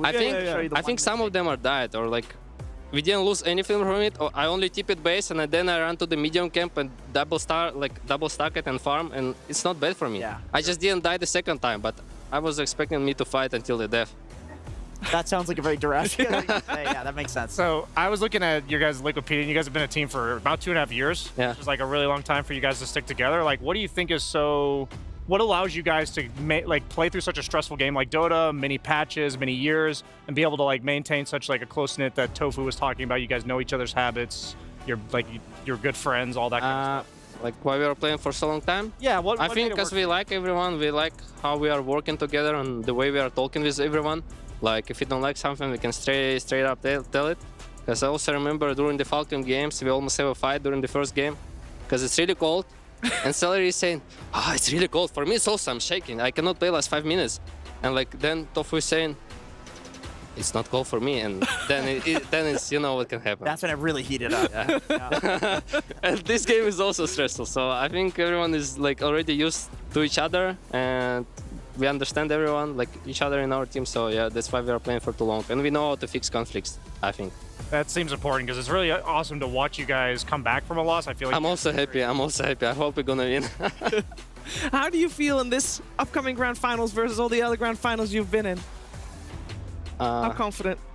I'm confident. I also think if Falcons gonna beat Tundra, they might be in the finals tomorrow, and I hope we're not gonna lose to them like in the previous Dream League. So I hope we're gonna be ready. Do you think, because you know there's 3 teams left remaining, do you think it will be Falcons over Tundra? If they beat tomorrow, if they beat today Tundra, so yeah. But Tundra is actually I think like it's a 50-50 game. Okay. I also the previous match for Falcons, I thought they're gonna lose it, but Quest I think they are stressed during the late game, and they just throw it. But from my perspective, they might win this game. They have a Giga Farm Brute, they cannot do anything. Also, I got surprised Kitter is not buying BKB until the end of the game. I think he didn't buy it, so I thought they were gonna lose because of it. They came very close. That was a very back and forth series. Yeah, it was. So you guys' series was one-sided. Pretty chill, yeah, because we have ours, as I said. Well, congratulations Thank you so much. on making it to the grand finals and on being our PlayStation MVP. Really? Yeah. I really receive it? No, no. Jake, is you sick, man? You're not going to get a PlayStation. I was ready for it. The MVP for is called the PlayStation MVP. So. Okay. But we You're misled the MVP. you. That's what matters. I thought I'm going to get the second one. I think you can afford a second PS5 if you want. I'll get you a PlayStation 2. How's that sound? No. PlayStation I don't need it. Yeah, like a much old one. It's expensive. I'm sure it is. Demetrius, thank you so much for joining us. We're going to let you have a good night, and we'll see you again for the grand final final tomorrow. See you guys tomorrow. Thank you. Cheer for us. Bye. See you tomorrow. And we're going to take a look at the brackets as we now know our first team in the grand finals tomorrow. Gaming Gladiators, they do it again. They look like they are on top of their game. It seems like maybe Falcons in their head would give them a spicy grand finals, but he seems very confident. For the upcoming series, though, he doesn't seem that confident. Effie, 50-50. Tundra, Team Falcons. Yeah, I think Tundra are a team right now that can always bust out something that you don't think will work against you, but it does. Like the mid Rubik from yesterday, they have a lot of ideas that work for them, but in Falcons, they had a really, really exciting series earlier, and I think that definitely got them warmed up. That definitely got them itching to play and prove themselves. So this one, I will give the edge to Falcons because of that. Okay, well, we're going to find out one best of 3 between Tundra and Falcons, and making it to the final day here at Riyadh Masters. Which team will prevail? You'll have to wait and find out. We'll be back after a break.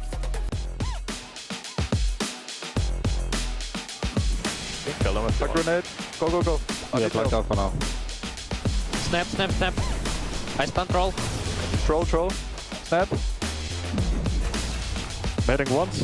Give me hit. I crit. I crit it, bro. This guy is gonna have some extra bracers and extra reach.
لحظات البداية عاشت معنا. كنا نحسبها وقت للتسلية بس.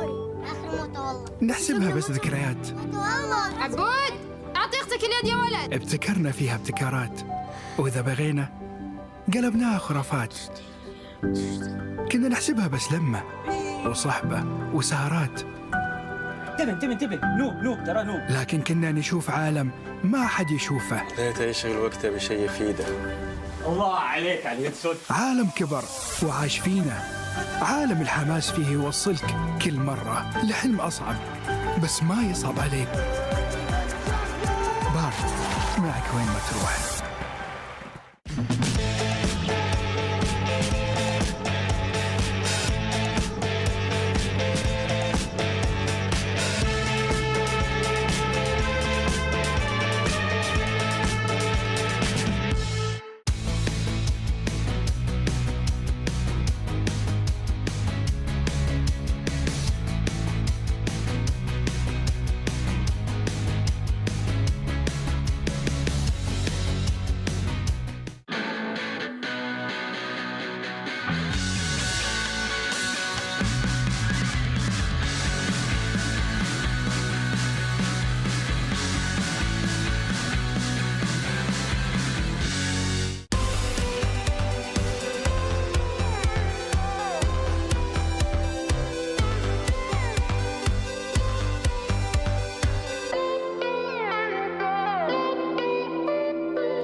Just walk with me, dude.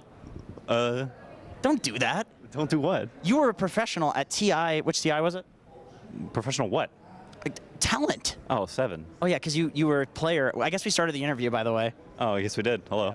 But you were a professional talent first before you're a professional player at TI, right? I suppose that is technically true. Why won't you go outside with me? Because it's hot, and I like not being hot. Can you sing the Electricity by that one guy who was at every Dream League? No, I can't. It's overplayed.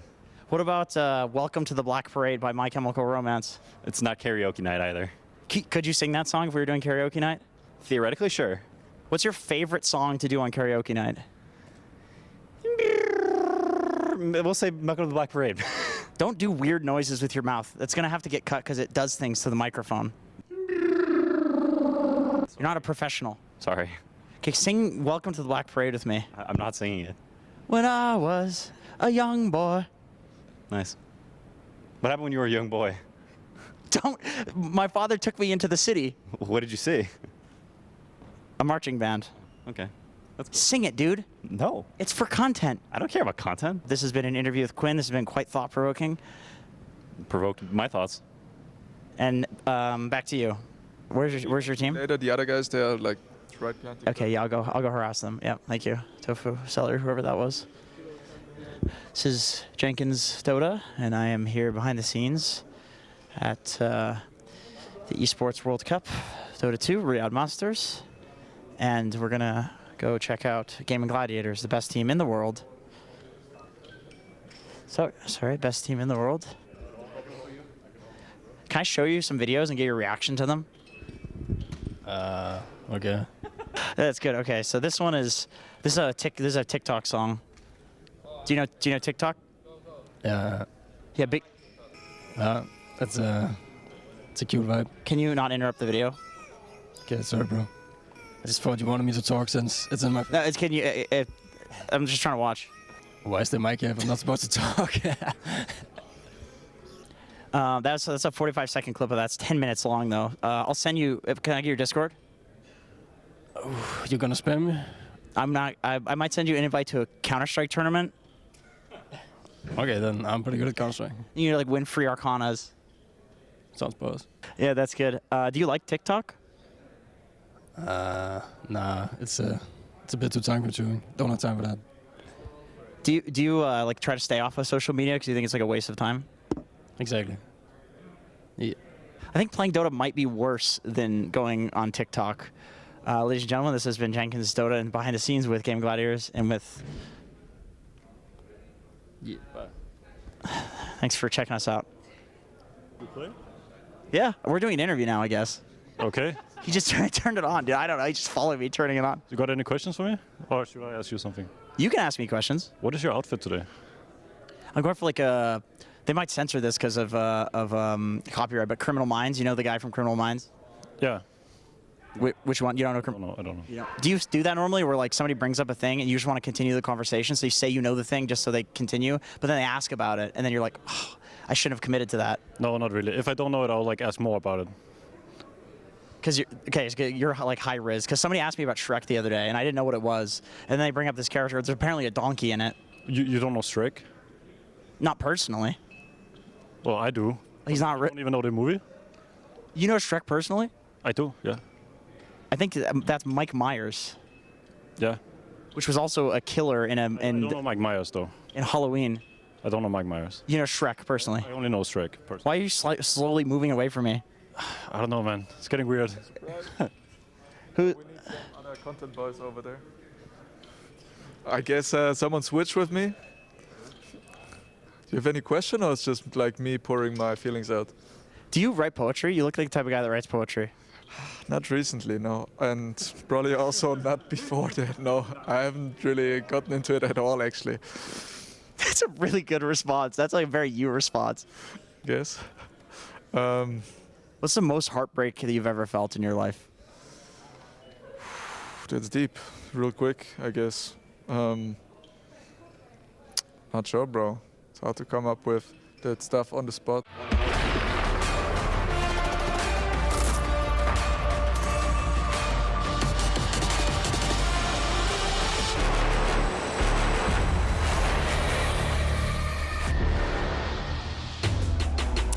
We are so lucky to have Jenkins filling in the break with all of that content there, talking about heartbreak. One of these two teams is definitely going to be having their heart broken after this series, as we are on the verge of elimination for either Tundra or Falcons. Right now, these two teams, they've made it to the top 4. That's fantastic. But thanks to Jamil Motorsports, they're coming into the arena for potentially their last time. It's going to be a best of 3, so there's obviously a lot of room to learn, a lot of room to grow, and to help me along that journey is some of my new panelists as well. We've got Fear standing next to me. How excited are you to see one of these two teams going home today?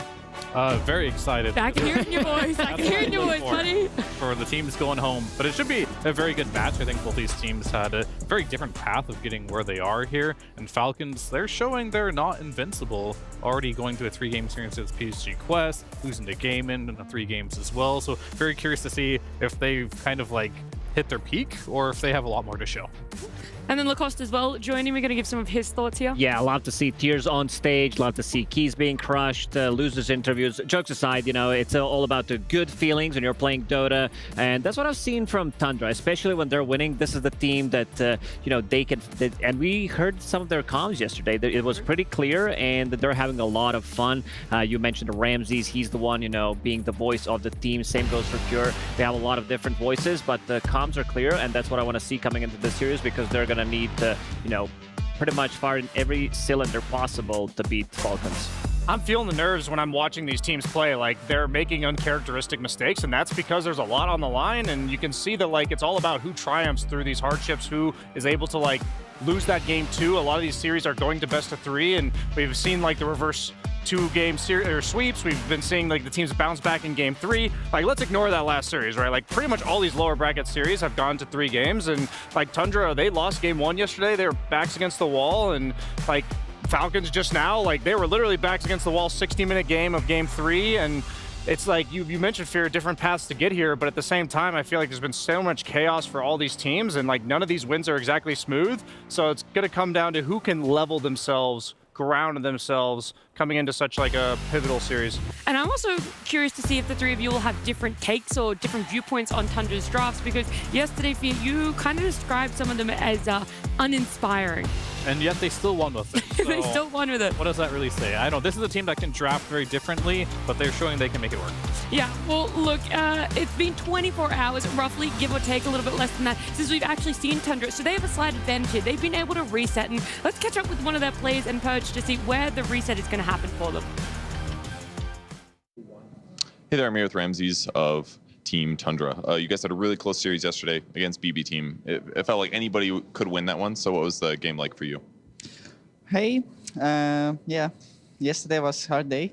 First game was really rough for us because we don't have like really good draft against enemy draft, but we just refresh after first game, then just win, have a good comeback second game, and last game was super easy. Like after drafts, they cannot win, I think. Didn't you have a long third game, or am I mistaking that for a different team? Am I wrong? I must be wrong. Okay. It's probably against Liquid. Okay, yeah, you're right. I think I'm confused. They play against Bad Boom yesterday. Yeah. Yes, that's right. So you had some all chat, or your teammate had some all chat. Is there anything? Is there any beef going on, or is that just for fun? You should ask Pure. I don't know. We got friends with Bad Boom. Yeah. I love these guys, everyone. Yeah. All right. How do you think your upcoming series is gonna go? We're gonna show our best Dota. Gonna try hard. We'll see what's gonna happen. Okay, you sound less cocky than Pure did in his interview. Yeah? Probably, I just wanna show the best Dota. I don't know who's gonna be win, but yeah. Okay, great. Well, thank you for joining me for the interview. Thank you. I'm not sure if it's a learning lesson after how confident is how I'm going to say it. They came into their upper bracket series against Liquid just to get pushed down here into the lower bracket, or if they really are a little bit worried, because right now it feels like Falcons is a little bit of an unknown entity. You've already talked about it for yourself, that uncharacteristic, actually I think that was you, Lucas, uncharacteristic mistakes. Where is this coming from? Why are they falling what feels like a little bit short than a lot of our expectations at this moment, and how is Tundra going to be able to capitalize on top of that? I don't think this team is as cheesy. They're one of the few teams that did not play this Sven as a position 5, so they have a bit of a different draft mentality. They're still playing their own. Like, if you remove the team names, you would know which Falcons draft it is. Like, I would say 90% of the time, they're relatively predictable when it comes to their heroes. Same goes for Tundra. I also like that Ramses is keeping things open. He did burn some bridges in the past with certain teams. So he's like, yeah, guys from Bibbidi Bobbidi, best friends, they're the coolest guys ever, just in case, you know, he gets that pizza party for himself. It's now best buddy team. Yeah, pretty much, because his hero pool didn't look as good coming in, because he was playing this Mars like 9-10 times Darkseer pretty much, but he also showed yesterday that he can play some other heroes as well when it's necessary. Played Vengeful Spirit and had a lot of success with. These players on Team Falcons, they've had a little bit of time to rest, but it was only the duration of our Gaming Gladiators Liquid upper bracket series, which didn't go anywhere near as long as I think a lot of us would have hoped. So it's been a short turnaround time for them, and let's catch up with Purge and one of their players. I'm here with Snake King of Team Falcons. You guys had a match earlier today against Quest. How did that series go for you? It was a crazy tight series. I think the stress levels was insanely high, and I'm glad that we ended up clutching it, but it was very back and forth. Yeah, it was. I mean, there were periods of the last game where I was like, oh man, Quest is going to upset them, and then it went one way, and then it went the other way. So did you guys feel like game 3, was it just who played better kind of a thing? Who initiates the fight, things like that? I think both teams made a lot of mistakes in the third game, but I think these things tend to happen when in high stress situations. So I think, you know, they make a mistake, we try to capitalize and push harder, but then we end up making a mistake. So it's just very back and forth. So I think that ultimately what happened is the team that made slightly less mistakes ended up winning. So how important is it for just quality initiations in Pro Dota right now? It feels like put a ward on high ground, play near it, try to break their smokes. It's like a cat and mouse game that's going on, right? I think that's definitely a big part of it. I think having clean jumps and initiation is a key part of the game. But I think at the same time, you just sit around a ward, you're just camping all game. You're not going to get any farm because people just split push you and farm. And it's like you have to find a correct balance of initiation and farm on the map. And that's like the difficulty and then the delicate balance of it. So how do you think you're going to fare for your draft in the upcoming series against Tundra? They're a very strong team. You guys are a strong team. Or where would you say your chances of winning are? I think it's going to be a very close series, similar to Quest, I would say, maybe like 50-50. I think whoever is like feeling a little bit better today will end up winning. I think they're a very aggressive team and more of a 4-protect one, but Pure is still a pretty aggressive carry, so it might not appear like that. So we will need to be able to fend ourselves against the high aggressions of Tundra while still keeping up our farm and maybe looking for our own place. Gotcha. Which facet did you get today? Are you going to be all chatting? I mean, you already know I'm slapping the right one. Okay, that sounds great. Well, good luck in your match, and thanks for joining me. Thank you. Great to get some words there from Snaking. He talked about the series earlier today up against PSG Quest, how game number 3, there was a lot of stress. It felt like the energy within the team wasn't as calm as what we've been led to believe in the past on past LAN experiences with them. Yep. Thanks, Spear. Yeah, You were looking at me, and then I thought you were going to jump in. I'm going to jump in here. I think right now, this team in particular, this Tundra team, they have a lot going for them, and they're doing it much better than I ever anticipated they would do here. And this is the final hurdle for me to truly believe that this Tundra squad is the real deal, right? Because you could always look at Liquid, Gaming, Gladiators, Falcons. They're all accomplished in their own rights. But Tundra, this is a squad, you know, back when they won TI, completely different roster, accomplished. But with these guys, this is the final hurdle for them. It is, because I'm going to give you some head-to-head stats between these two teams, or at least the orgs, because I want to go all the way back to Kuala Lumpur, where Tundra and Falcons first went up against each other, and that one was all in favor of Falcons. And then they met again in Dream League Season 23.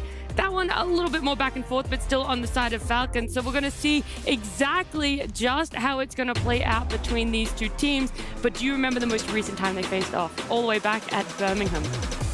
No, of course you don't. So they were in the upper bracket. Tundra knocked them down in a best of 3, and then they re-met again in the lower bracket where Falcons knocked them out.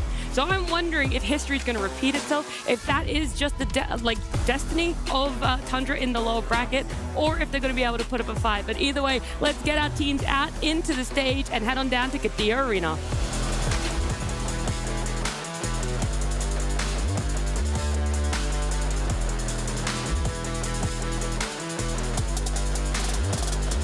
It is time for the last match of the night. We just wrapped up our upper bracket finals, and while it wasn't a key crushing, it was definitely a spirit crushing of sorts, because Gaming Gladiators just destroyed Team Liquid in that 2-0. Yeah, it is very rare to see Team Liquid in that state, especially after Purge's interview with Celery. I thought he was kidding. The man said that they're looking to end the game in 20 minutes, and he almost actually did that. These guys are serious.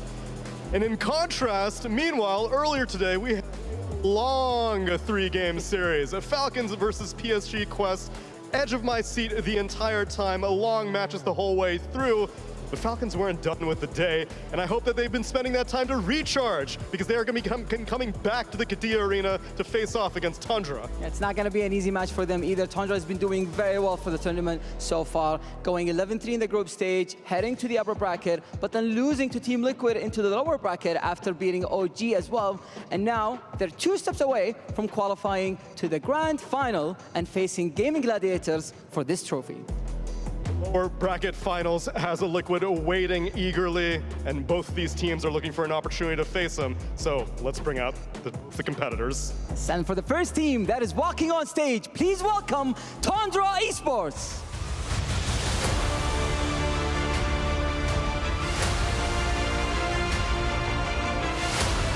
Pure, Thompson, Ramses, 9 Class, and Whitemon. I helped Pure crush BB's team last night, and that man put so much anger into the press. He's looking for eliminations, and Team Falcons are next on his list.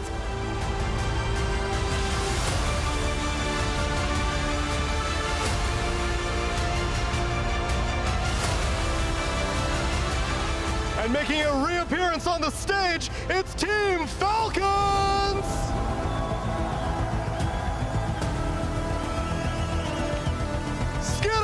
Maureen, ATF, Crit, and Snaking are the last remaining Amina team. They have to carry the torch for the region as 3 Western European teams are hungrily staring them down.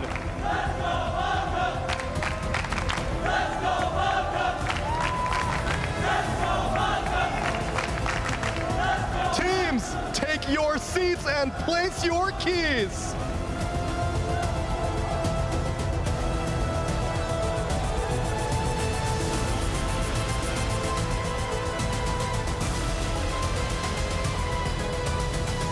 I wonder which facets these teams chose. Maybe it was victory, maybe it'll be a defeat. We'll have to find out in the game.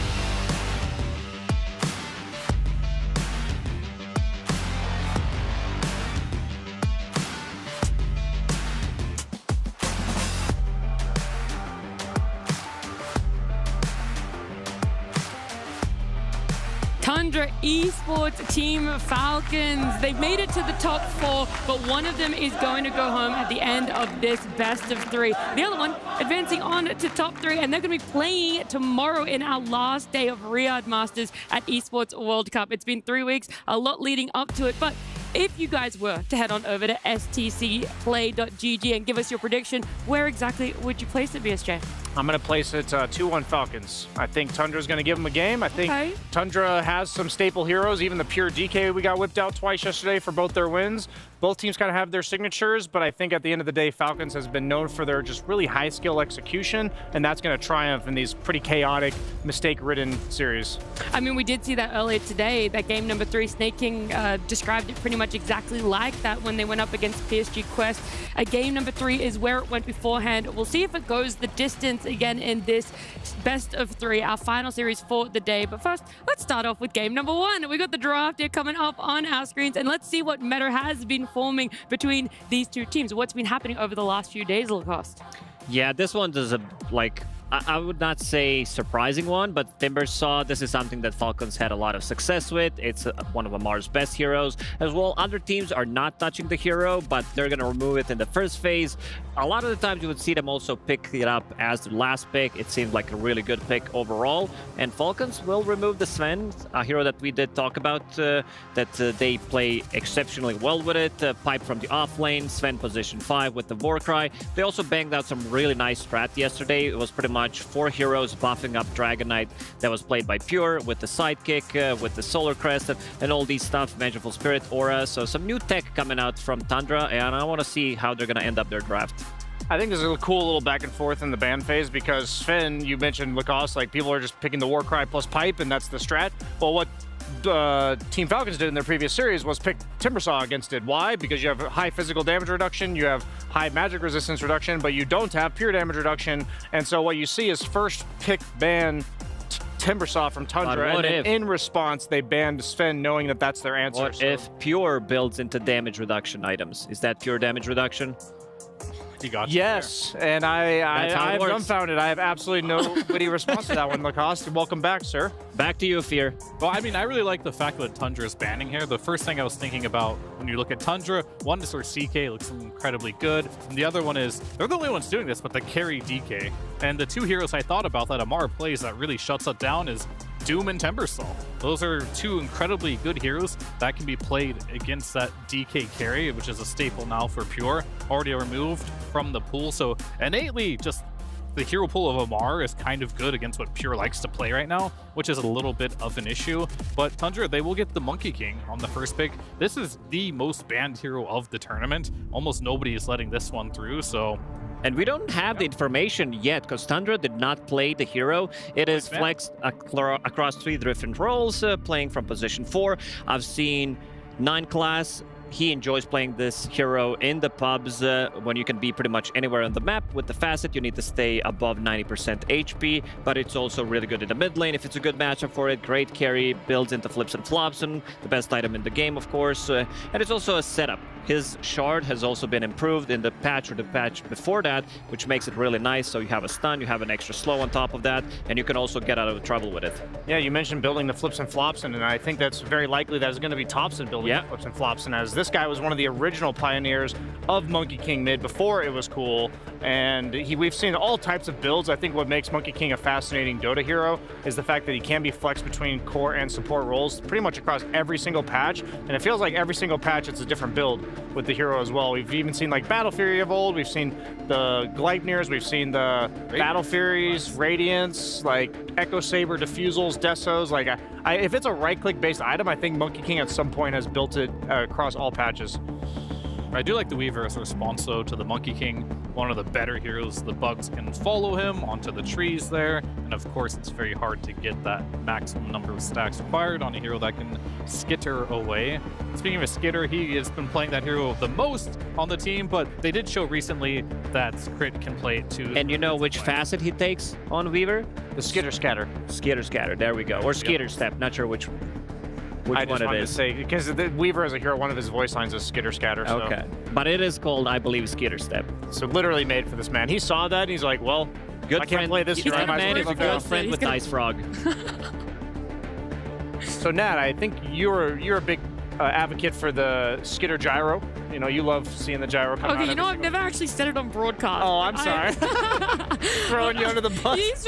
I've said this so many times off air before, but my goodness, I don't ever want to see skitter gyro again in my lifetime, especially not this tournament. Yeah. But I'll say it, I'll declare it right now on the second last day. What could possibly go wrong? But you're right, VSJ, I am hoping that this Weaver is for the carry, and the gyro just is kind of looked over for the side of Falcons. Yeah, and looking at the bans that Tundra did, they did ban out Phoenix, which is a great hero against Monkey King, where you can put the egg and you can team fight against Wukong's command. The miss chance is good. Overtime damage messes up with Monkey King as well. And also Huskar, a hero that is also very difficult for certain matchups. Monkey King, it's a bit different now because you don't have the disarm, you have silence instead, but also can be very annoying for Monkey. I mean, that Huskar ban is definitely a in the second phase there. This is a hero that almost just doesn't even get played or banned. And it's not like they even won with it when they did pick it up. It was supposed to be a gotcha pick, and it did nothing. This is a very question mark second phase ban for me, but we'll see what they have in store for them. But they're going to pick up the Nyx Assassin. I'm going to make a theory that Tundra's going to pick a mid hero on 18 that needs 3 bans, and one of which is Huskar. Because we saw last series with Liquid, they 18th picked Ember, banned out Huskar SF, and then got dazzled. I feel like if Liquid had like banned the Huskar SF or the Dazzle in the second round of bans, the Ember would have probably had a much better game, maybe made a very different story. So I'm just trying to answer you, because I agree it is confusing to see that Huskar. That's the only thing I can think of, and we'll just have to see when that 18 pick comes out. But is it that needs 3 bans? Yeah, I was gonna say, is it really only like what other mid laners? He has a lot of bad matchups. He has a high win rate in this tournament, but Ember historically has quite a lot of bad matchups in the mid lane. It's hard to cover all the bases, but there are some heroes that BSJ mentioned that are kind of very difficult for him to play into. Okay. Yeah, we'll have to see if that actually comes true, but going into the other side here, we don't know where Snapfire is going to go. We don't really know where Weaver is going to go, so Falcon's very open. While on the side of Tundra, they have exclaimed this Monkey King is going to be a core with the Nyx and Jakiro being picked up. And maybe them... Alright, we're going to see... This still doesn't answer a lot for us, to be honest with you. Maybe just Pango mid. I think that's the only answer we truly have here. Isn't this just a Darkseer from the offlane for Tundra? Great with Nyx Assassin, still in the pool. Great combo. Overtime damage, you have something to control the Slark as well. And also, you have Jakiro. Just carry, right? If you do that. And then Amar is that one guy who will play offlane Slark.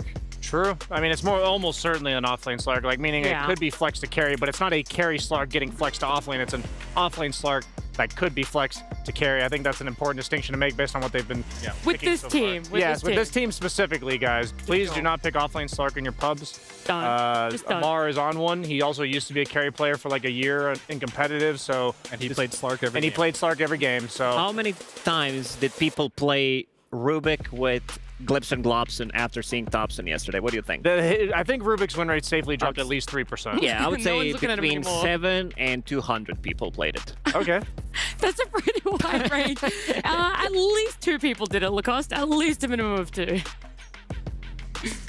Alrighty, well this is the last ban for the last pick for the second phase here, the Faceless Void. That's such a good Faceless Void game. Like, he counters both Weaver, counters Slark as well. Time dilation kills both of these heroes. Slark can get rid of it. It's also great against Pango. You have lockdown. When they don't have anything that can deal with that Chronosphere, there is no save whatsoever until maybe some, later stages of the game when you pick up I mean, there's only one problem though. He just gave Slark a free lane. I was about to say that the matchup's horrible in lane, He just gave Amara absolutely free lane, and it can be good versus Slark. Historically, it has been, but at the same time, it's a reaction test battle. If you can get off your ultimate before the Chrono, then you're pretty good, because they added additionally the Shard as well, so even after the Chrono, you can still be invulnerable. I'm not sure how much I'm feeling this one, especially because I feel like they need more sources of damage that can go into the Chrono, because it doesn't feel like Void potentially is going to be able to hit a lot of heroes. The Wukong's command, you got multiple circles coming out from Tundra. This is where Darkseer comes in. The big wombo combo. Surely they ban. They have to. I thought they were going to pick it on 18th instead, but they went with Faceless Void. Not sure if that would be like highly contested in the last banning phase, but I think Darkseer has to go. I mean, there's like Darkseer, Enigma's already banned. I can see Beastmaster, which is still in the pool. Which is a bit of a surprising one. Yeah, I mean, you need something to lane with this Nyx, and the Zoo has been a go-to or ranged heroes. The reason why Tundra's in the lower bracket in the first place is because of the Game 3 where 33 Wind Waker make out of a black hole, and I think we might get Amar with his chance to be 33 with the Depth Shroud shard coming from Slark. Like, it's gonna be, you mentioned a game of reactions. I'm wondering, as an offlane Slark, 'cause you'd never do this as carry, is it ever an option to go like 4th item Aetherlands? Just to make sure whoever's offlane Slark? Yeah, to make sure whoever's Sounds in the good. chrono. Sounds great. Whoever's in the chrono gets saved. Wind Waker. Think about it. Refresher. Think about it. I mean, possibility, but I think... I'm thinking I don't like it. I think more than Think harder. likely, you just play for your timings. Right? You have the Slark with potentially double pounce for the Void. You have the Gleipnir on the Weaver. And Void, as we know, very, very slow hero. And this is one of my big concerns here. In my power rankings as of now, I put Tundra as probably of the 4 teams left as number 4 right now. This is a series in which they have to beat my number 2 team, Falcons, right now. It's not going to be a team you want to play slow against. And they do have some very slow heroes here. Nyx plays kind of slow in a way in the laning stage. So does the Faceless Void. So you're almost gifting 2 lanes to one of the most aggressive teams in Dota right now. Kind of scary. Is it ever Monkey King carry against Slark and then Void mid for Thompson? Are we going to time zone? I don't think you do time zone just because of Weaver, right? True. It's bad against Weaver. He's still hasted, I think. Yeah, and the bongo boots also nullifies that ability completely. You can just run out of it. You cannot be slowed for 1.5 seconds, so that's the item to buy. Who's going to buy it? Anybody. I've seen quite a lot. Bongo boots, yeah, get even more speed. Snapfire can do it. Yeah, okay, fair. And they 3-0 on Nyx for 9 class. That's an impressive stat, given that we've seen pretty polarizing performances from Nyx. Like, sometimes it just looks like it controls the entire map. Yeah, he's really good at gank tanking with it, I'd say. Like, when I watch 9 class, he actually shows on waves a lot and uses the facet that gives you free pathing and like super high movement speed for the first 10 seconds of your ulti. He uses that as a way to be like a bounty hunter that doesn't mind showing and then escaping. And right now they have pretty limited catch for him if you think about it on the side of Falcons. Like, pretty much Slark is going to be the one that can stop him from running away at hasted move speed, and it would have to be something where he lands the pounce first. So this Nyx, in terms of map control and information that he needs to set up for like the Void Chrono, the Monkey King, who's going to be on the trees, 9 classes, he's got a lot of weight on his shoulders in regards to that information game. Is this just like an easy inch pick or what? I was thinking maybe CM, inch, to stabilize the lane against the Beastmaster. Right, or Nat, what about Gyrocopter? And put Please, this not in game 1, as not in game 1, Lucas. It's still in there. It is still in there, but so are all the other options that Lacoste gave that I much prefer personally. I don't know about you though, BSJ. Yeah, I mean, I think what they're saying about the support, yeah, you have the Nyx to like deal with Enchantress creeps, but I think if you just shut down this Beastmaster, we've got a good lane for Slark. I am a bit concerned about whoever lanes against Monkey King, whether it's Monkey King carry or Pango mid and Monkey King mid. Let's see who takes Monkey King. That's going to tell me a lot about this because we see a CK coming out last. So we got the offlane Slark confirmed. It's going to be mid Pango, and they're not showing it. Thompson mid Void. Wow. Okay. So this makes a little more sense that Slark. I mean, in the Slark Monkey King matchup, it's funny because both of them want to hit you with their passives, but Slark wants you to trade 3 times each exactly so that he doesn't get the Jingu off. So there's going to be a lot of little mind games back and forth in the bottom lane. It's going to be a very snowbally lane one way or the other. I'm very curious about this Void mid. How dependent is it on the support to stabilize these lanes for the off lane of Falcons and then the safe lane on the side of Tundra Esports? Very important. They're 2 of the strongest laning supports in the game, Snapfire and Weaver. I mean, I don't know what is going to happen in the side lanes, but I know Malorine is just going to dumpster this game because he's going to have an absolutely free lane against Faceless Void. I'm not entirely sure as a Faceless You have no faith in Thompson. I have faith in Thompson. I just don't have faith in Thompson Void versus a Pangolier mid. It is the max time dilation build. I checked his Dota Pro tracker. He played it 2 times in the last 8 days. How'd it go? It did go for Glipson Globson, of course, and one time he went to Mage Slayer, Eternal Shroud, Octarine Core, which is win rate. win rate is 0%. Yeah, right now. great. Okay. It's about to be 33%. Nah, I'm skeptical for all the reasons that both these guys mentioned.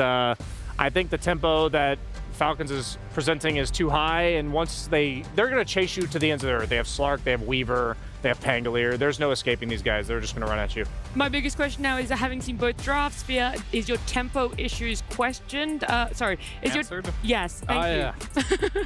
No, not really. I feel like Faceless Void is a very slow hero and Pango's very fast hero. I think you have a lot of cool ideas on Tundra, but they're just way too slow. And a meta where if teams are playing fast, you're not going to get to the point where you want to be in the game quick enough.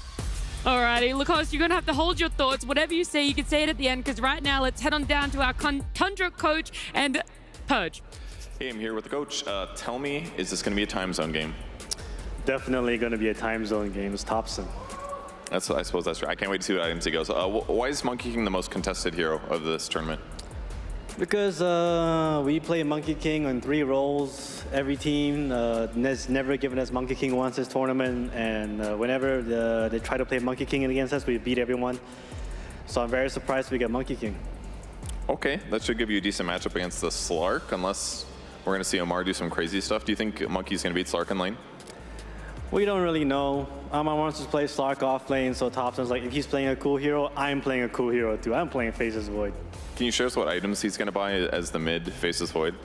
I have no idea. You gotta check like his pubs and stuff. This guy, like, he just wants to play Faceless Void. You give it to him. It's a 2-time TI winner. You don't even know? I don't even know. Just let him cook. All right, let's see. Let's see what happens.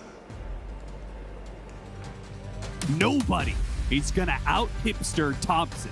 That's all there is to it. So if you're gonna bring a weird pick to the table, you know Thompson's gonna respond in kind, and it's going to be mid Faceless Void with the time zone. We heard about the items from some of the panel based off of Thompson's pub. But Avery, it's cool, but is it good? Cool is good. That's fair enough. All right. The rule of cool is apparently going to dominate this third place matchup to see who's going to be moving on to top 3, who's going to be moving on to the final day matchup against Liquid, who just got the daylight smacked out of them by Gaming Gladiators. Hopefully this series, it's certainly going to be a longer series. I'll tell you that. I'll guarantee that this is a longer series guaranteed, because Falcons and Tundra are 2 of the slower teams. Obviously, nobody really competes when it comes to Gaming Gladiators and Liquid when it comes to speed. So these guys have to be slower, but I felt like going into it, Tundra was actually one of the slower teams of the entire tournament, and they have made it this far. What do you give their chances against Falcons? Actually, it's pretty close. I think they've been in better form relative to their past tournaments than Falcons have, but Falcons' floor has been really high this season. So they're always going to be a tough contender. I think if Tundra play up to their max potential that they've been showing in this tournament, they can absolutely take the series. And I think a lot of it's going to maybe come down to that man, how much he finds across these 2 or 3 games on this carry role. There's a lot of pressure on Pure to keep delivering with these performances he's had. He's kind of the player where you have like this, force space maker with this carry farming type style that Tundra have developed. And Pure is willing to take all that farm and constantly connect to the fights. It only really works if he doesn't get caught up on the map and if he's on a hero that can really scale well into the game. That's why I've seen things like the Dragon Knight or the Brood come out for him, which does lead to a little bit of a slower play style for Tundra. They're not going to be a team that's going high ground super early or rushing down Roshan's, but I do think they are pretty quick at reacting to fights and willing to fight early and often, especially when you have Thompson on the team. It's going to be guaranteed. So in that sense, I don't think they're a slow team in terms of what they're willing to do on the map to get there. And that's why I like their Monkey King so much, because I think we may not get to see it as often as Moonmeander pointed out. A lot of teams will ban this hero away from them because of the flex potential that Tundra especially have. But I feel like it is one of their best carry heroes because of the fact that, for the same reason it works so well for Liquid, right? Mickey, Monkey King, like we've seen this time and time again, the mobility on that hero, use that aggression, go through the gate, show up in these lanes, and just start being active. Nobody is more active than Pure when it comes to the carry role at this turn. Been involved in everything. Excited to see what this series brings. I maybe don't speak for everybody, but I feel like I have a limit on the amount of pipe rush games I can watch a day. Well, you don't know, did you want to stack auras and end the game in 20 minutes? I mean, you got to do what you got to do. You're playing for millions of dollars. You're going to play the strategies that win, but my God, if I see one more pipe rush on an offlaner, going to lose my mind. Well, we are presumably not going to see that for Tundra, as they're going to be rocking a very late pick Beastmaster. I could not believe that there was a last pick Beastmaster in the game. Yeah, which means you're going to have to buy the pipe on the mid void here. So it'll be an interesting development for Tundra to see where they fit those auras in. You think he's actually going to go that? No.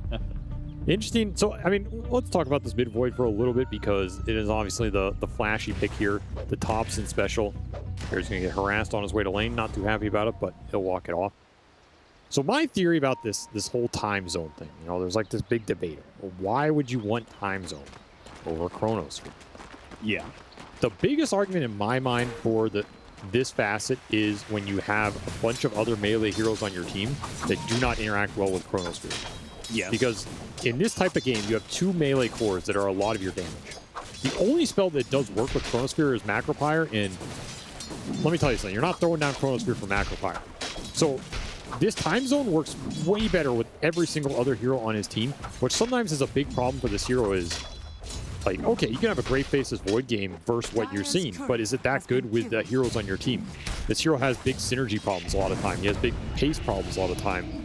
So in theory, time zone can eliminate some of those issues, right? Now you can throw down this spell, your Monkey and Beast can get in the middle of that fray, they get the bonus attack speed, everybody's happy. That part, I can see it being pretty influential and having a way better impact than Chronosphere. That's at least my theory craft here. Of course, time dilation is what makes this hero right now as well. This is a great time dilation game against the Weaver, the Pango, even the Slark sometimes, Snapfire. A lot of these heroes want to get multiple rounds of spells off in the fight. If you get good time dilations, 2 or 3 of them especially, you're really going to debilitate Falcons. Amar is just dead. They underestimated the damage there coming out from the Jakiro with the Liquid Frost, and now he's got dual breath. So big slip up there from Amar, because the matchup, we talked about, we heard PSG talk about how this matchup goes. Offlane Slark versus Monkey King and how they're trying to trade hits, but the Slark doesn't want to get hit too many times. Well, the early experience goes a long ways for the Monkey King in this matchup. Yeah, even Moonmander didn't know. Now, I'll tell you one thing. There's a lot of coaches who don't know a lot of things at this tournament. It's interesting coach meta. I don't know if they're purposely hiding stuff or they legit just don't know. Are you angling for a job here or what? Look, all I'm saying is, you know, I used to coach a team back in the day, and that had PPD on it. And if I went into one of those things and said, I don't know what we're doing, I would have been out of a job within the hour. I can guarantee you that. So I don't know what's changed in the Dota scene, but man, I wish I could have said I don't know to a lot of this stuff. Either way, it's working out for him, as Pure is definitely winning that early lane. He is indeed. Now, the last time zone interaction I want to point out is this spell also leashes. It's an AoE leash. Yes, I was going to say, it could be interesting in this game. This matchup, surely that's a really big component. You've got Pango and Slark. Yeah, I think it could be pretty interesting versus these Falcon scores. And again, like, that leash could be nice because you're leashing them in there, and your Monkey and your Beast are able to go in there and start smacking, which sounds kind of cool. Will any of that happen? I don't know. Sometimes these Thompson picks worked out, sometimes they don't, but that is enough for the Faceless Void. We'll just have to work out on its own here. I don't know, Austin. I don't know what's going to happen. I didn't know they were going to pause the game there. I don't think anybody knew. All right, well, while we have a pause, we can go over a lot of spam going on. People have really picked up on Spirit's meta of pinging facets. And, that's a good one. Passives, yeah, that's fun. Didn't help him much, I guess, but I will say another note about the time zone. If the leash is effective, it does last a lot longer than Chronosphere. Yep. Right? Level 1, it lasts 1.25 seconds longer and will obviously just scale better as well, as it goes up half a second as opposed to Chronosphere going up quarter of a second. So, like, it can make a very large impact.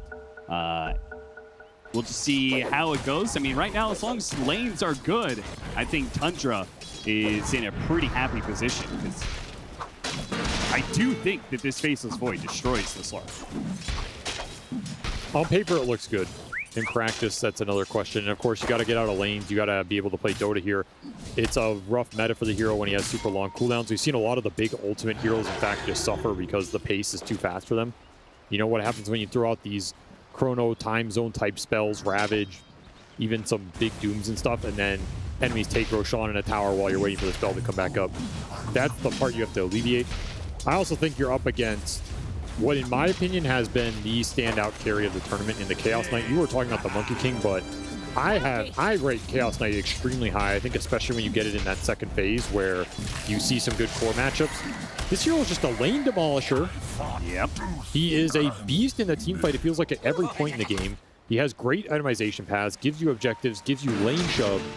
And I think Skeeter is one of the best Chaos Knights in the world. There are a lot of great Chaos Knight players at this event, but what he can do on this hero for Falcons in terms of setting up the lane, setting up the map, making moves, playing a strong early game, should not underestimate it here in terms of his ability to match Pure on that Monkey King.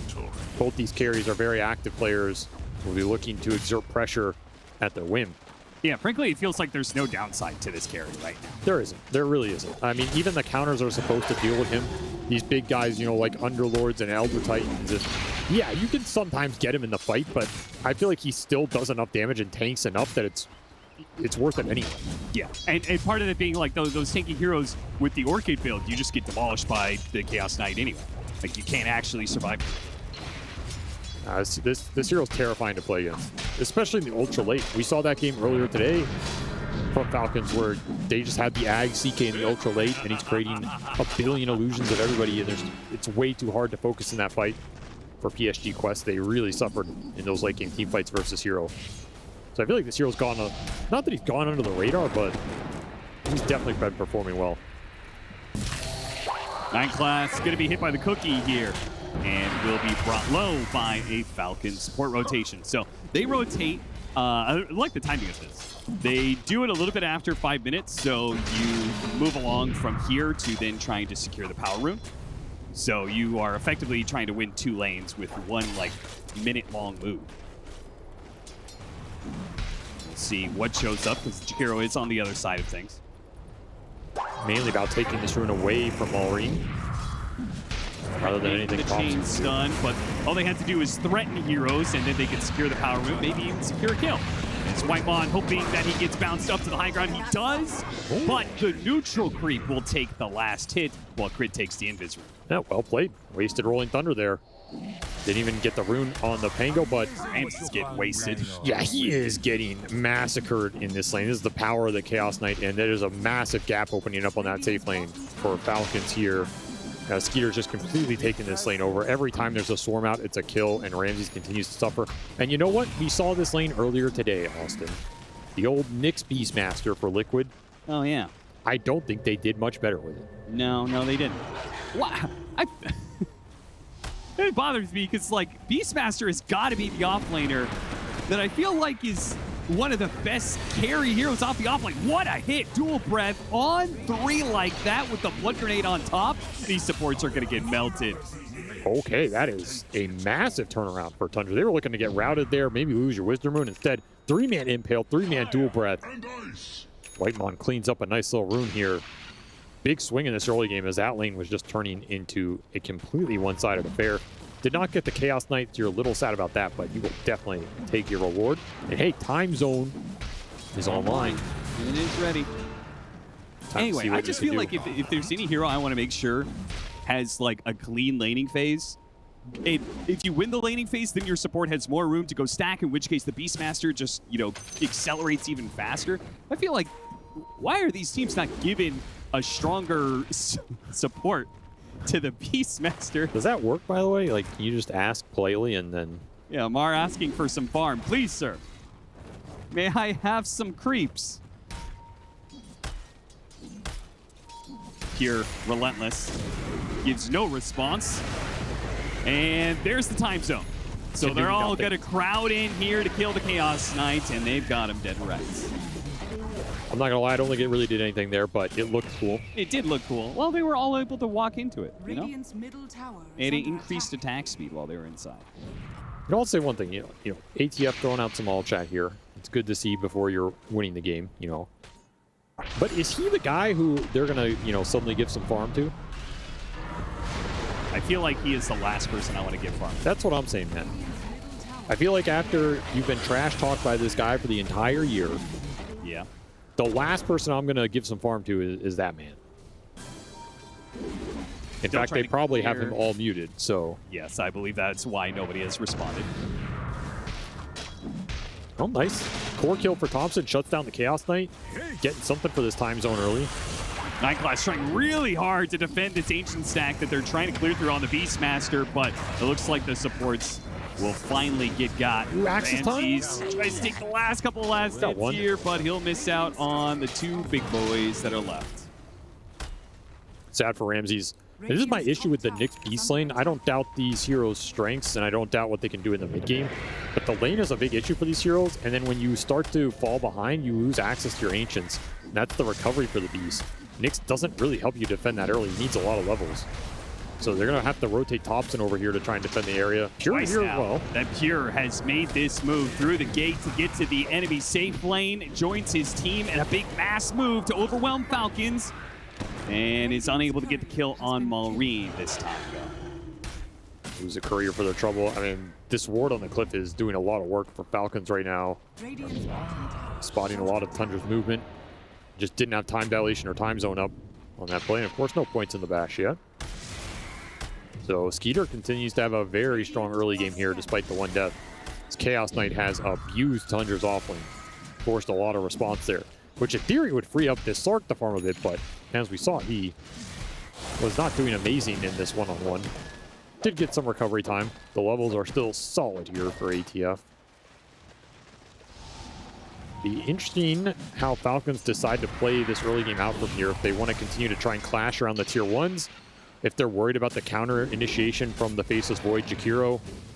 They're looking for Ramses. They're just trying to contest these Ancients as much as they can. Yeah, another Ancient stack that's going to be interrupted. The cookie forward to stop him before he can roll. That was heads slick. up.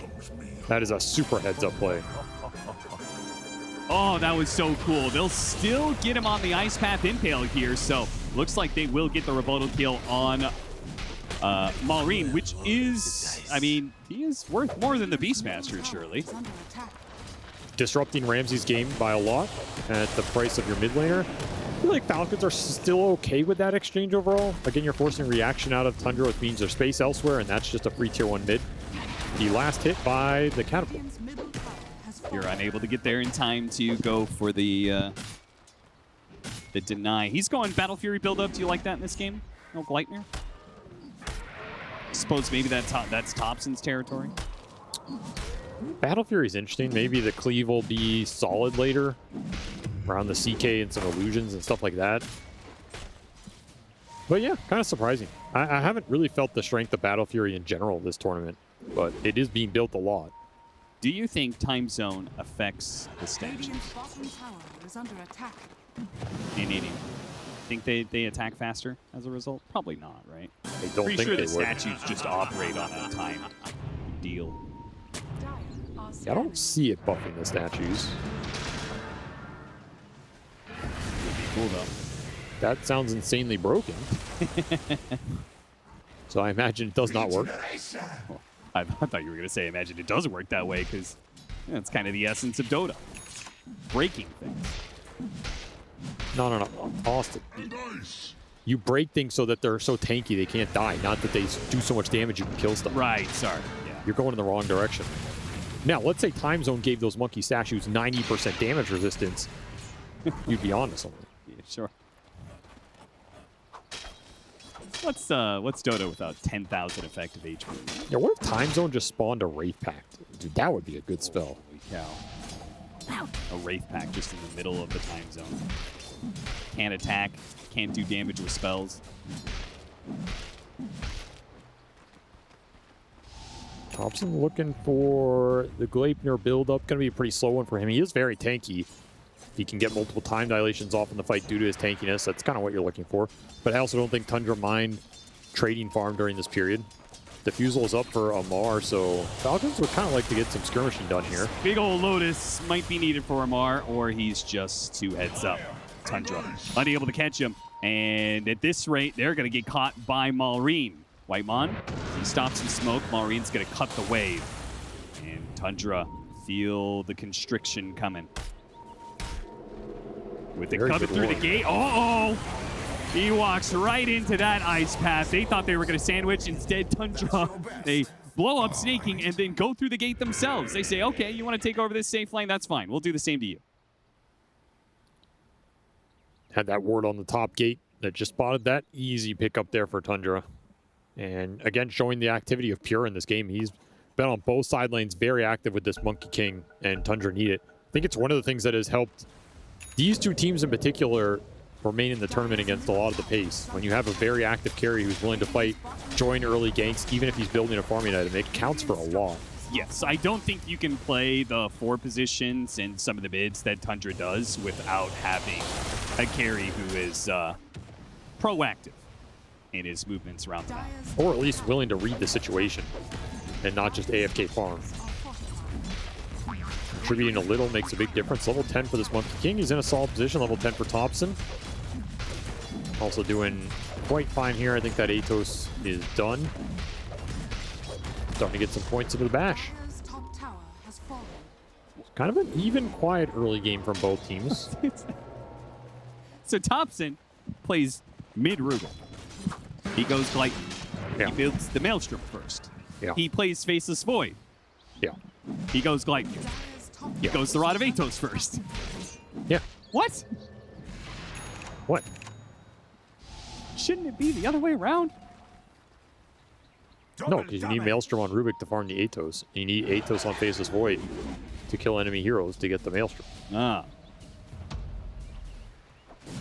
But couldn't you use the Atos on the Rubik to kill enemy heroes? No, because Rubik already has disables. He doesn't need more. He needs damage. Okay. Thank you for enlightening me. I swear I don't understand Dota when Thompson's playing. Well, that's his goal. He wants to make it so you don't understand what's going on, and then at 40 minutes, he slays you, and you don't know what happened, and you're very confused. And then you become a Dota 2 caster and retire. Retire from the game forever. Early Roche attempt, trying to use this Beastmaster Axe. Classic. At this point in the event. Looks like it's going to go uncontested. I mean, this is just not really a ball you want to fight into right now. Come through the gate again. Come on. You're not going through that.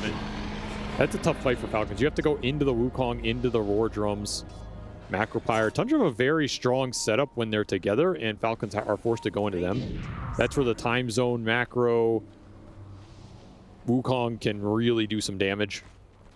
And you don't have early aura buyers on the side of Falcons. That's the downside of this Slark pick. It's a lot greedier, wants to play the map a lot more, wants to split the farm up and pick people off a lot more than just group behind some sort of ball. So Falcons are going to have to try and look for that. Maybe abuse the Slark vision, the nighttime, find some more pickoffs. Maybe they're just ultra happy going super late here, but that's kind of scary into the Faceless Void. That hero is a beast late game, like no matter what. Just very obnoxious. 6-6, 16 minutes in. Radiant's top tower has fallen. It is so different from last series. Both teams are just content to farm away. Yeah, I mean, if this were... They get an objective every, like, 5 minutes. If this were Game and Liquid, we'd already be hitting tier 3s. And someone would already have every aura ball in the game. Yo, this guy bought an Atos. Like, what's he doing? Didn't get the memo. That's an active item. You're supposed to buy passive items. Yeah, Thompson knows Atos doesn't give like 10% magic of this, right?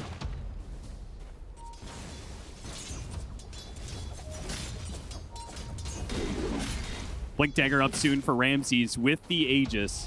I imagine Tundra will try and make another move somewhere around that. Maybe find something around mid, take this mid tower. What a weird map state. I mean, surely the Slark is happy about what's going on. He has the most real estate, and he has just been free-farming this bottom lane forever. Yeah, he is hoovering up farm. So I kind of feel like if you're Tundra, you want to use this Aegis, at least push mid, get a fight out of it, bring Slark to you, stop him farming. Otherwise, yeah, you were better going for the Maelstrom over the Atos first here. I don't think he's used it once, so... But it doesn't feel like they want to make a move. Well, that is an inch. I like that.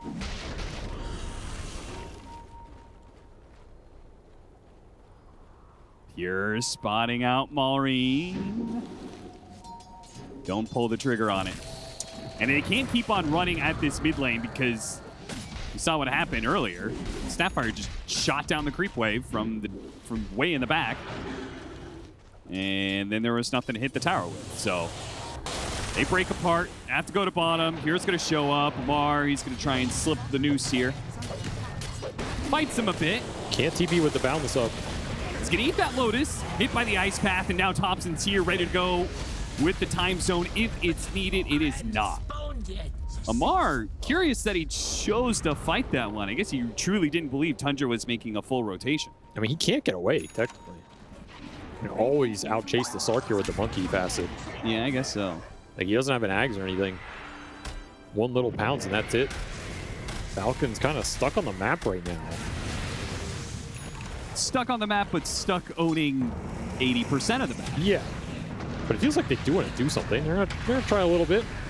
Got a little kisses action here. Hit up Whitemon over and over and over again. And I thought Skeeter was somehow going to come in and swoop, take that last hit. So I guess this game state really comes down to if you're happy farming Slark and CK versus Monkey and Beast.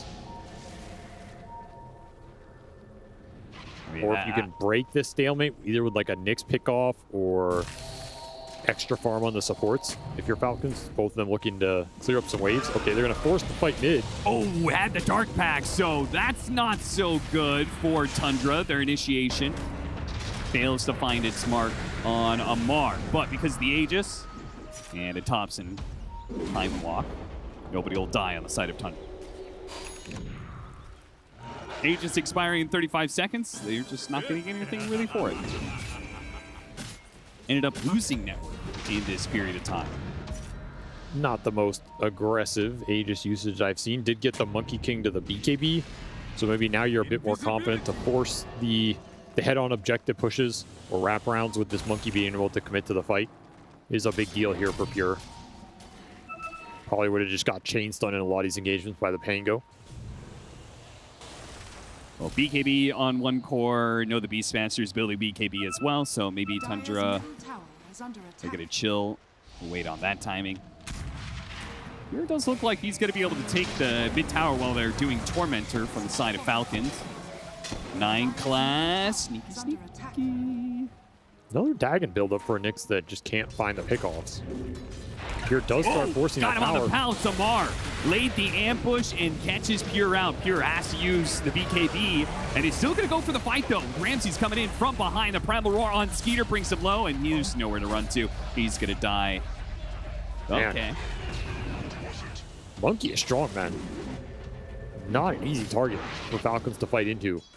Unless you can get that chain stun with the Pango or something to start it off. And Monkey, in theory, has a very good matchup against Chaos Knight. He's one of the carries that can go toe-to-toe with him in the late game, especially if you anchor the fights around those later Roshans and force the CK into you. Yep. You just have so much armor. You can stand your ground. You have an AoE stun. You're very tanky yourself. I mean, their AoE stuff is pretty out of control. Time Zone, Wukong's command, and then Macropyre and Beastmaster drums. I don't know. This Tundra scales, it's kind of spooky, man. It's hard to gauge with this time zone. You just don't really know what it's going to look like. Does he have the burst damage? Ooh, missed it on the Shikuchi, but it's... Amar has not really found any pickoffs like he normally does with his Slark, but we'll find the first one on Whitemon. Important for him to start finding something. Yeah, he's had that diffuser blade for quite some time, and I feel like once he has that, he usually, he gets like 2 or 3 support pickoffs. It's been a while, but he finally gets one. I mean, ideally, this offlane Slark is giving you some vision advantage, giving you some threat during the nighttime, some leash against some of these mobile heroes, and pickoff potential, because he's not really giving you much in the actual 5-on-5. So you really need to find these little moments with him and use that farm for something. An early gem bought by Snaking. Yeah, they've been buying pretty early gems. I think a lot of teams have been upping the priority on this. I think this one's particularly interesting because it is a very dead even game. Well, he wants it for the Nyx, and since they have the Slark, you have a great gem carrier who should not die with it and can just run around the map and deward it. Also about to hit a nighttime in 2 minutes, so not a bad point to pick it up. You say should not die with it, but he doesn't have Ags, and you said you can't really get away from the Monkey King. There's time zone. I think this gem they could very easily lose. In a fight, yeah. But just farming on the map, he's probably okay with it. I mean, you can't let something like Nyx dictate where you are willing to go. I think that's the biggest factor here. Also gives the Slark some kill potential in 9 class if you randomly run into him. Yeah. If there's a Nyx without boots or anything, he's pretty slow.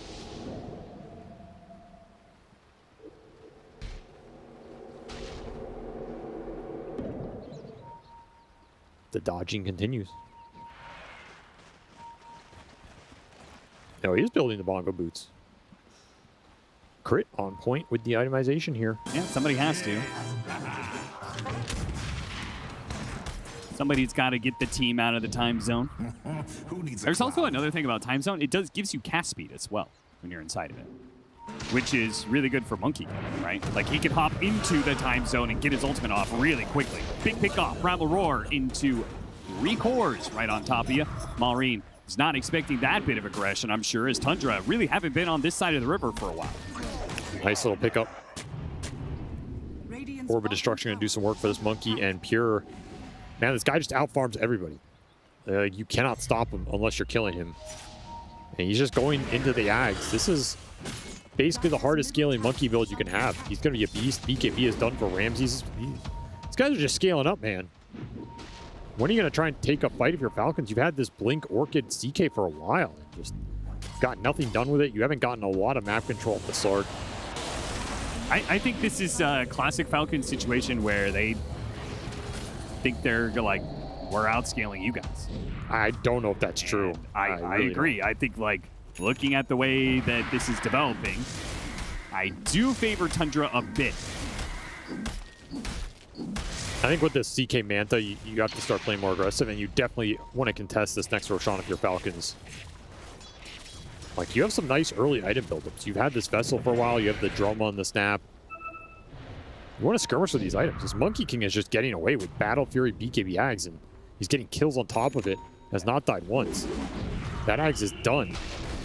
I mean, no hero really keeps up with Monkey King when you get to this point. He's moving across the map. But that's where aggression is your answer, right? If you kill Pure maybe once or twice this game in the early game, he might have 3 or 4K less than this. It makes a huge difference. If you can take the space away, take the camps away, slow down the Battle Fury by 1 or 2 minutes, slows down everything else. They've given him a lot of room to operate. Amp Damage, that is a very timely rune here. Oh yeah, right as you're about to go for the Roshan contest. A huge rune for Falcons. Got to get here in time, though. You don't know exactly when it's spawning.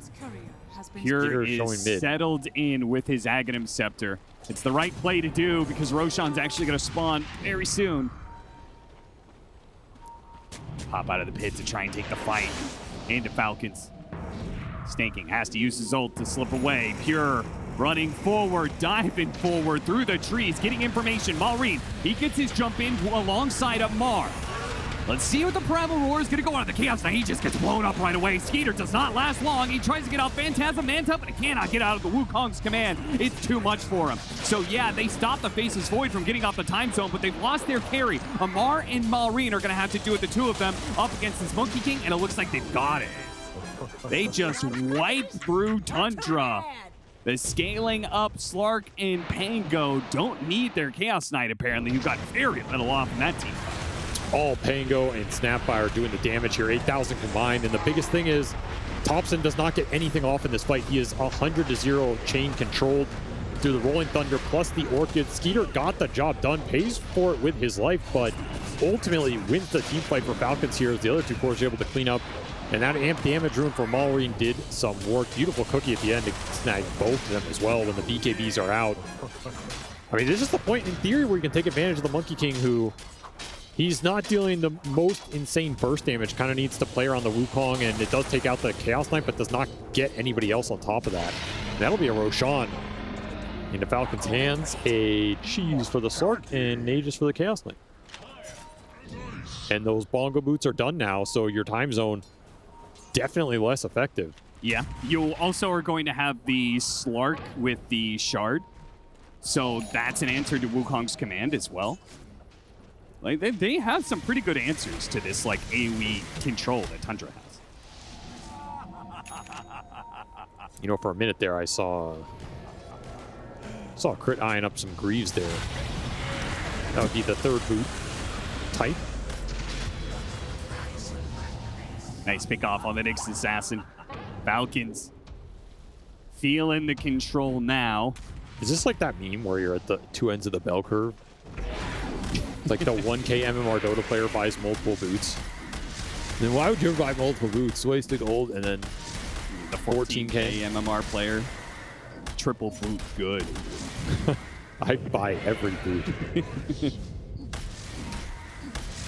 Oh, Skeeter now feeling very confident. Has his Manta up, has an Aegis for 4 minutes here. Vindicator Axe with some extra armor. Pretty nice item in this game when they're looking to stun and control the Chaos Knight for the fight. Might have to rat this game out a little bit if you're Tundra and dodge the 5-man right now. Try and just collect side lanes with the Monkey King. Rat it Camps of the until Void. what, though? Like, just waiting out Aegis, or are you looking at an item that you think you need if you're Tundra? I mean, Shiva's for the Beast is big, but I think it's a ways away. The next Monkey item is going to be pretty nice for the damage scaling, and of course, maybe Thompson is the biggest factor for Tundra, how much he can find. His hero farm's pretty slow, but every item he gets is pretty impactful in terms of keeping him alive in the fight. Skeeter just barreling in with his Aegis. Finds an opening on Whitemon. Kisses will collect. This is what the CK does. He pushes in the lanes, takes your map away, and then finds the pick-off. Giving Falcons more of an opening here. 10k gold lead slowly starting to build. His Faceless Void just can't keep up right now. In fact, he's getting overtaken by the Snaking Weaver. Yeah, Faceless Void may not be getting too many items. Spear's just going to be able to stay out on the map and stuff. And I think one thing for me is that it feels like Tundra need more control. And they just picked up, I think, one of their bigger control items in the Basher for Pure. I don't think there's really much else anybody else can get. Like, there's the Shivas we talked about. Nice little slow, but I'm concerned that, like, between the boots and the Depth Shroud, that when they want to be able to keep Falcons in an area, they won't be able to do so. Rolling Thunder goes on through. There's the time zone to stop that. Keep it in place. The shield crash, though, gives him plenty of tankiness. Well, that was underwhelming. Very. And he still had cheese, so there was really no point in committing. Well, now you have that big cooldown to work with if you're Falcons. Still 2 minutes on this Aegis. Trying to play aggressive right now. The only downside is it's daytime for the Slark. Definitely a little worse to try and play aggressive. Doesn't feel like they're in any rush. For either team, I guess. There never is. Not with these two teams. Are you surprised that Amar isn't going Aghanim himself? Maybe Okay, a little now bit. he's thinking about it. He had Basher queued up, but now he's looking at it. I think he wanted at some point in this game just for the mobility. Yeah, just easy out of Wukong's command. Can also pretty easily get on these backline supports and just solo kill one in the fight. Yeah. He's really obnoxious for the Slark and the Jakiro. That is something that will not have an equal, I think. Yules, Ice Path, Macro Pyre being thrown out, trying to bail out 9 class. He throws a stun, but he is trapped inside the pounds. Still, though, Tundra thinking around this tier 2. They can take the fight. They throw out nice Depth Shroud. Immediate response from Amar.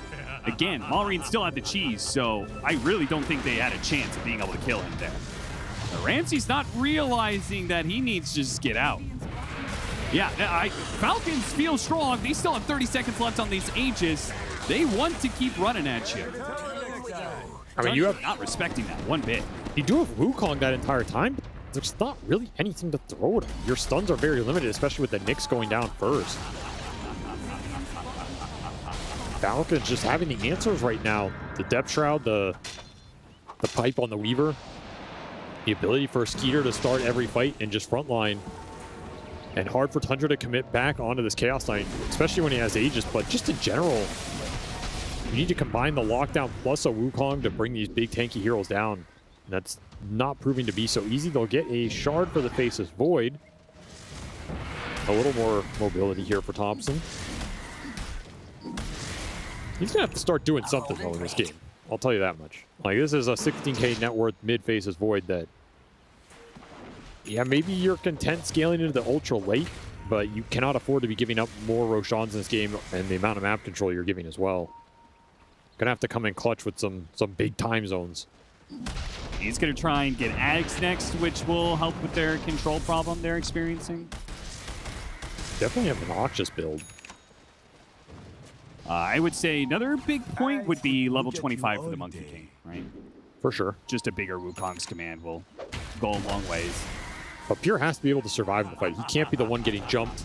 Falcons just barrel down mid. They're going to jump somebody here. Instead, chain the Rolling He's Thunder gone. into the Chaos Knight stun. They've got him. Ags on the Slark means you can chase as well. Oh, Spot Necklace! Did not get a pounce or anything to stop him. You're just bleeding more map control, though. Pure is rushing out the side lanes. He's like, okay, big push coming in. A lot of heroes in the mid lane. Let's see if I can get some of these other lanes in as quick as possible. Yeah, gotta abuse this monkey facet. He's doing a pretty decent job. Really is. He's got 3 heroes chasing him, cleaned up 2 waves while he was doing that. I mean, you kind of got to force him off the map, but that chase does not feel good because you know you're likely not catching him. Does create some room for Tundra to operate in. Looking for snaking. Come on, snaking, and does manage to get off the roar before he can disappear into the trees, and Night Class will chain that stun. All right, they find a little bit of an opening off the monkey forcing the lanes in. Pure continues to keep this game alive. That will get Ramses to his Shivas, I believe. As soon as his courier's back up. Thompson is going to have to throw down the time zone. Well, he just walked out of that, so. Yeah, he sure did. Does Dark Pack continually get rid of? Yeah, it does apparently. That is an awful interaction. Wow. That's cool. Oh no, it's Disperser. It's Disperser. Oh, okay. Ramsey pops the BKB, actually bumps into Pure. Pure, he cannot be targeted here. Pops Manta, he is in a bit of trouble. He's gonna walk back with the rest of his BKB and see if he can get back to the base. They've already lost 2 though, and Amar is collecting on stats right now. Burning the Faceless Void out of the mana, found the strike. Will only do so much for Thompson here as they're gonna chase him down underneath the tier 3s, no problem. They get a gem out of it, they get ults out of it, and they get lives out of it. Falcons just running this game over now. Still no Wukong drop to try and turn these fights around. Pure just unwilling to commit it here, even as Falcons cores are diving deep, because he doesn't feel like he has the lockdown to back it up. His Beastmaster's getting routed out of the fight. There is no time zone here. The Nyx is on the other side of that hill. Yeah, I feel like we haven't seen Time Zone Wukong's command used in conjunction. Like, his monkey can do some damage, but he just hasn't had the help. Oh, that's cool. And yeah, they're just ending it. No time for a replay. Falcons just go straight tier 3, tier 4s, go for the end of the game. And now Pure is going to have to drop that Wukong's command. Control be damned. Just got to keep the Ancient alive. He'll get a Weaver. That's all he's gotten. Meanwhile, the rest of Falcons pop the Phantasm, go for the Ancient. No glyph to stop it. The game is done. Well, that escalated quickly. That Chaos Knight absolutely dominated that game from laning phase to end. That is a hero you are going to have to think about going into game 2 if you're a Tundra. And one for the rest of this tournament, you just do not want to give this team. I think CK does way too much for them. It enables snaking on the lane. They demolish most of their lanes with it. Skeeter plays the push and the pickoff game way too well with this Orchid buildup. A slow start there, but Falcons definitely picked their point to take that game over and just never looked back. I think that lineup from Tundra, it was cool on paper, but maybe the execution is just insanely difficult here because there's too many things you have to line up. And once more, it comes back to this Beastmaster Nyx lane. It's just not doing it for me. It's not a hero combination that's going to get you through the lane. And they kind of work at odd ends of each other. You have this Nyx that can't stack for the Beast to recover and wants to run around and find the pickoffs. And then you have a Beast who wants to accelerate into an Ags and kind of force objectives, which Nyx isn't great at. I'm not seeing the synergy between the support and the Beastmaster working out. And I think if Tundra have to think about Chaos Knights in the draft, Falcons probably do not have to think about Faceless Void at all. No, I do not think they were scared in the slightest. And the tips at the end of the game kind of proved that. Thompson going 2, 3, and 3. Didn't really walk away with the lane win. Really did not accomplish much with the time zone. We didn't get to see many cool interactions that we're hoping to be able to see out of this combination of heroes. And as a result, Falcon look good for a 1-0 lead over Tundra.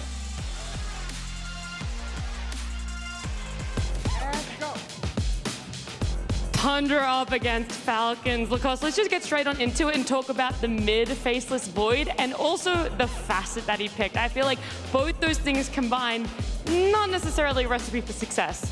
I would say it looked good for the first 10 minutes of the game. He was keeping up with Malrine CS, but other than that, really didn't see the influence of the Chrono Square, as we're going to call it from now on, because I could see what they were going for, but we haven't really seen that big wombo combo, the Chronosphere or the Chrono Square with Wukong's command. It just didn't happen throughout the whole game, and at one point, you've seen Team Falcons being way too aggressive. This is how they play. We're going to run and shoot type of Dota. Yep. They take the second Roshan, and they team wipe them immediately, and then just everything blows up. They managed to close out the game.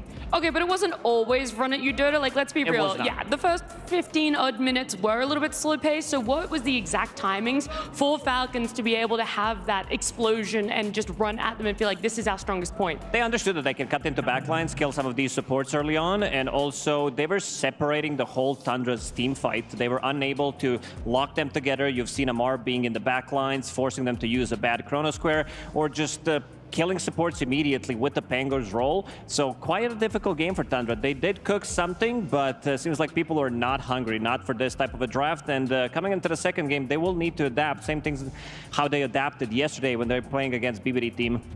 Yeah, that's true. You know, Tundra, we've talked about it before. I feel like Fear was very crucial. Yesterday, it was uninspiring. Now it's almost too much inspiration. Yeah, seems like they took a lot of recipes from like different cuisines and they cooked, you know, I don't even know what to call this, but it was something. I think it can work, just not against Team Falcons. You need to be able to punch back early on. I'm trying to see how far you can go with the cooking puns or the cooking and recipe references. You got any more up the sleeves? It definitely was not a chef's kiss what they did, but yeah, they need something different for game number 2. All right, and then on the side of Falcons, you want them to pick up the pace even more, or are you pretty happy with what's been working? No, as we said on the panel, they are not a cheesy team. They are playing their own style of Dota, and so far for them, it's been working out, that I don't think anything needs to change coming into the game 2. These are their comfort heroes. Even at one point, we've seen position 5 Weaver almost overtaking position 2 Faceless Void. What about the old chatting, the Lacoste? Do you want that to change a little bit more? Maybe pick up the spice. No. That's the extra spice that we're gonna throw in, because that's what I want to see. You know, a little bit of a smiley faces and stuff like that. Some tips immediately. Amar dying for the first blood, they immediately tip him. That's just part of Dota right now. And then hopefully one of the last questions I'll ask you is, do you think that Topson will ever play a normal mid lane hero in the lower bracket? I'm going to say normal, you know, normal with quotations around it. I hope not. We have, you know, some... Malrine's shouting at me. Go back to your team, bro. Don't you have people to talk to? Go do something with the team. I guess he doesn't need to, because he's way too good. He's just chilling for now. But to answer your question, we have, you know, Immortal Fate guides. We have Tortellini guides. We need Topson guides, because the way he plays Dota is too fun. It is. Were there any other items or different ways that he could have itemized? Because there is a part of me that wants to see this stuff work. Everyone loves watching the Topson streams because of this. We love him coming back into pro play because he's constantly shaking up what happens in that mid lane. So is there just a slight thing that could have changed to be like, okay, yeah, this is actually working? It's Topson with the flips and flopson, so I'm kind of down for that. They needed a Road of Athos against Pango, hold them in place. This Chrono Square kind of was working on paper, but you also had Crit, who bought the Bongo Boots, which means that they can easily run out of it. It is a leash mechanic. It's good on paper against Pango, plus Road of Athos, of course, but we haven't seen them utilize all those things that they had in game number 1, unfortunately. Well, look, Lacoste, I feel like I've picked your brain. I've gotten all the information I can. There's no information left inside. There's nothing it's left empty. there. Well, then let's head over to something else that's empty. Purge and Fear. As soon as Falcons won that game, we wanted to sprint directly to the Falcons HQ where we are. What a game. What a game. Yeah, I mean, it's something I would imagine seeing in like one of my unranked games as the patch just came out. We've got an off-lane Slark. We have a mid Void with the time zone facet. Something else. And unfortunately, I was very critical of this mid Void because I have seen it before from people playing it, and I've never been super impressed by it. And unfortunately, I'm still waiting to be impressed by it. In this particular game, this facet just feels like it's almost unplayable the moment you get the boots of bearing, which Crit did get on a Snapfire. You just press it, and you can just haste on out of the time zone. Yeah, and there's a lot of times where they wanted to combo things with Void, where it was like, if you pair time zone with Monkey ulti, hypothetically, that sounds great. Like, but it's the same problem the Monkey King has. It always sounds great, but it's really hard to like set up perfectly. And there was a lot of times because he went for fast Gleipnir, because he both needed a disable so that him being mid Void did something, and then he needed a farming tool, so okay, he's got to get Gleipnir, but then he's just getting chain stunned and silenced, and like he's got this huge window where getting the combo off doesn't work. So yeah. Man, it was a very unfortunate to watch if you are a Topson fan, which is Fear and myself, of course. Yeah. Of course. I mean, Topson likes to cook, but not every single dish you make tastes good, and unfortunately, that one, it's got to get thrown in the trash. The mid Void with the Atos first item, which is basically what Time Zone does. So you're kind of doubling down on just having that root mechanic. Unfortunately, it didn't really work out. You could argue positioning possibly, but Mallory, he caught his number every single time. Just hit him with the Rolling Thunder before the Time Zone could come out. And he died before getting it off in most of the fights. And maybe it could have been different. And we maybe saw something a bit different from Tundra if that did happen. But unfortunately, wasn't the case.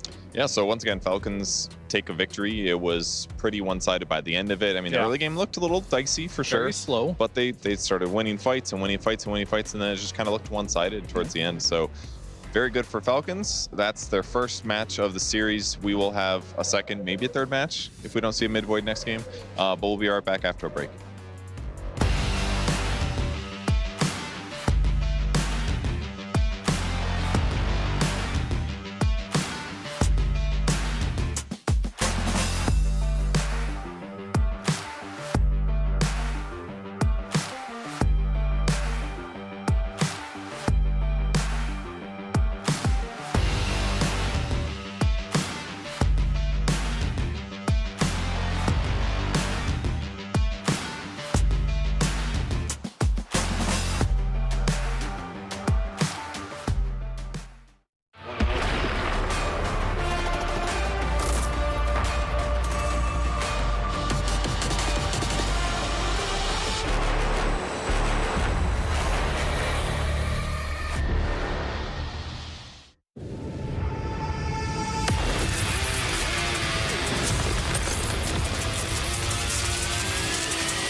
Ready, set, go.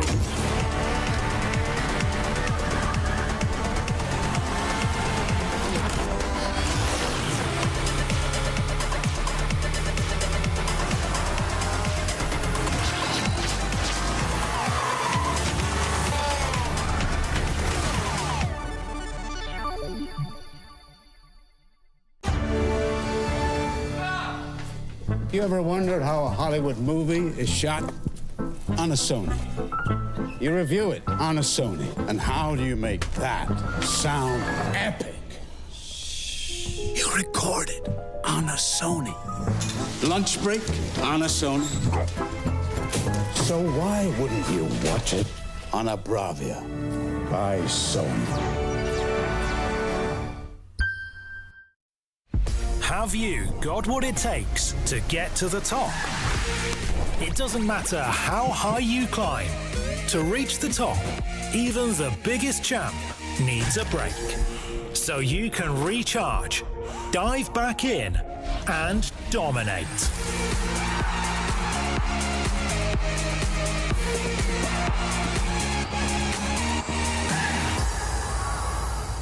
Have a break. Have a Kit Kat.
Turn up this up right now. I like this up right now.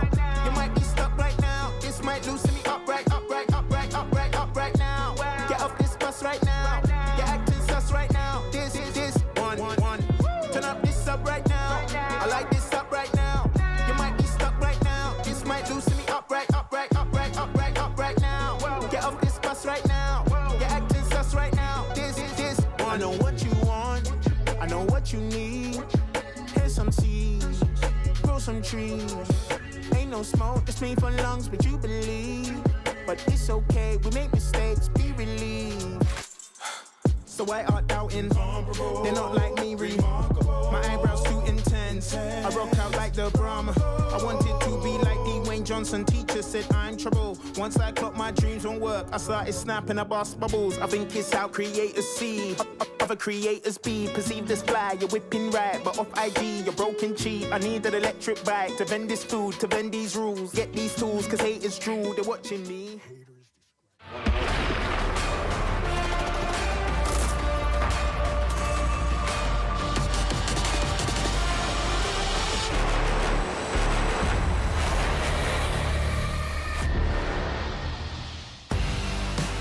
Falcons took game number 1 off of Tundra Esports. There are a lot of questions around it, especially that faceless void in the mid lane, the facet being picked up, but also just how slow it was to get online. You pretty much knew it from start to finish, Fear, how this one was going to play out. So if you could just predict the whole draft to game number 2, that'd be perfect.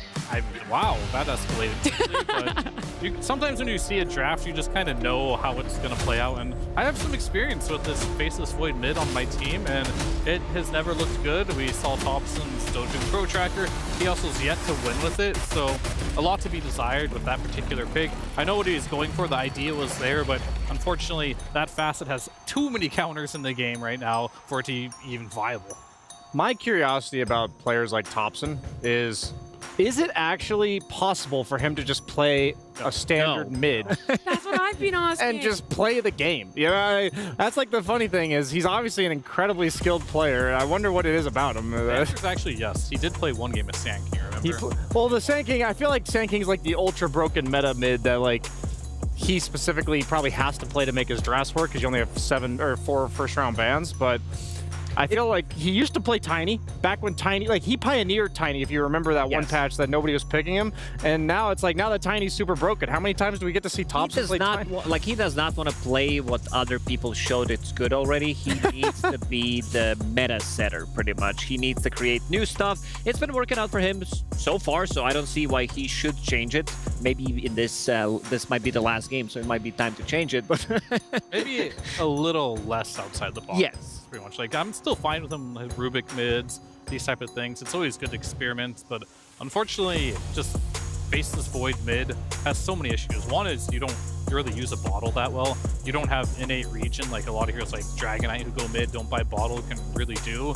You don't buy bracers, he wants for triple Wraith Band, doesn't really help you sustain. So you're just going to fall behind innately by that. And you put zero pressure on the map and you put zero pressure on the enemy mid laner. So Pango, we've seen what the hero can do if he has complete free farm as he did in the previous game. Just didn't work out. Scratch this one, go for something new, but something less cool. You know, you don't have to be, you know, the coolest kid in the class. You can be like the second or third. Pango is also in that weird spot where it's annoying enough that you potentially want to ban it, but not high enough priority that you should ban it. Does that make sense? Yeah, it feels like if you were to ban it first round, for instance, it would be because you don't have enough bans in the second round for Pango plus the other heroes you also would like banned. One thing that's really interesting about this Falcons draft so far is I feel like when we watch teams win game 1, then they just run it back as close as possible. Like they say, okay, the opener was fine, you know, let's just pick again. And let's, like, if we look at Tundra's bans, the first 2 bans are the exact same as game 1. We have Timbersaw and Doom. Yet for Falcons, they banned Rubik instead of Morphling, and they banned Monkey King instead of Enigma. So just very different, like 2 different bans. They're purposely letting like the meta of this best of 3 shift in a way that maybe they thought, we caught you off guard with what you did. Like, we had the answer to Monkey King. We trust that you'll be able to adjust if you pick it first again. It's just interesting. We don't see that very often. Yeah, I mean, maybe they thought through the ban phase that, you know, they had a good answer with the Weaver right away, so they figured maybe they're going to ban Weaver on the last slot, so we don't have a potential answer for the Monkey King in this next game, so we're just going to ban it preemptively, thinking that Weaver ban might be coming, which they would have been correct about, so that is always nice to see. But Tundra, they are playing a hero that, you know, Thompson used to love this hero as well. I haven't seen him play Snapfire in a little bit, but it is a hero that can go mid, it can be a support, just well-rounded, where Falcons are going to get their crits Hoodwink. This is a game number 780 of Crit Hoodwink. In just this month alone? Yeah, pretty much. Loves the hero for a good reason, and he is, from what I see from different players, the least greedy position for Hoodwink. He most of the time goes for something, you know, team fight oriented. He gets Rod of Athos instead of Maelstrom first item, Glimmer Cape, drums, whatever is necessary for his team, and then he transitions into carry, something that he's doing differently than other position 4s. And I think the biggest mistake for me from Tundra's draft was not picking up Faceless Void on 18 instead, not picking up Darkseer instead of Faceless Void on 18th, and this is where pretty much everything crumbled for them. The interesting part about this Hoodwink for Crit is that they've picked it 5 times, but it actually has a negative win rate this tournament. He's 2-3, but his Snapfire is 6-1. So I think that kind of says, like, Tundra said, okay, we respect your Snapfire far more than your Hoodwink just based on how it's gone this tournament, because I know he's played it 780 times in the last month, but this tournament he's only played it 5 times. Thank you for the clarification, Yeah. FBSJ. Thank you. In my heart, he's played it 800 plus times this week. Look, these second phase bans, though, it's the Penguin and the Primal coming out here. They're not going to be left in the pool at all. So Tundra very aware of what Malrine has been enjoying in the mid lane right now. I'm not saying by any means it's you know, limited his hero pool. There's still plenty of options out there, but that's where their issues are deemed at the moment. That these two heroes, way too difficult to deal with when it comes to that late game. Or mid game even, sometimes with the tempo they play. Already hero pool is relatively small. I mean, they are about to reach top 3 or, you know, go out as a top 4 team. But so far he only played 6 different heroes, and a lot of them are banned out. There is still Tiny. Yeah, there's still Tiny, and Batrider is still in. So 2 out of 6. So basically he just has 1, because I don't see Bat for snapping. That's also true. All right. Well, that's a Malrine hero potentially as well. This is how they were playing at the first couple of months of the year. They've been flexing this Dragon Knight across 3 different roles. It's been working out amazingly for Team Falcons. Not as great as for other teams. They know how to do it, and I think right now Dragon Knight we didn't see have so much success. Bibbidi Bobbidi team, they were 0-3, stopped picking the hero completely, but we've seen some really good games from Pure yesterday, 2 times on Dragon Knight. They also had good ways of buffing him up, so I want to see if this is the route that Falcon is going to take. Yeah, it's kind of like a ranged Sven, right? It's not quite as much damage if you played in the carry role, but it does have the splash. I think it's 110% splash once you are max level on the passive and your DK form. I feel like that DK is more reliable than the mid DK right now. I think the build of just Armlet, potentially Midas that we saw Pure go yesterday. There's probably the aspect of Deny picking it since Tundra is 4-0 with this hero. The flex pick, you mentioned that aspect of it, because I'm like, they've only played it once this tournament on Falcons. I'm banking that it's probably a carry, but the fact that it's even there and poses the question for the other team definitely plays a role moving forward in the draft when you have overall last pick. Yeah, I think there's 3 cool reasons to pick this DK hero. One is probably good versus snap mid if that is their mid laner. Gonna do pretty well there. Number 2 is Skeeter plays it as well, so it is a flex. We've seen Pure play before. Number 3 is you're taking away from Pure, right? And they already banned Timber Doom, which I think are probably his 2 worst side lane matchups potentially. There might be another one, but just off the top of my head, Timber is for sure bad, and Doom doesn't sound great either. So that is already something that could be really good for them, just making sure Pure doesn't get it, because he looks so good on it. I'm sure Skeeter's itching to play some Dragon Knight because he likes those type of heroes himself. The Spirit Breaker coming out, the stocks in him definitely rising. We saw it be the key to Tundra's success in eliminating BB Team yesterday. But earlier today, Falcons had an answer for it. They went to the game number 3 with PSG Quest. PSG Quest had that Spirit Breaker for themselves, and they were able to close it out. So now I wonder what's still left in the pool that was able to deal with that Spirit Breaker. There's your hero, Nat. Stop it, Nat bro. is pumped up right now. Stop! I think Gyrocopter. Yeah, but Spirit Breaker, again, there is still Darkseer left in the pool. So I think this time around, Tundra on 18 should not miss the opportunity to take that hero. Gives them auras, gives them team fight, gives them great laning stage. With the Spirit Breaker, we've seen yesterday where you can pop the Ion Shell on Spirit Breaker. He goes through the gates or charges or TPs, gets the first blood, or just be like he's very active on the map when he's paired up with that hero. And I'll have to disagree with the Gyrocopter. Hey, that hero got me 4 games in a row at TI. I'll take it. But I'm talking about potentially the Skittle win rate on it in this tournament. Potentially, you said. Potentially the win rate. Well, what is laning partner, I think, is the question. I was going to say, like, if we look at Snaking heroes, it was like Enchantress, Phoenix, Io potentially, but they went with the Phoenix. They don't have like the best egg protection as of right now. Yeah. Basically one stun. They picked it into Snapfire too. Yeah, that's a little bit weird actually, now that you mentioned that. The answer, by the way, is a 33% win rate on the Gyrocopter. After this win. It will definitely not be 33% after this win, no matter what. Nice, guys, nice. Wow, we're big braining it up right here. Well, you guys big brained at this Darkseer. You saw it coming a long way.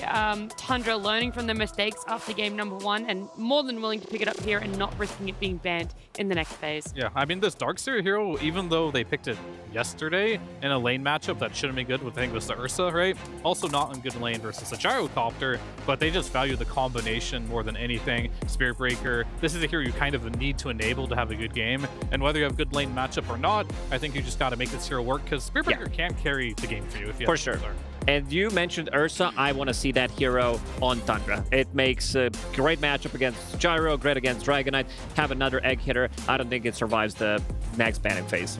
You know, heroes also really good versus the heroes on Falcons, Lacoste. Which one? Terrorblade. No. I don't know if we want to go that route. At least I don't want to see him. Terrorblade so Darkseer and Terrorblade used to be hard counters to DK. They're still like fine, but the illusions of DK no longer get the benefits of his ult. So it's not like this like in the past, DK being in the same game as Darkseer basically meant that Darkseer had all of the benefits of DK, the Ags, the slow, the control. But the one thing I want to say about the Darkseer Spirit Breaker combo, not only is it like a good lane combo, you talk about the Ion Shell rotations, but when you think of the macro part of the game, Spirit Breaker struggles when the enemy groups up, and Darkseer struggles when the enemy splits. So these heroes like cover each other's weaknesses really well later in the game, so it gives you a strong laning duo, active in the mid game. Darkseer can be left alone early, so Spirit Breaker is left like to roam. It's just 2 peas in a pod, and we were very surprised like that teams are kind of not giving up, but picking Darkseer Spirit Breaker less, because there's something we saw earlier in this tournament, much synergy more often. Good between these 2 heroes. I still think Tundra has, like, coming into the last pick on their side, they still have a couple of really good options. Seeing that Doom is banned, I really like Troll against all of these heroes, and I think maybe Pure's Morphling could come out, because right now there aren't many answers. There isn't that explosive damage that Morphling doesn't like to play into. Sure, they still have one more pick to pick after that, but it might... Alchemist for Tundra? You like Alk? I think it's pretty good. It can work. I'm leaning towards Troll or Morphling on their side. Just based on the player itself, I think Troll or Morphling is more likely, but the hero that we haven't mentioned is Broodmother, so yeah, it's just Morphling. Good call, Lacoste. It's definitely good versus Gyro carry. We've seen it before. I think it was XG wbg that ran it versus Falcons. Gyrocopter themselves and won that game, so that is still tried and true. They are limited on Ion Shell type of like targets right now.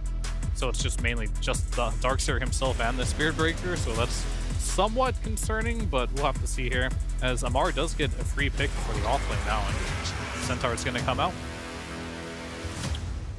Very neutral on that one. Like, I don't feel like it owns this game in any type of way. You have a lot of hard lockdown from the Spirit Breaker, but I guess that's just about it. If the Spirit Breaker gets dealt with, the Stampede will save you, and I think more so the laning stage, you should be totally fine against Morphling. Maybe they wanted something to disengage the big combo from Thompson, vacuum into wall, into Spirit Breaker charge, Mortimer's Kisses, but there is Globson again that keeps you in place, synergizes well with Darkseer, and I think this Phoenix pick could have been something different on Falcons. I'm gonna lean towards Tundra on this one. I think that they have 4 heroes who can keep them very busy until Morphling feels safe to come online. I see no reason why Amar is not going to be the #1 net worth by like 500,000 gold at minute 10. Like he owns on these type of heroes, and I feel like what the actual reason for the Centaur is, other than the disengage, is the fact that you needed someone to help your team kill this Snapfire, because if this Snapfire scales with that Ricochet, Facet, like, they didn't have an easy way to get on top and deal damage, so this Centaur provides them with that. I actually like what the Centaur offers them. I think Amar is going to have an absolute free game, and I don't think I've ever bet against Falcons when those two things are the case, so I'm going to go with Falcons here just because of Amar. I mean, Thompson's not playing Faceless Void, so I'll give him this win. That was it. That was purely your condition, is play a slightly more meta or quote-unquote normal mid, and Tundra, you've got my vote. Yep, that's it. All right. Simple man. Simple man. Then the same question, Fear, that you had at the end of game 1 is this tempo. Are they matching? Are they going to be pacing the same way for these two teams? Or is there a certain window for Falcons that Tundra can try and close out? I mean, the Centaur definitely is going to be a problem, but I also think the Darkseer should have a relatively okay lane, and the Snapfire should have a free lane. I'm not impressed by the mid DK right now, so a lot is going to happen to gameplay, I think, more than the picks here. But I'm definitely more excited to see the Snapfire have a better game and Thompson participate in this one. All right, you guys have somewhat convinced me. I do like that we have a very, as even as we can get when it comes to 3 panelists here, split between the Falcons draft and the Tundra draft. Look, it's a best of 3. It's 4 elimination here. Right now, these two teams are sitting in top 4, but they obviously want to be able to get a win here. They want to make it to top 3. They want to be able to play on Grand Finals Day tomorrow on our Sunday. It's one step in the right direction at least. And we're waiting a little bit here because we want to head on down to Purge and our Falcons coach, Ali. Hey, how was the draft for you? I think it was overall pretty good. I think we got the heroes that we wanted, and we sort of knew what heroes they were going to pick. So it just comes down, I think, mostly to execution. How do you beat this like death ball strat with all the auras and things like that? You spread them apart, try to pick them off, get gold advantage? Yeah, I think a lot of it is making sure they can't reach your timing. A lot of death ball strats you have to beat in the lane. I mean, obviously we lost 2 times to Gladiators doing the same thing, so we had some time to review that, and hopefully we learned from our mistakes those games. All right, well, thank you, and good luck in your match. All right, thank you. A little bit of insight from one of the smartest men in Dota on how to deal with some of the meta of this tournament, but we'll see if Falcons have indeed learned from their losses previously against Game of Gladiators. We'll see how they fare against Tundra, who are hitting a bit of their MO. They've got the Darkseer Spirit Breaker again, Avery. It is a deadly combination. This Tundra draft, it looks a lot more solid for them this time around. The synergy is easily there. Pure is on one of his signatures for the tournament, and they're looking to strike back in that mid-game hard. They have a bit more scaling as well, I think, to go back to if it really comes to it, if the game slows down like it did in that game 1. This Falcons draft, though, can kind of dominate the lanes. I can definitely see the DK free-farming mid, pushing it in against the Snap with the Corrosion. You have a Centaur last pick that should free-farm versus a Chen lane, who's not that good at dealing with him over the long run. It's a hero that generally wants to win the lane through attrition and regen. Centaur always out-regens you. And on the flip side, maybe the most volatile lane, that Phoenix Gyro. I could see that going either way, but generally it's 2 ranged heroes, and you have one with Flak that can push the lane into the Darkseer, so you should also be fine there with your Falcons. I think what AUI said is on point. If you want to kind of beat these lineups that just are presenting a super strong mid-game behind an aura off-laner, then you need to come out ahead on the laning phase at least and exert some pressure somewhere so they can't beat you to those timings. Yeah, for me, I'm very concerned that Tundra lose the lanes and the Dragonite just gets them a 10,000 net worth lead by taking all of their towers. Definitely possible if they fall behind. It really does come down to execution here in the first 10 minutes. So all the more important that you get off to a good start in the first fight. And they'll back away, not wanting to give up first blood, but will give up rebounding rooms as a result. That's what you want to see if your Falcons start to build this lead early and start to build it hard. It's just a question of how much you can get done here. I really do like the laning setup. I think the Hoodwink Centaur is a kill combination as well. I think Tundra is going to suffer dealing damage to the Centaur, but I think there's also some kill threat. Potentially you snag a Morphling kill in this laning phase, maybe 1 or 2 on the Chen here. That would be the cherry on top. And then you can start to rotate into mid for this Dragon Knight. That's going to be the focal point of this early game. Can you bring ganks to the DK, or does Maureen just find the ability to pressure the tower on his own? Because at some point this DK will out-regen you on the Snap. And the Dragon form is kind of tough for Thompson to contest, unless he hits level 6 first, then you can just kill the DK with the early Mortimer's Kisses. Yeah. And like a Spear Breaker gank. That could happen as well. And I think that's the part. So I think Darkseer Spirit Breaker, that lane really needs to go well, because then the Spirit Breaker is in turn going to win the lanes for everybody else, including the charge like you're talking about, the setup of the kisses, but also maybe an Ion Shell, you know, like TP play or go through the gate to gank the safe lane as well. That's been kind of Tundra's MO with this 9-class Spirit Breaker. And generally, the Darkseer lanes have gone well this tournament. Yeah. Ramses has been top 1-2 net worth a lot of those games. Even with this Breaker support, who goes the boots first, a little greedy, but ends up working out for them. Makes the gank a lot easier on mid if you do win this off lane. So far, he's looking okay, but it is... Shredder, that's not too much damage. Ooh. Maureen. Okay. It is too much for him, man. That's going to hurt. That's not just first blood, but also him missing out on a few creeps. They push into tower as well. Ramsey's getting chased down. Almost dies, but then Falcons end up walking into tower range. Skeeter takes some decent damage back. And all this is happening while the Spirit Breaker is cutting the wave. So as long as Ramses doesn't die, he will be the beneficiary of a full creep wave. White Mom might be in trouble here. Oh, not going to give it the stun. Okay. Doesn't want to relieve too much pressure from the Morphling, and early bottle out for Thompson off the kill will instantly get Water Rune regen straight back up. Kind of a surprising kill, not one I would have expected there, but I guess that is the strength of not having a Faceless Void there. Yeah, a hero that can actually do damage and get kills. A great hero to get a kill on the Dragon Knight. This Dragon Knight was a menace earlier in the patch. It went away for a while. We used to have this time where it was just mid-Dragon Knight all the time with this corrosive facet, and it would just take all these towers, and it would get an Aghanim Scepter at some point in time and just scale up. What happened to that? Well, the corrosion did get nerfed a little bit, and I think the way the meta went with people grouping really fast, I think DK can be a little low damage sometimes.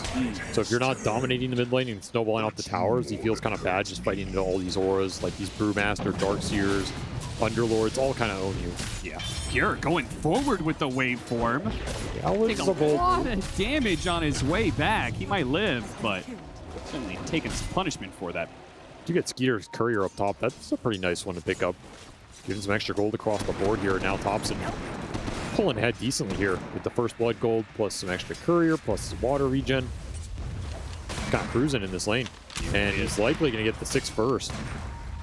Which means you do have that, you know, charge into Kisses kill opportunity, which would be really big to snag here before Maureen comes online.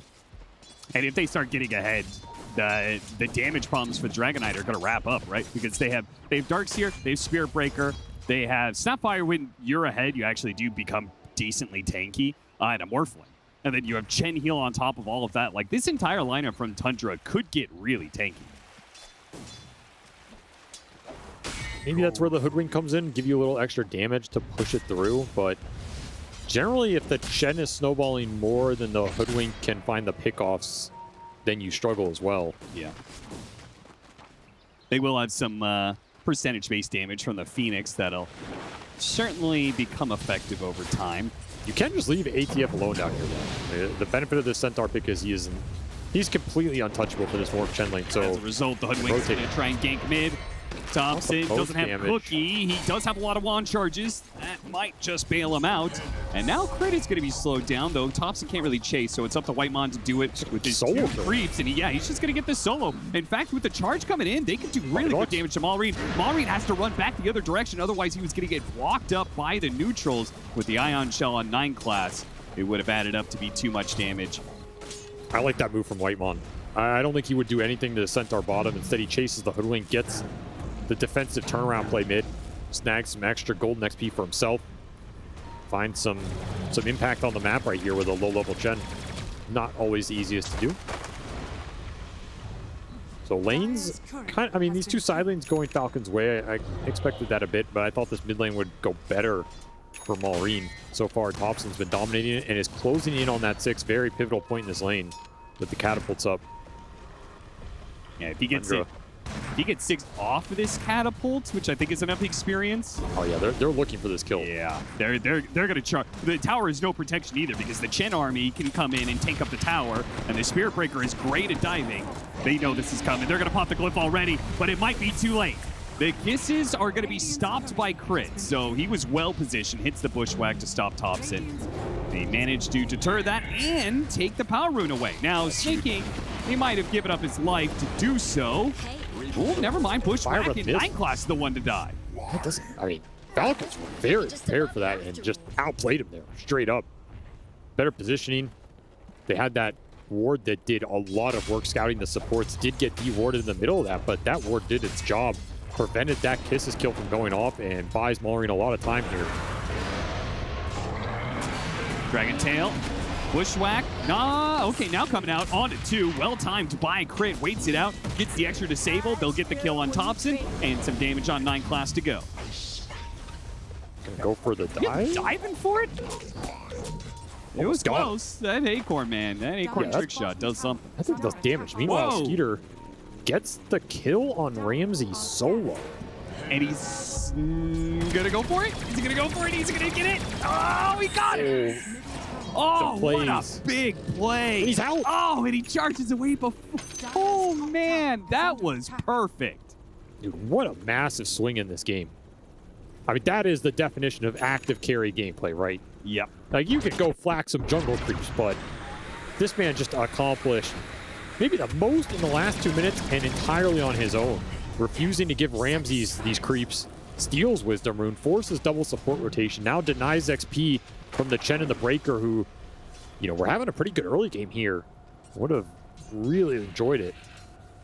Huge boost for Falcons this early game off that gyrocopter. Not in the best position net worth-wise, but making some plays. Spirit Breaker is going to be really underleveled in particular. He's given a lot of room to Darkseer to operate. They will pick up this kill on Snaking, though. Run you down. Nobody can really sit up here, I think, anymore now that the Chen is going to be operating in this jungle. See if Falcons decide to rotate up here and defend this tower. This would be a high HP tower to just give up to casual right clicks here. You do have Gyro who would like to fight around this, but your supports are pretty low level, and it would probably require the Dragon Knight coming up here who doesn't want to, so... Yeah, the Dragon Knight would just rather try and take mid tower. Yep, right? which is what's happening right now. He's pushing it in, has Dragon form up, starting to chip away at this. So now, Tundra, you have to decide if you want to come defend against this corrosive breath. Probably not. Again, you'd have to commit the Darkseer here, who doesn't really want to leave this top area of the map. So this will be a freebie for Maureen, and of course this bottom tower eventually gets chipped a little bit, depending on how much Pure decides he can stand on this lane. Stampede immediately used, got a kill on Pure with it. Hurts you more than that hurts. Hurts you more than it hurts. He got that without level 6 on the Hoodwink, so... Yeah, he just bushwhacked him into Acorn Shot plus Stampede, run on top of the Morph lane, and that was enough to burst him down as he was half HP here. Super heads-up call from Crit, and I mean, what a find in this early game. Falcons making some nice plays on these silents to even out this early game. Night Class is not going to find level 6 in the mid lane. Instead, he'll find only death. Another great rotation from Crit. Absolutely finding his moments in this first 10 minutes. Yeah, he's killing it. 5-3, Falcons up by 1K. Now you're missing this mid-tier 1. It's kind of annoying for Thompson to try and push it in and maybe threaten the DK's tower or look for those kisses kills. Slowed his early game down a lot as ATF continues to free farm. So there's kind of this Centaur ticking time bomb, for lack of a better word.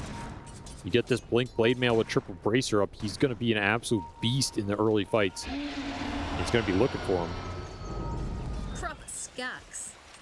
Snaking continuing to take power runes away from Tundra.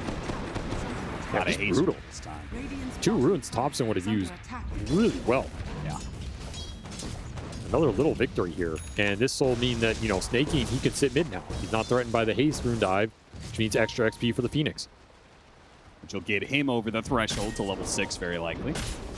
Something that 9 class is struggling to do.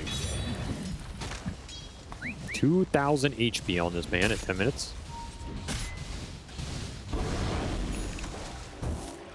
Panel did say Mar was going to be free farm.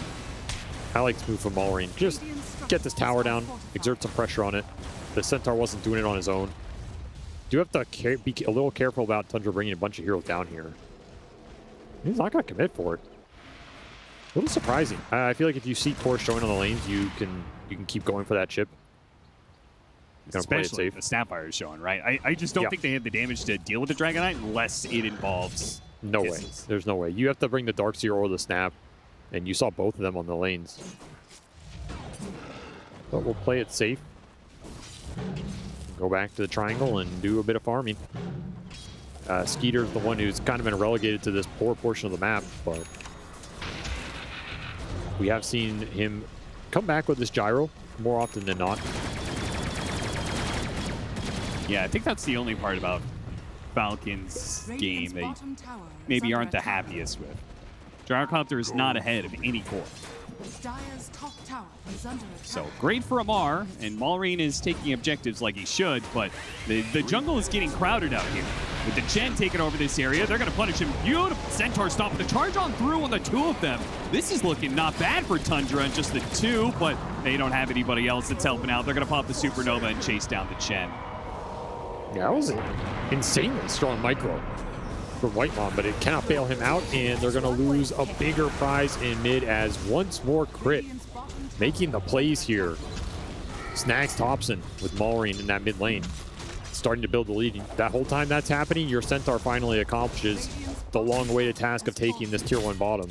That is Blink Dagger done for ATF here on top of triple Bracer, Blade Mail, almost level 11. Is it though? No, he wants a Turtle Shroud. I was like, he's got enough gold. He's got enough farm. He's going to go and make this one of those deathless games. He's just going to full grade it up and exist and never die. Yeah, this is a scaling move. It says, I don't need to run around and try and make some crazy blink plays that might succeed or fail. I'm just going to play for my strongest points, become invincible. I mean, it's a very good Eternal Shroud. No way around it. Yeah, they do not have good sources of physical damage for quite some time on Tundra. It's just going to be a whole lot of magic damage. They're going to make a move for him. Yeah, it's good that they are bringing 4 heroes for it. And there's also no Stampede, so they'll get the kill. I mean, it takes everybody here. And that's without the Eternal Shroud. Now imagine he had the Eternal Shroud. Still an important kill to snag. Slow him down. Do not want that Centaur 2 or 3k ahead here. And he was getting to that point. Buys a lot of space for the Morphling as well to continue to farm down here. Pings top, says somebody take these waves. 9 class will do his duty. Triple range creep to collect.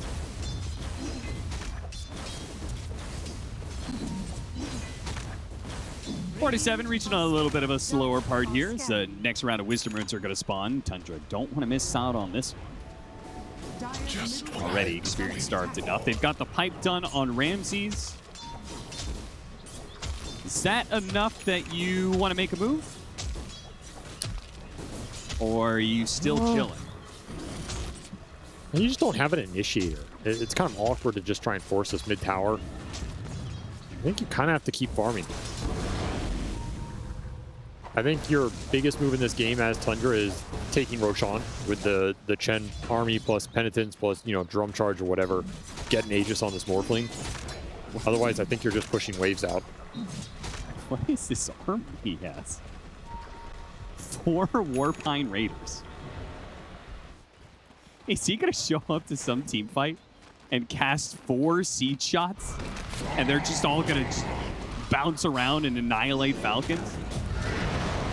Dragon Tail into the Supernova. 9 class fails to get the kill on the opposing support. Oh, that was a weird interaction. He Nether struck him on the dive, which meant he bashed him forwards. Don't think I've seen that one before. This game broken, man. Sometimes I think this game's just busted. Yeah, it is. A ton. That's what Dota's about. Breaking things. Pinecone army has been assembled. Time to fight. This is the time. That is not going to work. Why'd he do that? I mean, he had Atos into it, but Stampede always bails you out on that type of thing. Yeah. I guess Stampede's down now, so you can make a smoke play. Oh, that's a good point, actually. Now, hopefully they're able to win that fight without... Oh, they got went back to Skeeter. Dragon Tail trying to stop this aggression. They're going to get off a good ultimate from Skeeter, but he will ultimately die. Acorns are bouncing around. 9 Class going to die underneath this. They still have the wall that Falcons pass through here, chasing after Tundra. I mean, Big Daddy Centaur's here. I don't think you want to fight into this Dragonite illusion. It hurts. Yeah, I don't think you want to fight into this Centaur, who's not an illusion. That guy's got 3,000 HP. He is not your friend. It's true, but you don't have to. Just throw the seed shots at him. Teach him who's boss.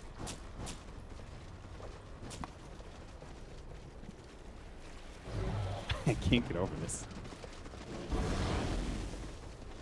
4 Warpine Raiders. He's keeping them alive. I mean, they do farm very fast. You could honestly just keep them in a side lane and cut every wave. It'd be pretty obnoxious.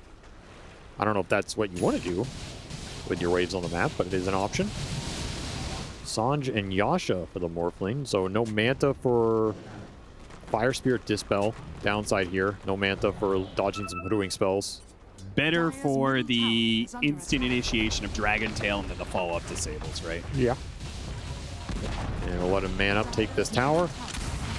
Tundra eventually claim what they wanted here, even out that mid lane advantage. 9 Class, he has a Shadow Amulet, but he will not be able to hide from Falcons. Is this Roach for the Falcons in this game? And it's not going to be easy. So Tundra, slow. Yeah, they have a lot of heroes here, and it's, yeah, not the fastest Roach for Falcons, that's for sure. They are angling for it. It's one of those Roaches, I don't think it feels good to do as Falcons, but it feels good to take away from Tundra. So it's probably worth it in the end. But it is rather slow. Yeah, it's one of those fights that you are strong enough. Tundra just can't really contest you. If they do, you're walking into a supernova behind pit. Well, I mean, if you could get the Warpine army there. Yeah. The seed shot bounces in the pit would be absolutely nasty. Yeah, just throw seed all over the place. Okay, they're making a move. They are going for the Centaur, and Stampede running back. Oh no, now the Bushwhack on it too. Charge on through after crit. You're still chasing for heroes while Skeeter's getting some good flat cannon shots off and killed Thompson, and Tundra is on the run now. That is just not the target you want to initiate on. 3,000 HP Centaur monstrosity with Eternal Shroud resistance. With a level 4 Sunray on him. Yeah, you committed a lot on that Centaur and it was not enough. End up paying the price with Thompson's life, and now Falcons are going to start to farm out the map. Still have that Aegis intact as well. Maybe if they waited just a little bit and Falcons committed to going through the gate to the other side of the map, maybe it would have been good, but just have no vision on any of that. So hard to read that situation. I mean, you do have your Chen Mech and Hand of God. Like, in theory, this 5-man fight is pretty decent for you. But having some damage issues right now. Here's trying to solve that. It's going Crystallis. Expecting Conda build, I guess. Maybe. Maybe it's just going to be some Daedalus right-click build. Feels like they just need a really fast ramp up here to bring down these heroes. Could be interesting.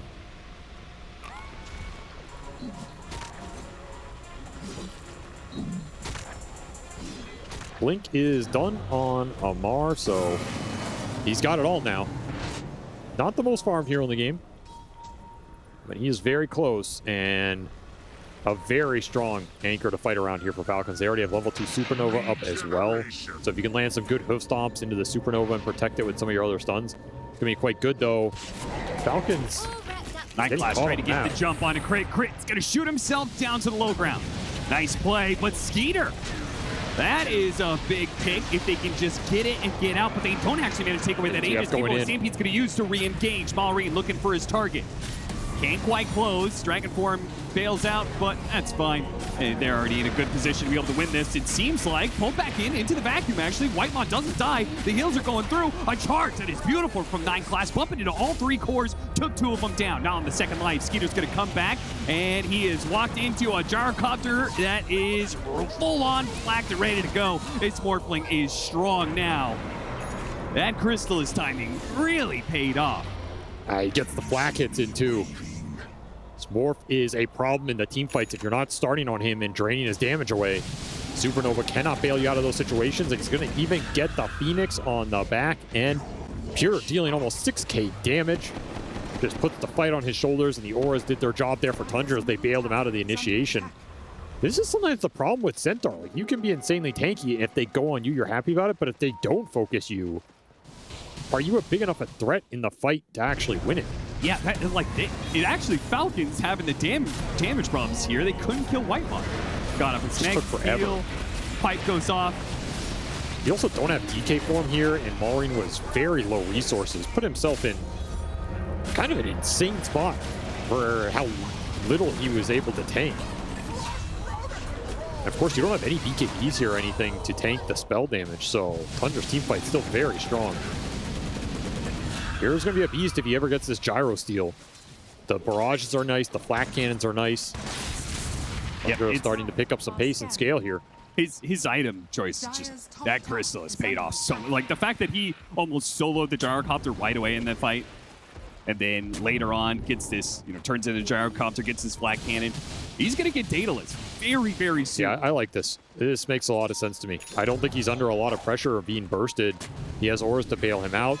There's a lot of sustain, which means he can play on lower HP for longer in the fights, just rely on the heals and just deal the deeps. And that is what Tundra need right now. I mean, these supports are in range of the flak cannon. Are going to die. Oh, yeah. It's going to be like sneaking forced to Supernova early, which he doesn't want to do.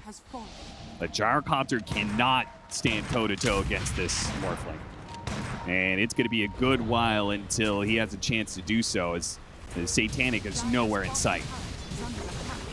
Also lets him hit buildings pretty efficiently here. 300 damage a pop here with some extra rally boost. Push is strong right now for Tundra. This is what their lineup's designed to do. Put the Morphling on the front line, back him up with all the team fight, dare Falcons to go into them. Falcons were willing to early with this Centaur, but at this point, it's not enough of a damage threat. And an early high ground, no Aegis. Still gonna test it out. They did get Falcons to TP back. They don't know everything though. Mar pops out. Tundra has the read of the situation now, so they back away. It feels like Tundra are pretty far ahead, even if this net worth is even.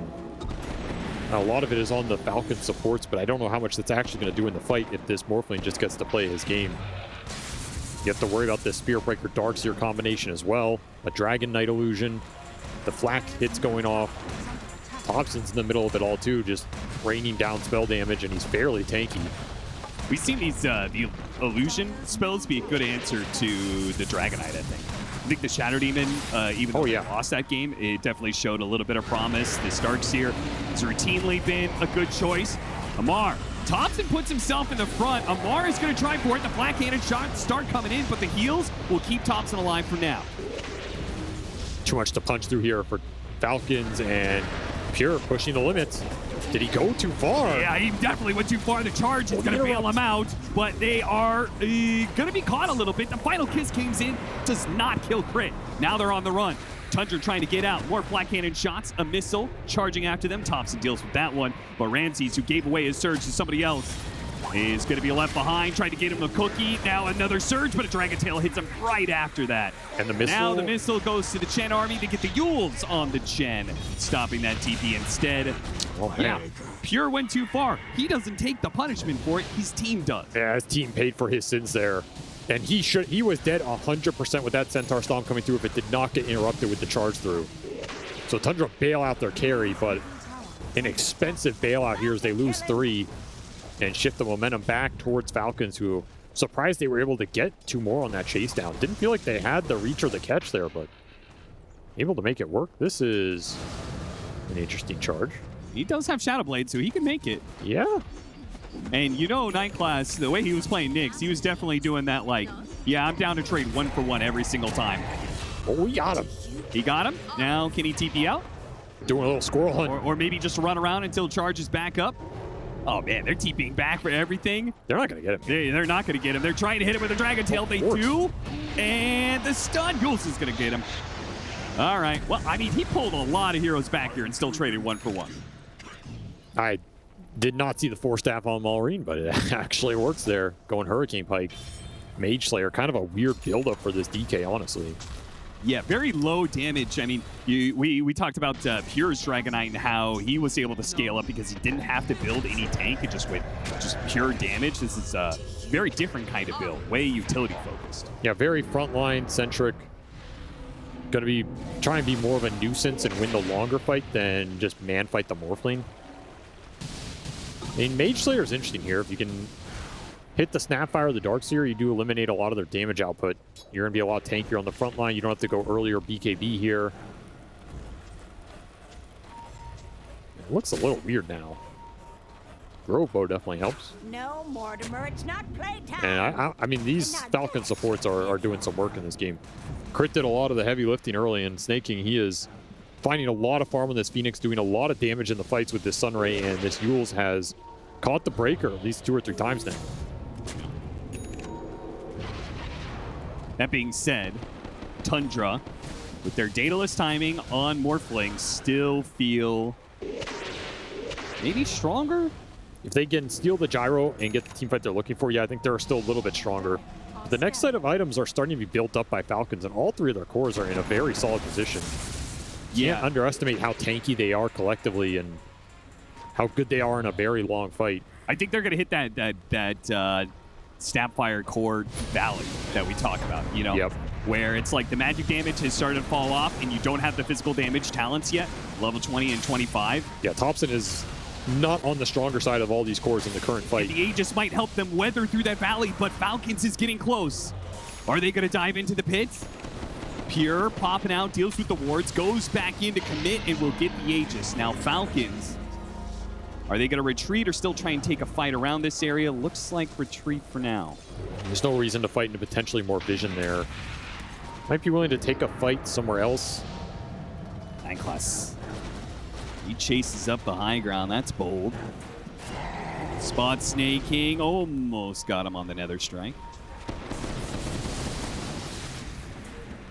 Well, you can keep rocking this dataless timing then. A second life. I mean, you already said you could be full damage on the Morphling because you have all these Chen auras, Darkseer auras and stuff to back you up. A second life just means even more aggression can come out from Pure. But will that aggression snap back on his team like the last time he went for it? Just waveformed in. I mean, how much do you commit to this push right now? You're hitting a really strong point.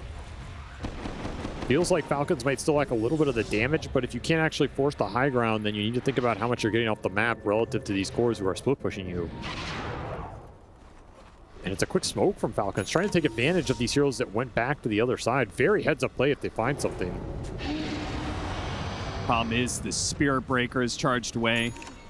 Normally you would say that Chen, you can catch up with him, but Whitemon was smart enough to be the first one out of the situation. The one with no mobility is the first one to leave. Might still catch Thompson around mid. It's a tough go. They see him. Maureen goes back for it. The rest of Falcons, not sure. Meanwhile, Spirit Breaker is causing havoc to your map state. Charging down waves. The same thing's going to be happening on another lane with the Darkseer or the Chen. There's a lot of ways for them to just kick in creep waves without getting caught. You are taking up, though. Like, you got double Hurricane Pike between the Gyro Dragonite and you finish this Crimson Guard on the Centaur. That's a lot more HP for Pure to chunk through. This Crimson on the Centaur is also scaling a lot better, so... I don't know what that damage block is going to end up being, but it is strong. Crimson on Ramses to match it here. Stampede fights the initiation on the Darkseer. Waveform forward from Pure, immediate Yules. A charge comes in, beautiful backing wall though. They keep the Dark Seer alive long enough. A Supernova goes out, and this Pure damage, all Pure is able to actually take out the Supernova and loses life though. Thompson chasing after Malrine, shoots him down from the skies, just needs a little bit more damage, loses sight of him, he blinks away right before the Waveform tags him. Oh, super heads up blink. Jukes it out of them, and Amar will continue with his strong Centaur that cannot be touched. Double edge after double edge. Thompson comes back for the kill that he missed out on the first time. Won't get Malrine. Goes for Skeeter. Cookie attempted, but a Hurricane Pike stops that one. Pushes him back and away from the kill. Thompson misses Malrine. Misses Skeeter. Falcons outplayed both. They just outskilled him in that fight. No way around it. And ATF, his damage has come online. That shard pickup right before that fight.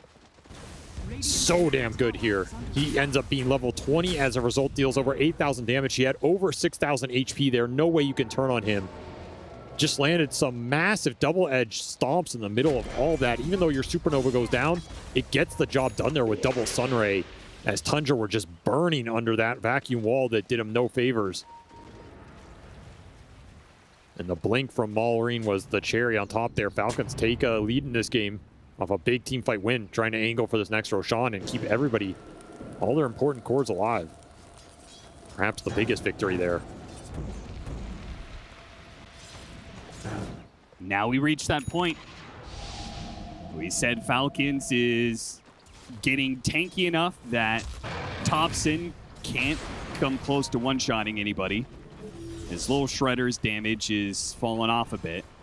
Pure has too many things that he needs to hit. We saw the Supernova that he was able to address, but ultimately that was all he could get killed. And this Nullifier on the DK is gonna be effective because there's no BKBs on the side of Tundra. You throw this on the Morphlane or somebody you're initiating on, you can't surge them away. Can't force them away. And there's a lot of Force Staffs up on Falcons. They have double Hurricane Pike plus Force Staff on the Hoodwink. So that's triple Force Staff you kind of have to deal with, which it's a lot for the Morphling to get through. You're going to wait for him onto somebody. If you get Hurricane Pike at that point, which you can't prevent because you don't have BKB, then how do you get back into the center of that engagement? Definitely some potential that Falcons just kite Tundra out right now. It seems like they've kind of hit it on both ways in that they will have the Force Staffs to prevent anyone from being single target bursted. And then they have the Nullifier, which will allow them to single target burst somebody down. No pipes, no mech auras or anything like that. All these buffs are just going to get taken away.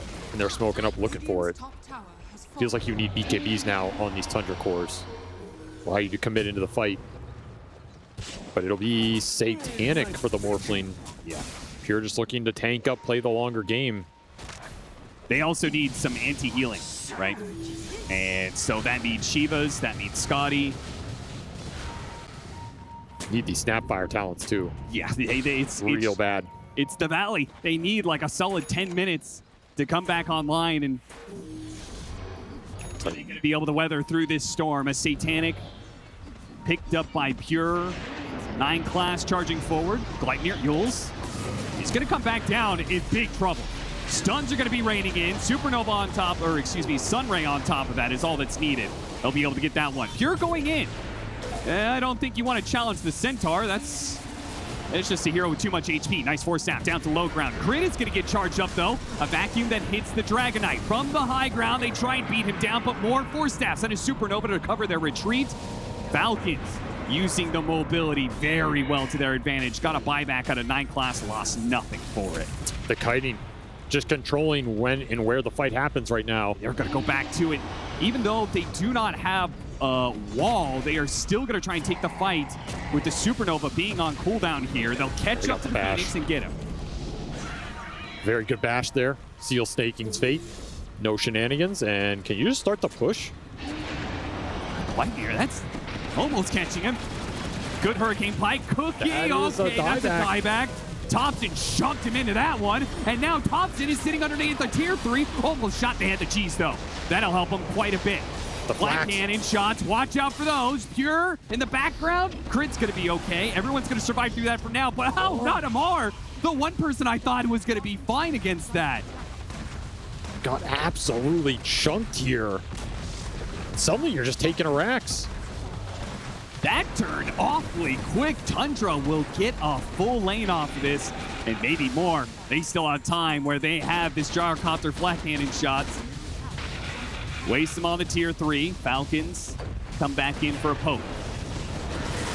Now with the Phoenix, they should be able to threaten Pure pretty well and force them off this middle lane. So they won't be forced to use a buyback on Amar, but a dieback on the Spirit Breaker, a lane of barracks achieved. Roshan coming up soon. Falcons did not respect the damage output from this Morphling. ATF thought he was invincible. Got proven otherwise. And now Thompson able to snag a Wisdom rune. Jeez. That is a huge rune for him to steal here. You really want that level 20-25. They're going to give him both.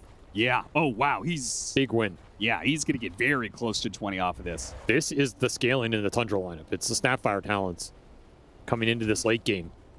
Can decimate this Falcons lineup, particularly if you don't get the big armor items online. You don't get to an AC or a Shivas between the Dragon Knight and the Centaur at some point. Ramsey's really going to feel it. Stacked up the Ancients for him. That gets him to 20. So now we have the multi-shot. More AoE damage for the Sapphire, obviously. The big one is when you get to level 25. But BKB will also go a long ways, as Thompson just... They keep on trying to jump Thompson, and a lot of times it seems to work, but if he has BKB, that puts him close to like 4,000 HP. Yeah, his Golem aura is definitely helping him out. Oh, yeah, that's where it's... That is a juicy one. Scotty done for Pure.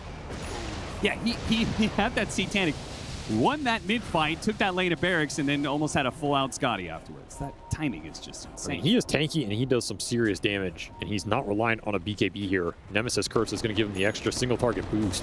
Yeah, that item is gross. Ooh.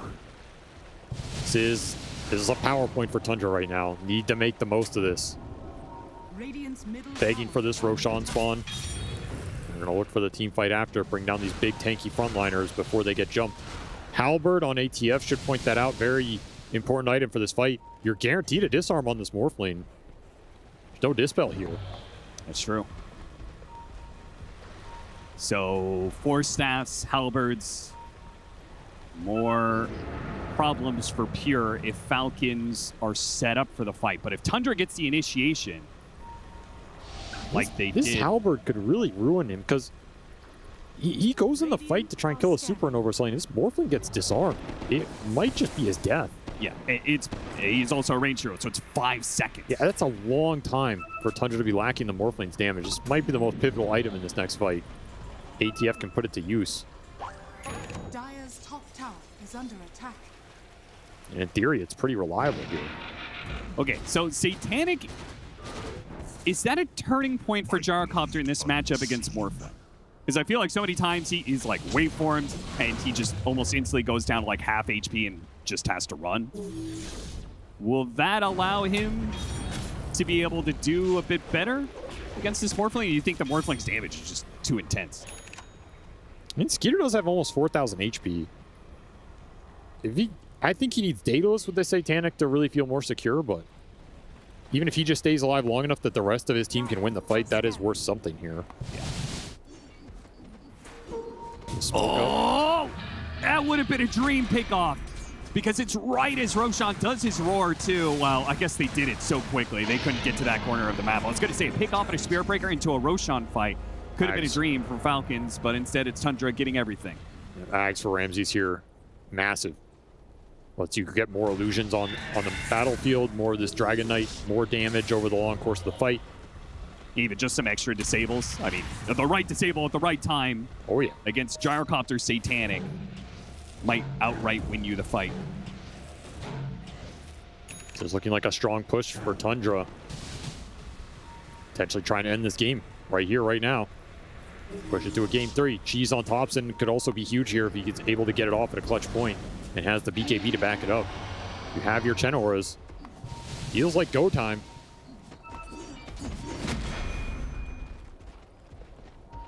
Falcons trying to play around this ward they have in the jungle. Saw Tundra on it for a moment, but they wisely backed up.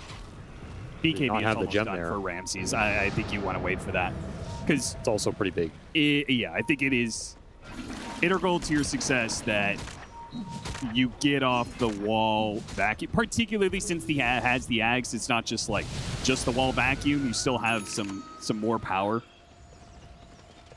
Not to mention he has all the auras. Or not all of them. Chen has a lot. So double BKB between the Darkseer and the Snapfire and Aegis on the Morphling. All three cores feeling pretty sturdy right now. You got that Granite Golem Aura to back them all up. You got Spear Breaker Charge plus Darkseer Vacuum to kind of bail out an initiation. Pass the Frenzy over to from the Thunderhide Lizard to Pure as well. It's a massive attack speed boost. Good deeps right there. Good deeps.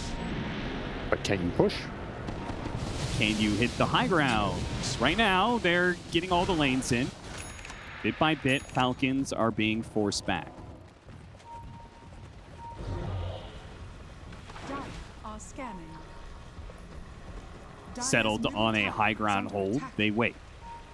It's 2.5 minutes are left on the Aegis. Tundra have plenty of time to coordinate their attack here. Gonna smoke, slip up to the top side of the map. See if there's anybody out here, and it's Crit. 4 staffs, get it back up, and away. Nullifier turned back on him Pure. Now he managed to turn into the Morphling. This is really good bushwhack. They're going to take that Aegis for free. This is an awkward position for Tundra. Can they get the stun to be able to lock him inside the Supernova? They've got one stun, a follow-up. No, a waveform gets him away. Supernova still tags him. They get a cookie, a little bit more range. But with the Vestal on him, already down to half HP, another bushwhack that nabs him. Pure gets too aggressive. They pay the price once again. Tundra. They are settled on trying to hit the high ground, and twice this game. Pure jumping up there punishes the whole of Tundra. 4 staves win you games right here as you go deep in these lands, and this game shows you why. The ability to bail out heroes and force overextensions is continually punishing Tundra on these plays. They have limited ability to go on a target and stick onto it. Falcons are just bailing out every initiation and then pulling Tundra in deep, and that's exactly where they want them. The stuns go to work. The Supernova goes to work. And I think it was the Mindbreaker on Crit that silenced Pure coming out of that Aegis. Okay. Slowed him down so much trying to waveform back out of there. But that situation was just already compromised. It was. You just don't have a Morphling BKB, so if he ends up in a deep position where the rest of the team's not willing to commit with him, it's easy picking for Falcons, and the chain disables. And now they're the ones pushing high ground,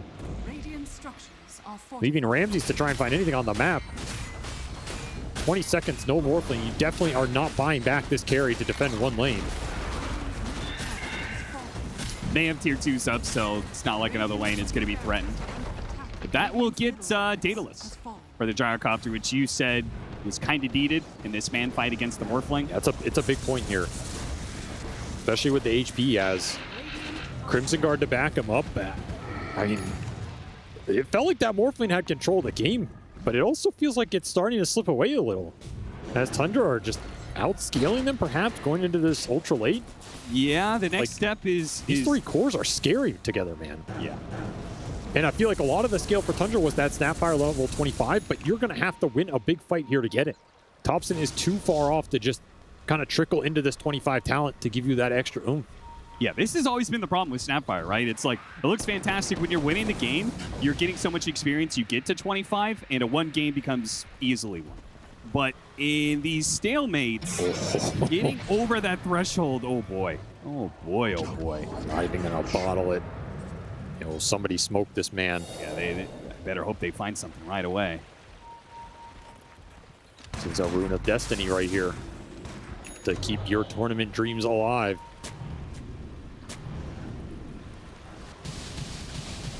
They have looked to this man. Falcons were to walk up here. There's no way they're walking up hills in this game, I'll tell you that much. Every fight that's gone well for Falcons has been Tundra overextending into them. When they're the initiators, it is significantly harder to chain stun this Morphling. They're going to try. They see Thompson. They want to go for him. BKB gets activated. Nether Strike is pushed back to Dragonite, and he still has that amp damage. He starts going to work on it with the 4-staff. 2 manager allowed him to disengage. Amar used the Stampede as well. They need to get out. Wall gone. BKB's gone. Do you stay around if you're Tundra right now? They're going to hold the hill. Yeah, I mean, it's kind of an equal amount got used. Dragon form. They're going to chill. Need a nullifier of your own. These Force Staffs are killing you in these drawn-out exchanges. And now Falcons, you know you have some spell and item advantage right here. Did end up committing for a BKB on this pure Morphling, which is a big deal now because it is a full duration. 9-second BKB for Morphling in this next fight. You're not going to be able to chain control him as well as you did in some of these previous engagements. Sold the Dragon Lance for that. So loses a little bit of attack range. Makes the Flax slightly worse, but when you need a BKB, you need a BKB. He almost has 25, so he may lose out on some of that attack range, but he'll make up for it with mobility on that waveform talent. You know, somehow the first hero to hit level 25 in this game is the Skeeter Gyrocopter, which, based on the start he had, is not what I would have predicted here. But the man finds a way. So those flak talents are fully online. He has Nemesis Curse of his own. 4,000 HP to work with. He has a presence in these fights now. Speaking of nullifier, I agree. Tundra needs one. Nobody is going to build it, though. It's a big problem. You have to be aware that the Force Staffs are going to come out. There was a Hurricane Pike on the DK, and he got double Force Staff after that. There's a Stampede that can go off during that same interval, so you cannot overcommit. Can't be too angsty with these early BKBs or casual wall pokes or whatever and feel like they're going to win you the fight, unless you can just disengage yourself and call it a draw. Might need a Hex at some point in this game as well.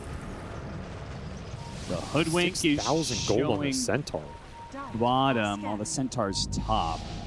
Tundra may try and catch something up here. 9 class is going to be walking into... Sees the ward. They see him. He's done. He walked into that one. I think he thought it was only a ward, but it's a ward sentry sat on top of each other. Yeah, you can't see it. Yeah. Actually, just incredibly clutch placement here. A small mechanical thing that makes a world of difference. He probably just did not see it. That's dirty. Dirty. Or no, this is just an ops. There is no sentry. What? You tricked me. Oh, yeah, it's because he named it. He did this a long time ago. Yeah, he got I it with me remember then. that, I remember that. Just had the gem on the Centaur. Though that would be a cool trick to see if you can do it in the lobby. They got us. They got us.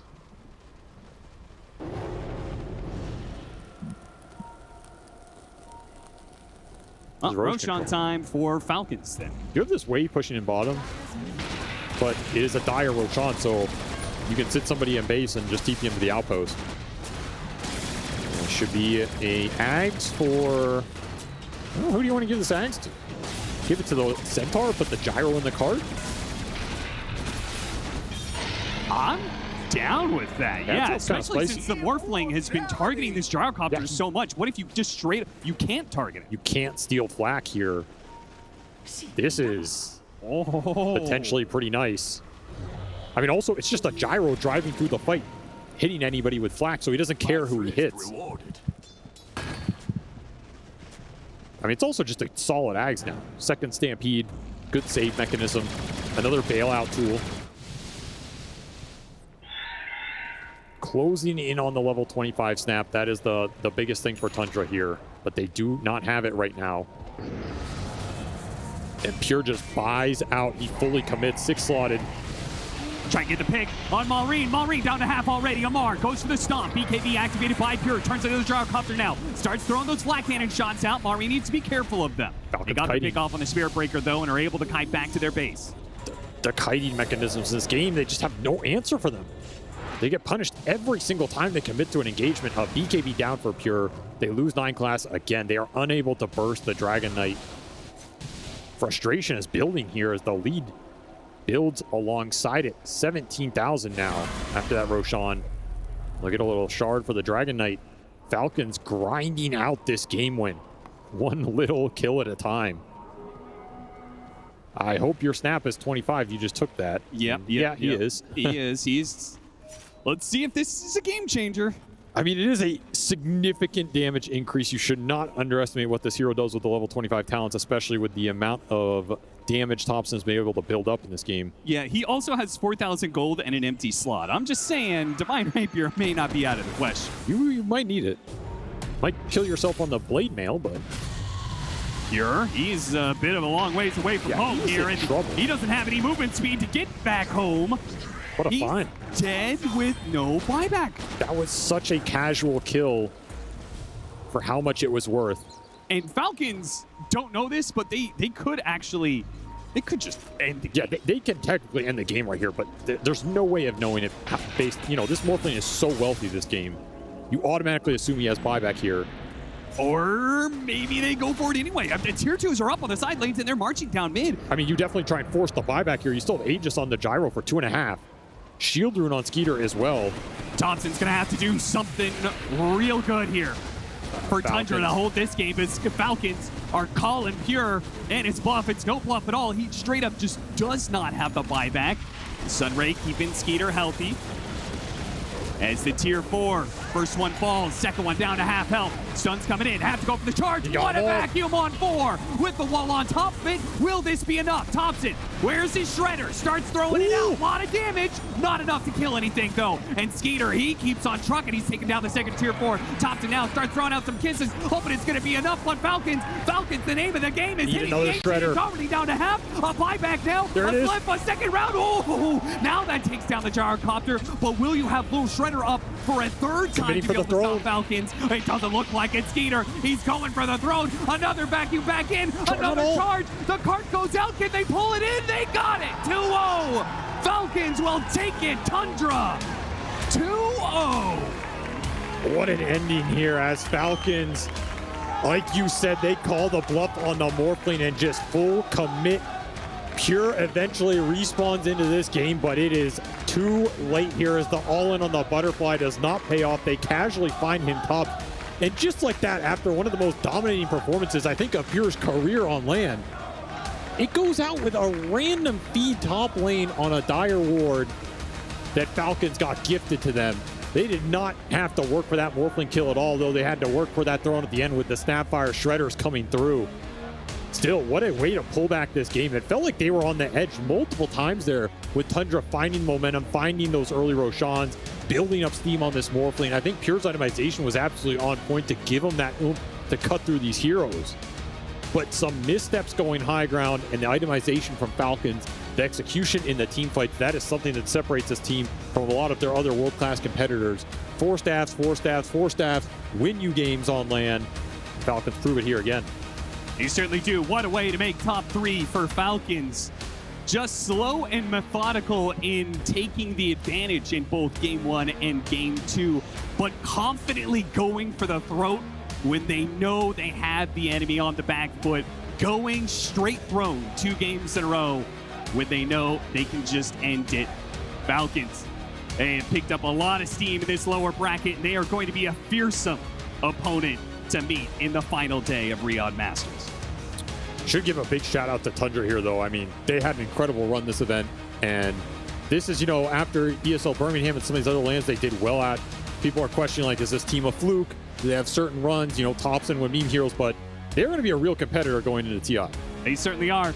We're going to say goodbye to Tundra, though. We'll say hello to the winner's interview up on the main stage. Amar of the team of Falcons, where the good times just keep on rolling.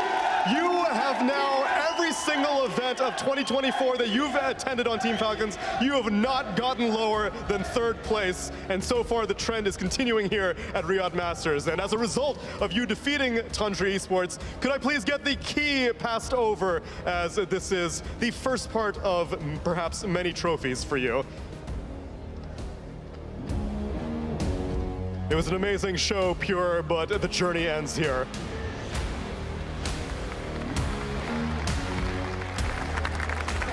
Congratulations on the win, although it seems like you'd be used to it at this point. Like I said, this whole year has been nothing for successes for you. Are you complacent to it? Does it just feel normal, or you still get some excitement being able to get a victory and get a top 3rd place? I mean, definitely every single tournament we play, like, sure, we won, like, after we won the first tournament, every time we just feel like we're getting way worse. So like to us, like it feels like we never won, and we like starting from the beginning again. So it's actually fun, and it doesn't feel like we won even anything. So actually, it feels like every time we restart. It definitely felt like that at the beginning of this tournament. We saw the 0-4 in group stage and we were like, oh, these guys are starting over. And even earlier today, it felt like you guys were starting over. What did you do in your time off between your match against PSG Quest, which was a long 3-game fight, and then a 2-0 against Tundra? What did you do in between? We were just clowning around. We did not actually do anything. We did not say anything useful, and we just waited for our series. I guess that's all we did. Okay, you may have done that. Was Curtis also doing that? Was AUI also just clowning around with you guys? Kinda everyone. You're a bad influence, Amar. You gotta tell these kids they gotta study up so they can be the best in the world, but I guess you're making it look good either way. Your next matchup is gonna be against Team Liquid. Feelings, expectations, excitement, anything on your mind as you look forward to tomorrow? We definitely have no expectations, and we'll continue to do so, because when we just went 0-4. So yeah, it's better to never have any expectations. And excitements, for sure it's exciting, playing Team Liquid and playing on the stage, grand final, maybe we reach it, you know, hopefully. So yeah, it's every single game here, everywhere, like it's so good, and the crowd here is amazing. I love the attitude. Can we get one more round of applause, please, for Team Falcons and ATF? Congratulations on making it to top 3. Can't wait to see the rest of the journey as we pass it back to the studio. A lot of chants in the crowd there for Falcons, for Amar himself as well. Make sure you guys stick around though, because we're going to have our MVP joining us here on the panel. We're going to be seeing an exit interview as well, some words from Tundra, because unfortunately in this best of 3, it was 2 games in favor of Falcons. That's all they needed to advance onto top 3 and make it to Sunday at the very last day tomorrow. And this one though, VSJ, it was close. There was a lot of back and forth. We weren't sure if it was going to go to a game 3 or not. Yeah, Tundra looked like they had that game. They had the reins, you know, their hands on the reins, and they were 5-manning a lot behind Pure, who was #1 net worth in the game for most of it. And it just came down to, I feel like, capitalizing on a few mistakes from 9 class being a little bit overextending. We saw Pure die at the end there with no buyback, and I feel like all the little things outside of fights went in favor of Falcons, while all the fights were back and forth even, and eventually the little things added up to enough to secure them the victory. Yeah, that's what I wanted to see. Lil Shredder, level 25, Morphling turning into Gyro with the flag cannon, and everybody going boom, boom, boom, pretty much dying in a couple of seconds. But unfortunately, as you said, Pure dying. I'd say this might be like the biggest mistake of the tournament, especially when things really matter. Dying like that, buying out, not having buyback. It happens. I think a lot is in your head. We've seen it so many times at LAN events, but Team Falcons, they played amazing Dota. They had some great stuff coming out, and showing that this team, and why we were saying throughout the whole year that they're best team in the world. Yeah, I mean, they were just biding their time. They knew that there was that discrepancy, that Pure on the Morph was as strong as he was, and it was great to see that somehow they were still able to lure this one back into their side and get the win for you. Yeah, I mean, I was kind of looking at what Tundra was doing that game, and it felt like the Aegis push on the high ground was probably a mistake that they're going to look back on, because this Morph could have had 1+ item if they would have waited, 2 minutes into that Aegis before going high ground, but I feel like they really tried to brute force it, and that was a situation where they ended up losing the Morph twice there. And that was a big reason for why Falcons was even able to come back in that game particularly. So a little bit of a situation where not going high ground sometimes is the best thing to do, because that is the easiest way to throw a game, but probably a game Tundra's going to look back on and find a lot of things that they could have done slightly better to potentially win that one. I feel like once you take one lane of racks on high ground, you feel that, you're confident when you got the Aegis that you can take that second one and potentially even the third. It didn't go that way, but let's break this game down a little bit more, dive a little bit deeper here, and look at some highlights all the way back at the start of our game. I've got a lot of them here, but Fia, we're going to start with your one in the mid lane. Yep. I mean, this is the first highlight of the game here. This one was really good. In position there to stop the kisses. That was really big for this fight to happen. And then, of course, snaking the 6-minute rune is coming out. Dives right when it comes out. Steals that DD rune. And this is a situation where I'm just like, okay, Falcons, the laning stage went pretty well for them. They survived the first Snapfire kisses, and now they're in a great position. Denied the rune too. So that was their first step going in the right direction this game. Then we're going to have a second one from you, Lacoste, a little bit later on in the game, though. Yeah, some really nice play. That's the Fierce clip, I believe. Yep. No, we're just running it back. We actually want to hear your analysis. Oh, my analysis. So everything that Fierce said, and I'm gonna say, you know, they also bursted down tops, and Jenkins actually chose this clip for us because we were not aware what's gonna happen. But this is the clip. So Skeeter gets the solo kill on Darkseer, comes in 7 minutes and takes over the Watcher. Plus, he's also gonna be able to pick up the enemy XP rune. So both XP runes going the way of Falcons, and also TP's out. Spirit Breaker so close to actually getting the charge, getting the kill on enemy carry, but doesn't get it in the end. Yeah, it was really ballsy. I mean, the fact that it was just that split second where SB's charge could have connected and it could have been the game changer in the opposite way. But lucky last year, BSJ, run me through what you thought was a pretty crucial moment.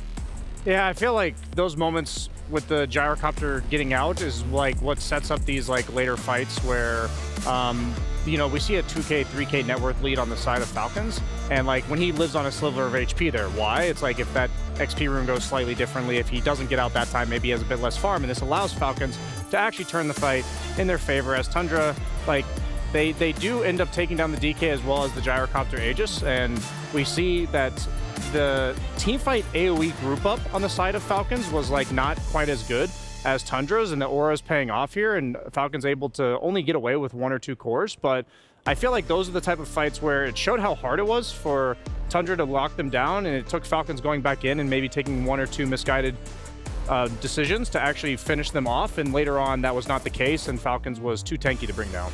Normally it's been really difficult in the past few days for us to be able to pick an MVP because all of the series are going to that game 3. It feels like both sides there's arguments for any player, but this one being a 2-0 on the side of Falcons, a little bit easier to call PlayStation MVP, Brian?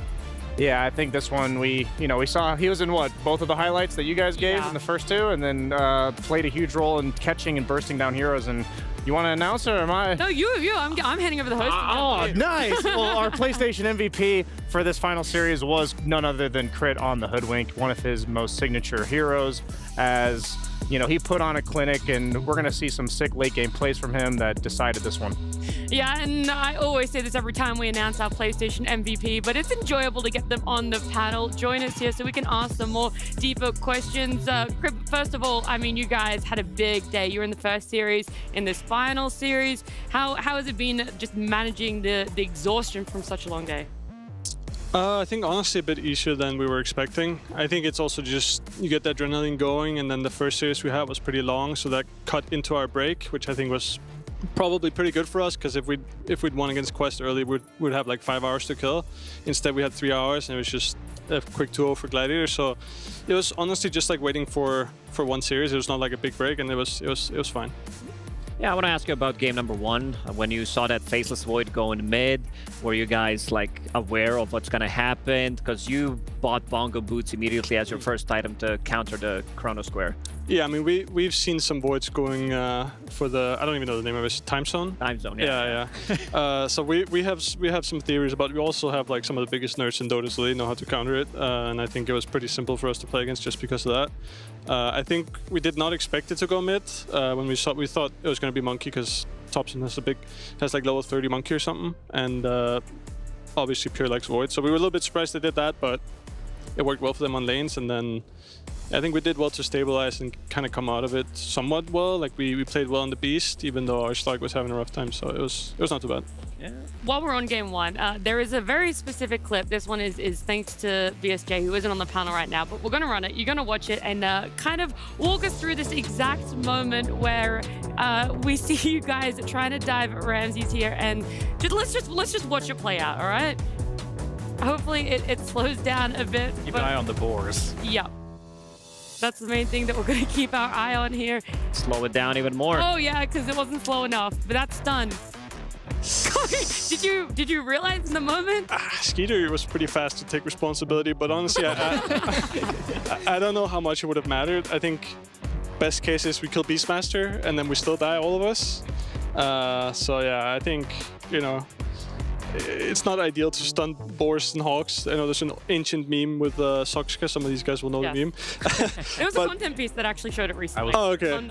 Yeah, so I got a little bit of flashbacks from that, but I feel like it would not have gone well for us even if we had stunned the Beast. Was he just immediately in comms like, yeah, guys, I stunned the boar, I stunned the boar, I stunned the boar? Yeah, I think we were just like, it was not a good move, and then he's like, oh yeah, I just stunned the boards, so it's my bad. So just to move on, so it's good to take responsibility fast.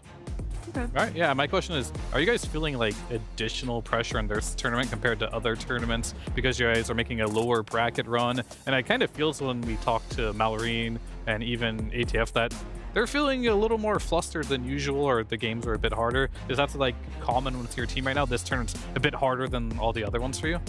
Yeah, I think honestly every tournament we played this year, we kind of had some weird thing happen that altered our expectation in some way. Like we played Birmingham, we thought we were going to play with a stand-in, then Mallory came in last, we had like no expectation to win. We played Bucharest, we had a stand-in, or no, Mallory was playing, yeah, we had a stand-in, and then Mallory was playing online when we were playing Dream League, so we had always like something that kind of just made us have less expectation. And then now we're like home turf for Falcons, like there's a lot of people here cheering for us, and it's like the biggest tournament of the year, one of the biggest ones. So I think it's just the first real tournament for us, I think, outside of like Bet Boom Dacha, which was our first tournament. So that one we also didn't have any expectation. So I think it's something we're managing. You know, we started out 0-4, and I think we had some good talks, like trying to fix our mindset about it. And I think even today, like our first series against Quest, it was pretty much just a coin toss if we won or lost. But I think even though there's some nerves, I think you can tell like there's also the clutch plays, and I think that's what matters. Like I think we're beating these teams because we have that X factor on our players, and I think if we keep having that, then even though we make mistakes, every team will make mistakes when it's the biggest tournament. So yeah, I think we're growing with it. Obviously tomorrow we're playing the better teams, like it will be harder, and we'll just see if we can step it up a little bit more. I still want to ask you about Game 2, because you're one of my favorite players when it comes down to Hoodwink. I noticed that you didn't have so much success as you usually do with the hero this tournament, and also the itemization that you go for. You're slightly less greedy than other players, picking up Atos instead of Maelstrom, or just getting you know, anything that is needed for the team, like Glimmer Cape. So why is that compared to some other players?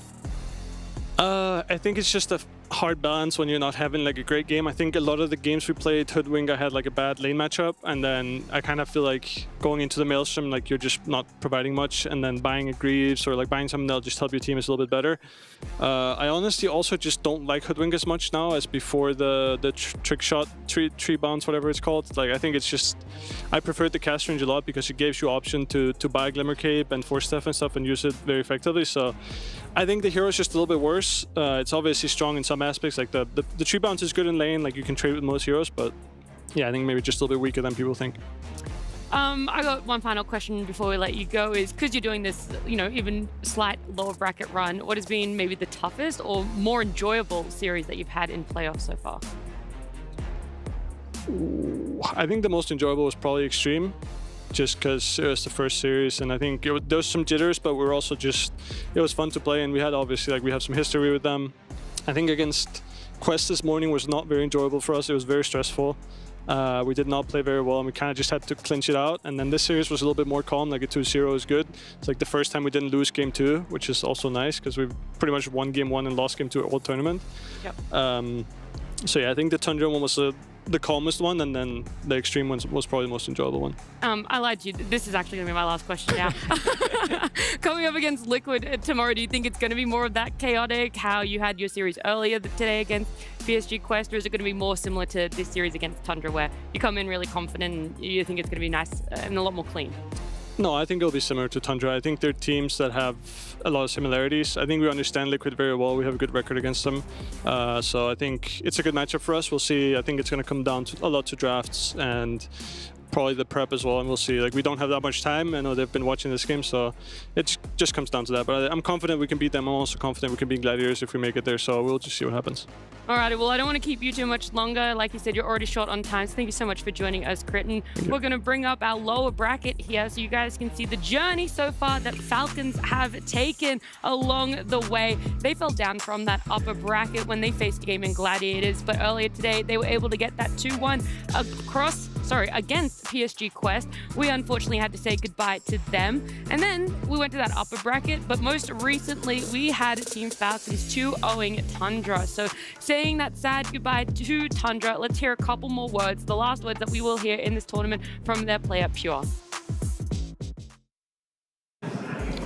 Thank you very much. I am joined by Pure of Tundra Esports. It's been very, very exciting to watch your journey. It's a shame that it ends here at top 4, but you guys are consistently doing quite well at LAN events. I'm sure it's championships that you have in mind, but Birmingham, it seems like you guys exceeded expectations here. You guys coming in through group stage, topping groups, being one of the best teams there. You are impressing consistently, but for you personally, how's this tournament experience been for you? I don't know.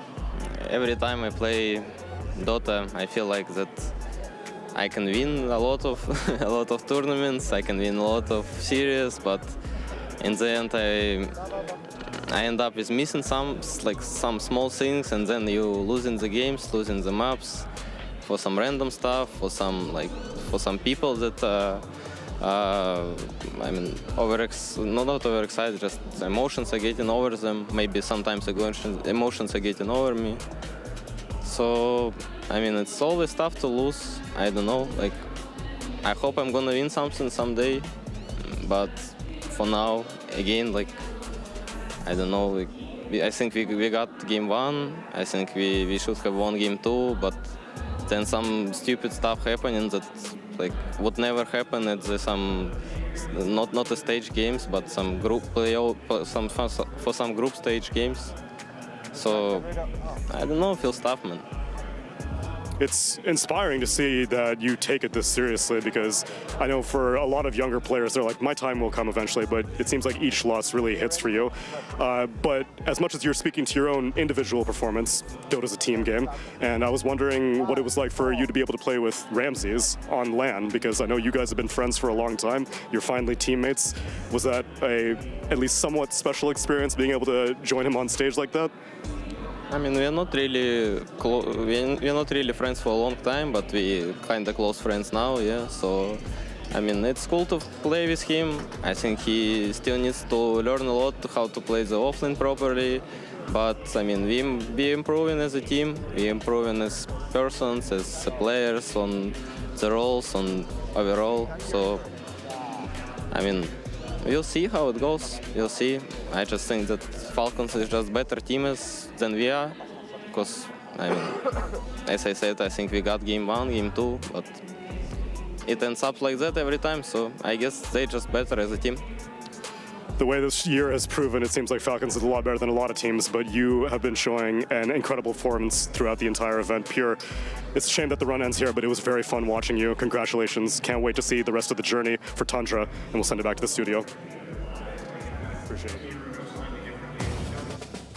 Very sweet, candid interview there from Pure, giving a lot of insight into how they've grown together as Tundra, coming in with that new offlaner. Unfortunately, it wasn't able to rewrite history. Back in Birmingham, Falcons 2-0'd them out into elimination from the lower bracket. And here at Riyadh Masters at Esports World Cup, it repeats itself. Staking, though, is doing the one that is crushing the key. He said, I want to do it for Tundra. Yeah, I mean, let me put it in there. Let's see if the top will get shared off this time. Yeah, I mean, it's bittersweet. It was just Pure last night doing this, right? Yeah, not too long ago, this man was crushing keys, and now his key is put there into the... This is a good crush. That's right down the middle. Jeez. Oh, beautiful placement. That might be one of the most crushed keys I've seen. That was perfect positioning from Snake. Yeah, he went for the early and then transitioned into mid-game crush. So late game didn't even come down to the late game. Like no pieces have fallen off. Let's see, actually, he's about to take it out, so we'll see exactly if any pieces have fallen out. But do you think the Falcons... Oh! That was so good, actually. He's proud of that one. Yeah, I would be too. I said yesterday that was the best crush of the tournament. But it gets better and better? It got one up here today, yeah. The key crushing meta is developing. The final product was about the same, but it looked better going like crushed. the crushing no, act more of the itself. top was crushed off this time. Oh, or just a sliver. Snaking could be just better than everybody else at crushing keys. Could be. Could be. Look, he might have a little bit of practice for it, but are they going to be able to crush some more keys tomorrow? Well, we'll only have to wait and find out. But before we get there, Academia Play of the Days. I always look forward to this one with you guys. I never know what to expect. I always expect... Neither do we. All right, well then let's just start rolling them. Let's see exactly what has stood out for you guys in these past 3 series today for Academia Play of the Days. I know one of them we've already recently seen, but let's see it here. All the way back in the first series, Falcons up against PSG Quest. This was a massive one. Yeah, so this is Skeeter on the CK, and you're going to look at his inventory here as he's going to be getting bursted, but he backpacks his Manta. Malrine hands him a cheese. There it is.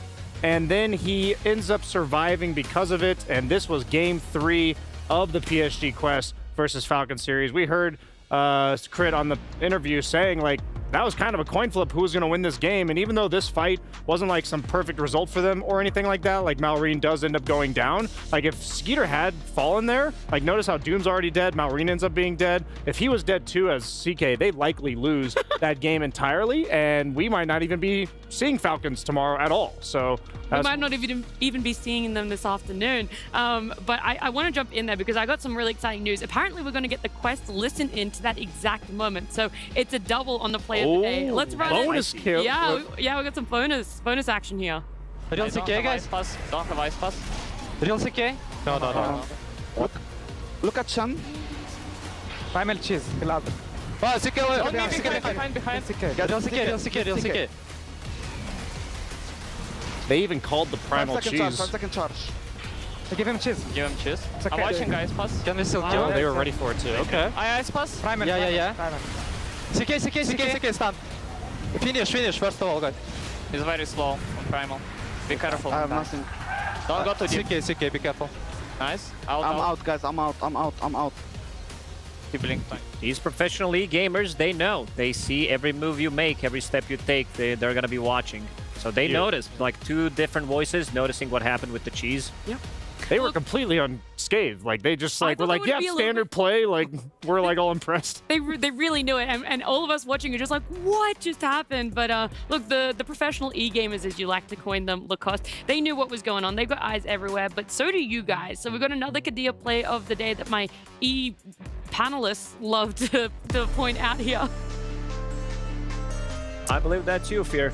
So yeah, I mean, this one was the early game that we saw from the last game there. Crit going in with that amazing bushwhack there to stop Thompson. This was a pivotal moment in the game. If those Snapfire Kisses would have hit, maybe we could have went to game number 3 here. And on top of that insult to injury here, Snaking steals the amplified damage rune right in front of Thompson's face there. Key moments for them winning this game for sure here. As it doesn't stop there, they end up chasing him down towards the tier 1 tower as well, getting more kills. When this could have just been a clean kill on that DK and a snowball Thompson, but they shut that down real quick. There were a lot of things that were almost for Tundra in that game, and I think that's one of the toughest things is you see them, they're almost able to burst down in the mid lane. And also with your play of the day, Kadia play of the day, Lacoste, they almost were able to connect that charge onto the Jar.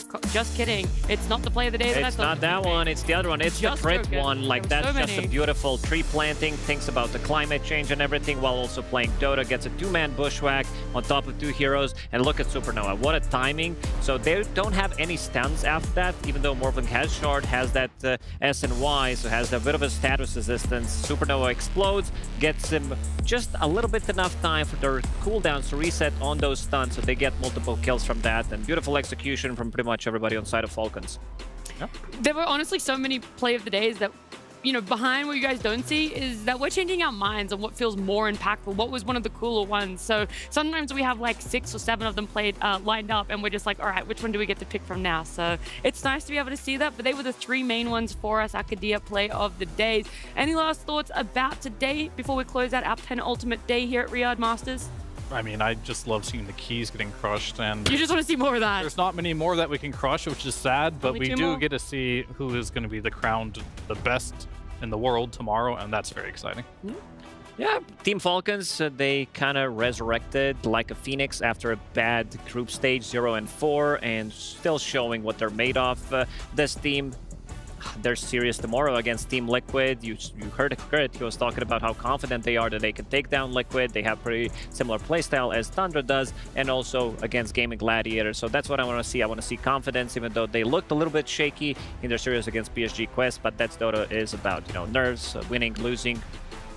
Yeah, we talk about Gaming and Liquid both being fast teams, but they do it in very different ways. So I feel like we have 3 final teams that have very different reasons for being here, and that just, you get to see the pieces match up against each other, and we have a lot of momentum coming for Falcons. I think the series earlier in today, like, kind of gives you the rejuvenated, like, oh, we can win any series, we can win any time. Like, we got past the nervous hump there, but I feel like they've got all the momentum, and it's on Liquid to stop them. And I think if Liquid doesn't do it, I think Falcons is going to take this whole thing. Wow, that's some big calls. Let's have a very quick look at our bracket, though. I want to refresh everyone's memories before we head into our final day tomorrow, just how it shaped up our upper bracket, where it started with all of those teams in our round one of the quarterfinals. Semifinals is actually where we saw Falcons fall down. Then earlier today in that upper bracket final, that's where Liquid found themselves falling down to the upper bracket. But Game and Gladiators already secured their spot in the grand final tomorrow. Down in the lower bracket, though, let's turn our eyes towards it, and we can see all the teams that have fallen in the past few days, all the keys that have been crushed that you so much enjoyed. So much enjoyed, that's a great sentence. Yeah, so much enjoyed that. But yeah, a lot of teams did lose out here in the loser bracket, but I'm a little worried for Liquid going into tomorrow because, yeah, they looked very shaky versus Gaming Gladiators, and now they're going against the hot Falcons, so they need to get together quick. 2 p.m. is when you guys want to be joining in. In fact, you probably want to tune in a little bit earlier than that. Remember, the time zone for these ones is AST. So tune in a little bit earlier because we're going to be going through all the pre-shows. We're going to give you all the rundown. You know, make sure you guys are hyped for what could potentially be either another Liquid Game in Grand Finals or a Falcons Game in Grand Finals, which we have already had once before in Dream League. I just realized that has happened. So either way, we're going to have a potential repeat of Grand Finals, but it's been amazing. We're closing out our penultimate day, and we'll see you guys tomorrow for our very last day of Riyadh Masters at Esports World Cup.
Going